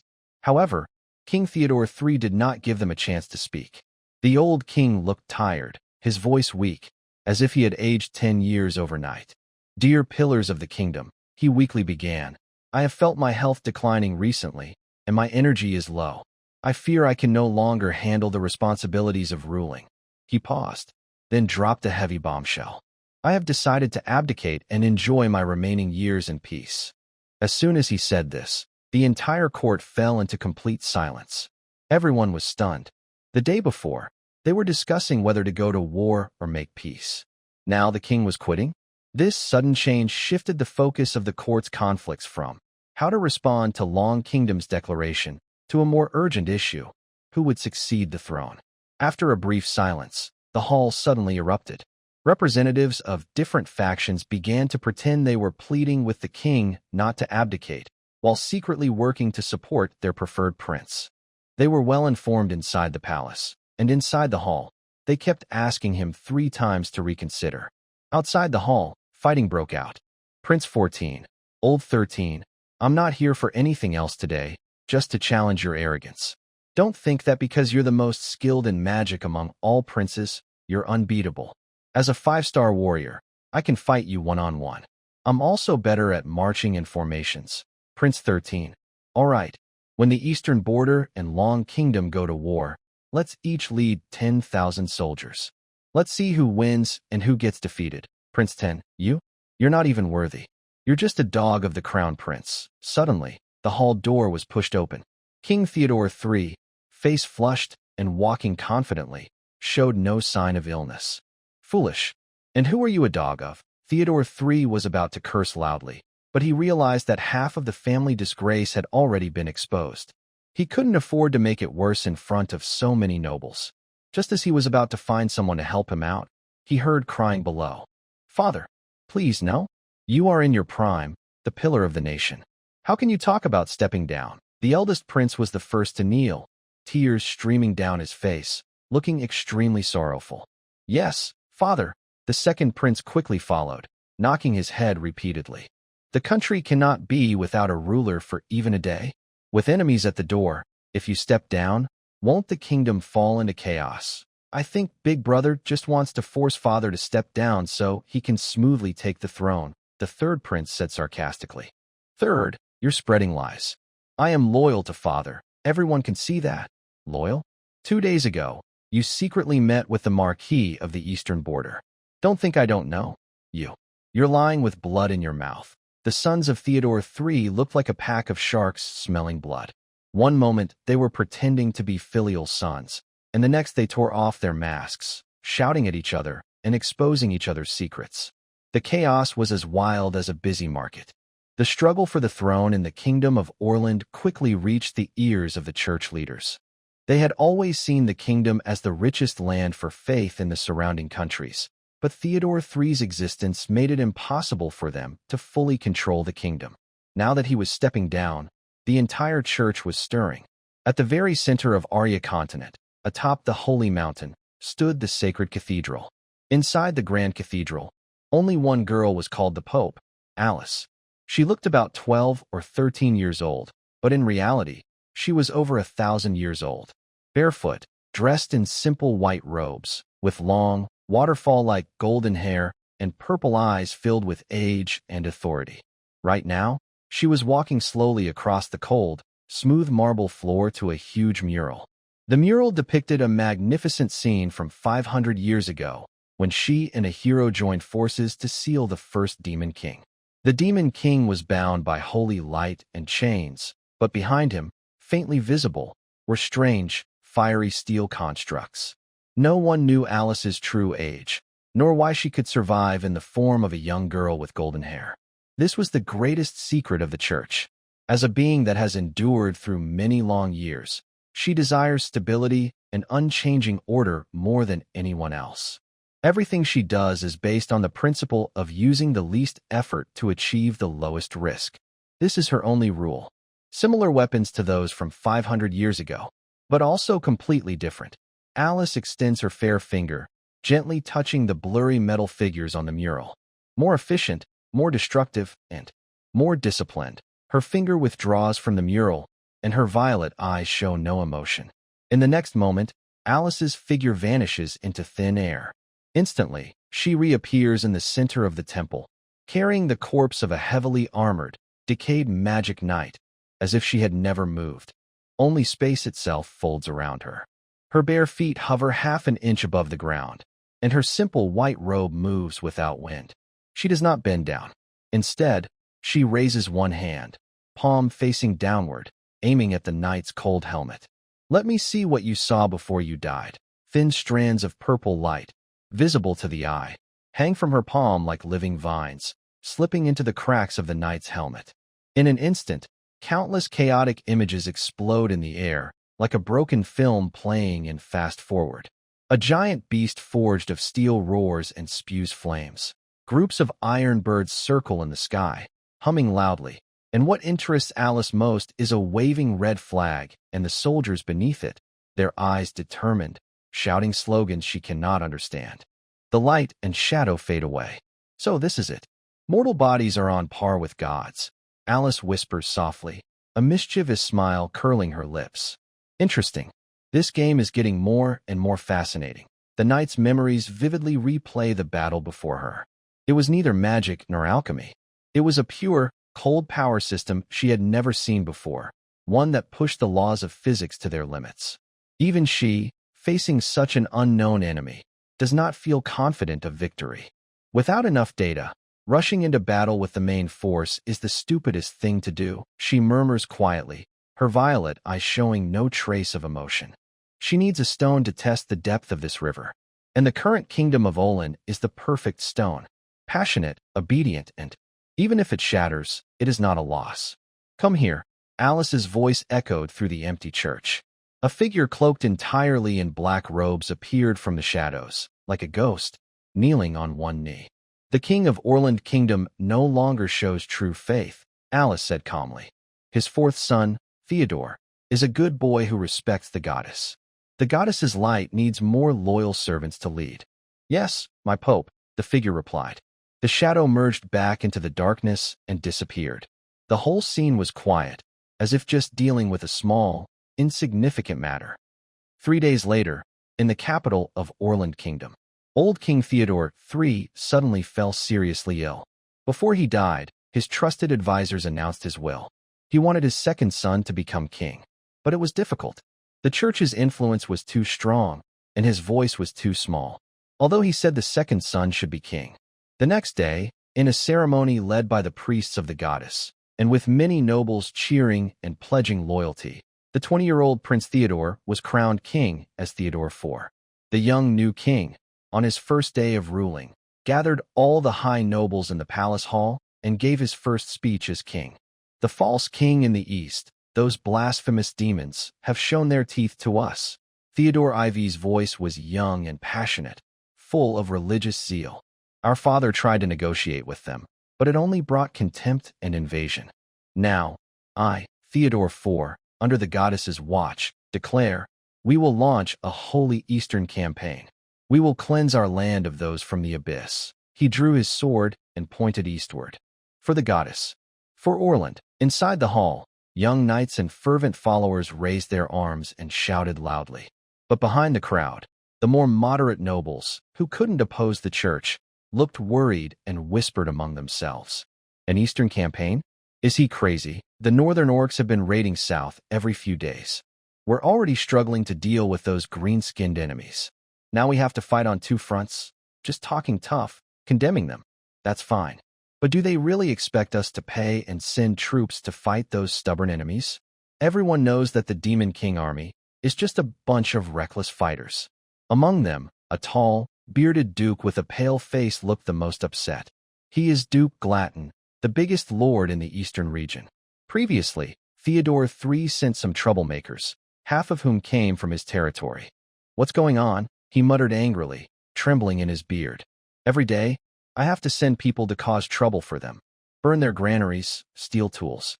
They just catch people and refuse to kill more, clearly not wanting to escalate things. Now, they're getting impatient and just say a few nice words. That young kid just flips the table. He's trying to drag all of us down with him. Duke Glatton's attitude was clear. He didn't want to fight with the Dragon Kingdom on his land. After all, the king belongs to the people, but the land is his. But thinking from the other side, he understood Theodore IV. The situation is so chaotic that if he doesn't fight, how can he win over the nobles? How can he hold real power? It's really difficult. Very difficult. Although they decided to fight and the church agreed to help, choosing who should fight became a problem for Theodore IV. His first thought was General Howling Wind. But when General Howling Wind heard that he was supposed to fight at Blackstone City, he immediately refused. Theodore IV thought he lacked soldiers, so he asked how many he needed. Howling Wind insisted on 50,000 soldiers. This stumped Theodore IV. They had just lost a battle, losing half of their elite troops.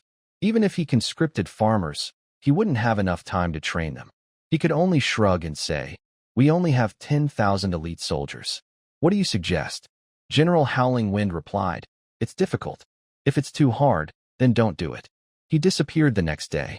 Now, Theodore IV looked like a lion trapped in a cage, pacing back and forth in the hall, his gaze sweeping over the trembling nobles below. The veteran generals were either too old to wield a sword, spending their days reminiscing about their youth, or they hadn't yet sworn loyalty to the new king and were just watching from their territories. His gaze settled on Duke Glatton from the northern region. Although he disliked him, the duke's territory was occupied, and he would do his best to fight for him. "Duke Glatton, you." As soon as Theodore IV started to speak, he swallowed his words back. No, he couldn't use him. A civil official, who rose to power through his ancestors' achievements and schemes, leading an army? Whether he could fight or not was one thing. But if he took command and then turned around to give the army to him, what would happen? At most, he could be a minor general. Absolutely not the commander-in-chief. Nothing seemed right, nothing fit. After thinking hard, he just couldn't find a suitable person. Theodore IV felt like his hair was about to be pulled out in frustration. Desperate, he looked for help from the priest beside him, who was from the religion of the goddess. "Honorable priest, has the goddess given any instructions? Please, show me the way, for me and for the whole kingdom." The priest had his eyes closed, as if ignoring the noisy surroundings. When he heard the king's question, he slowly opened his eyes and said in a calm, steady voice, "Your Majesty, the goddess's gaze sees all. In times of danger, there is also hope. Have you forgotten? Among us, there is a true hero, a warrior who has fought the demon king twice and returned." Theodore IV was stunned for a moment, his mind racing. Hero? Warrior? Fought the demon king twice? He remembered. Marquis Babur. Are you saying? Marquis Babur. Exactly. The priest's lips curled into a mysterious smile.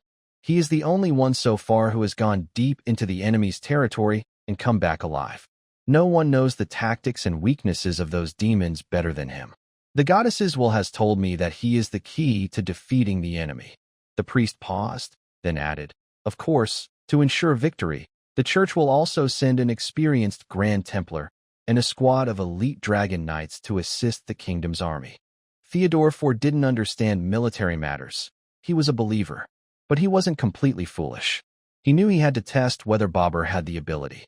So he summoned Babur and asked what to do if they no longer had elite troops. Babur scratched his head, counted on his fingers, and asked the king, "Honorable King, don't we still have half of the elite troops?" But General Xiofeng said they are leftovers from the last battle, the reserve force. Babur snapped his fingers a few times. "Let's conscript some farmers to be the new soldiers. As the vanguard team, elite troops, leading the charge, isn't that enough? Anyway, the vanguard team is just a formality. Have you ever seen a retreating army return home with the vanguard team and regular soldiers together? Huh, that sounds reasonable." Before Theodore could react, Babur started giving more advice. "Your Majesty, earlier, when we attacked the city, our forces weren't enough. Now, if the city is attacking us, then their forces must be lacking." Hearing this, Theodore IV was overjoyed. It made sense. Now we have experts guiding us, and powerful allies supporting us. Isn't that reassuring? Excellent. Wonderful. He clapped his hands. Send my orders. Promote Barber to Marquis, and immediately appoint him as the Duke. He will oversee all affairs of the Eastern campaign.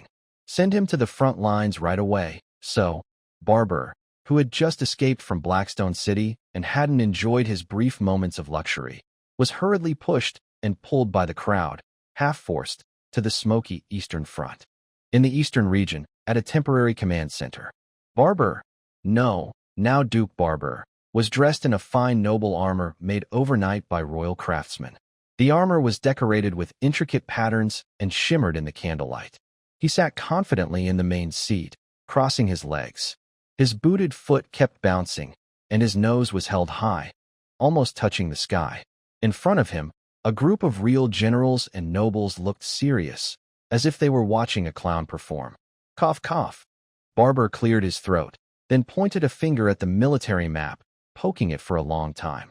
I tell you, I see through these Demon King army. They are just a bunch of fancy pillows. Looks good, but useless, he stammered as he shared his opinion. Remember my previous plan? Up the toilets. It worked really well.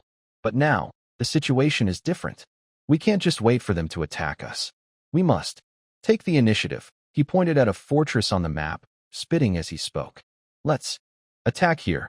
Give them a surprise attack right in the center. An elderly general couldn't help but speak up. Duke, I think your opinion is worthless. Barble's eyes widened, and even his stammer seemed sharper. Have you fought them? Huh. Have you snuck through their tunnels? Do you know what they're afraid of? You don't. I know. He turned his gaze to a man in silver armor, standing in the corner with a stern expression. That was the Grand Master of the Holy Order sent by the church. I have a brilliant plan, Barbal said mysteriously. Your church, isn't it? Doesn't it have dragons? Those things can fly, right? And they probably go to the bathroom too. The Grand Master's eyebrows furrowed in confusion. Barbal didn't notice his reaction and kept gesturing. Just let those dragons fly over the city. Then, let them do their business in the sky. Make them drop everything. I tell you, those demons are most afraid of being dirty. When the time comes, we won't even need to attack the city. They'll just get sick from the smell and come out crying and surrender. The entire command room fell silent. The generals' faces went from serious to blank, then twisted in disbelief. They tried hard not to laugh out loud. The Grand Master's face darkened like a black pot.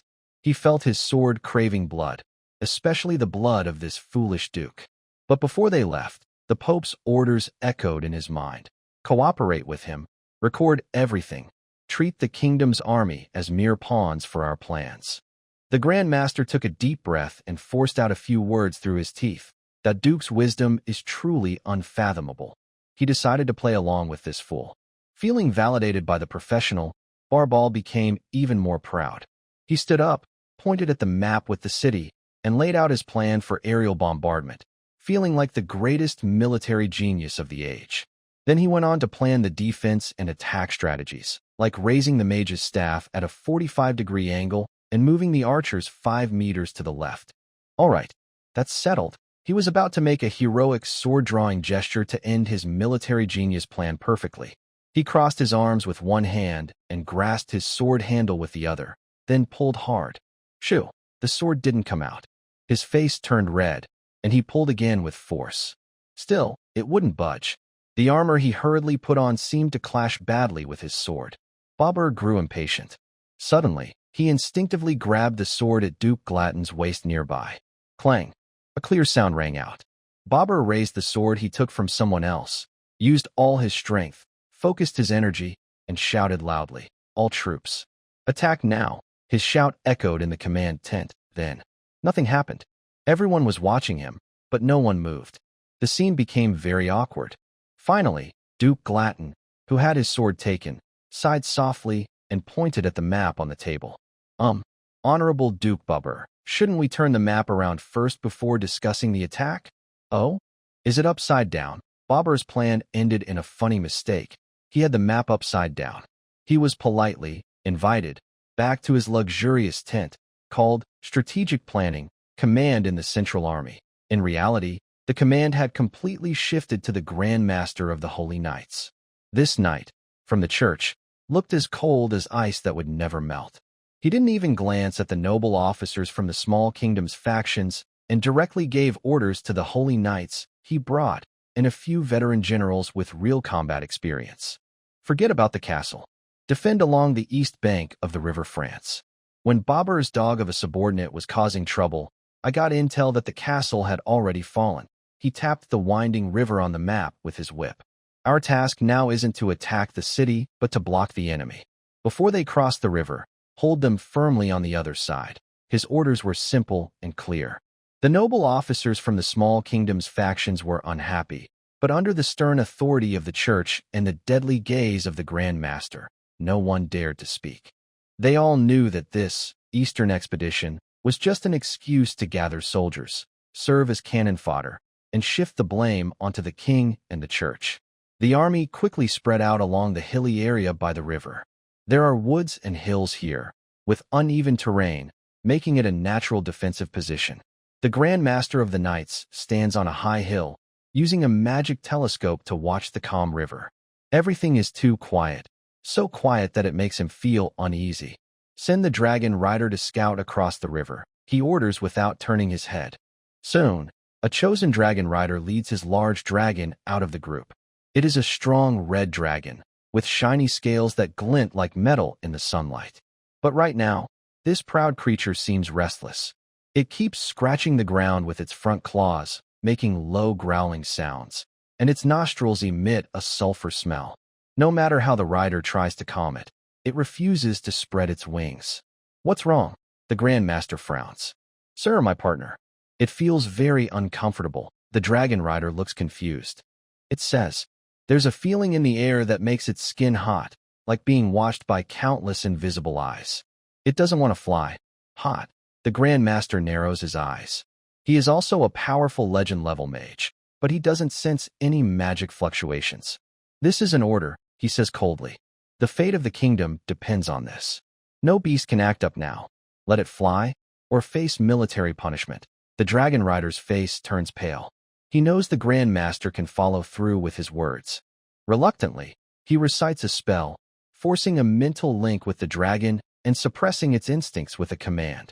The red dragon growls unwillingly, its wings fiercely, and a strong wind blows up as it takes to the sky. It awkwardly climbs higher, flying toward the opposite bank of the river. The Grand Master raises his telescope, staring intently. At the moment the dragon crosses the middle of the river, a sharp whoosh sounds as if the air is torn apart. Bang! Before he can react, the giant red dragon in his view suddenly explodes like a blood bag punctured. A fierce burst of fire and a loud explosion follow. The massive body shatters in midair, and the dragon rider doesn't even have time to scream. He and his mount turn into a rain of blood and flesh, scattering across the Lawn River. The water instantly turns red in a large area. All the soldiers who saw this scene froze in place, a cold shiver running from their feet straight to the top of their heads. Long range. Attack magic. The Holy Knight commander slowly lowered his telescope, his face dark and serious. Is it a tracking spell aimed at large targets? He quickly made a judgment. Since their magic was effective against big targets, then they should try smaller ones. Send the order. All Griffin Knights, attack now. With the command, a very different-looking unit flew out from behind the army formation. The Griffin Knights, the kingdom's top and most decorative unit. Their mounts, griffins, are not as strong as dragons, but they are numerous and noble-blooded. Only wealthy, influential young nobles become Griffin Knights. They are well-equipped, their armor shining brightly, giving off a young master vibe. These young nobles, who usually only show off during parades, now looked very excited. The recent death of the dragon rider didn't scare them. Instead, it made them eager to prove themselves. Brothers, see that? Those clumsy demon soldiers only use sneaky tricks against big targets. Now it's our turn to shine. Today, we'll show them what the kingdom's top flying squadron really is. Hundreds of griffins formed a beautiful formation, circling in the sky a few times. Nothing happened. It really is about target size. The Holy Knight commander nodded, more convinced of his guess. Suddenly, on the opposite bank of the river, a large swarm of tiny black dots appeared in the sky. They grew more numerous, buzzing like a swarm of angry wasps, flying toward them. The Knight Commander looked through his telescope and saw that they were strange flying puppets, about half a person tall, simple in design, looking cheap and fragile. "Humph, petty tricks," he snorted. But the young nobles of the Griffin Squadron didn't think so. Enemy attack. It's the enemy's flying troops. Ha ha ha, they look like dung beetles. Does the demon army have no one left? Charge. For glory. To avenge that guy from earlier, the leader of the Griffin Squadron, a young count in his early 20s, didn't wait for the Knight Commander's orders. He excitedly drew his sword and pointed forward. All units, attack now. Over 100 Griffin Knights shouted loudly, like they had been energized, and charged toward the swarm of drones. A battle in a different world broke out in a very funny way. The Griffins swung their sharp claws, trying to tear apart the small, quick enemies. The Knights waved their long swords and spears, trying to stab the annoying puppets that were smaller than flies. The drone swarm's tactic was simple and brutal: suicide crashes. One drone hit a Griffin's wing, and its spinning propeller instantly tore feathers and flesh into pieces. Another drone crashed directly into a Knight's helmet, causing an explosion that cut the Knight in half. The air battle quickly turned into a fierce meat grinder. The mages on the ground also got nervous. They hurriedly raised their staffs, throwing fireballs, ice spikes, wind blades, and other single-target spells into the sky, trying to shoot down the flying puppets. But the drones flew too fast, their targets were too small, and the spells rarely hit. Enough! You fools! The Grand Knight of the Temple was so angry he almost crushed his binoculars. The reckless attack by the Griffin Knights had completely exposed their main force's position. All high-level mages, listen to my command, he shouted at the mage group. Use the Wrath of Thunder scroll. Purify this airspace. A few chief mages hesitated. Those were expensive magic scrolls made with rare magic stones, just to deal with these little things? But seeing the knight leader's murderous look, they dared not hesitate anymore. Several great mages worked together and activated their magic scrolls. Suddenly, the sky darkened, clouds gathered, and silver snakes danced in the air. Boom! A thick lightning bolt struck down, followed by hundreds of lightning streaks forming a huge electric net that covered the entire area. Countless drones crackled and smoked in the lightning, falling like dumplings. Within the electric net, fewer than 30 Griffin Knights remained alive. They were all blackened with burns, and the griffins they rode on were badly injured or dead. A knight with one broken arm staggered back, looking sickly but excited. Report to the Grand Knight. We won, he shouted excitedly. This thing must be a powerful weapon made by the Demon King. Small and flexible. We exchanged one for one with the enemy, so we didn't lose. We made a huge profit. The Grand Master looked at him but couldn't say a word. He felt that fighting alongside these fools, he would eventually be driven crazy. However, he had no time to be angry now. Suddenly, a piercing scream tore through the air from across the river. Everyone instinctively looked up. The Grand Master's heart sank suddenly. He had prepared for this. During the Battle of Blackstone City, the veterans had told him what to expect. When this sound appeared, countless iron projectiles would rain down on their position. Enemy attack. Activate shields. Everyone into the tunnels. Hurry, he shouted with all his strength. The mages snapped out of their daze, hurriedly raising their staffs. Semi-transparent magic shields appeared above the formation. The soldiers scrambled and crawled toward the simple tunnel entrances they had already dug. In the next moment, countless small black dots appeared at the horizon. They traced elegant, deadly arcs through the sky, rushing toward them. The world seemed to go silent. Then, the earth began to roar. How many shells does it take to cover a hilltop with artillery fire? No one knows the exact answer. But a standard artillery battalion in the Liberation Army has 24 howitzers. A 155mm self-propelled howitzer fires 6 to 8 shells per minute. With 24 guns, they can fire 168 shells in total. They roared through the sky like a swarm of furious hammers, smashing toward the same spot. It was a hill over 300 meters high, a temporary defensive position built by the kingdom's army. Before the shelling started, it was lush and green. 5 minutes later, after the smoke cleared, It looked as if an invisible giant had bitten off a large chunk of the hill. The entire summit was flattened by at least 5 meters. The trees, rocks, fortifications, and soldiers who hadn't yet entered the tunnels all turned into blackened dirt and flying dust. The earth still trembled from this thunderous rage. Such terrifying firepower was backed by a nearly sleepless figure behind the logistics line. Zhang Wei felt like he was about to grow onto the teleportation portal. Every day, he was either opening the door or on his way to open it. He can now even tell from the sound of the truck engine across the door whether it's a Dongfeng or a Jiefeng, whether it's a heavy-duty truck carrying ammunition or a box truck transporting supplies. He feels like just an emotionless door-opening machine, a diligent, door-guard old man. Every day, his job is to count each military vehicle passing through his dimensional gate, pouring mountains of supplies into this strange world. Besides basic supplies, weapons, vehicles, or equipment, it's mainly shells. Shells, shells, and more shells. Boxes of 152mm shells, larger 155mm shells, one truck after another, as if they will never run out. Zhang Wei once asked the political officer why there were so many. The officer didn't answer, only saying they were about to expire soon.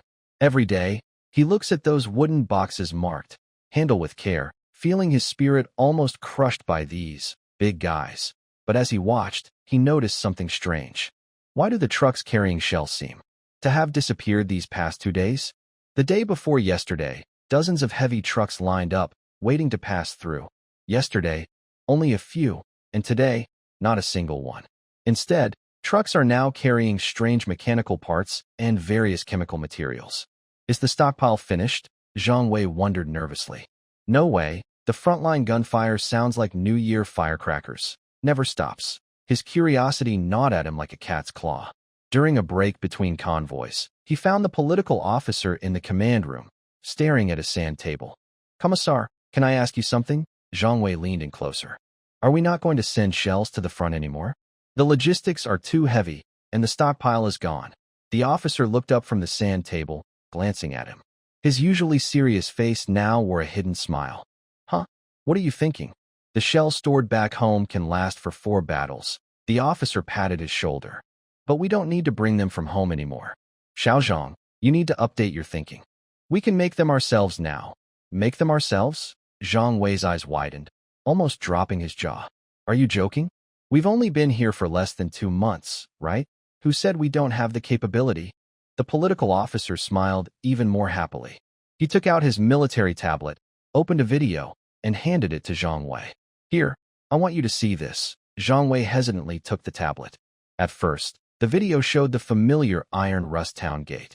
But in the next moment, the camera zoomed out, passing over the town's wall, and Zhang Wei's breath caught in his throat. Behind the town, on the once barren land, a huge steel monster now stood tall. A tall chimney was spewing thick smoke, and a giant blast furnace loomed like a prehistoric beast. Factories stretched out in rows, and simple roads crisscrossed like blood vessels. Many workers were busy on the construction site, and molten metal flowed like a golden river into molds.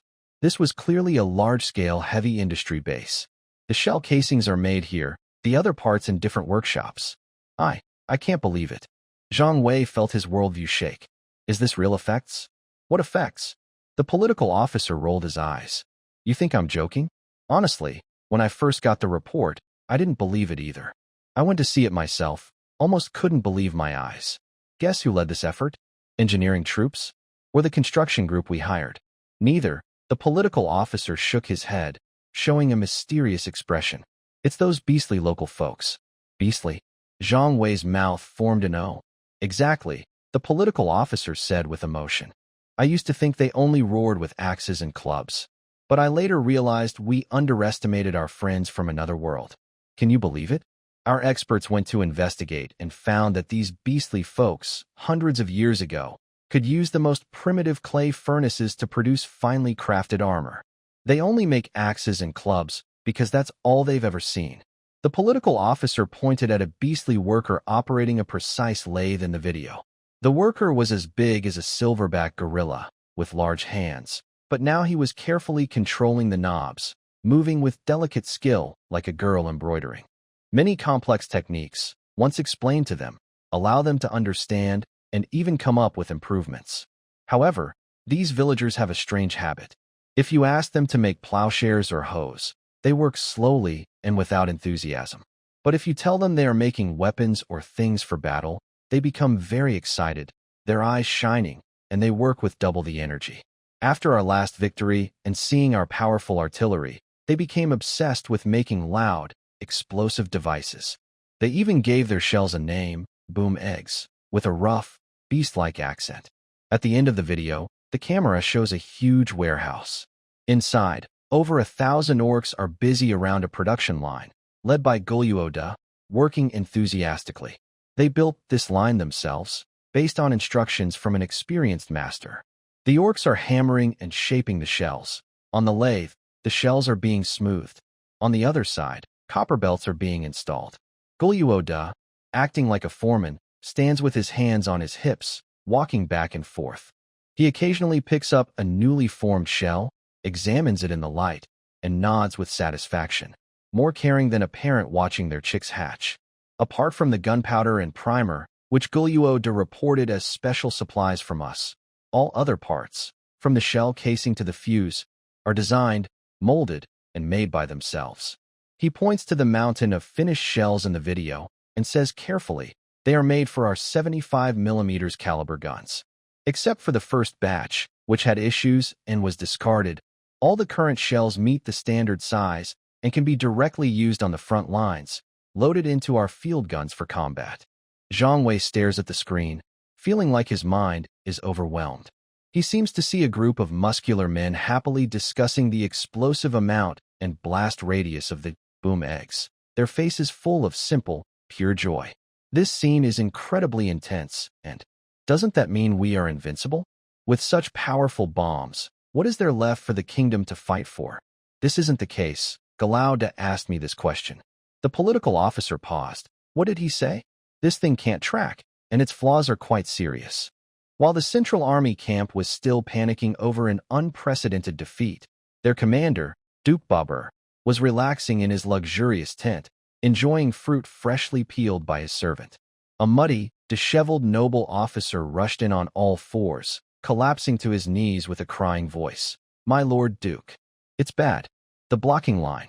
It's all over. Babur slowly swallowed the fruit, wiped his fingers with a silk handkerchief, then impatiently lifted his eyelids. Why are you panicking? Did the sky fall? Even worse than the sky falling, the noble shouted. That Grand Master of the Holy Temple Knights. He ran away with his followers. Then countless fireballs appeared out of nowhere, raining down like a storm, burning the entire hill. Brothers, many are dead or wounded. Babur's brows furrowed, but his focus was clearly different from others. He stood up, walked over to the noble, and looked down at him as he asked, I ask you, before the Grand Master of the Holy Temple Knights ran away, did he have those dragons do their business in the sky? The noble was stunned by the question, instinctively shook his head. No, they didn't do anything. They just ran. Idiot. A bunch of idiots. Babur exploded in anger, kicking over a small table beside him, scattering fruit everywhere. I told you, to deal with those devils, you have to use the dirtiest tricks to break their magic. Disobey military orders. This is the result of disobedience. He was now convinced that this defeat was entirely because the fool of a Grand Master of the Holy Temple Knights didn't carry out his brilliant throwing tactic. As for the fire coverage, he saw it as just an excuse for losing. Coward. That Grand Master of the Holy Temple Knights. He's just a coward. Babur grew angrier, pacing inside the tent. He must be afraid. That's why he ran away. He suddenly stopped, his eyes shining with a kind of, everyone else is drunk, but I am sober, glow. No, I can't rely on those useless followers of the cult anymore. This battle I will fight myself. He quickly pulled back the tent flap and shouted outside. Give my orders. All generals, come into my tent for a meeting. Soon, a group of high-ranking officers, led by Duke Glatton, gathered inside Babur's tent.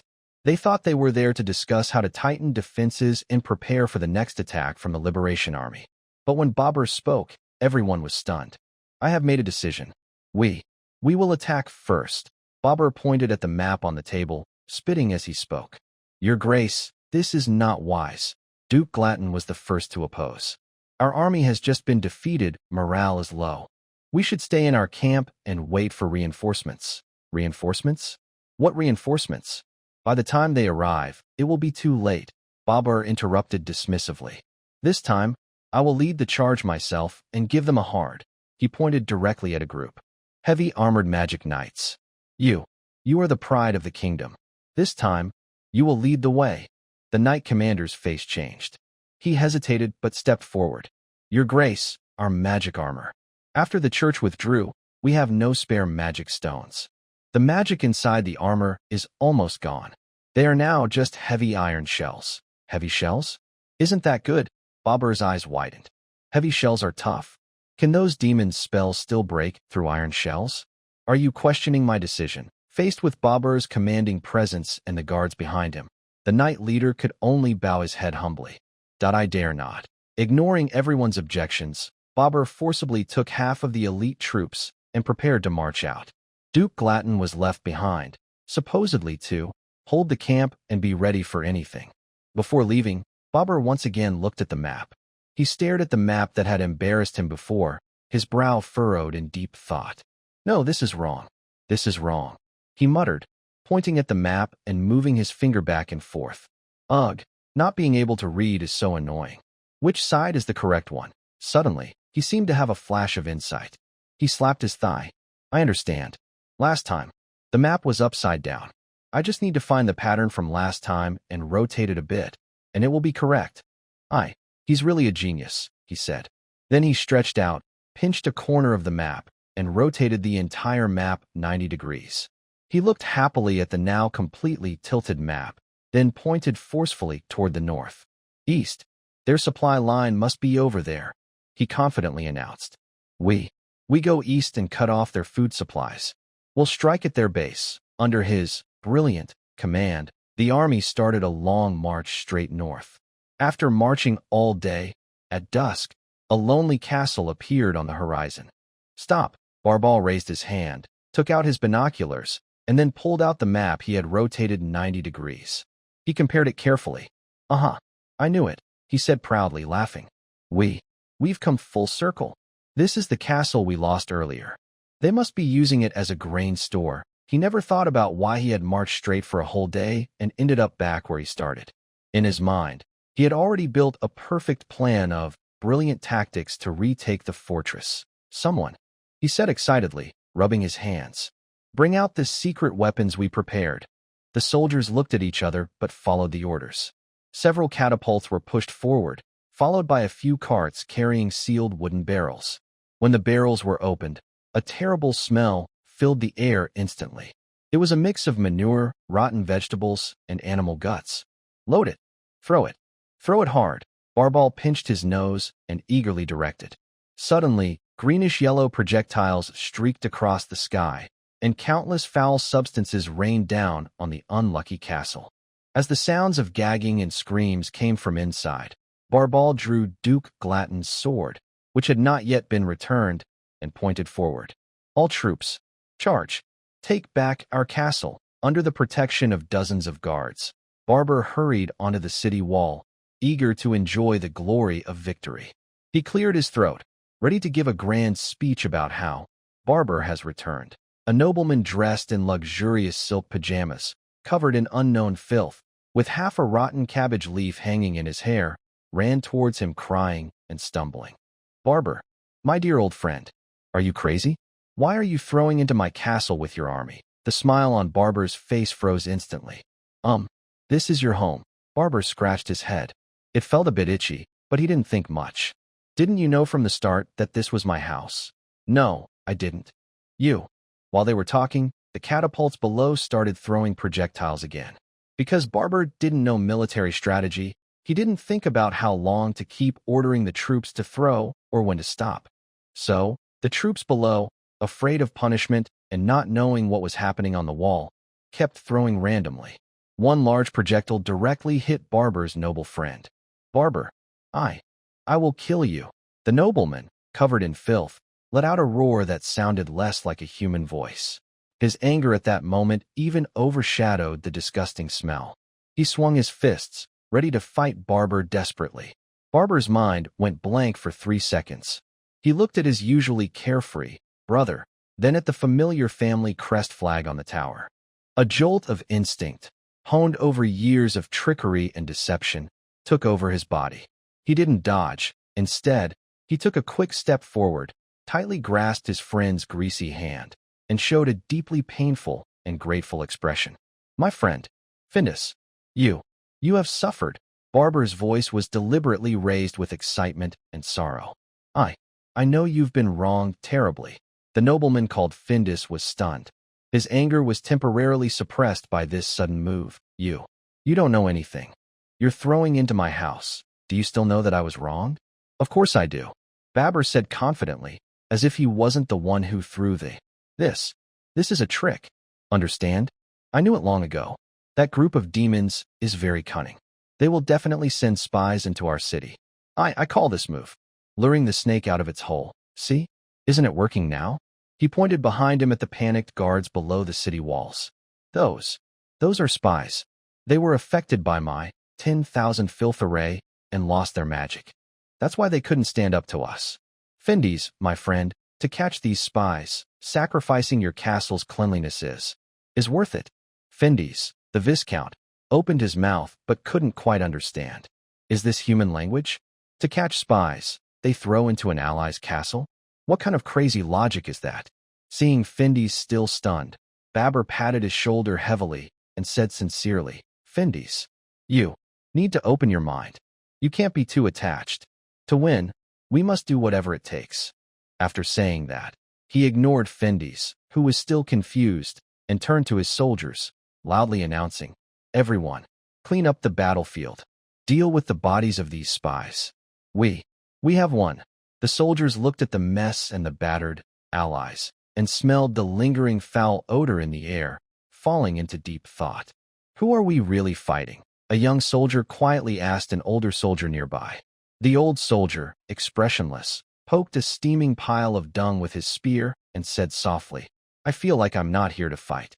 I'm here to shovel manure." This farce ended with Findus reluctantly accepting Babur's explanation that it was for the greater good. What could he do? Babur was now a prominent figure in front of the king, the commander of the Eastern expedition. As a local noble, even if he ate dirt, he had to swallow his bitterness. Just as Babur was thinking about how to explain further and maybe squeeze some more military supplies from Findus, suddenly, chaos erupted inside the city where he was stationed. It turned out that the common people had long been fed up with the nobles' oppression. Additionally, the propaganda and supplies infiltrated by the People's Liberation Army through trade routes and various channels had already ignited a spark of rebellion in their hearts. They had a good plan. Wait until the main forces of the kingdom were away and the PLA was confronting them. Then work together from inside and outside to seize the city in one swift move. But who knew that Babur, this clever strategist, first led a large army on a grand march, then inexplicably attacked his own people's castle, causing a big mess. When the leaders of the uprising inside the city heard the news, they were completely stunned. They thought their plan had been exposed, and Babur's actions were just a warning to the enemy. If they didn't act now, they would lose their chance. So, an emergency uprising was suddenly triggered earlier than planned.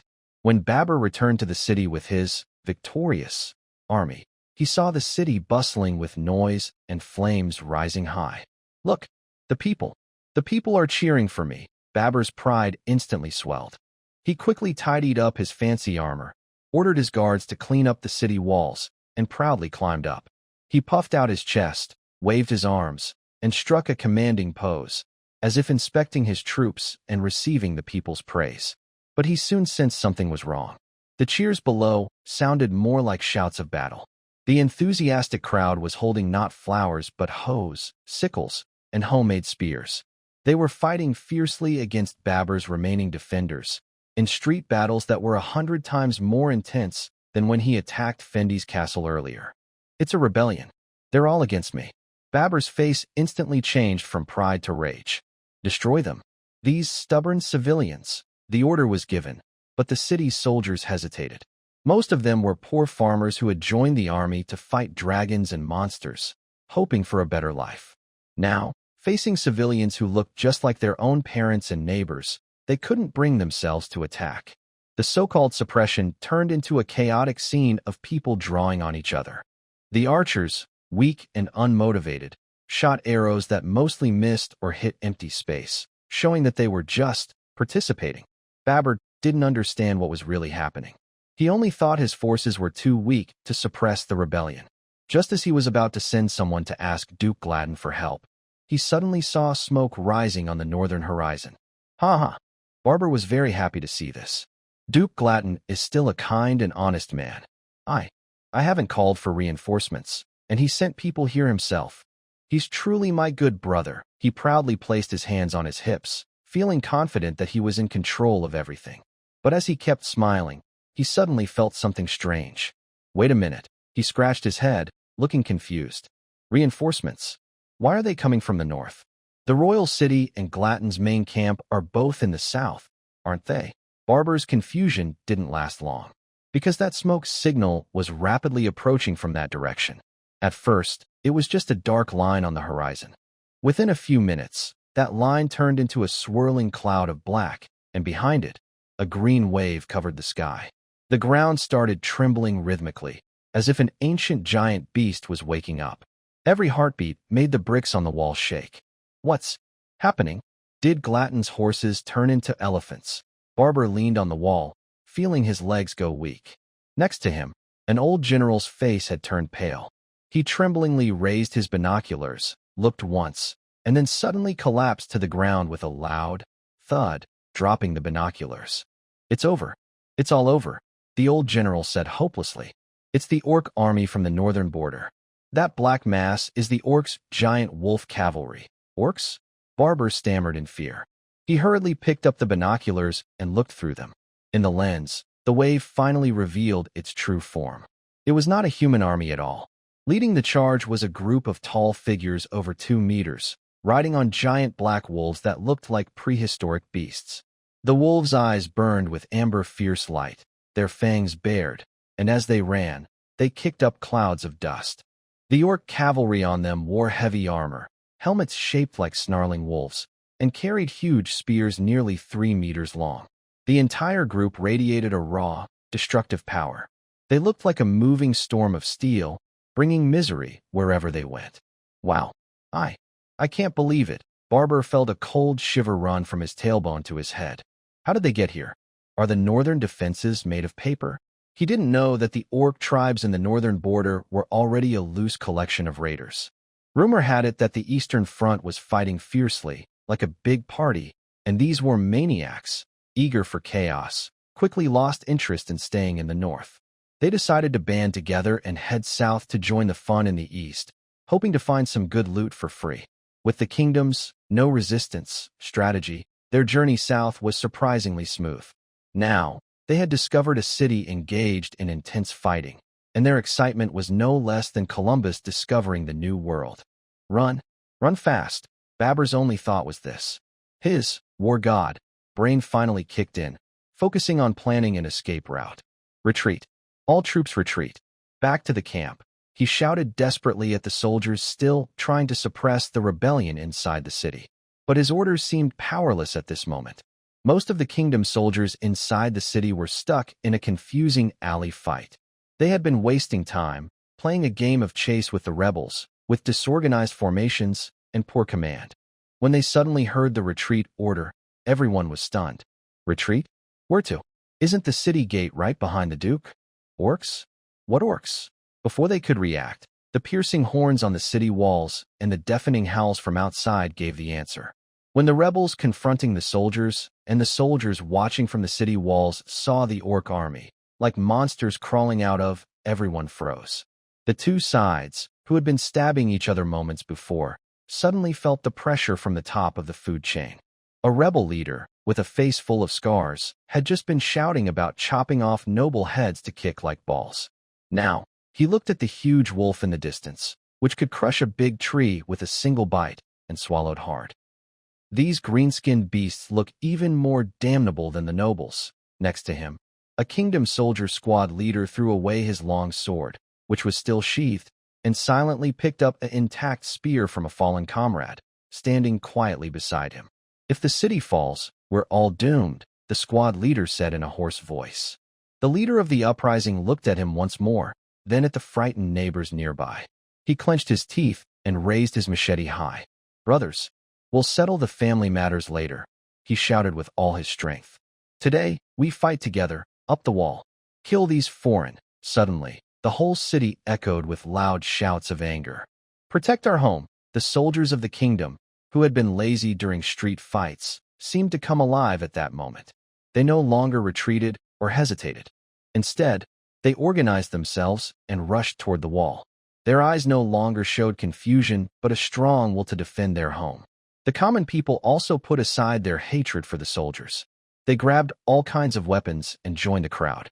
The blacksmith took out his hammer, the butcher carried a sharp bone knife, and even the tavern owner's wife carried 2 bottles of strong liquor, ready to use as makeshift bombs. On the wall, people from different groups fought side by side for the first time. "Archers, shoot freely. Don't hold back your arrows," shouted a kingdom officer with red eyes. "Boiling oil. And the defenses on the wall. Boil it into golden liquid. Pour it down. Burn those alive," commanded a leader of the uprising, directing the crowd to push the city's defenses forward. The Orc charge began. They didn't use any siege weapons because they themselves were the most terrifying siege tools. Huge wolves rammed the city gates with their steel-like heads. Orcs riding on the wolves swung their hooked claws onto the wall, using their incredible strength to pull themselves up. A fierce battle of attack and defense erupted instantly. The wall turned into a giant meat grinder. Orcs were knocked down by rolling stones and boiling oil, while defenders were cut in half by the orcs' huge axes. In the middle of this chaos, our commander, Duke Babur, was sneaking out from a side door that was not guarded, surrounded by his loyal guards. He looked back at the city, now turned into a bloody mess, and shivered. He hurriedly mounted his horse, trembling and scrambling to escape. Crazy. Everyone's gone mad. He whipped his horse's rear and, without looking back, began another smooth and skillful strategic retreat. The sky in the eastern region was stained with blood and fire. On the city wall, former enemies had become the only support. The kingdom's officers shouted orders, while the rebel leaders used rougher language to boost morale. A pot of boiling golden liquid was lifted together and poured down, accompanied by the screams of orcs in pain and the disgusting smell of burning flesh. The giant wolf cavalry was like a living battering ram. They rammed the gates with their heads, making loud thuds that made the entire wall shake. More orcs threw out their claws, climbing up the rough wall like agile monkeys. A soldier from the kingdom stabbed a climbing orc with his spear, but before he could breathe, a giant wolf suddenly leapt up and bit him in half, crushing him and part of the wall together. Blood and debris fell to the ground. "Hold on. For our wives and children. Hold on." A rebel with a scarred face used his body to block a gap in the wall, then shouted at the archers behind him, "Shoot. Are you hungry or what?" Inside, the hatred seemed so small compared to the threat of survival outside. Their only shared identity now was that of defenders. Meanwhile, the mastermind of this bloody battle, Duke Babur, was riding his horse at full speed on the southern escape route with his personal guards. "People. Where are the people?" Babur looked back in fear, noticing the line behind him was thinning visibly. "Your Grace, they. A guard captain gasped as he caught up, unable to finish his sentence. What happened to them? Were they caught by the orcs? Babur was terrified. He could hear distant sounds of weapons clashing and shouting. This was not a siege battle, but more like a small skirmish. To him, it was clear that a small orc patrol was hunting them. "Quick, run. Don't stop for them." Babur whipped his horse harshly, wishing the horse could grow wings. But the truth was very different from his imagination. One of the knights who was fleeing with Babur suddenly reined in his horse. He stared intently at a corner of the distant city wall, where a few rebels were surrounded by several orcs, in great danger. "Boss, my brother is among those people." The knight's voice trembled. He suddenly turned his horse and drew his long sword. "What are you doing?" "The Duke ordered us to retreat," the guard captain shouted angrily. The knight looked back at him, with no fear in his eyes, only determination. to with the Duke. I am from the east. After saying that, he charged forward like an arrow, heading straight for the Orc army's flank. His charge was like a stone thrown into a lake, creating ripples. My brother is on the city tower. That's my childhood friend. Our village militia is there. More and more soldiers stopped running away. They watched the city fighting fiercely, saw familiar faces falling to defend their home. A surge of courage rose in their hearts. Why run? To survive and then watch their hometown be destroyed, their loved ones torn apart? Brothers, we can't just run like this, an old soldier shouted loudly. Let's attack from the side, lighten the pressure on the city. Yes, count me in. Bobber's retreating troops quickly fell apart in a strange atmosphere he couldn't understand. Soldiers gathered in small groups, like wolves, rushing from all directions to attack the large Orc formation, fearless and fierce. They knew they were fighting against impossible odds, but they had no choice. Then, suddenly, a genius among them said, "We can't beat them head-on, but we can attack their rear." So the Orcs discovered groups of cavalry, 3 or 5 riders, sneaking in from behind while the Orcs attacked the city. They stabbed a few times and then quickly retreated. The mages also started shooting from very far away, raising their staffs at a 45-degree angle, unleashing powerful magic blasts. They didn't care if they hit or not, just aimed to cover fire. The Orc army attacking the city didn't care much about these scattered soldiers outside the walls at first, but after a while, they found it very annoying. So they had to split their forces and fight guerrilla warfare against these outside kingdom soldiers. This also caused the shouts and cries of battle to become more intense from behind. To Barber, it sounded like a drumbeat urging him to die. He thought his Orc enemies had already split his troops and surrounded them, slowly picking them off one by one. There's an ambush. We've fallen into a trap, Barber shouted like a pig being slaughtered, losing all reason. Scatter. Everyone. Everyone run and hide. After yelling at the few remaining guards beside him, he charged into a nearby dense forest, like a rabbit chased by a hunting dog. He ran blindly through the woods for a while before spotting a dark cave. Barber scrambled inside, curled up deep inside, holding his head and trembling, muttering nonstop, Don't come closer. Don't eat me." Meanwhile, the Orc army's commander, riding on a mighty wolf, watched the battlefield with a shaman painted with white symbols on his face, looking interested. "That's pretty interesting," he said with a big grin, showing sharp teeth. "There are tough fighters inside the city, and outside, some brave little guys are charging at us. I thought men in the east were all weak like their king." A deputy came to report, "Chief, we've broken through part of the city wall, but the enemy is fighting very hard. Also, small groups of enemies keep harassing our sides." "Harassing? No, that's just the appetizer," the chief laughed loudly. "Send orders. Everyone push forward. Tell the little guys not to end the fight too soon. We finally found some real fun. This eastern trip was totally worth it." The orders were given, and the Orc army roared loudly. Meanwhile, the kingdom's soldiers who had broken away from Barber's troops also clashed with the main Orc force. When the battle is meaningful, there are many ways to fight. The kingdom's heavy armored magic knights fought the Orc berserkers, weaving back and forth. The city's defenders also spotted their comrades outside, and magic and bows kept firing at the conflict behind the front lines. Orcs roared and laughed loudly, while humans fought hard to resist. The entire battlefield turned into a chaotic mess. The fight on the city wall had become intense. Blood made the stones slippery underfoot, and every step could cause someone to fall. Shouts of battle, clashing weapons, and dying screams blended into a harsh symphony. Orc chieftain Gugger watched the fight with interest. To him, it was like a grand contest, and everyone on the city wall was a gladiator entertaining him. "That's enough," Gugger said with a wide grin, showing yellow tusks. "Let the young ones play for a while longer, or they'll forget what real war is." He nodded at a few shamans nearby, who wore animal pelts and held totem staffs. The shamans stepped forward, chanting words and beginning a strange, primitive dance. They struck the ground hard with their staffs, causing the earth to shake each time. "Spirit of the earth, hear my call." At the last shout from the shamans, the open space above the battlefield suddenly bulged violently. Dirt and rocks rolled as if giant beasts were trying to emerge from underground. Boom, boom, boom. 3 huge puppets, over 5 meters tall, suddenly rose from beneath the ground. Made of rocks and dirt, they carried broken weapons and corpses, with 2 glowing green flames burning in their eye sockets. Stone puppets. What? What kind of monsters are these? A kingdom officer on the wall trembled as he watched the mountain-like puppets move. Their response was the massive arms of the puppets. One stone puppet, moving heavily, approached the wall. Ignoring the arrows falling like rain, it raised a fist made of solid rock and punched the wall. Crash! The sturdy wall shook violently. The impact shattered bricks into pieces, and cracks spread like spider webs. Nearby soldiers were knocked back and fell from the wall, screaming. Another puppet bent down, digging its hands into the ground.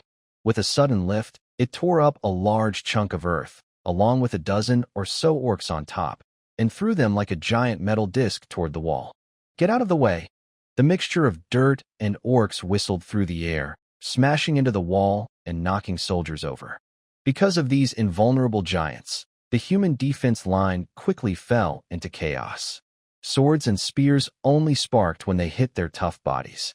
The magic blasts on them only knocked off some unimportant rocks. In the next second, they drew strength from the earth and healed themselves.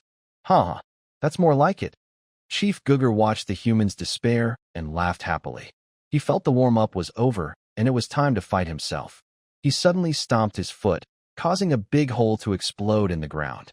He shot up like a cannonball, flying through the air in a high arc, aiming precisely at a heavily armored magic knight who was swinging his sword hard. He sensed a shadow above him. Just as he looked up, a huge warhammer rapidly grew larger in his view. Thud! The dull sound was like hitting a rotten watermelon. Gugger landed, and the ground shook. Next to him, the heavily armored magic knight and his proud armor were smashed into a meat patty, stuck to the ground. You couldn't even tell he was a person anymore. See that? That's Chief Gugger. He's flying. A young orc watching from afar excitedly elbowed his friend. One hit. Just one hit. That metalkin is gone. Nonsense. Our chief is the strongest warrior besides the Orc King, another orc said with admiration. These human metal cans are as fragile as paper in front of him. I heard the chief's weapon has some magic that makes the metal cans as brittle as paper. The commander on the city wall also saw this terrifying figure. He knew that if they didn't deal with this orc chief, no one would survive today. All high-level mages, focus fire on that orc with the hammer. With the command, several archmages immediately aimed their staffs at Gugger. Magic gathered, and dangerous crackling sounds filled the air. Sun Judgment, a huge fireball, like a small sun with a long tail of flames, roared toward Gugger. Gugger looked at the incoming fireball and showed a dismissive smile. He didn't dodge or block. Instead, he charged straight at the fireball, his giant hammer glowing dark red. "Break it for me," he shouted loudly. The hammer struck the little sun with the force of a mountain collapsing. A loud explosion occurred, and fierce flames swept around, knocking several orcs into the air. But when the fire died down, Gugger still stood in the same spot. His heavy armor was blackened from the smoke, but he was unharmed. "Is that all you've got? Trying to give me a massage?" Gugger laughed loudly. He jumped high again, ready to attack the mages on the city wall with a center explosion move. He reached the highest point, enjoying the view of the entire battlefield.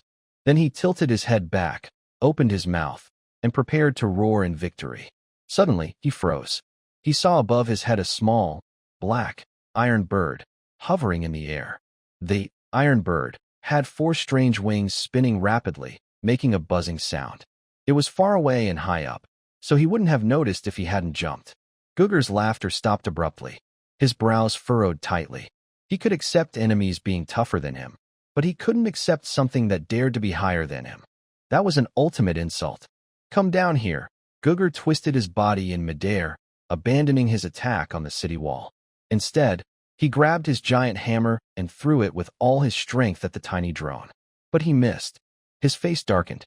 He strode quickly across several meters, picking up a large hammer that had accidentally hit a nearby orc.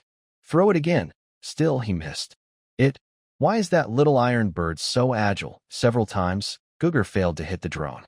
He then called in a shaman, hoping to use magic to bring it down. But it was no use. This made Gugger furious with frustration. The soldiers on the city wall watched in disbelief. Why was a giant hammer constantly flying into the sky? After 10 minutes of throwing, Gugur got annoyed. Sound the retreat. I need to think about how to shoot down that iron bird.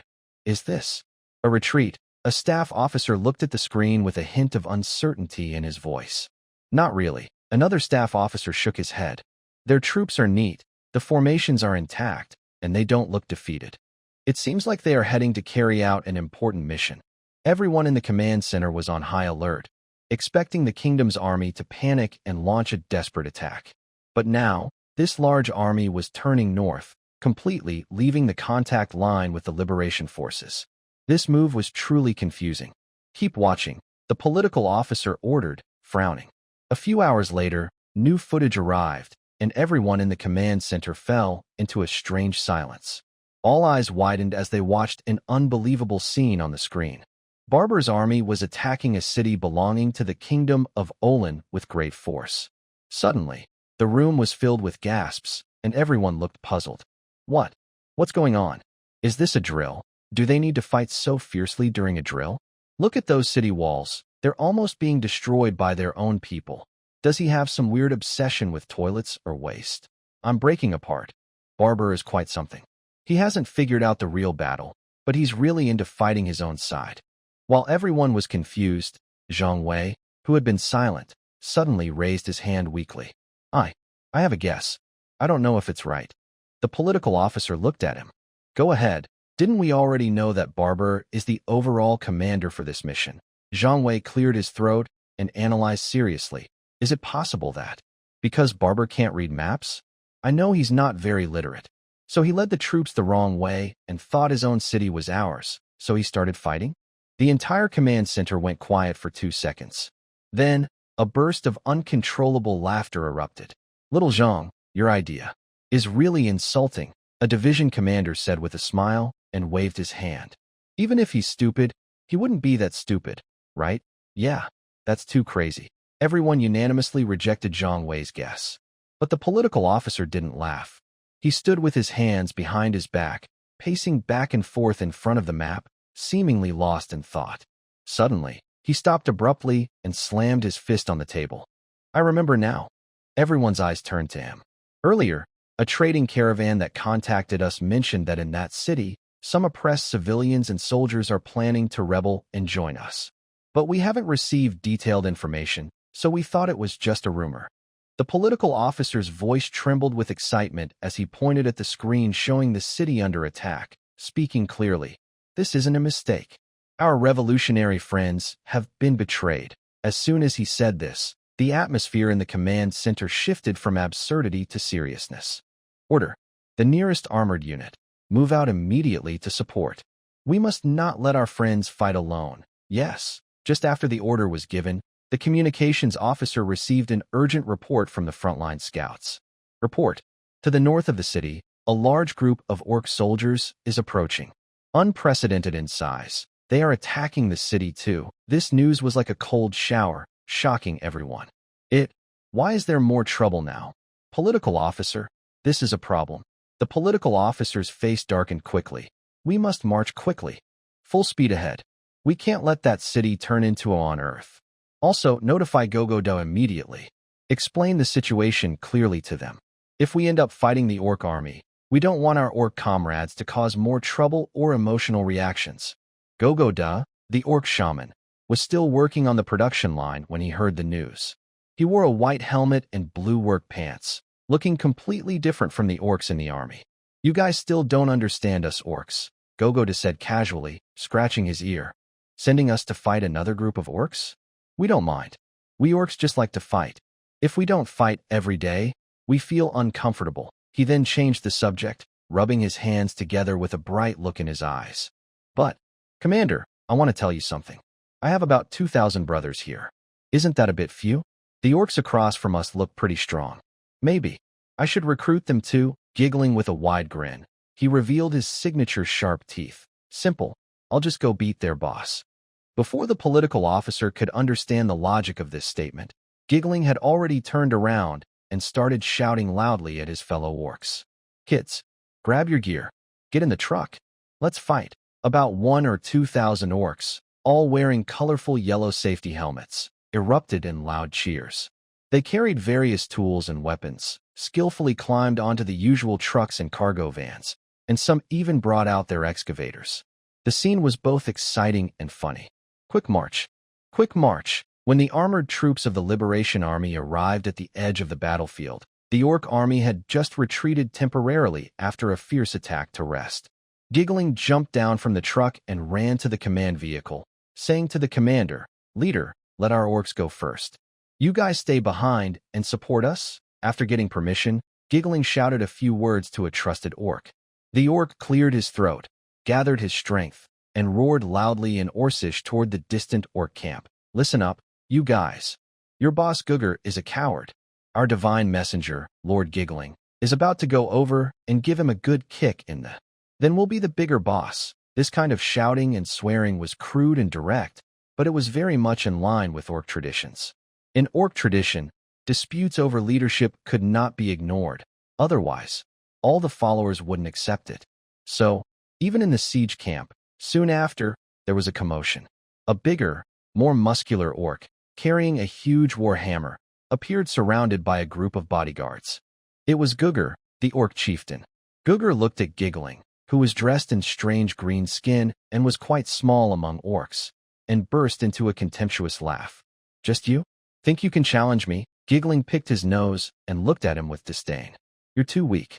I don't want to dirty my hands fighting you. Here's the deal. If you can beat the puppet I summon, I'll accept you as the boss." Gugger laughed even more happily. He thought that although the orcs across from him looked strange, they didn't seem very smart. He pointed at the covered truck behind Giggling. "Ah, is that thing your puppet? A tent with wheels?" Gulu shook his head and wore a mysterious smile.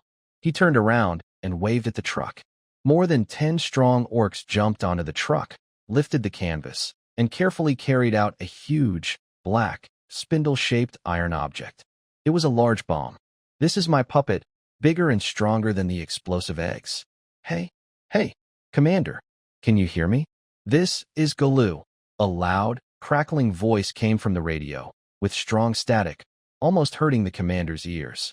The commander took the radio away slightly, rubbed his ear, and said helplessly, "I hear you. Keep it down. What's the matter?" "It's done. It's done." Gulu's excited voice, like a raccoon that just stole a chicken, said, "I've gathered a big group of good guys. Active and lively. Top quality. There's a city here, Commander. Send someone to pick them up quickly." Before the commander could reply, Gulu suddenly cut off the communication.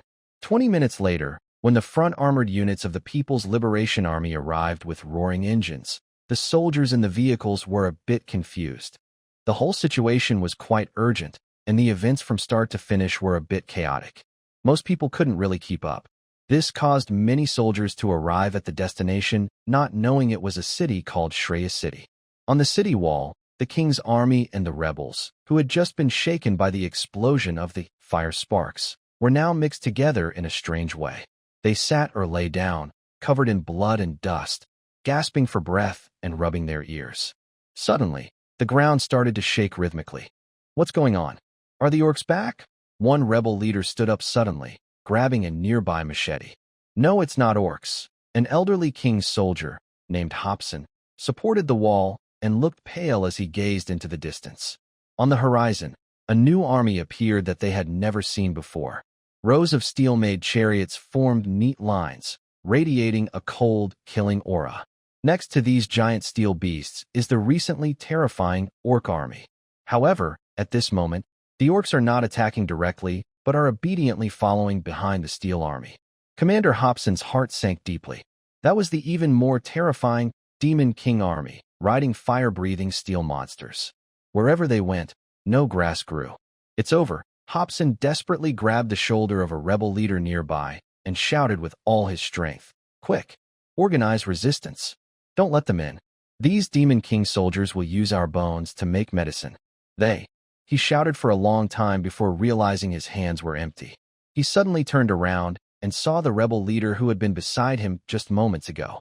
The leader was rushing down the city wall like a gust of wind, shouting as he ran, "Open the gates! Quickly, open the gates!" Commander Hobson was stunned. He stood blankly on the city wall, watching the slowly opening gate and the orderly army outside, which exuded a terrifying sense of oppression. A wave of absurdity flooded his mind. I always thought only fallen nobles like me, old soldiers, would betray, he muttered with a trembling voice. Who would have thought? You, with your thick eyebrows and big eyes, would also betray humanity. He took one last look at the heavily armored magic-guided cavalry behind him, their faces pale with despair. He wanted to order these last elite troops to charge out, even if it meant a heroic, suicidal attack. But he quickly remembered that they had used up their last magic stones to defend against the Orc siege. Now, these proud magic-guided knights were just slow-moving iron shells. Hobson let out a bitter laugh. Throughout his life, he had been scheming, calculating, and climbing over others' corpses to reach his position. He thought he would die in some dirty conspiracy, but in the end, he was going to fall in this way. Fine, before I die, let me be a hero once. He adjusted his armor and voluntarily stepped down from the wall to meet the enemy commander. In front of a command vehicle, Hobson saw the man called the political commissar. The other wore a green military uniform he couldn't understand, with a calm gaze like a deep pool. Hobson activated the prepared translation magic. Before the political officer could speak, he loudly shouted, "Sir, I, Hobson, am willing to sacrifice my life to save thousands of my brothers. Please ensure the honor of the soldiers. Help me." After saying this, he suddenly drew his sword from his waist, holding it against his neck, ready to cut. Bang! A clear gunshot rang out. Hobson felt a numbness in his wrist, and his sword slipped from his hand, spinning and flying away. It clattered onto the ground a few meters away. He froze, looking up at the soldier who had fired. The soldier calmly retracted his pistol, expressionless. At this moment, the political officer stepped forward and kicked the soldier. "You have such courage. What if you hit someone?" The soldier looked serious, but was trying not to laugh. "Reporting, sir. I am the 23-year international pistol shooting champion. You can criticize me, but please report honestly who I am and what I did." The political officer raised his hand to stop him, but hesitated. "You, go back and write your report." "No, good officer. Please report me." The leader of the rebel army, who had been running behind, was also startled. According to his simple worldview, when the enemy commander surrenders, they should be searched, robbed, and in a standard process, even if they are not executed immediately. Seeing Hobson's desperate attempt to appear brave, he suddenly felt a bit sympathetic. His mind went blank, and his legs weakened, almost kneeling to plead. "That's not allowed." Before he could kneel, a strong hand steadied him. The political officer had already come beside him, patting his shoulder and signaling him to stand straight. The political officer, experienced now.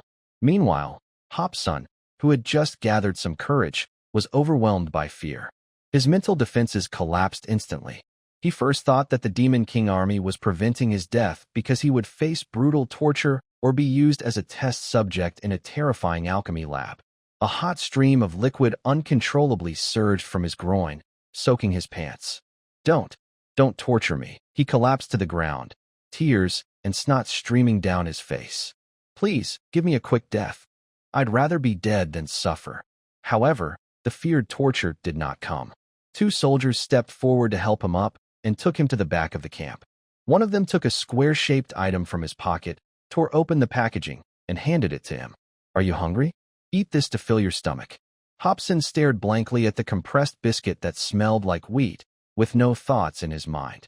At that moment, the political officer arrived at the city gate. His voice was loud and clear through a big speaker, reaching everyone inside and outside the gate. "We have 3 strict rules for dealing with prisoners." He held up 3 fingers to the stunned Orcs, the king's army, and the rebels. First, no hitting or mistreating prisoners. Second, no stealing from prisoners. Third, those leaving will be given travel money, and those staying are welcome to join us. Then he turned to the still-dazed rebel leader and said kindly, "Brother, go check the list of the injured. Count everyone from the kingdom's army and your side. We will treat all the wounded. If you want to go home, we'll pay for your travel." At the back of the team, Gogo was happily operating his beloved excavator. With its big bucket, he was teaching a new subordinate who had just been captured but was still a bit unruly. This new subordinate looked at the many people coming out of the city gate and kept thinking about rushing forward to hit them with a club. Gogo thought he wasn't a good enough worker. So, the orc was hit hard and dazed, holding his head and shouting, "Boss, I don't know if your boss can fight, but he's definitely smarter than you. Didn't you hear?" After winning, he let the people go. "You don't know what you're talking about." Gogo gave him another bucket of dirt and then took a book from the cab, placing it in his arms. The political officer is really clever and fierce. After winning, he lets them go, and they come back with more people to fight us. That way, we'll never run out of battles. Read more books. This book teaches sustainable development. Huh, boss, I don't know how to read these words. Look, that's why I teach you to learn. I want you to be workers. Why? Because knowledge is power. We workers have strength. After successfully capturing Leaf City, the command center was filled with a calm after the smoke of battle had cleared. Everyone was busy with their own tasks. However, the high-level meeting in the imperial capital remained lively and intense. Let's hear your opinions on the latest reports from Xiao Zhao and Xiao Wang. Someone said, "I think pursuing the fleeing army is not very useful," said a general wearing glasses, pointing at the map. "Our main problem now is no longer military." The commander of the military district nodded and continued, "Yes, winning the land is easy, but keeping it is hard. Our current military action is, in simple terms, a quick strike. But the people in this new world still don't fully understand what our liberation army is good for, or what our party stands for. Most of them still think like feudal nobles," everyone in the room agreed. In our country's modern history, many stories and works describe how people's minds changed during regional liberation. But all these efforts are very difficult. Feudal ideas are deeply rooted. People's fear and obedience to nobles seem carved into their bones. "Winning the fight is just the first step of a long journey," said the military district commander, drawing a circle on the map. "We must quickly revive old traditions and carry out land reforms. Break the feudal chains that have been on them for hundreds of years. Let these poor people in this new world truly gain economic and political freedom. Only then will they understand who is truly standing with them." The task was soon given to the political commissar. Sitting in his office, the commissar looked at the official document and immediately thought of one name. Leah, a young girl from the Forbidden Forest village, full of stubbornness and a fighting spirit. The commissar checked her file. She was an excellent graduate of a night school, with comments like, progressing very quickly in thought, with strong organizational skills and the ability to connect theory with practice. Behind it was another note, really good at fighting. And it was true. After learning about these new ideas, Leah seemed to open the door to a new world. She not only studied herself, but also organized a club called Make the World Better, bringing together local young people like her. They spent every day reading books borrowed from the Liberation Army library and discussing passionately. The political officer has always wanted to develop truly outstanding local party members in a different world, so that the red flag is not only raised over the city, but also planted deep in the hearts of the people. Leah is undoubtedly the best choice. When the political officer called Leah over and explained the land reform idea, the young girl's eyes sparkled like two stars. "Political officer, I've wanted to do this for a long time," Leah said excitedly. "Our group has discussed it countless times. Just overthrowing a few nobles isn't enough. We must completely remove the root of their power, the land ownership system." Seeing her enthusiasm, the political officer felt more confident. He pushed a document toward Leah. "Having passion is good, but things aren't that simple," he said, pointing to a place on the map. "Gadget Valley will be your first test. Gadget Valley is special. When the army was advancing, a local noble, nicknamed Big Belly Baron, quickly surrendered by kneeling and opening the city gates. So, the main army just passed through without much management. Later, some forward-thinking people from Blackstone City were sent to try to promote ideas of liberation and reform there, hoping to use Gadget Valley as a pilot area. However, their big campaign against feudalism and the nobles ended in failure. The political officer described the scene with a faint, helpless smile. The Fight Big Belly Baron meeting they organized was so awkward. The comrades on stage spoke until they were dry, listing all the Baron's sins. The poor farmers in the audience either kept their heads down, afraid to speak, or whispered among themselves, full of doubts. When it was time to vote, Only a few people raised their hands, looking unsure, with their arms stretched out as straight as I do when I yawn. In the end, the meeting ended in a strange, everyone's fine kind of farce. The problem was that they didn't effectively mobilize the people. The political officer looked at Lia seriously. For the people of Gadget Valley, the word struggle is very unfamiliar. They only feel surprise, doubt, or just watch quietly. Without igniting the fire in their hearts, it's impossible to create two opposing sides. Lia listened quietly, her delicate face showing no sign of fear or hesitation. After the political officer finished speaking, she nodded confidently and said, "Commissar, I understand." "Oh." The commissar looked at her with interest. "Understand what?" "They haven't made the common people clearly see what these nobles have really done. During meetings, the nobles are always polite and friendly, so people forget. As soon as the meeting ends, they start exploiting again." The commissar was surprised at first, then burst into laughter. "Your mind is quick. I have some ideas now," Lia said confidently. "But, Commissar, for this task, I need to request some supplies." "What supplies?" Just as she was about to speak, a communication soldier hurried in. "Report, Commissar. The command center in the imperial capital urgently requests your presence for an emergency meeting." The commissar glanced at the time and said to Lia, "All right, I don't have time to hear your details. If you need anything, write a note and go to the logistics warehouse to get it." He took an empty supply request form from his drawer, signed his name with a flourish, and handed it to Lia. "Go ahead and do it. If there are problems, I'll take responsibility." After saying that, the commissar put on his coat and hurried away. Lia held the signed form and stood there, a faint smile slowly appearing on her face. One of her club members peeked in from the door, whispering excitedly, "Lia, did the commissar agree? What are we requesting this time? Is it the big loudspeaker from the Liberation Army's cultural troop in Blackstone City? We can use it to scare that big-bellied baron." Lia carefully folded the request form, put it in her pocket, and looked at her companion. "A loudspeaker?" She shook her head and smiled. "Too small-minded." Lia, with her club of about 10 people, marched grandly into the military supplies warehouse behind Blackstone City. This was the logistics hub of the entire Eastern Liberation Zone. The huge warehouse stood like a steel beast, with orcs in blue uniforms and soldiers of the Liberation Army in green mixed together, driving forklifts and trucks back and forth. It was a scene full of busy activity. Lia went straight to the supply distribution window and handed in the signed request form.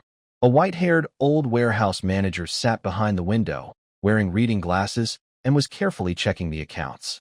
He didn't look at Lia and waved impatiently. "Where's the order?" "No order, no pass. See for yourself. There's an order. You, little girl, what are you doing applying here?" The old manager quickly picked up the order slip, looked it over carefully, and his eyes stayed on the bold signature of the political officer. Then he slowly raised his head, looked through his glasses, and examined the young girl in front of him. He looked at Lia, then at the slip again, checking it multiple times. Finally, he let out a long sigh. "Hey, Lia, what's written on that slip?" a crew member asked curiously, noticing the manager's expression. "I don't know. I only saw it's for our daily supplies. But we already took some from the previous warehouse. Yesterday I asked, and it seems to be called labor practice and ideological education tools or something like that." Lia coughed a few times, and the chatter stopped. "You young folks are always looking for trouble," the manager said, taking off his glasses, rubbing his nose, and then picking up a bright red stamp. With a loud bang, he stamped it. "I've accepted the slip," he said, pushing out the receipt. "But the stuff you're requesting is really heavy. You little arms and legs can't move it. We'll do it." He then grabbed the walkie-talkie and shouted, "Old Wong, stop smoking over there. Come work. Deliver some supplies to the political officer's team." A newly recruited local warehouse worker curiously leaned in and whispered, "Uncle, what are they going to do?" The old manager quickly covered his mouth and glared. "Don't ask questions you shouldn't. Get to work." Soon, a military truck stopped in front of Lia and her crew. Several boxes were carefully loaded onto the truck with a forklift. The old manager jumped down from the cab, stomped out his cigarette, and nodded at Lia. "Get in. I'll take you there." The truck jolted along the road and finally arrived at the village of Geta Valley in the evening. As soon as the truck stopped, a few tired-looking men came out of a broken-down house at the village entrance. They were the wise men sent from Blackstone City earlier, responsible for spreading ideological ideas here. Comrade Leia, you've finally arrived. The person in charge saw Leia and, as if seeing a savior, quickly grabbed her hand and poured out his worries. You don't understand. The local folks here are so stubborn. We try to teach them about the revolution and the evil of noble exploitation, but they just turn around and give eggs to the fat baron. Another person agreed. Yes. When we hold a protest meeting, as soon as the baron arrives, everyone becomes silent.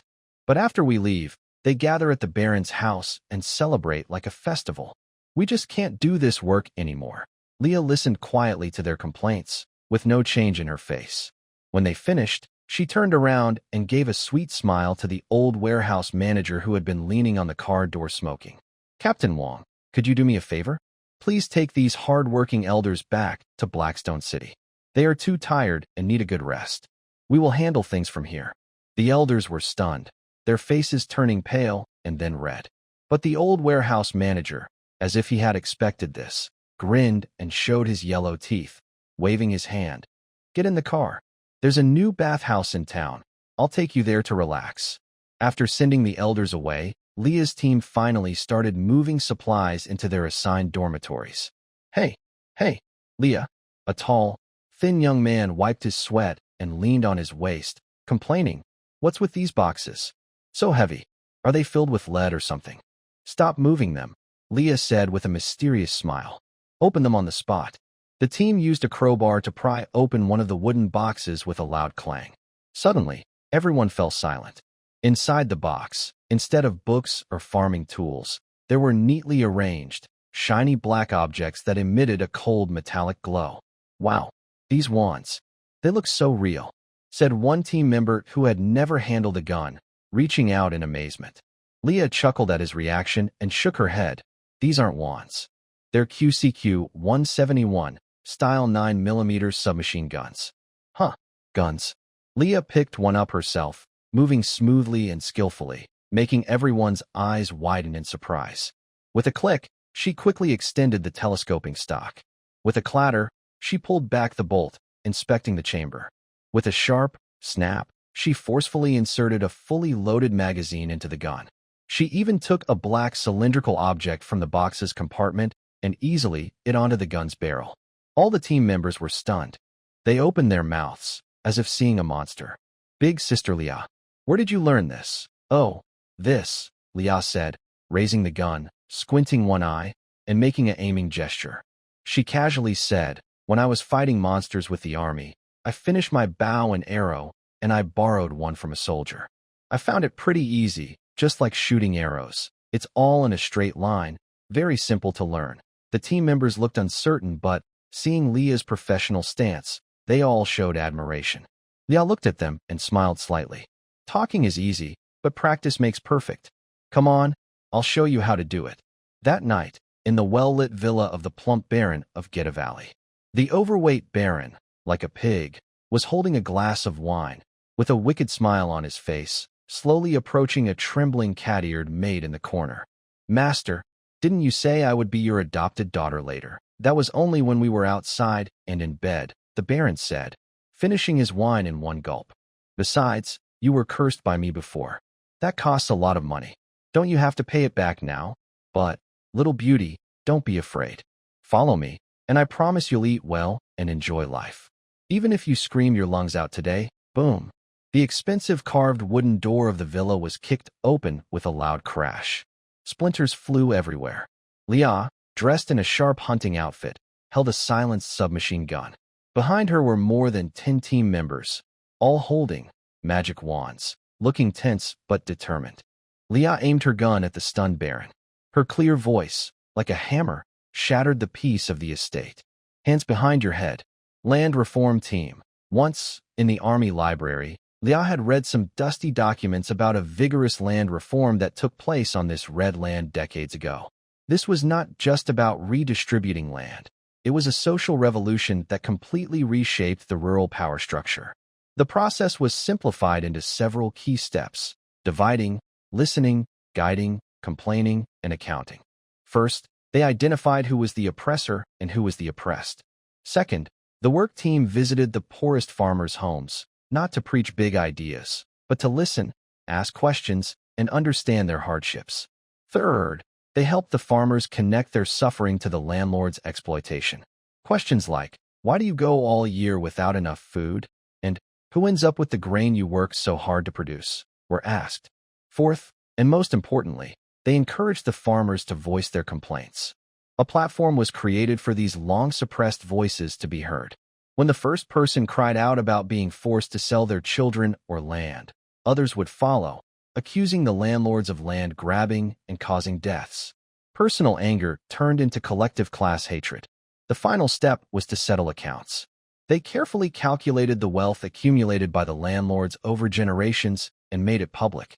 Everyone was made to see that the landlord's riches were built on the suffering and death of many poor farmers. This was a precise strategy, gradually breaking down the landlord's authority in the countryside and igniting the farmers' desire to resist. Note to readers, this might be useful for exams someday. Leah learned some of this process from those pages and casual talks with the soldiers, but she felt it was too slow. For a place like Geta Valley, which was deeply corrupt, it wasn't enough to be thorough. Before leaving, the political officer told her why the previous work teams had failed. The local farmers had a deep-rooted fear of change. They worried that land reform was just a passing trend, and once it was over, the landlords would come back with even harsher methods to punish those who didn't obey. So, when they saw the work team, they either avoided them or only offered polite words like, "The landlord is a good man," but didn't dare speak the truth. Even more sadly, years of oppression had numbed some people's minds. They believed poverty was their fate, and that the landlord's kindness in giving them food was a great blessing.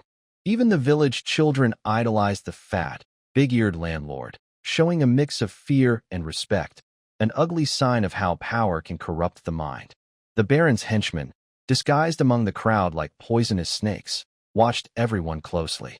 If anyone dared to speak more than a few words to the work team, trouble could happen at their home the next day. This was the real reason why the previous group had left in a hurry. So, Leah chose the most direct and harsh method. She didn't even notify the villagers. Late at night, she led her people and kicked open the Baron's big gate. Outside the estate, the pregnant Baron, who during the day was surrounded by people, looked like a fat pig ready for slaughter. His fancy coat had been taken off, leaving only a thin shirt, and he was tightly tied to a wooden frame. The cold night wind carried grass and leaves, hitting his greasy skin. He kept trembling, with a big sock stuffed in his mouth, his lips turning purple, and his face full of fear and shame. Whenever his fears seemed to lessen a little, as if he was getting used to the pain, Leah would silently appear behind him. She would gently press her cold gun against his back. The icy coldness that shot through him in that moment made him scream briefly, and his fragile mental defenses would break instantly.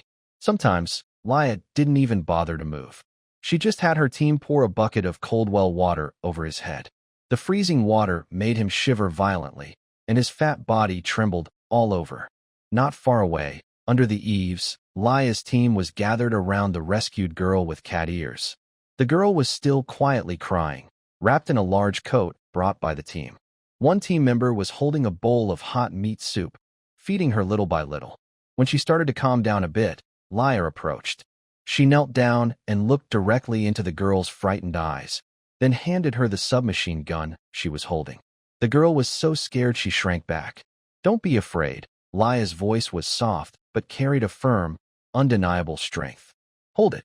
She took the girl's cold little hand and carefully showed her how to hold the gun and where to place her fingers on the cold metal. All of this was clearly seen by the Baron, who was tied to the wooden frame nearby. His face lost all its color, and his trembling voice grew louder. "Did you see that?" Leah spoke to the maid, but her voice was loud enough for the Baron to hear clearly. "This is power. With it, you no longer need to fear anyone." She leaned close to the maid's ear and whispered so only the two of them could hear, "Tell him everything he did to you. The unfairness in your heart, your family's suffering, the insults you've endured. Say it all, one by one. After you do," Leah's lips curled into a cold smile, "the switch on this magic wand will turn on. It will shoot out flames and burn him to ashes. I promise, he will never have a chance to hurt you again." The cat-eared maid's body trembled violently. She looked at the wand in her hand and then at the trembling man in the distance, her eyes full of struggle. Think about the day you were sold here. Remember your parents' desperate eyes. Leah's voice was like a devil's whisper, slowly tearing open her painful memories. Think about how disgusting you felt every time he tried to touch you. Remember how your family cried when he stole the last piece of food. Do you want to kill him? Now, the chance is in your hands. The girl's breathing grew rapid. The initial panic and fear in her eyes gradually turned into a fierce red anger. He broke my father's leg, just because my father didn't kneel to him. He stole the cloth my mother worked hard to make. With just a copper coin, he promised me that if I was obedient, he would let me go home. But he lied.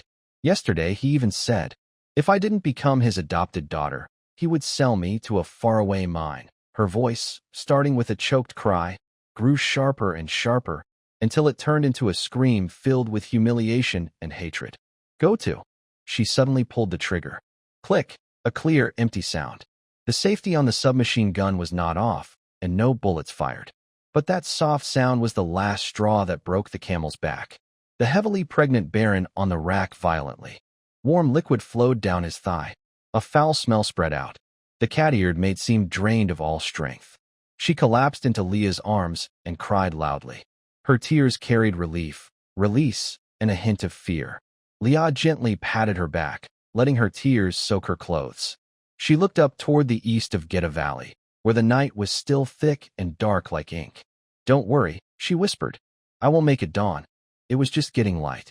The rooster in Geta Valley had just crowed once when a sharp, loud scream made it stop. The man with the big belly felt like he was about to faint. After a long night of being troubled, the cloth in his mouth was just taken away, and he was kicked a few times. His condition matched the old saying, the person is in front, but the soul is behind. The world in front of him was blurry, his ears buzzed, and his legs were so weak they felt like noodles. Only 2 young men from Leah's group, one on each side, supported him so he wouldn't fall. He was half dragged and half pulled to the big square in the center of the village. The villagers, who were getting ready to go to work with their tools, stopped in surprise when they saw this scene. They paused, gathered from afar, whispered to each other, and pointed at Leah's group of outsiders. What's this group trying to do? Isn't that the old Baron in the middle? Why does he look like that? Leah ignored the gossip around her. She ordered someone to throw the man into the middle of the square, then took a large black speaker from a villager behind her. A loud, harsh electric sound made the villagers step back in fear. Leah cleared her throat, brought the speaker close to her mouth, and her clear voice spread across the entire square. Villagers of Geta Valley. I am Leah, the new leader of the land reform team from Blackstone City. Today, we are here for one reason: to bring justice to the tyrant who has been ruling over us. The big-bellied Baron, she raised her other hand, holding a thick roll of sheepskin. According to our investigation, over the past 10 years, this man has forcibly taken land from 73 farmers. He has kidnapped 121 young women into his estate, and their whereabouts are unknown. More than 300 villagers have starved to death because he raised taxes secretly. Leah read out each point clearly, her voice quiet but sharp enough to reach everyone's ears. A stir rose in the crowd, but it was not as intense as Leah had expected. Most people kept their heads down, their eyes avoiding others, with faces showing mostly numbness and fear. Some rough-looking men, clearly henchmen of the Baron, mixed into the crowd, making sarcastic remarks. Who knows if what she says is true? Her mouth is on her face. She can say whatever she wants. Exactly. The Baron is usually kind to us. These outsiders are probably trying to steal his property. All of this was expected by Leah. She put down her sheepskin parchment and gave a signal to the person next to her. One worker quickly scooped a bucket of cold water from the well and poured it over the unconscious Baron with a loud splash. The freezing cold made the Baron shiver violently, and he let out a loud, pig-like squeal, finally regaining some awareness. Leah stepped in front of him, crouched down, and pressed a large black megaphone to his fat, greasy mouth. Don't rush to scream. I'll ask you, what are those small, dark dungeons in your villa's basement for? Who did you imprison there before? The Baron trembled all over, His eyes filled with fear as he looked at Laya. His lips trembled as he tried to lie. Teach that's storage. Yes, for winter food and wine. Is that so? Laya smiled. Her smile was sweet, but in the Baron's eyes, it was more terrifying than a demon. I have detailed records of all your crimes, what you did, when, where, and how you tortured disobedient tenants to death in those dungeons. She whispered close to his ear, her voice very low but cold as ice. I'll give you a chance. Tell the truth yourself. For every lie or mistake, I'll have someone cut off one of your fingers. Try me. See whether the information I have or your fingers are more numerous. The Baron looked into Laya's eyes. What kind of eyes were those?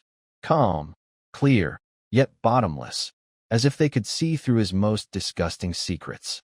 From those eyes, he saw an unshakable resolve. He doubted not. This seemingly gentle girl would really do what she said. At that moment, his mental defenses completely collapsed. I'll tell everything. I'll say it all. He seemed to grasp his last straw of hope. Using a loudspeaker, he began to speak in a nearly broken voice, revealing his crimes like pouring beans from a bamboo tube. The dungeon is for locking up those poor fools who refuse to pay rent. I starved them for 3 days, then fed them mixed with sand. Watching them eat and cough up blood, that table in the dungeon is where I sit and drink while listening to their pleas for mercy. The land at the east end of the village, owned by old Jack, I deliberately set fire to his wheat fields, then pretended to lend him money. With interest piling up, I finally forced him to sell his land deed and his daughter to me. And the blacksmith at the west end of the village, his wife is pretty. I used an excuse to arrest him, claiming he stole from me. And then I took his wife. The Baron spoke faster and faster, becoming more excited, as if he was caught in a sickening frenzy. He shouted out all his twisted deeds and cruel tricks he used over the years to oppress the villagers. Listening to these shocking crimes spoken directly by the Baron, the crowd in the square gradually fell silent, from unrest to complete stillness. Then, this silence was suddenly broken by a loud, grief-stricken cry. Oh heavens! My suffering daughter, an elderly woman with white hair, collapsed to the ground, pounding her chest and crying out. This cry acted like a signal, instantly igniting the entire square. Monster! The one you starved to death in the 6th dungeon was my brother, a burly man, eyes red, roared and rushed forward. My land! You stole my land. Give it back to me. Kill him! Kill him! The crowd erupted. Years of resentment, fear, and anger, accumulated over more than 10 years, burst out at once. Many villagers shouted and cursed, sharing stories of similar suffering experienced by themselves or their loved ones. Their emotions ran high, as if they wanted to tear the fat pig apart alive. At this moment, a burly man, one of the Baron's most loyal henchmen, saw the situation turning bad. He suddenly pushed through the crowd, jumped onto a makeshift high platform. Don't believe him! Don't believe him! He shouted at the crowd, pointing at the Baron. Look at him.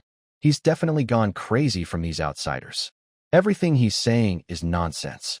They used magic. His shout truly made a few confused villagers hesitate. Lia looked coldly at the still struggling servant. She didn't say anything, just slowly walked to the Baron and raised her hand. Smack! A clear, sharp slap landed heavily on the Baron's face. The Baron staggered, half of his face instantly swelling. Lia grabbed his hair, made him lift his head, and looked at the servant rushing onto the stage. Then she asked slowly, Let me ask you one last question. You've done so many bad things, but have you ever felt sorry for your most loyal dog? The Baron was stunned. He looked at the servant defending him on stage and shook his head blankly. Him? No. He seemed to think for a moment, then added in a matter-of-fact tone, Oh, it's nothing serious. I just played with his mother. Honestly, she still has her charm. The air seemed to freeze. Time stretched out very long in that moment. In the square, hundreds of eyes suddenly shifted from the fat, limp Baron on the ground to the rough-looking servant on the stage. The servant's expression was like a disaster film. First, confusion, like he didn't understand what she still has her charm meant. Then shock. His pupils shrank to pinpoints, as if he couldn't believe what he heard. Next, his normally normal face turned visibly red, then purple, and finally a color close to liver. Veins on his neck bulged like coiled dragons. A scream that didn't sound human burst from his throat. He spun around wildly, like a mad bull, leaping from the stage and charging straight at the person responsible for ruining his and his mother's lives. I'll kill you. He punched the fat face of the Baron hard, making his mouth bleed, teeth flying out with blood foam. This punch seemed to be a switch. Beat him to death. Kill this beast. My father's life. Give me back my father's life. The villagers, pushed to their limit, finally erupted. Like a dam breaking, they roared, cried out, and rushed toward the center of the square. The entire village was in chaos, like a boiling pot. Leah's team immediately linked hands to form a human wall, trying to hold back the angry crowd. But their small group of 10 or so was no match for hundreds of furious villagers, like leaves in a storm. Don't push. Stay in line. Don't rush. Leah held a loudspeaker and shouted with all her strength. One at a time. Today, everyone will get their turn to vent. Everyone will have a chance. Stay calm. Her words, everyone will get a turn, surprisingly worked. The crowd slowed down, looked at each other, and seemed to reach some silent agreement. They started to line up naturally. Leah wiped sweat from her forehead and nodded to her team. They quickly understood and helped the exhausted Baron to his knees on the hard stone pavement, as if he were a repentant sinner. Come. First in line, Leah called to the front of the queue. The first to step forward was the same person who had been so angry earlier. His eyes were red, and without hesitation, he swung his arm. Smack. Another loud slap. My mother treated you kindly. You're worse than a pig or a dog, he yelled, swinging left and right, hitting fiercely. He didn't want to leave the line, so he stayed at the end, ready for another round. Next, a thin man stepped forward, tears streaming down his face as he looked at the Baron. My sister. She's only 16, and you took her. She just wanted to go home. Smack. Next, an old man with a cane shakily approached, using all his strength to hit the Baron on the back with his cane. This land. It's been in my family for 3 generations. People rushed to the stage, sharing their stories of pain and loss, then slapped or kicked the Baron hard. It was like a big festival, a wild celebration of releasing their anger. Many pointed at the Baron from below and shouted proudly, "Today is your day. When it falls into our hands, how proud are you? Now, it belongs to the People's Liberation Army. No, to the comrades." The Baron was completely frightened and kneeled on the ground, not daring to speak, trying to pretend to be dead. But Leah clearly wouldn't let him succeed. She stepped forward, tiptoed in her leather boots, and kicked him hard between the legs. Ow! The Baron let out a sharp, painful scream, curling up like a shrimp. The intense pain made him give up all dignity. I was wrong. I was wrong. I give up all the land, all the property to you. Please, spare my life. Spare me. However, his cries for mercy did not gain any sympathy. At that moment, a small boy, seemingly only 7 or 8 years old, struggled out of the crowd, crying as he ran onto the stage. He didn't hit or curse the Baron. He just threw himself in front of him, grabbing his fancy clothes and crying out in a young voice. Bad man. Return my dad. Return my mom. The child's crying was like a sharp knife stabbing into everyone's hearts. The entire square suddenly fell silent. Then, a more terrifying anger rose from the crowd. Down with the evil aristocrat. Blood debt. It must be paid with blood. Kill him. Kill him. The shouting was like a roaring wave, echoing through the sky. The fat Baron looked up at the burning eyes filled with rage, hearing the murderous shouts. He knew he wouldn't survive today, no matter what. The angry crowd could no longer be stopped. They broke through the fragile wall built by Leah's followers. Like wild beasts driven mad by the smell of blood, they surged forward, completely overwhelming the fat man lying on the ground. There were no swords or knives, only fists, teeth, and stones picked up casually. They smashed his knees with shovels, cut his throat with sickles, women tore at his face with their nails, and children threw stones at his bleeding wounds. This was a punishment long overdue, delayed for over 10 years. Leah stood quietly on the high platform, watching this bloody and absurd scene. Her followers' faces were pale, some even turned away, unable to watch anymore. But Leah did not. She simply watched calmly. She knew that from this moment on, Geta Valley could never go back to how it was. The villagers who had buried the old rulers with their own hands had cut off all their escape routes with blood and violence. The Baron's screams soon weakened and finally fell silent. The crowd's movements gradually stopped. When the last villager stood up from the bloody mess, the entire square fell into a strange silence. People looked at their hands, covered in warm, sticky liquid. They looked at each other, seeing the same shock, confusion, and a faint, hard-to-see fear in each other's eyes. They had killed a noble. A living baron was killed by them in the most primitive way. We killed someone. A villager whispered, trembling. What's there to be afraid of? One of the followers shouted, wiping blood from his face with red eyes. He deserved it. We're doing this for justice. Yeah, he deserved it. We did nothing wrong.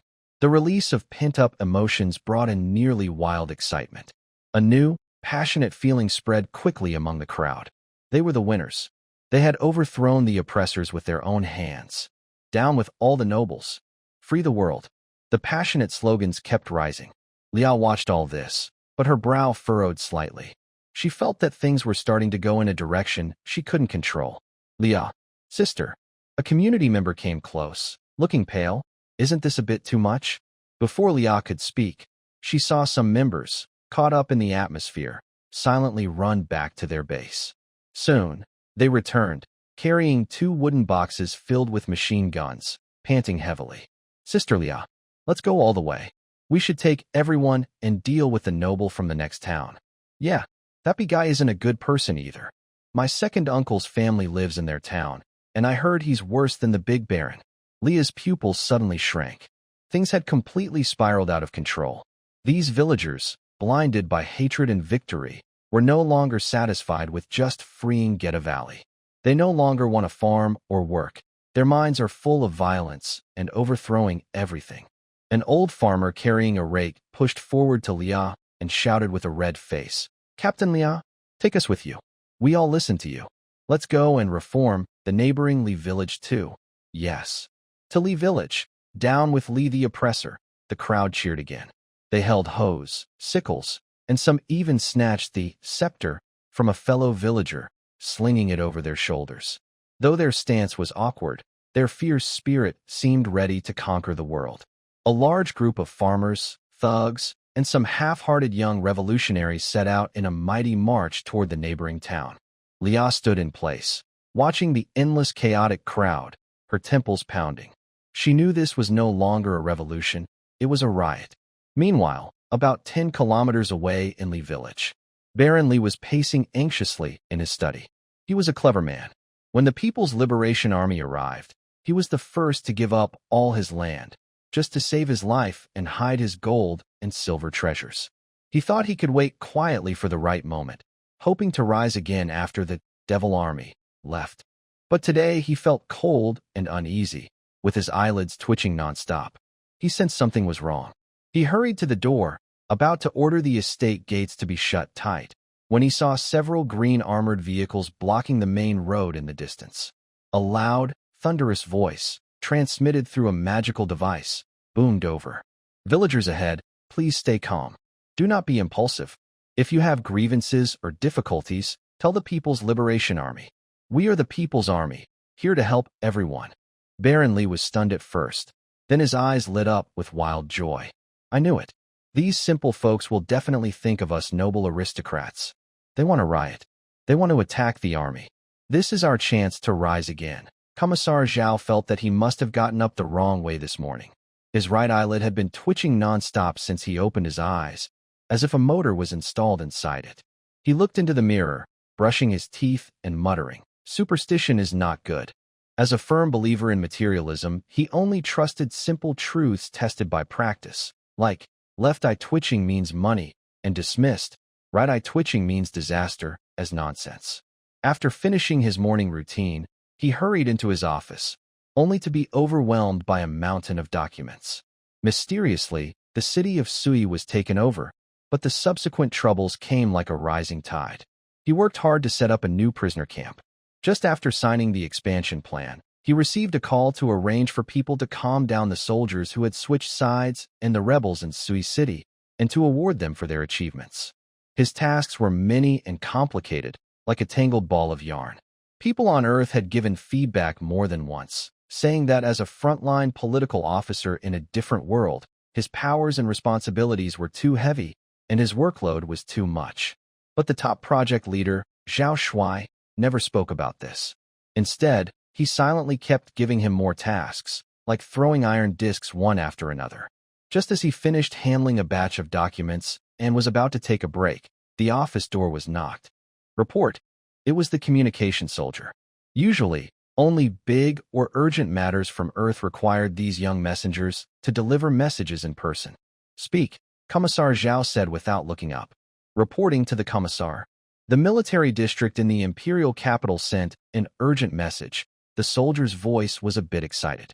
The strategic department reviewed the Battle of Sui City overnight and became very interested in Comrade Gogoda, who can craft cursed cruise missiles. They want you to go there immediately.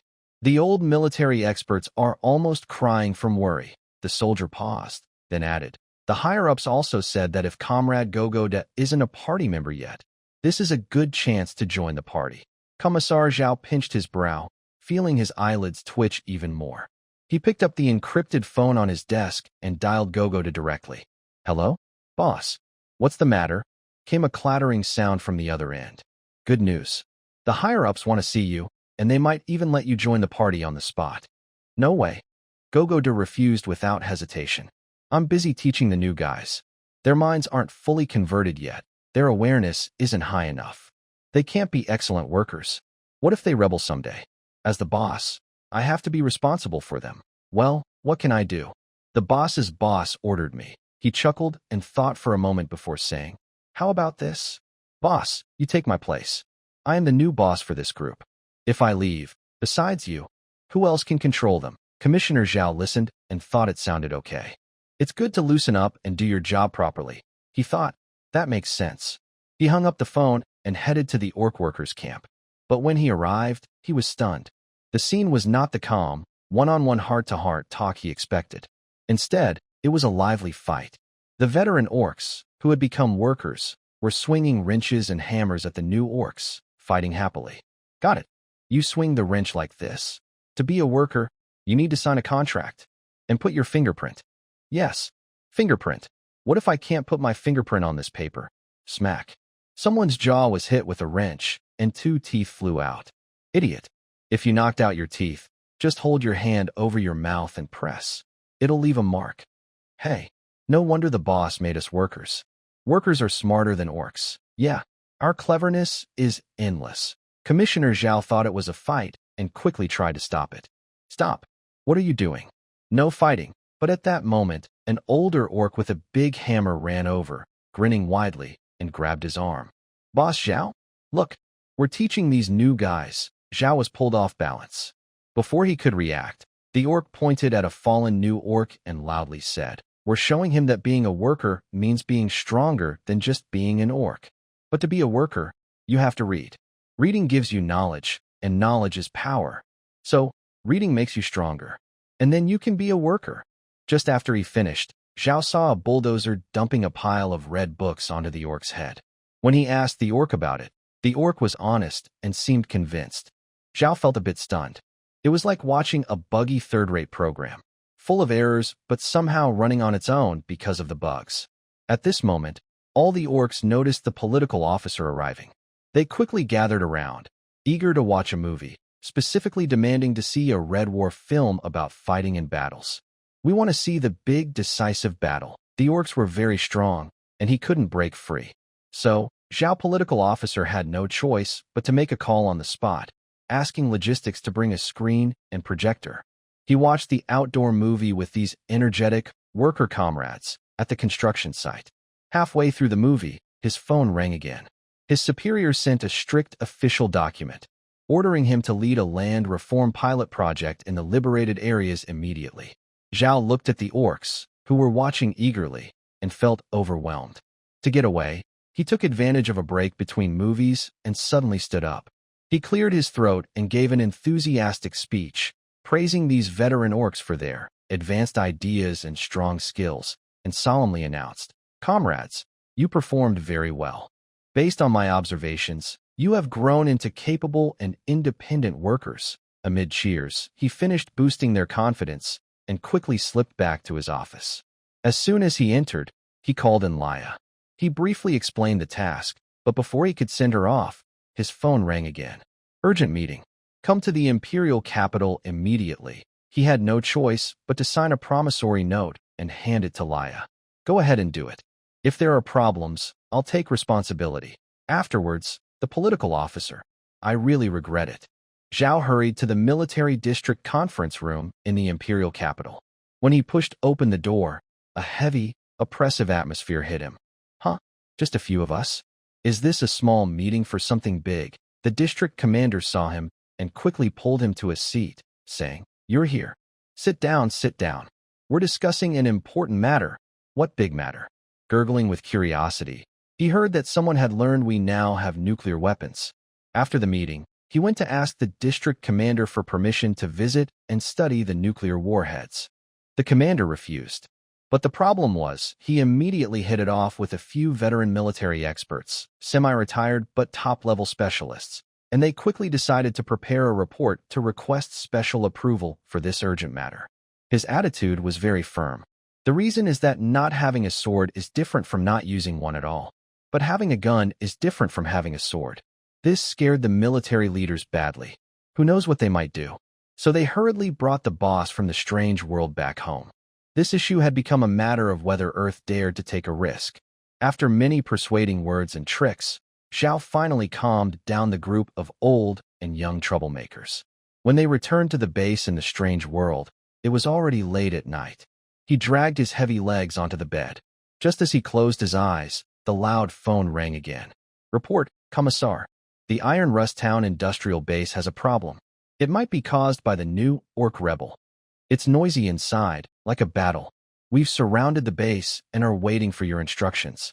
Zhao felt his blood pounding in his veins. When he arrived at the scene, he saw the base in chaos. What? How did the excavator leave? Don't weld shells onto I-beams to make hammers. Don't let your giant wolves block the gate as guards. Do you want to scare the children to death? After 10 minutes, he finally understood. The problem was because of his comment about independent workers. The Orcs, after hearing him, thought they had graduated and could stand on their own. So they started fighting with their little brothers, making weapons, and holding competitions inside the base. Winner becomes the boss, loser becomes the follower. He spent the whole night calming down this ridiculous Rust Town civil war. At dawn, Zhao, exhausted, returned to his dorm and fell asleep immediately. He felt like he had only slept for 3 seconds when the urgent knocking of the communication soldier woke him up. Commissar, something's wrong. The people of Geta Valley, under the banner of Laya, are rioting in the neighboring Leaf family village. Zhao sat up suddenly, staring blankly at the ceiling. Huh, how is that possible? The communication soldier scratched his head. I don't know, but I heard the villagers there had guns, and the orders came from you. Zhao Mi? He didn't even have the strength to be surprised. He lay quietly, with only one thought in his mind. I'm tired. I want to end it quickly. The communication soldier on the other end waited for a long time, but didn't get a response. Carefully, he asked again, Political Commissar? Are you still listening? They've set up a barricade with armored vehicles, but the crowd is very excited, and the situation is getting out of control. Understood. The political commissar slowly uttered 2 words, his voice hoarse like sandpaper rubbing. He sat up and looked at the middle-aged man in the mirror with deep-set eyes, feeling completely unfamiliar. What a tragedy. 5 minutes later, he, along with his security team, directly boarded the military vehicle heading to Lee Village. Outside the window, the scenery sped past, but his mind was racing. Handling large-scale protests isn't very difficult, but it requires skill. The goal is never just to protect one side, but to safeguard the interests of the broadest people and maintain social stability. The actions must be based on the principles of military and civilian unity and serving the people. He knew well that if this incident wasn't handled properly, it could be exploited by some hidden, bad actors in the government, leading to more negative opinions. When the military vehicle reached the outskirts of Lee Village, it was already late morning. The scene before them made the guards in the same vehicle gasp in shock. A huge crowd stretched as far as the eye could see. They held hoes, sickles, and some even carried rifles borrowed from the Liashu organization. Their faces showed excitement, anger, and a hint of confusion, like dry grass ready to ignite at any moment. Opposite them, several armored vehicles lined up in a row, with dart gun barrels and machine guns aimed at the sky, forming an insurmountable barrier. The soldiers of the People's Liberation Army, in small combat groups, stood calmly behind the armored vehicles. They held their Type 191 automatic rifles, raised but not aimed at anyone. Commissar Zhao looked at their alert posture and relaxed his tense nerves a little. He nodded. Discipline was strict and trustworthy. Follow the plan, Commissar Zhao said briefly to the communication soldier as he got out of the vehicle. Soon, several political officers carried tables and stools from the team, followed by soldiers with large bottles of pure water. They calmly set up on the side of the confrontation area. Then one officer picked up a portable loudspeaker, speaking gently but clearly. Fellow villagers, don't be upset. I am a political officer of the People's Liberation Army, here to listen to your complaints and help solve your problems. If you have any grievances or difficulties, you can send a few representatives to sit down, have some water, and talk slowly. We promise to listen carefully to everything you say. A few of the most emotional villagers were caught off guard by this sudden scene. They had imagined that the soldiers would take them to execute barrenly, but instead, they were sitting down. The political officers didn't rush them, just smiled and watched. Some people moved around the crowd, talking privately with those who looked emotional but hesitant. Uncle, I see your hands. They look like they've been holding it for years. How many acres of land do you have? Auntie, don't be afraid. Look at our clothes. We're just ordinary people working in the fields, just like you. Commissioner Zhao didn't pay attention to these details. His eyes searched through the chaotic crowd and quickly found the source of his headache. Leah. She was standing at the front, holding a submachine gun, but the barrel drooped weakly. Her face was pale, full of regret and confusion. She tried to calm the people behind her, but her voice was drowned out by the loud voices. Commissioner Zhao crossed the security line and walked straight toward her. Leah. Hearing his voice, Leah trembled suddenly. She slowly turned her head and saw Zhao's tired face, her eyes instantly turning red. Commissar. Come with me. Zhao didn't say much, just led her to the back of an armored vehicle, to a quieter area. They stood silently, neither speaking first. Finally, Leah couldn't hold back anymore. She recounted everything in detail, word for word. From how she kicked open the Baron's door, forced him to confess, and guided the villagers to vent their anger, to how everything gradually spiraled out of control and turned into the current situation. After she finished speaking, she lowered her head, like a prisoner awaiting judgment. Commissioner Zhao listened quietly, with no expression on his face. He didn't blame Leah. Instead, he thought she was truly talented. But it seemed she was in the wrong place. Suddenly, he felt that if Leah had been born in the Soviet Union, she might have been able to challenge the big boss of the secret police. Just as he was about to say something, a deep, thunder-like rumble suddenly came from inside Li village, not far away. The ground started to shake slightly. The restless crowd instantly quieted down, all looking suspiciously toward the source of the sound. They saw the heavy gate of Li village's estate burst open with a loud crash. A huge figure, about 7 or 8 meters tall, appeared before everyone, walking heavily. It was a giant puppet made entirely of rock, covered in moss and cracks. Its eyes glowed with bright red magic light. On the shoulders of this giant stone puppet stood a man dressed in a fancy suit, the Lord of Li village, Baron Li. He thought this was a once-in-a-lifetime chance. He was sure he could follow the common people and drive away the soldiers in uniform. So he used his family's ancient high-level stone puppet scroll. Baron Li crossed his arms, pointing at the front line of the army, with a nearly crazy look of excitement on his face. He laughed loudly, his voice echoing everywhere. Citizens of the kingdom, it's time to show your loyalty. Look at these outsiders. They are fake and cowardly. Follow me and charge. Defeat them. Reclaim the glory of our Olan kingdom. He thought that with this rallying cry, the farmers who had just been protesting would rush forward like a wave, attacking the armored vehicles. But reality gave him a sharp slap. Behind him, thousands of villagers didn't move forward at all. Instead, they looked like they had seen a ghost, all stepping back in unison. Now, Baron Li was stunned. What kind of joke was this? Weren't these villagers just attacking the armored cars? Oh, I see now. Who wins? They are helping whom? Then I just need to win. But just as he thought of this, the several armored vehicles ahead, which had been silent, suddenly roared to life with their engines. The tires spun, kicking up dust.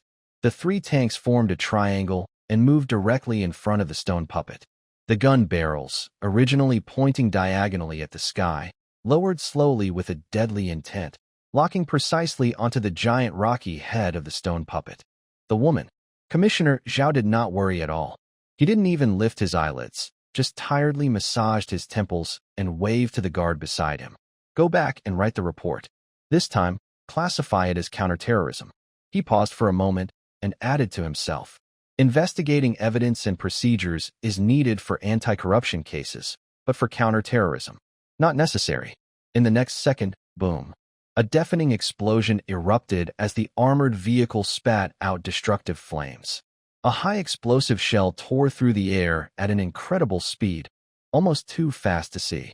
That tall, imposing stone puppet, about 7 or 8 meters high, was like a watermelon crushed by an invisible giant hand. It exploded in a burst of fire, shattering into countless pieces of debris.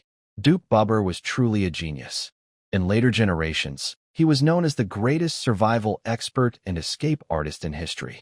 When he emerged from an unknown dense forest, wearing ragged clothes, he could accurately sense from the familiar smell of sweat, horse manure, and cheap ale in the air that a sharp royal army was stationed 100 miles away. Following this scent of home, he traveled through the wilderness, surviving on the road, and miraculously made it back to Duke Glatton's camp just before dying of hunger. When Duke Glatton saw this wild-looking commander, still chewing on half a lizard, his muscles twitched uncontrollably several times. The Eastern Territory was originally Duke Glatton's domain. Though he was a civilian, he governed strictly. He had no clever tricks, but he was cautious and strategic. While Babur led the main forces in that disastrous siege, Duke Glatton had already used his authority to disperse the remaining elite troops to key passes and fortresses. Plus, after the Liberation Army captured Shattered Leaf City, they stopped their advance to consolidate their gains. Duke Glatton adopted the safest defensive stance, with both sides separated by dozens of miles of mountains, creating a strange standoff. Babur's return was like a fly falling into a carefully brewed, thick soup for Glatton. He quietly arranged for the commander to stay in the most luxurious tent, providing good food and drink, but in reality, he was completely sidelining him. However, Duke Glatton underestimated the influence of Babur, this auspicious sign. The news spread back to the capital like wings on a bird. In the council hall, the little King Theodore IV listened to the messenger's report, his face turning red with excitement. I knew it. I knew Duke Babur was a born star of victory. He paced back and forth excitedly, sharing his great insight with the ministers. Look, everyone, do you understand? This is called strategic balance. Duke Babur took a bold move. While the main army was approaching, he instead suppressed the rebellion, actually using himself as bait. A strategist risking his life, winning half the battle. He risked himself to attract the attention of the northern beast armies, trapping those mad dogs in the east. This gave us precious time, allowing the demon army, the Orcs, and us to form a perfect tripartite balance. What deep wisdom! What great sacrifice! Send my orders. Theodore IV waved grandly, full of spirit. Immediately summoned Duke Babur back to the capital. I want to personally award him. I want him to become the new military god of our kingdom. Just as the clerk trembled to record this absurd order, the entire hall suddenly dimmed. An indescribable coldness enveloped everyone. Theodore IV felt a chill behind him. He suddenly turned around, his pupils shrinking sharply. The Pope was floating quietly behind him, about 30 centimeters above the ground, with bare white jade-like feet, and a simple white robe moving without wind. Her purple eyes looked at the little king calmly. Just one glance. Theodore IV felt as if all his bones had been pulled out. His legs went weak, and he collapsed to the ground with a thud. His face, once filled with excited fervor, became even more devout. He crawled forward, trembling lips kissing the hem of the Pope's robe, incoherently praising the greatness of the goddess and the holiness of the Pope. The Pope paid no attention to him, as if he were just a stone by the roadside. She slowly floated to the center of the hall and took a seat on the throne that symbolized the highest power of the kingdom. All the officials and warriors in the hall fell silent, as if afraid to breathe too loudly. The tense silence lasted for half a minute. Suddenly, with a loud bang, the door of the council chamber was forcefully pushed open. A tall, strong knight from the temple, like carrying a small chicken, grabbed Barber by the back of his collar with one hand and threw him into the center of the hall. Barber was still dazed. He had just been pulled out of his warm bed, hurried along on horseback, shaken up badly, and before he could understand what was happening, he found himself in the royal city. Right after, a very fancy dwarf, covered in shiny jewels, hurried into the hall. He didn't look at the king or the ministers kneeling nearby, but went straight to the throne and performed an exaggerated bow, touching his chest. "Most high and mighty Pope, your humble servant, Torin Copperbeard of the Money Never Sleeps Guild, sends you my deepest respect." The Pope's eyes finally showed a flicker of emotion. She ignored Barber, who was still trembling on the ground, and also ignored the small king kneeling at her feet. She spoke to the dwarf with a clear and commanding voice. "Torin, I need your technology. Analyze the weapons of the Demon King's army and try to copy their technology, just like you developed the heavy armored magic suits for the demon army 500 years ago." Torin Copperbeard's smug smile didn't change. He rubbed his gem-encrusted hands and said, "Your Majesty, it's our honor to serve you. But, the kingdom still owes us for the 3,000 Griffin Rider armor sets we supplied, and for repairing the Royal Alchemy Tower last time. The total is 3.2 million gold coins, which is still unpaid. We dwarves do business with a simple rule, money." The Pope finished the word for him, with a faint smile on her lips. "And if I choose not to pay, and instead make the dwarf kingdom disappear from the map once again?" The temperature in the hall seemed to drop a few more degrees. But Torin didn't seem to notice the deadly tone. He straightened up, his smug smile gone, replaced by a sharp, businesslike calm. "Your Majesty, you could do that, of course, and it would be easy for you. But I am not worried at all, because I have enough money. With money, I don't care about any country. I only care about money itself. Money is always flowing. It is not limited by borders." He paused, looking directly into the Pope's eyes, and said carefully, "You can kill me, but we dwarves have always valued money more than life itself. I bet you won't let this small matter ruin your great plans. After all, time is the most expensive cost, isn't it?" There was silence. All the ministers were stunned. This dwarf dared to bargain with the Pope? Does he want to die? The Pope suddenly laughed, her laugh like cold water dripping from ice, clear and chilling. "Interesting."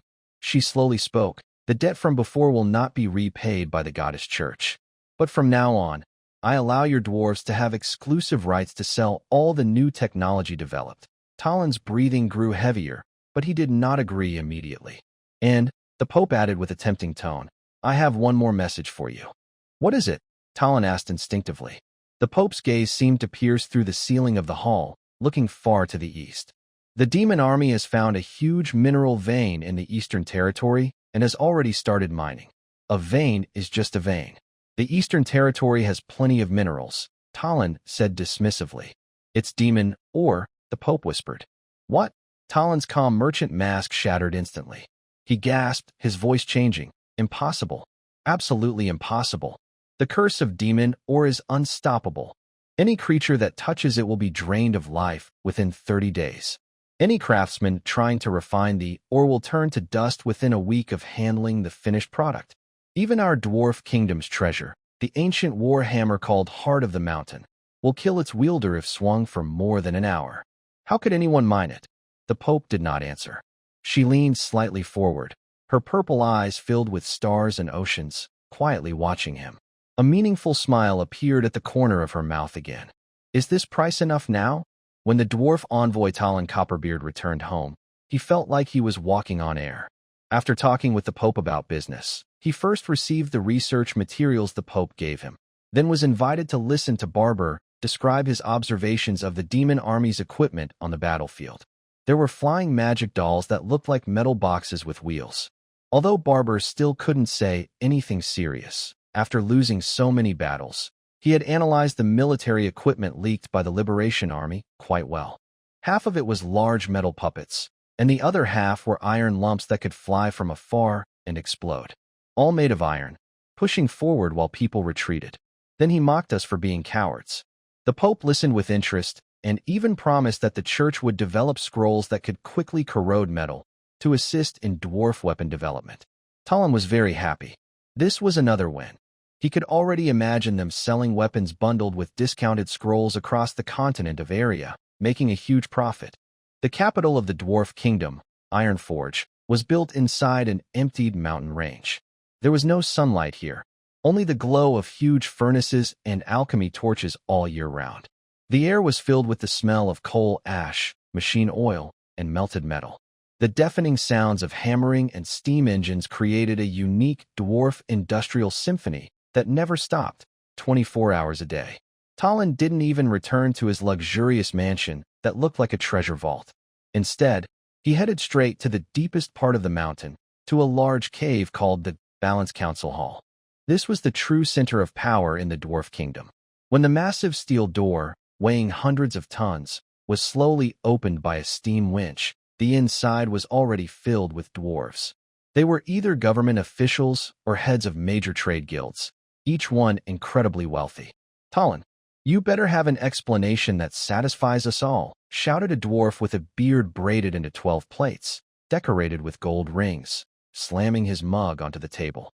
"For this emergency summons, I canceled my business meetings. I lost at least 100,000 gold coins." 100,000 gold coins? Talon Copperbeard stepped to the main seat, a mysterious smile on his face. "Grim, your vision is still too small. The news I bring today is worth a new era." After saying this, he looked at everyone, cleared his throat, and placed a heavy box on the table. "Before I begin, I need to tell everyone that this is just the appetizer." He slowly opened the box, revealing several 95-style steel guns. These were made by the Pope's followers, taken from captured mechanical dogs during several large battles. This thing is called a gun. It's a magic staff created with technology by the demon army, without using magic. It can shoot fast iron balls. We don't yet understand why, but the power is very strong.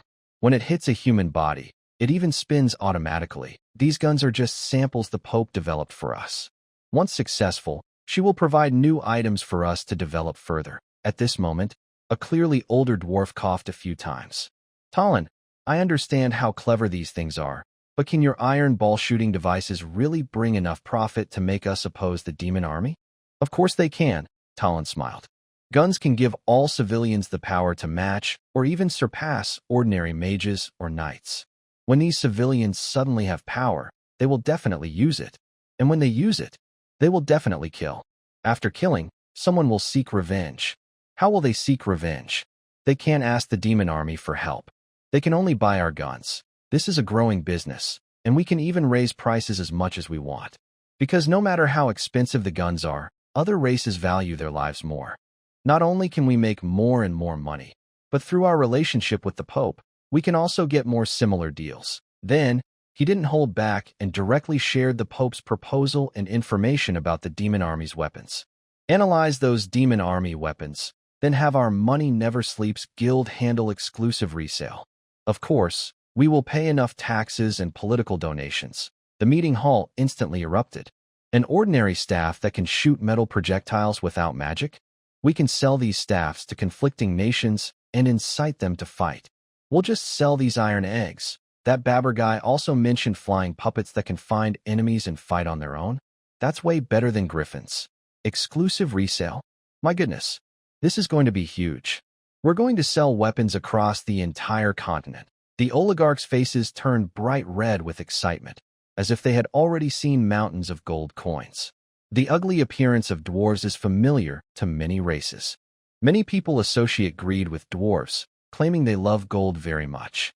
But in reality, dwarves are a race that prefers living in caves, and their obsession with minerals and metals is almost like a sickness. Gold is just the brightest and most valuable among these minerals. Because of their obsession with metals, dwarves have mastered the best smelting and forging techniques on the continent. Their coins have the highest gold content and are trusted worldwide. Once, They also dominated with advanced weapons and strong wealth. But greed is endless. When the desire to hoard wealth becomes more important than everything else, politics becomes a tool for capital. Today's dwarf kingdom is no longer ruled by kings or councils, but is controlled tightly by business tycoons. In the words of the Liberation Army, this is pure late-stage capitalism. Unfortunately, this is part of their nature and cannot be avoided. On the continent of Arya, there is a saying, if you have a pile of iron, you can mobilize some dwarves. If you have a pile of copper, the dwarves will become active. If you refine a lot of silver bars, the dwarf merchants will take risks. If you have a large amount of gold, the dwarves will dare to break all laws and morals. If you gather many gems, the dwarves will unite to commit any crime, even risking hanging. If rare minerals can be mined in large quantities, dwarves will not hesitate to risk their lives. For example, magic ore, just these two words caused the entire council chamber to fall into dead silence. All the dwarves' eyes were fixed on Thorin, breathing heavily. Their eyes showed a mix of fear, awe, and deep longing. The Pope told me, Thorin's voice trembled slightly, that the Liberation Army has discovered a huge magic or vein in the eastern border. And they have already mastered safe mining and smelting techniques. Boom! The entire council chamber erupted in chaos. If the previous news made them excited, this news drove them completely mad. An elderly dwarf elder stood up excitedly. The curse of the magic ore is unsolvable. We have paid a heavy price for it. 3 generations of top craftsmen have died trying to study it. But it's true, Thorin shouted back. The Pope himself said so. Think about the strange weapons of the Liberation Army, the terrifying power. Without magic or as energy, how could they possibly make such weapons? This statement was like a cold splash of water on everyone's head. Yes, that destructive explosion, the bullets that could easily break a mage's shield, and the puppets with almost legendary abilities all showed a power far beyond current technology. It must be because of magic ore. Technology. The mining and refining of magic ore, a powerful leader muttered to himself, his eyes shining with a frightening light. If we could get this technology, he dared not think further. That would mean endless wealth. That would mean the dwarves once again standing at the top of the continent. Let's do it. Grim, who had previously complained about losing 100,000 gold coins, suddenly slammed the table, causing the golden rings to jingle. We must do this. What the heck is this curse? It turns out our previous way of mining magic ore was wrong. As long as we get the technology, it's all profit. Exactly. Let's do it. Seek wealth in danger. When have we dwarves ever been afraid of trouble? Just defend the Demon King's army. Once we finish making guns, who knows who the real enemy is? The fanatic enthusiasm completely swallowed their reason. In the end, all the leaders agreed. Follow my orders. Thorin, as the project leader, stood up proudly. Prioritize developing Demon King army technology. Gather all our top engineers, alchemists, and rune masters. I want you to research that pile of scrap the Pope gave us, no matter the cost. I want to see our own drones and guns within a month, powered by our own magic ore. The council ended, but not a dwarf left. They gathered around the table, taking the drone wreckage and the Type 95 rifle from Thorin's hands. They touched the cold metal shells with rough fingers, almost obsessively, feeling the smooth lines and intricate structures. Their eyes are no longer focused on the weapon itself, but on admiring a perfect piece of art, a key to endless wealth and power. The air in Ironforge is always hot. Countless forges burn day and night, heating the mountain's interior like a giant steamer. Success. We did it. Inside the chief blacksmith's workshop at the mountain's core, a dwarf engineer with half-burned beard is holding a brand-new gun. It gleams with metal and rune light, making the engineer dance with excitement. This gun looks similar to the Chinese Type 95 rifle, but the barrel is thicker and more robust, and the surface is covered with complex energy flow runes. Thorin Copperbeard and a few merchant guild leaders stand nearby, their eyes shining like coins clinking. Lord Thorin, everyone look. The engineer aims the gun at a target in the distance, about half a finger wide and a few centimeters thick. We may not be able to copy the alchemical powder inside their iron balls, but we found another way. He pulls back the bolt and loads a metal bullet engraved with runes. We used magic and magic stones. We carved a high-speed propulsion and precise stability magic circle inside the barrel. When you pull the trigger, it activates instantly, launching the projectile at an incredibly terrifying speed. He takes a deep breath and pulls the trigger. There's no loud explosion, only a sharp, tearing whistle through the air. Whoosh, bang, a smooth hole appears instantly on the distant steel target. The bullet pierces through the steel and embeds deep into the rock wall behind it. Great. Excellent. One of the leaders excitedly strokes his braided beard. This power is far ahead, but that's not all. The engineer becomes even more proud. He picks up another weapon, simpler in design, similar to a matchlock gun. Considering costs, we also developed a youth version. Its principle is simpler. It uses enchanted iron balls, which activate a burst spell when the trigger is pulled, making them fly out at high speed. The range and accuracy are a bit lower, but it's cheap.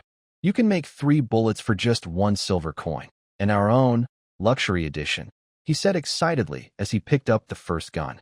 It not only has rifling and can fire continuously, but it can also be guided by a mage to add magic effects like tracking and explosions to the bullets. The corrosion scrolls provided by the Pope also work perfectly. When hit, the target will rust into a pile of debris within seconds. Talon Copperbeard nodded happily. He took the luxury edition from the engineer and stroked it like a beloved treasure. Let's call it the dwarf gun, he announced in a deep voice. Now that we have the weapon, it's time to make it fire. A few days later, a big publicity campaign spread across the entire dwarf kingdom. The front page of the Ironforge Daily had a bold red headline. Beware? The demons from the eastern border are eyeing our homeland greedily. Bards and taverns sang a new song, telling how the demon army was a group of shiny, hairless monkeys who had robbed the mines in the east and now wanted to take the dwarves' mountains. The newspaper even published expert interviews, where a respected dwarf historian cited old stories about how the demon army's ancestors once stole dwarf gems and lost fingers as a result. They also like minerals. They hoard many minerals. They are coming to take our mines. Under the influence of the propaganda machine controlled by the powerful, a mix of anger and fear spread quickly among ordinary dwarves. Protecting their homeland, their mines, and their wealth became everyone's simple wish. So, on a dark and windy night, the dwarf army quietly crossed the mountains bordering the eastern part of the kingdom, carrying their new, dwarf guns, and launched an attack on the Liberation Forces' controlled area. Meanwhile, in the eastern control zone of the Liberation Army, the land reform work was nearing completion. Thanks to the efforts of many political workers working closely together, the common people of this world finally understood what it meant to have their own land and what equality truly meant. Once the spark of this idea was ignited, it spread rapidly like wildfire. Several groups of night school students have already graduated successfully.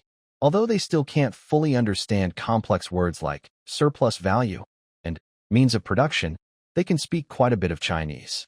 Some even sing the 3 main disciplines and 8 points for attention skillfully and often use the term, comrade, everything is thriving. The front lines also seem a bit too peaceful. Oldly, do you think our daily shelling at Jimeo is useful? A young soldier asked while cleaning his shells, chatting with squad leader Oldly. Oldly glanced at him and spat out a grassroot. You don't understand anything. This is strategic deterrence. Besides, we have so many shells that firing them costs less than storing them. That's true. I heard land reform behind us is almost done. Things are really quiet here. Boom, boom. A few more shells whistled through the air toward the distant mountains, exploding into colorful fireworks. This has become their daily routine, as precise as clocking in for work. But just as the shelling ended and the young soldier was about to go back for lunch, a sharp alarm suddenly blared from the red alert siren on the position. Ugh, ugh, ugh. Oldly's face changed. He grabbed the radio. Command. Command. This is artillery position 4. What's going on? The radio transmitted news from the drone reconnaissance team. Attention all units. 5 kilometers ahead of artillery positions 1, 2, 3, and 4, there are many unidentified military units advancing rapidly toward our position. All personnel, enter emergency mode. Huh? Weren't they just shelling us? While Oldly was puzzled, the young soldier nearby took out a special phone. Wow. Look at the video in the group chat. This is footage from the drone. In the footage, from the area that had just been filled with smoke and fire, creatures were emerging from the ground. They were dark and dense, like a moving tide, rushing wildly toward the People's Liberation Army's defenses. The camera zoomed in. They weren't wild beasts or undead disasters. They were small beings, less than 1.4 meters tall, wearing standard armor and carrying strange-shaped steel guns. Little beings, tens of thousands, densely packed, stretching as far as the eye could see. Huh? Who owns this kindergarten? Are they declaring war on us? I don't know. Buzz. Dozens of large drones with wingspans over 3 meters, like soaring eagles, quickly fly over the crowd. Underneath, loudspeakers emit clear, cold warnings. Warning! Warning! You have entered a military conflict zone. Your actions pose a serious security threat to Chinese territory. Please return immediately. Return now. Otherwise, you will be considered hostile targets and will be dealt with. The loud voice echoes across the area, full of authority. However, this kind of warning, which could scare away any army in another world, seems like a call to arms to the little people here. The dwarf leading the charge is one of Thorin Copperbeard's most passionate followers. He looks at the buzzing, big iron birds in the sky with a very disdainful sneer. Threats? Just these flying junk? He glances back at the confident dwarf vanguard behind him and suddenly raises his dwarf gun. Brothers, let these hairless monkeys see what real warfare is. For the mines and gold. Fire. For the mines. For the gold. Bang. Bang. Bang, bang, bang. Normally, hitting drones with guns is very unlikely. But there's a simple way to solve this problem, known even by our ancestors. 10,000 archers shoot one arrow together, and none miss, from the Lu Shirchuanxiu. Moreover, some dwarves have magic, and their bullets can track targets. Suddenly, the valley erupts with gunfire like popping beans. Thousands of dwarves simultaneously fire at the sky, wildly shooting at the drones. Oh wow, these things are really powerful. One dwarf is pushed back half a step by the recoil, but he shows no panic, only excitement. He watches the flames spewing from his gun, feeling a tingling in his shoulders, and a sense of incredible power fills his heart. See that? Hit it. It's on fire. Another dwarf excitedly points at a drone that was hit and is falling to the ground, shouting, "Ha! Is that all? Is that all? I used to think the demon army was very powerful, but it turns out their flying magic dolls are quite fragile. What demon army? Once we seize their magic mines, we will become the true demons."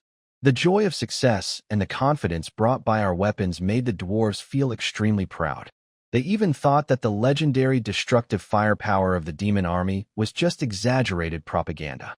Meanwhile, inside the command vehicle at the rear, the drone operator was completely stunned. Wearing a tactical helmet, he looked at the first-person view from the drone, his mouth wide enough to fit an egg. On the screen, thousands of small dwarves, just taller than artillery tires, dressed in uniform armor and holding strange long spears, were shouting loudly. They were shooting at the drone and charging toward the artillery position. The scene was so surreal that he didn't know how to describe it clearly. Until the company commander's urgent voice came through the headset, he suddenly snapped out of his shock, grabbed the microphone, and blurted out, "Company commander, we've received the report. We're under attack. Many armed enemies. They're tiny little figures, like kindergarten kids, armed with guns, charging at our artillery position." Company Commander Wang Dali, a tough soldier who had been in the army for over 10 years, was stunned for a second after hearing this report. "What? Kindergarten kids?" He cursed. "Are you kidding me? Are you scared silly? Explain clearly." But before the drone operator could explain further, a shrill alarm sounded throughout the entire position. The frontline observation post also received an emergency message. "Report to the company commander. Enemy attack. Large numbers of unidentified armed units are rapidly approaching our position. Repeat. Large numbers of unidentified armed units." Wang Dali quickly grabbed the binoculars from the observation post. When he saw the tiny figures rushing toward them like an ant colony, even he, who had seen a lot, couldn't help but curse. It's really a kindergarten army? But in the next second, his expression turned cold. His military decisiveness made him immediately set aside all distractions. I don't care what kind of kids they are. If they dare to attack the PLA's position, then we'll fight them to the death. He grabbed the radio and spoke in a calm, steel-like voice. Units 1 to 4, attack direction, keep 150 meters apart. Fire barrage now. Additionally, he paused, a fierce look in his eyes. Notify the armored battalion to bring up those 155 millimeters self-propelled guns. Let these little guys see what we're capable of. Show them our strength. Once the orders were given, the entire artillery position sprang to life. Boom, boom, boom. Hundreds of shells, screaming through the air like tearing blades, rained down on the advancing dwarf army. The explosions kicked up dirt and stones, quickly engulfing the dwarf vanguard. The once proud dwarves were thrown into chaos in an instant. The shockwaves from the blasts sent their small bodies flying like broken dolls, and the hot shrapnel easily tore through their proud armor. Oh, my leg, get down. It's magic from the Demon King army. That kind of magic that turns iron into bombs. Their screams and cries of terror drowned out their battle shouts. Wang Dali held his binoculars, watching everything coldly. But the more he looked, the tighter his brow became. Something was wrong. Very wrong. They had been in this world for a long time, fighting all kinds of enemies. They had fought the regular army of the kingdom, helped villagers chase away mountain beasts, fired many shells. Now, even a child knew one basic rule: never stand in the way of the People's Liberation Army's artillery. But why were these dwarves doing this? They seemed brainless. After the front line was blown to pieces, the ones behind kept charging forward without hesitation, stepping over their fallen comrades. This reckless charge was no longer bravery. It was just stupidity. Company commander, the 155 millimeters guns are coming up. Just as Wang Dali was feeling confused, several steel beast-like PCL 181 155 millimeters self-propelled guns roared onto the prepared positions. These truck cannons were highly mobile. They fired and then quickly retreated. Their power was enormous. One shell could make half a football field consider whether they were still intact. And most importantly, they were accurate, especially with drone-guided targeting, hitting precisely where aimed. But Wang Dali didn't give the order to fire immediately. His unease was growing stronger. At that moment, a sudden change occurred. In front of the artillery position, the land that had been repeatedly torn up by gunfire suddenly began to move violently, as if alive. Huge mounds of earth suddenly rose up out of nowhere. Then, accompanied by loud screeching metal and cracking rocks, more than a dozen massive machines with diameters over 10 meters and large spiral drills at the front burst out of the ground. These machines looked very much like tunnel-boring machines from Blue Star, but their shells shimmered with magical runes, giving them a rough, primitive industrial look. This was a mining machine used by the dwarves for over 500 years, made by the old Demon King's technology. The mouth of the steel giant slowly opened, revealing a dark, black hole. In the next second, thousands of dwarves, like a flood breaking a dam, roared as they rushed out of the hole. They had already crossed the most dangerous artillery blockade zone and were less than 200 meters from the artillery position. Wang Dali's pupils shrank suddenly, and all his body hair stood on end. They're coming from underground. He finally understood where that uneasy feeling was coming from. The previous attack was just a feint, meant to attract their fire and serve as cannon fodder. Not good. Wang Dali slammed down his binoculars, grabbed the walkie-talkie, and shouted with all his strength. All personnel, get on the vehicle. Immediately. Abandon the position. Shift to the second reserve position. I've called for reinforcements. They'll arrive in 5 minutes. Our goal now is to use our mobility to hold out until the reinforcements arrive. Hurry, hurry, hurry. He then waved his hand sharply. Don't just stand there, trucks with cannons. Show them some power. Load the shells into the hole. The PCL 181 155 mm self-propelled howitzer is not a weapon the Dragon Nation's army uses lightly. Because it has a longer range than most weapons, it's hard to detect. One shell can wipe out targets hundreds of kilometers away from the map. And this artillery is a backline support weapon, with frontline armored vehicles, attack helicopters, fighter jets, defensive positions, anti-air missile systems, anti-aircraft guns, and close-in weapons. This is only half of the defense force. The other half is also capable of reconnaissance. With various drones, electronic warfare planes, early warning aircraft, and ground radar stations, my military's complete multi-branch information system makes it impossible for the enemy to break through easily and attack the rear unless all systems are shut down. But there is a problem here.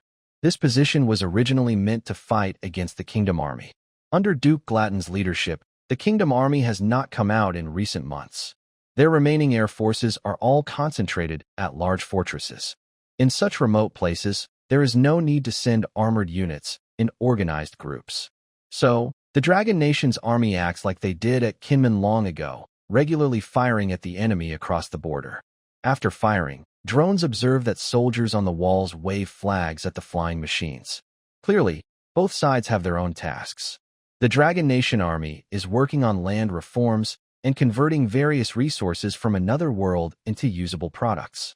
Duke Glatton also doesn't want to be used as a by the little king. Both sides understand each other well. According to the original plan from the command center, these trucks with cannons are the main part of the artillery position. They are prepared in case the Kingdom Army's commander changes again, maybe to Barber or some other stubborn general, causing trouble. If the enemy plans to gather troops at the border, the PCL 181 artillery will quickly adjust upon receiving the message, moving a few dozen kilometers to strike from above. But no one expected the opponent to be a bunch of small soldiers emerging from some hidden corner, using a tactics similar to groundhogs to get close. This puts the PCL 181, which can fire shells over dozens of kilometers, in an awkward position, forcing it to face enemies at just 1 or 2 kilometers distance. The ground trembles more and more, like a construction crew having a party underground. Wang Dali knows this is definitely not just a few mining machines. More are probably on their way. He can't wait any longer. All trucks with cannons. Follow my orders, Wang Dali shouted into the radio while retreating, directly addressing the PCL 181 units that had just moved into position. Run and shoot. Immediately move out. Report, Company Commander. Do you mean we fire 6 rapid shots and then switch to moving to escape? Didn't you understand what I said? While running. While firing. Huh? Company Commander, you're an old artilleryman too. Normal artillery fire always has a support stand for the barrel. Do you think the enemy is normal? Hiss. That makes sense. At this moment, another young vehicle commander's voice came through the radio, sounding a bit hesitant. Report to the Company Commander. The distance is close, but still about 1 or 2 kilometers. Our artillery's automatic support system can set up in 5 minutes, and with fire control, it should be enough, right? His meaning was to play it safe, take out the current wave first, then think about moving. 5 minutes? That's a joke. Wang Dali immediately retorted, can your fire control lock onto the ground? Even if you can finish a quick strike and retreat in 5 minutes. What if, when you pack up, the enemy sneaks up from under your feet and surprises you? The vehicle commander suddenly fell silent. Why are you just standing there? Wang Dali shouted again. At this distance, do you still need to aim? That's pointless. Remember, hit where there are people. No need to aim for rapid fire, understand? Use your shells to wash their faces. A few vehicle commanders remained silent on the radio, seemingly digesting this rebellious order quickly. That we can try, finally someone gritted out in response. Meanwhile, the driver of a truck-mounted gun shouted loudly at his crew inside the vehicle.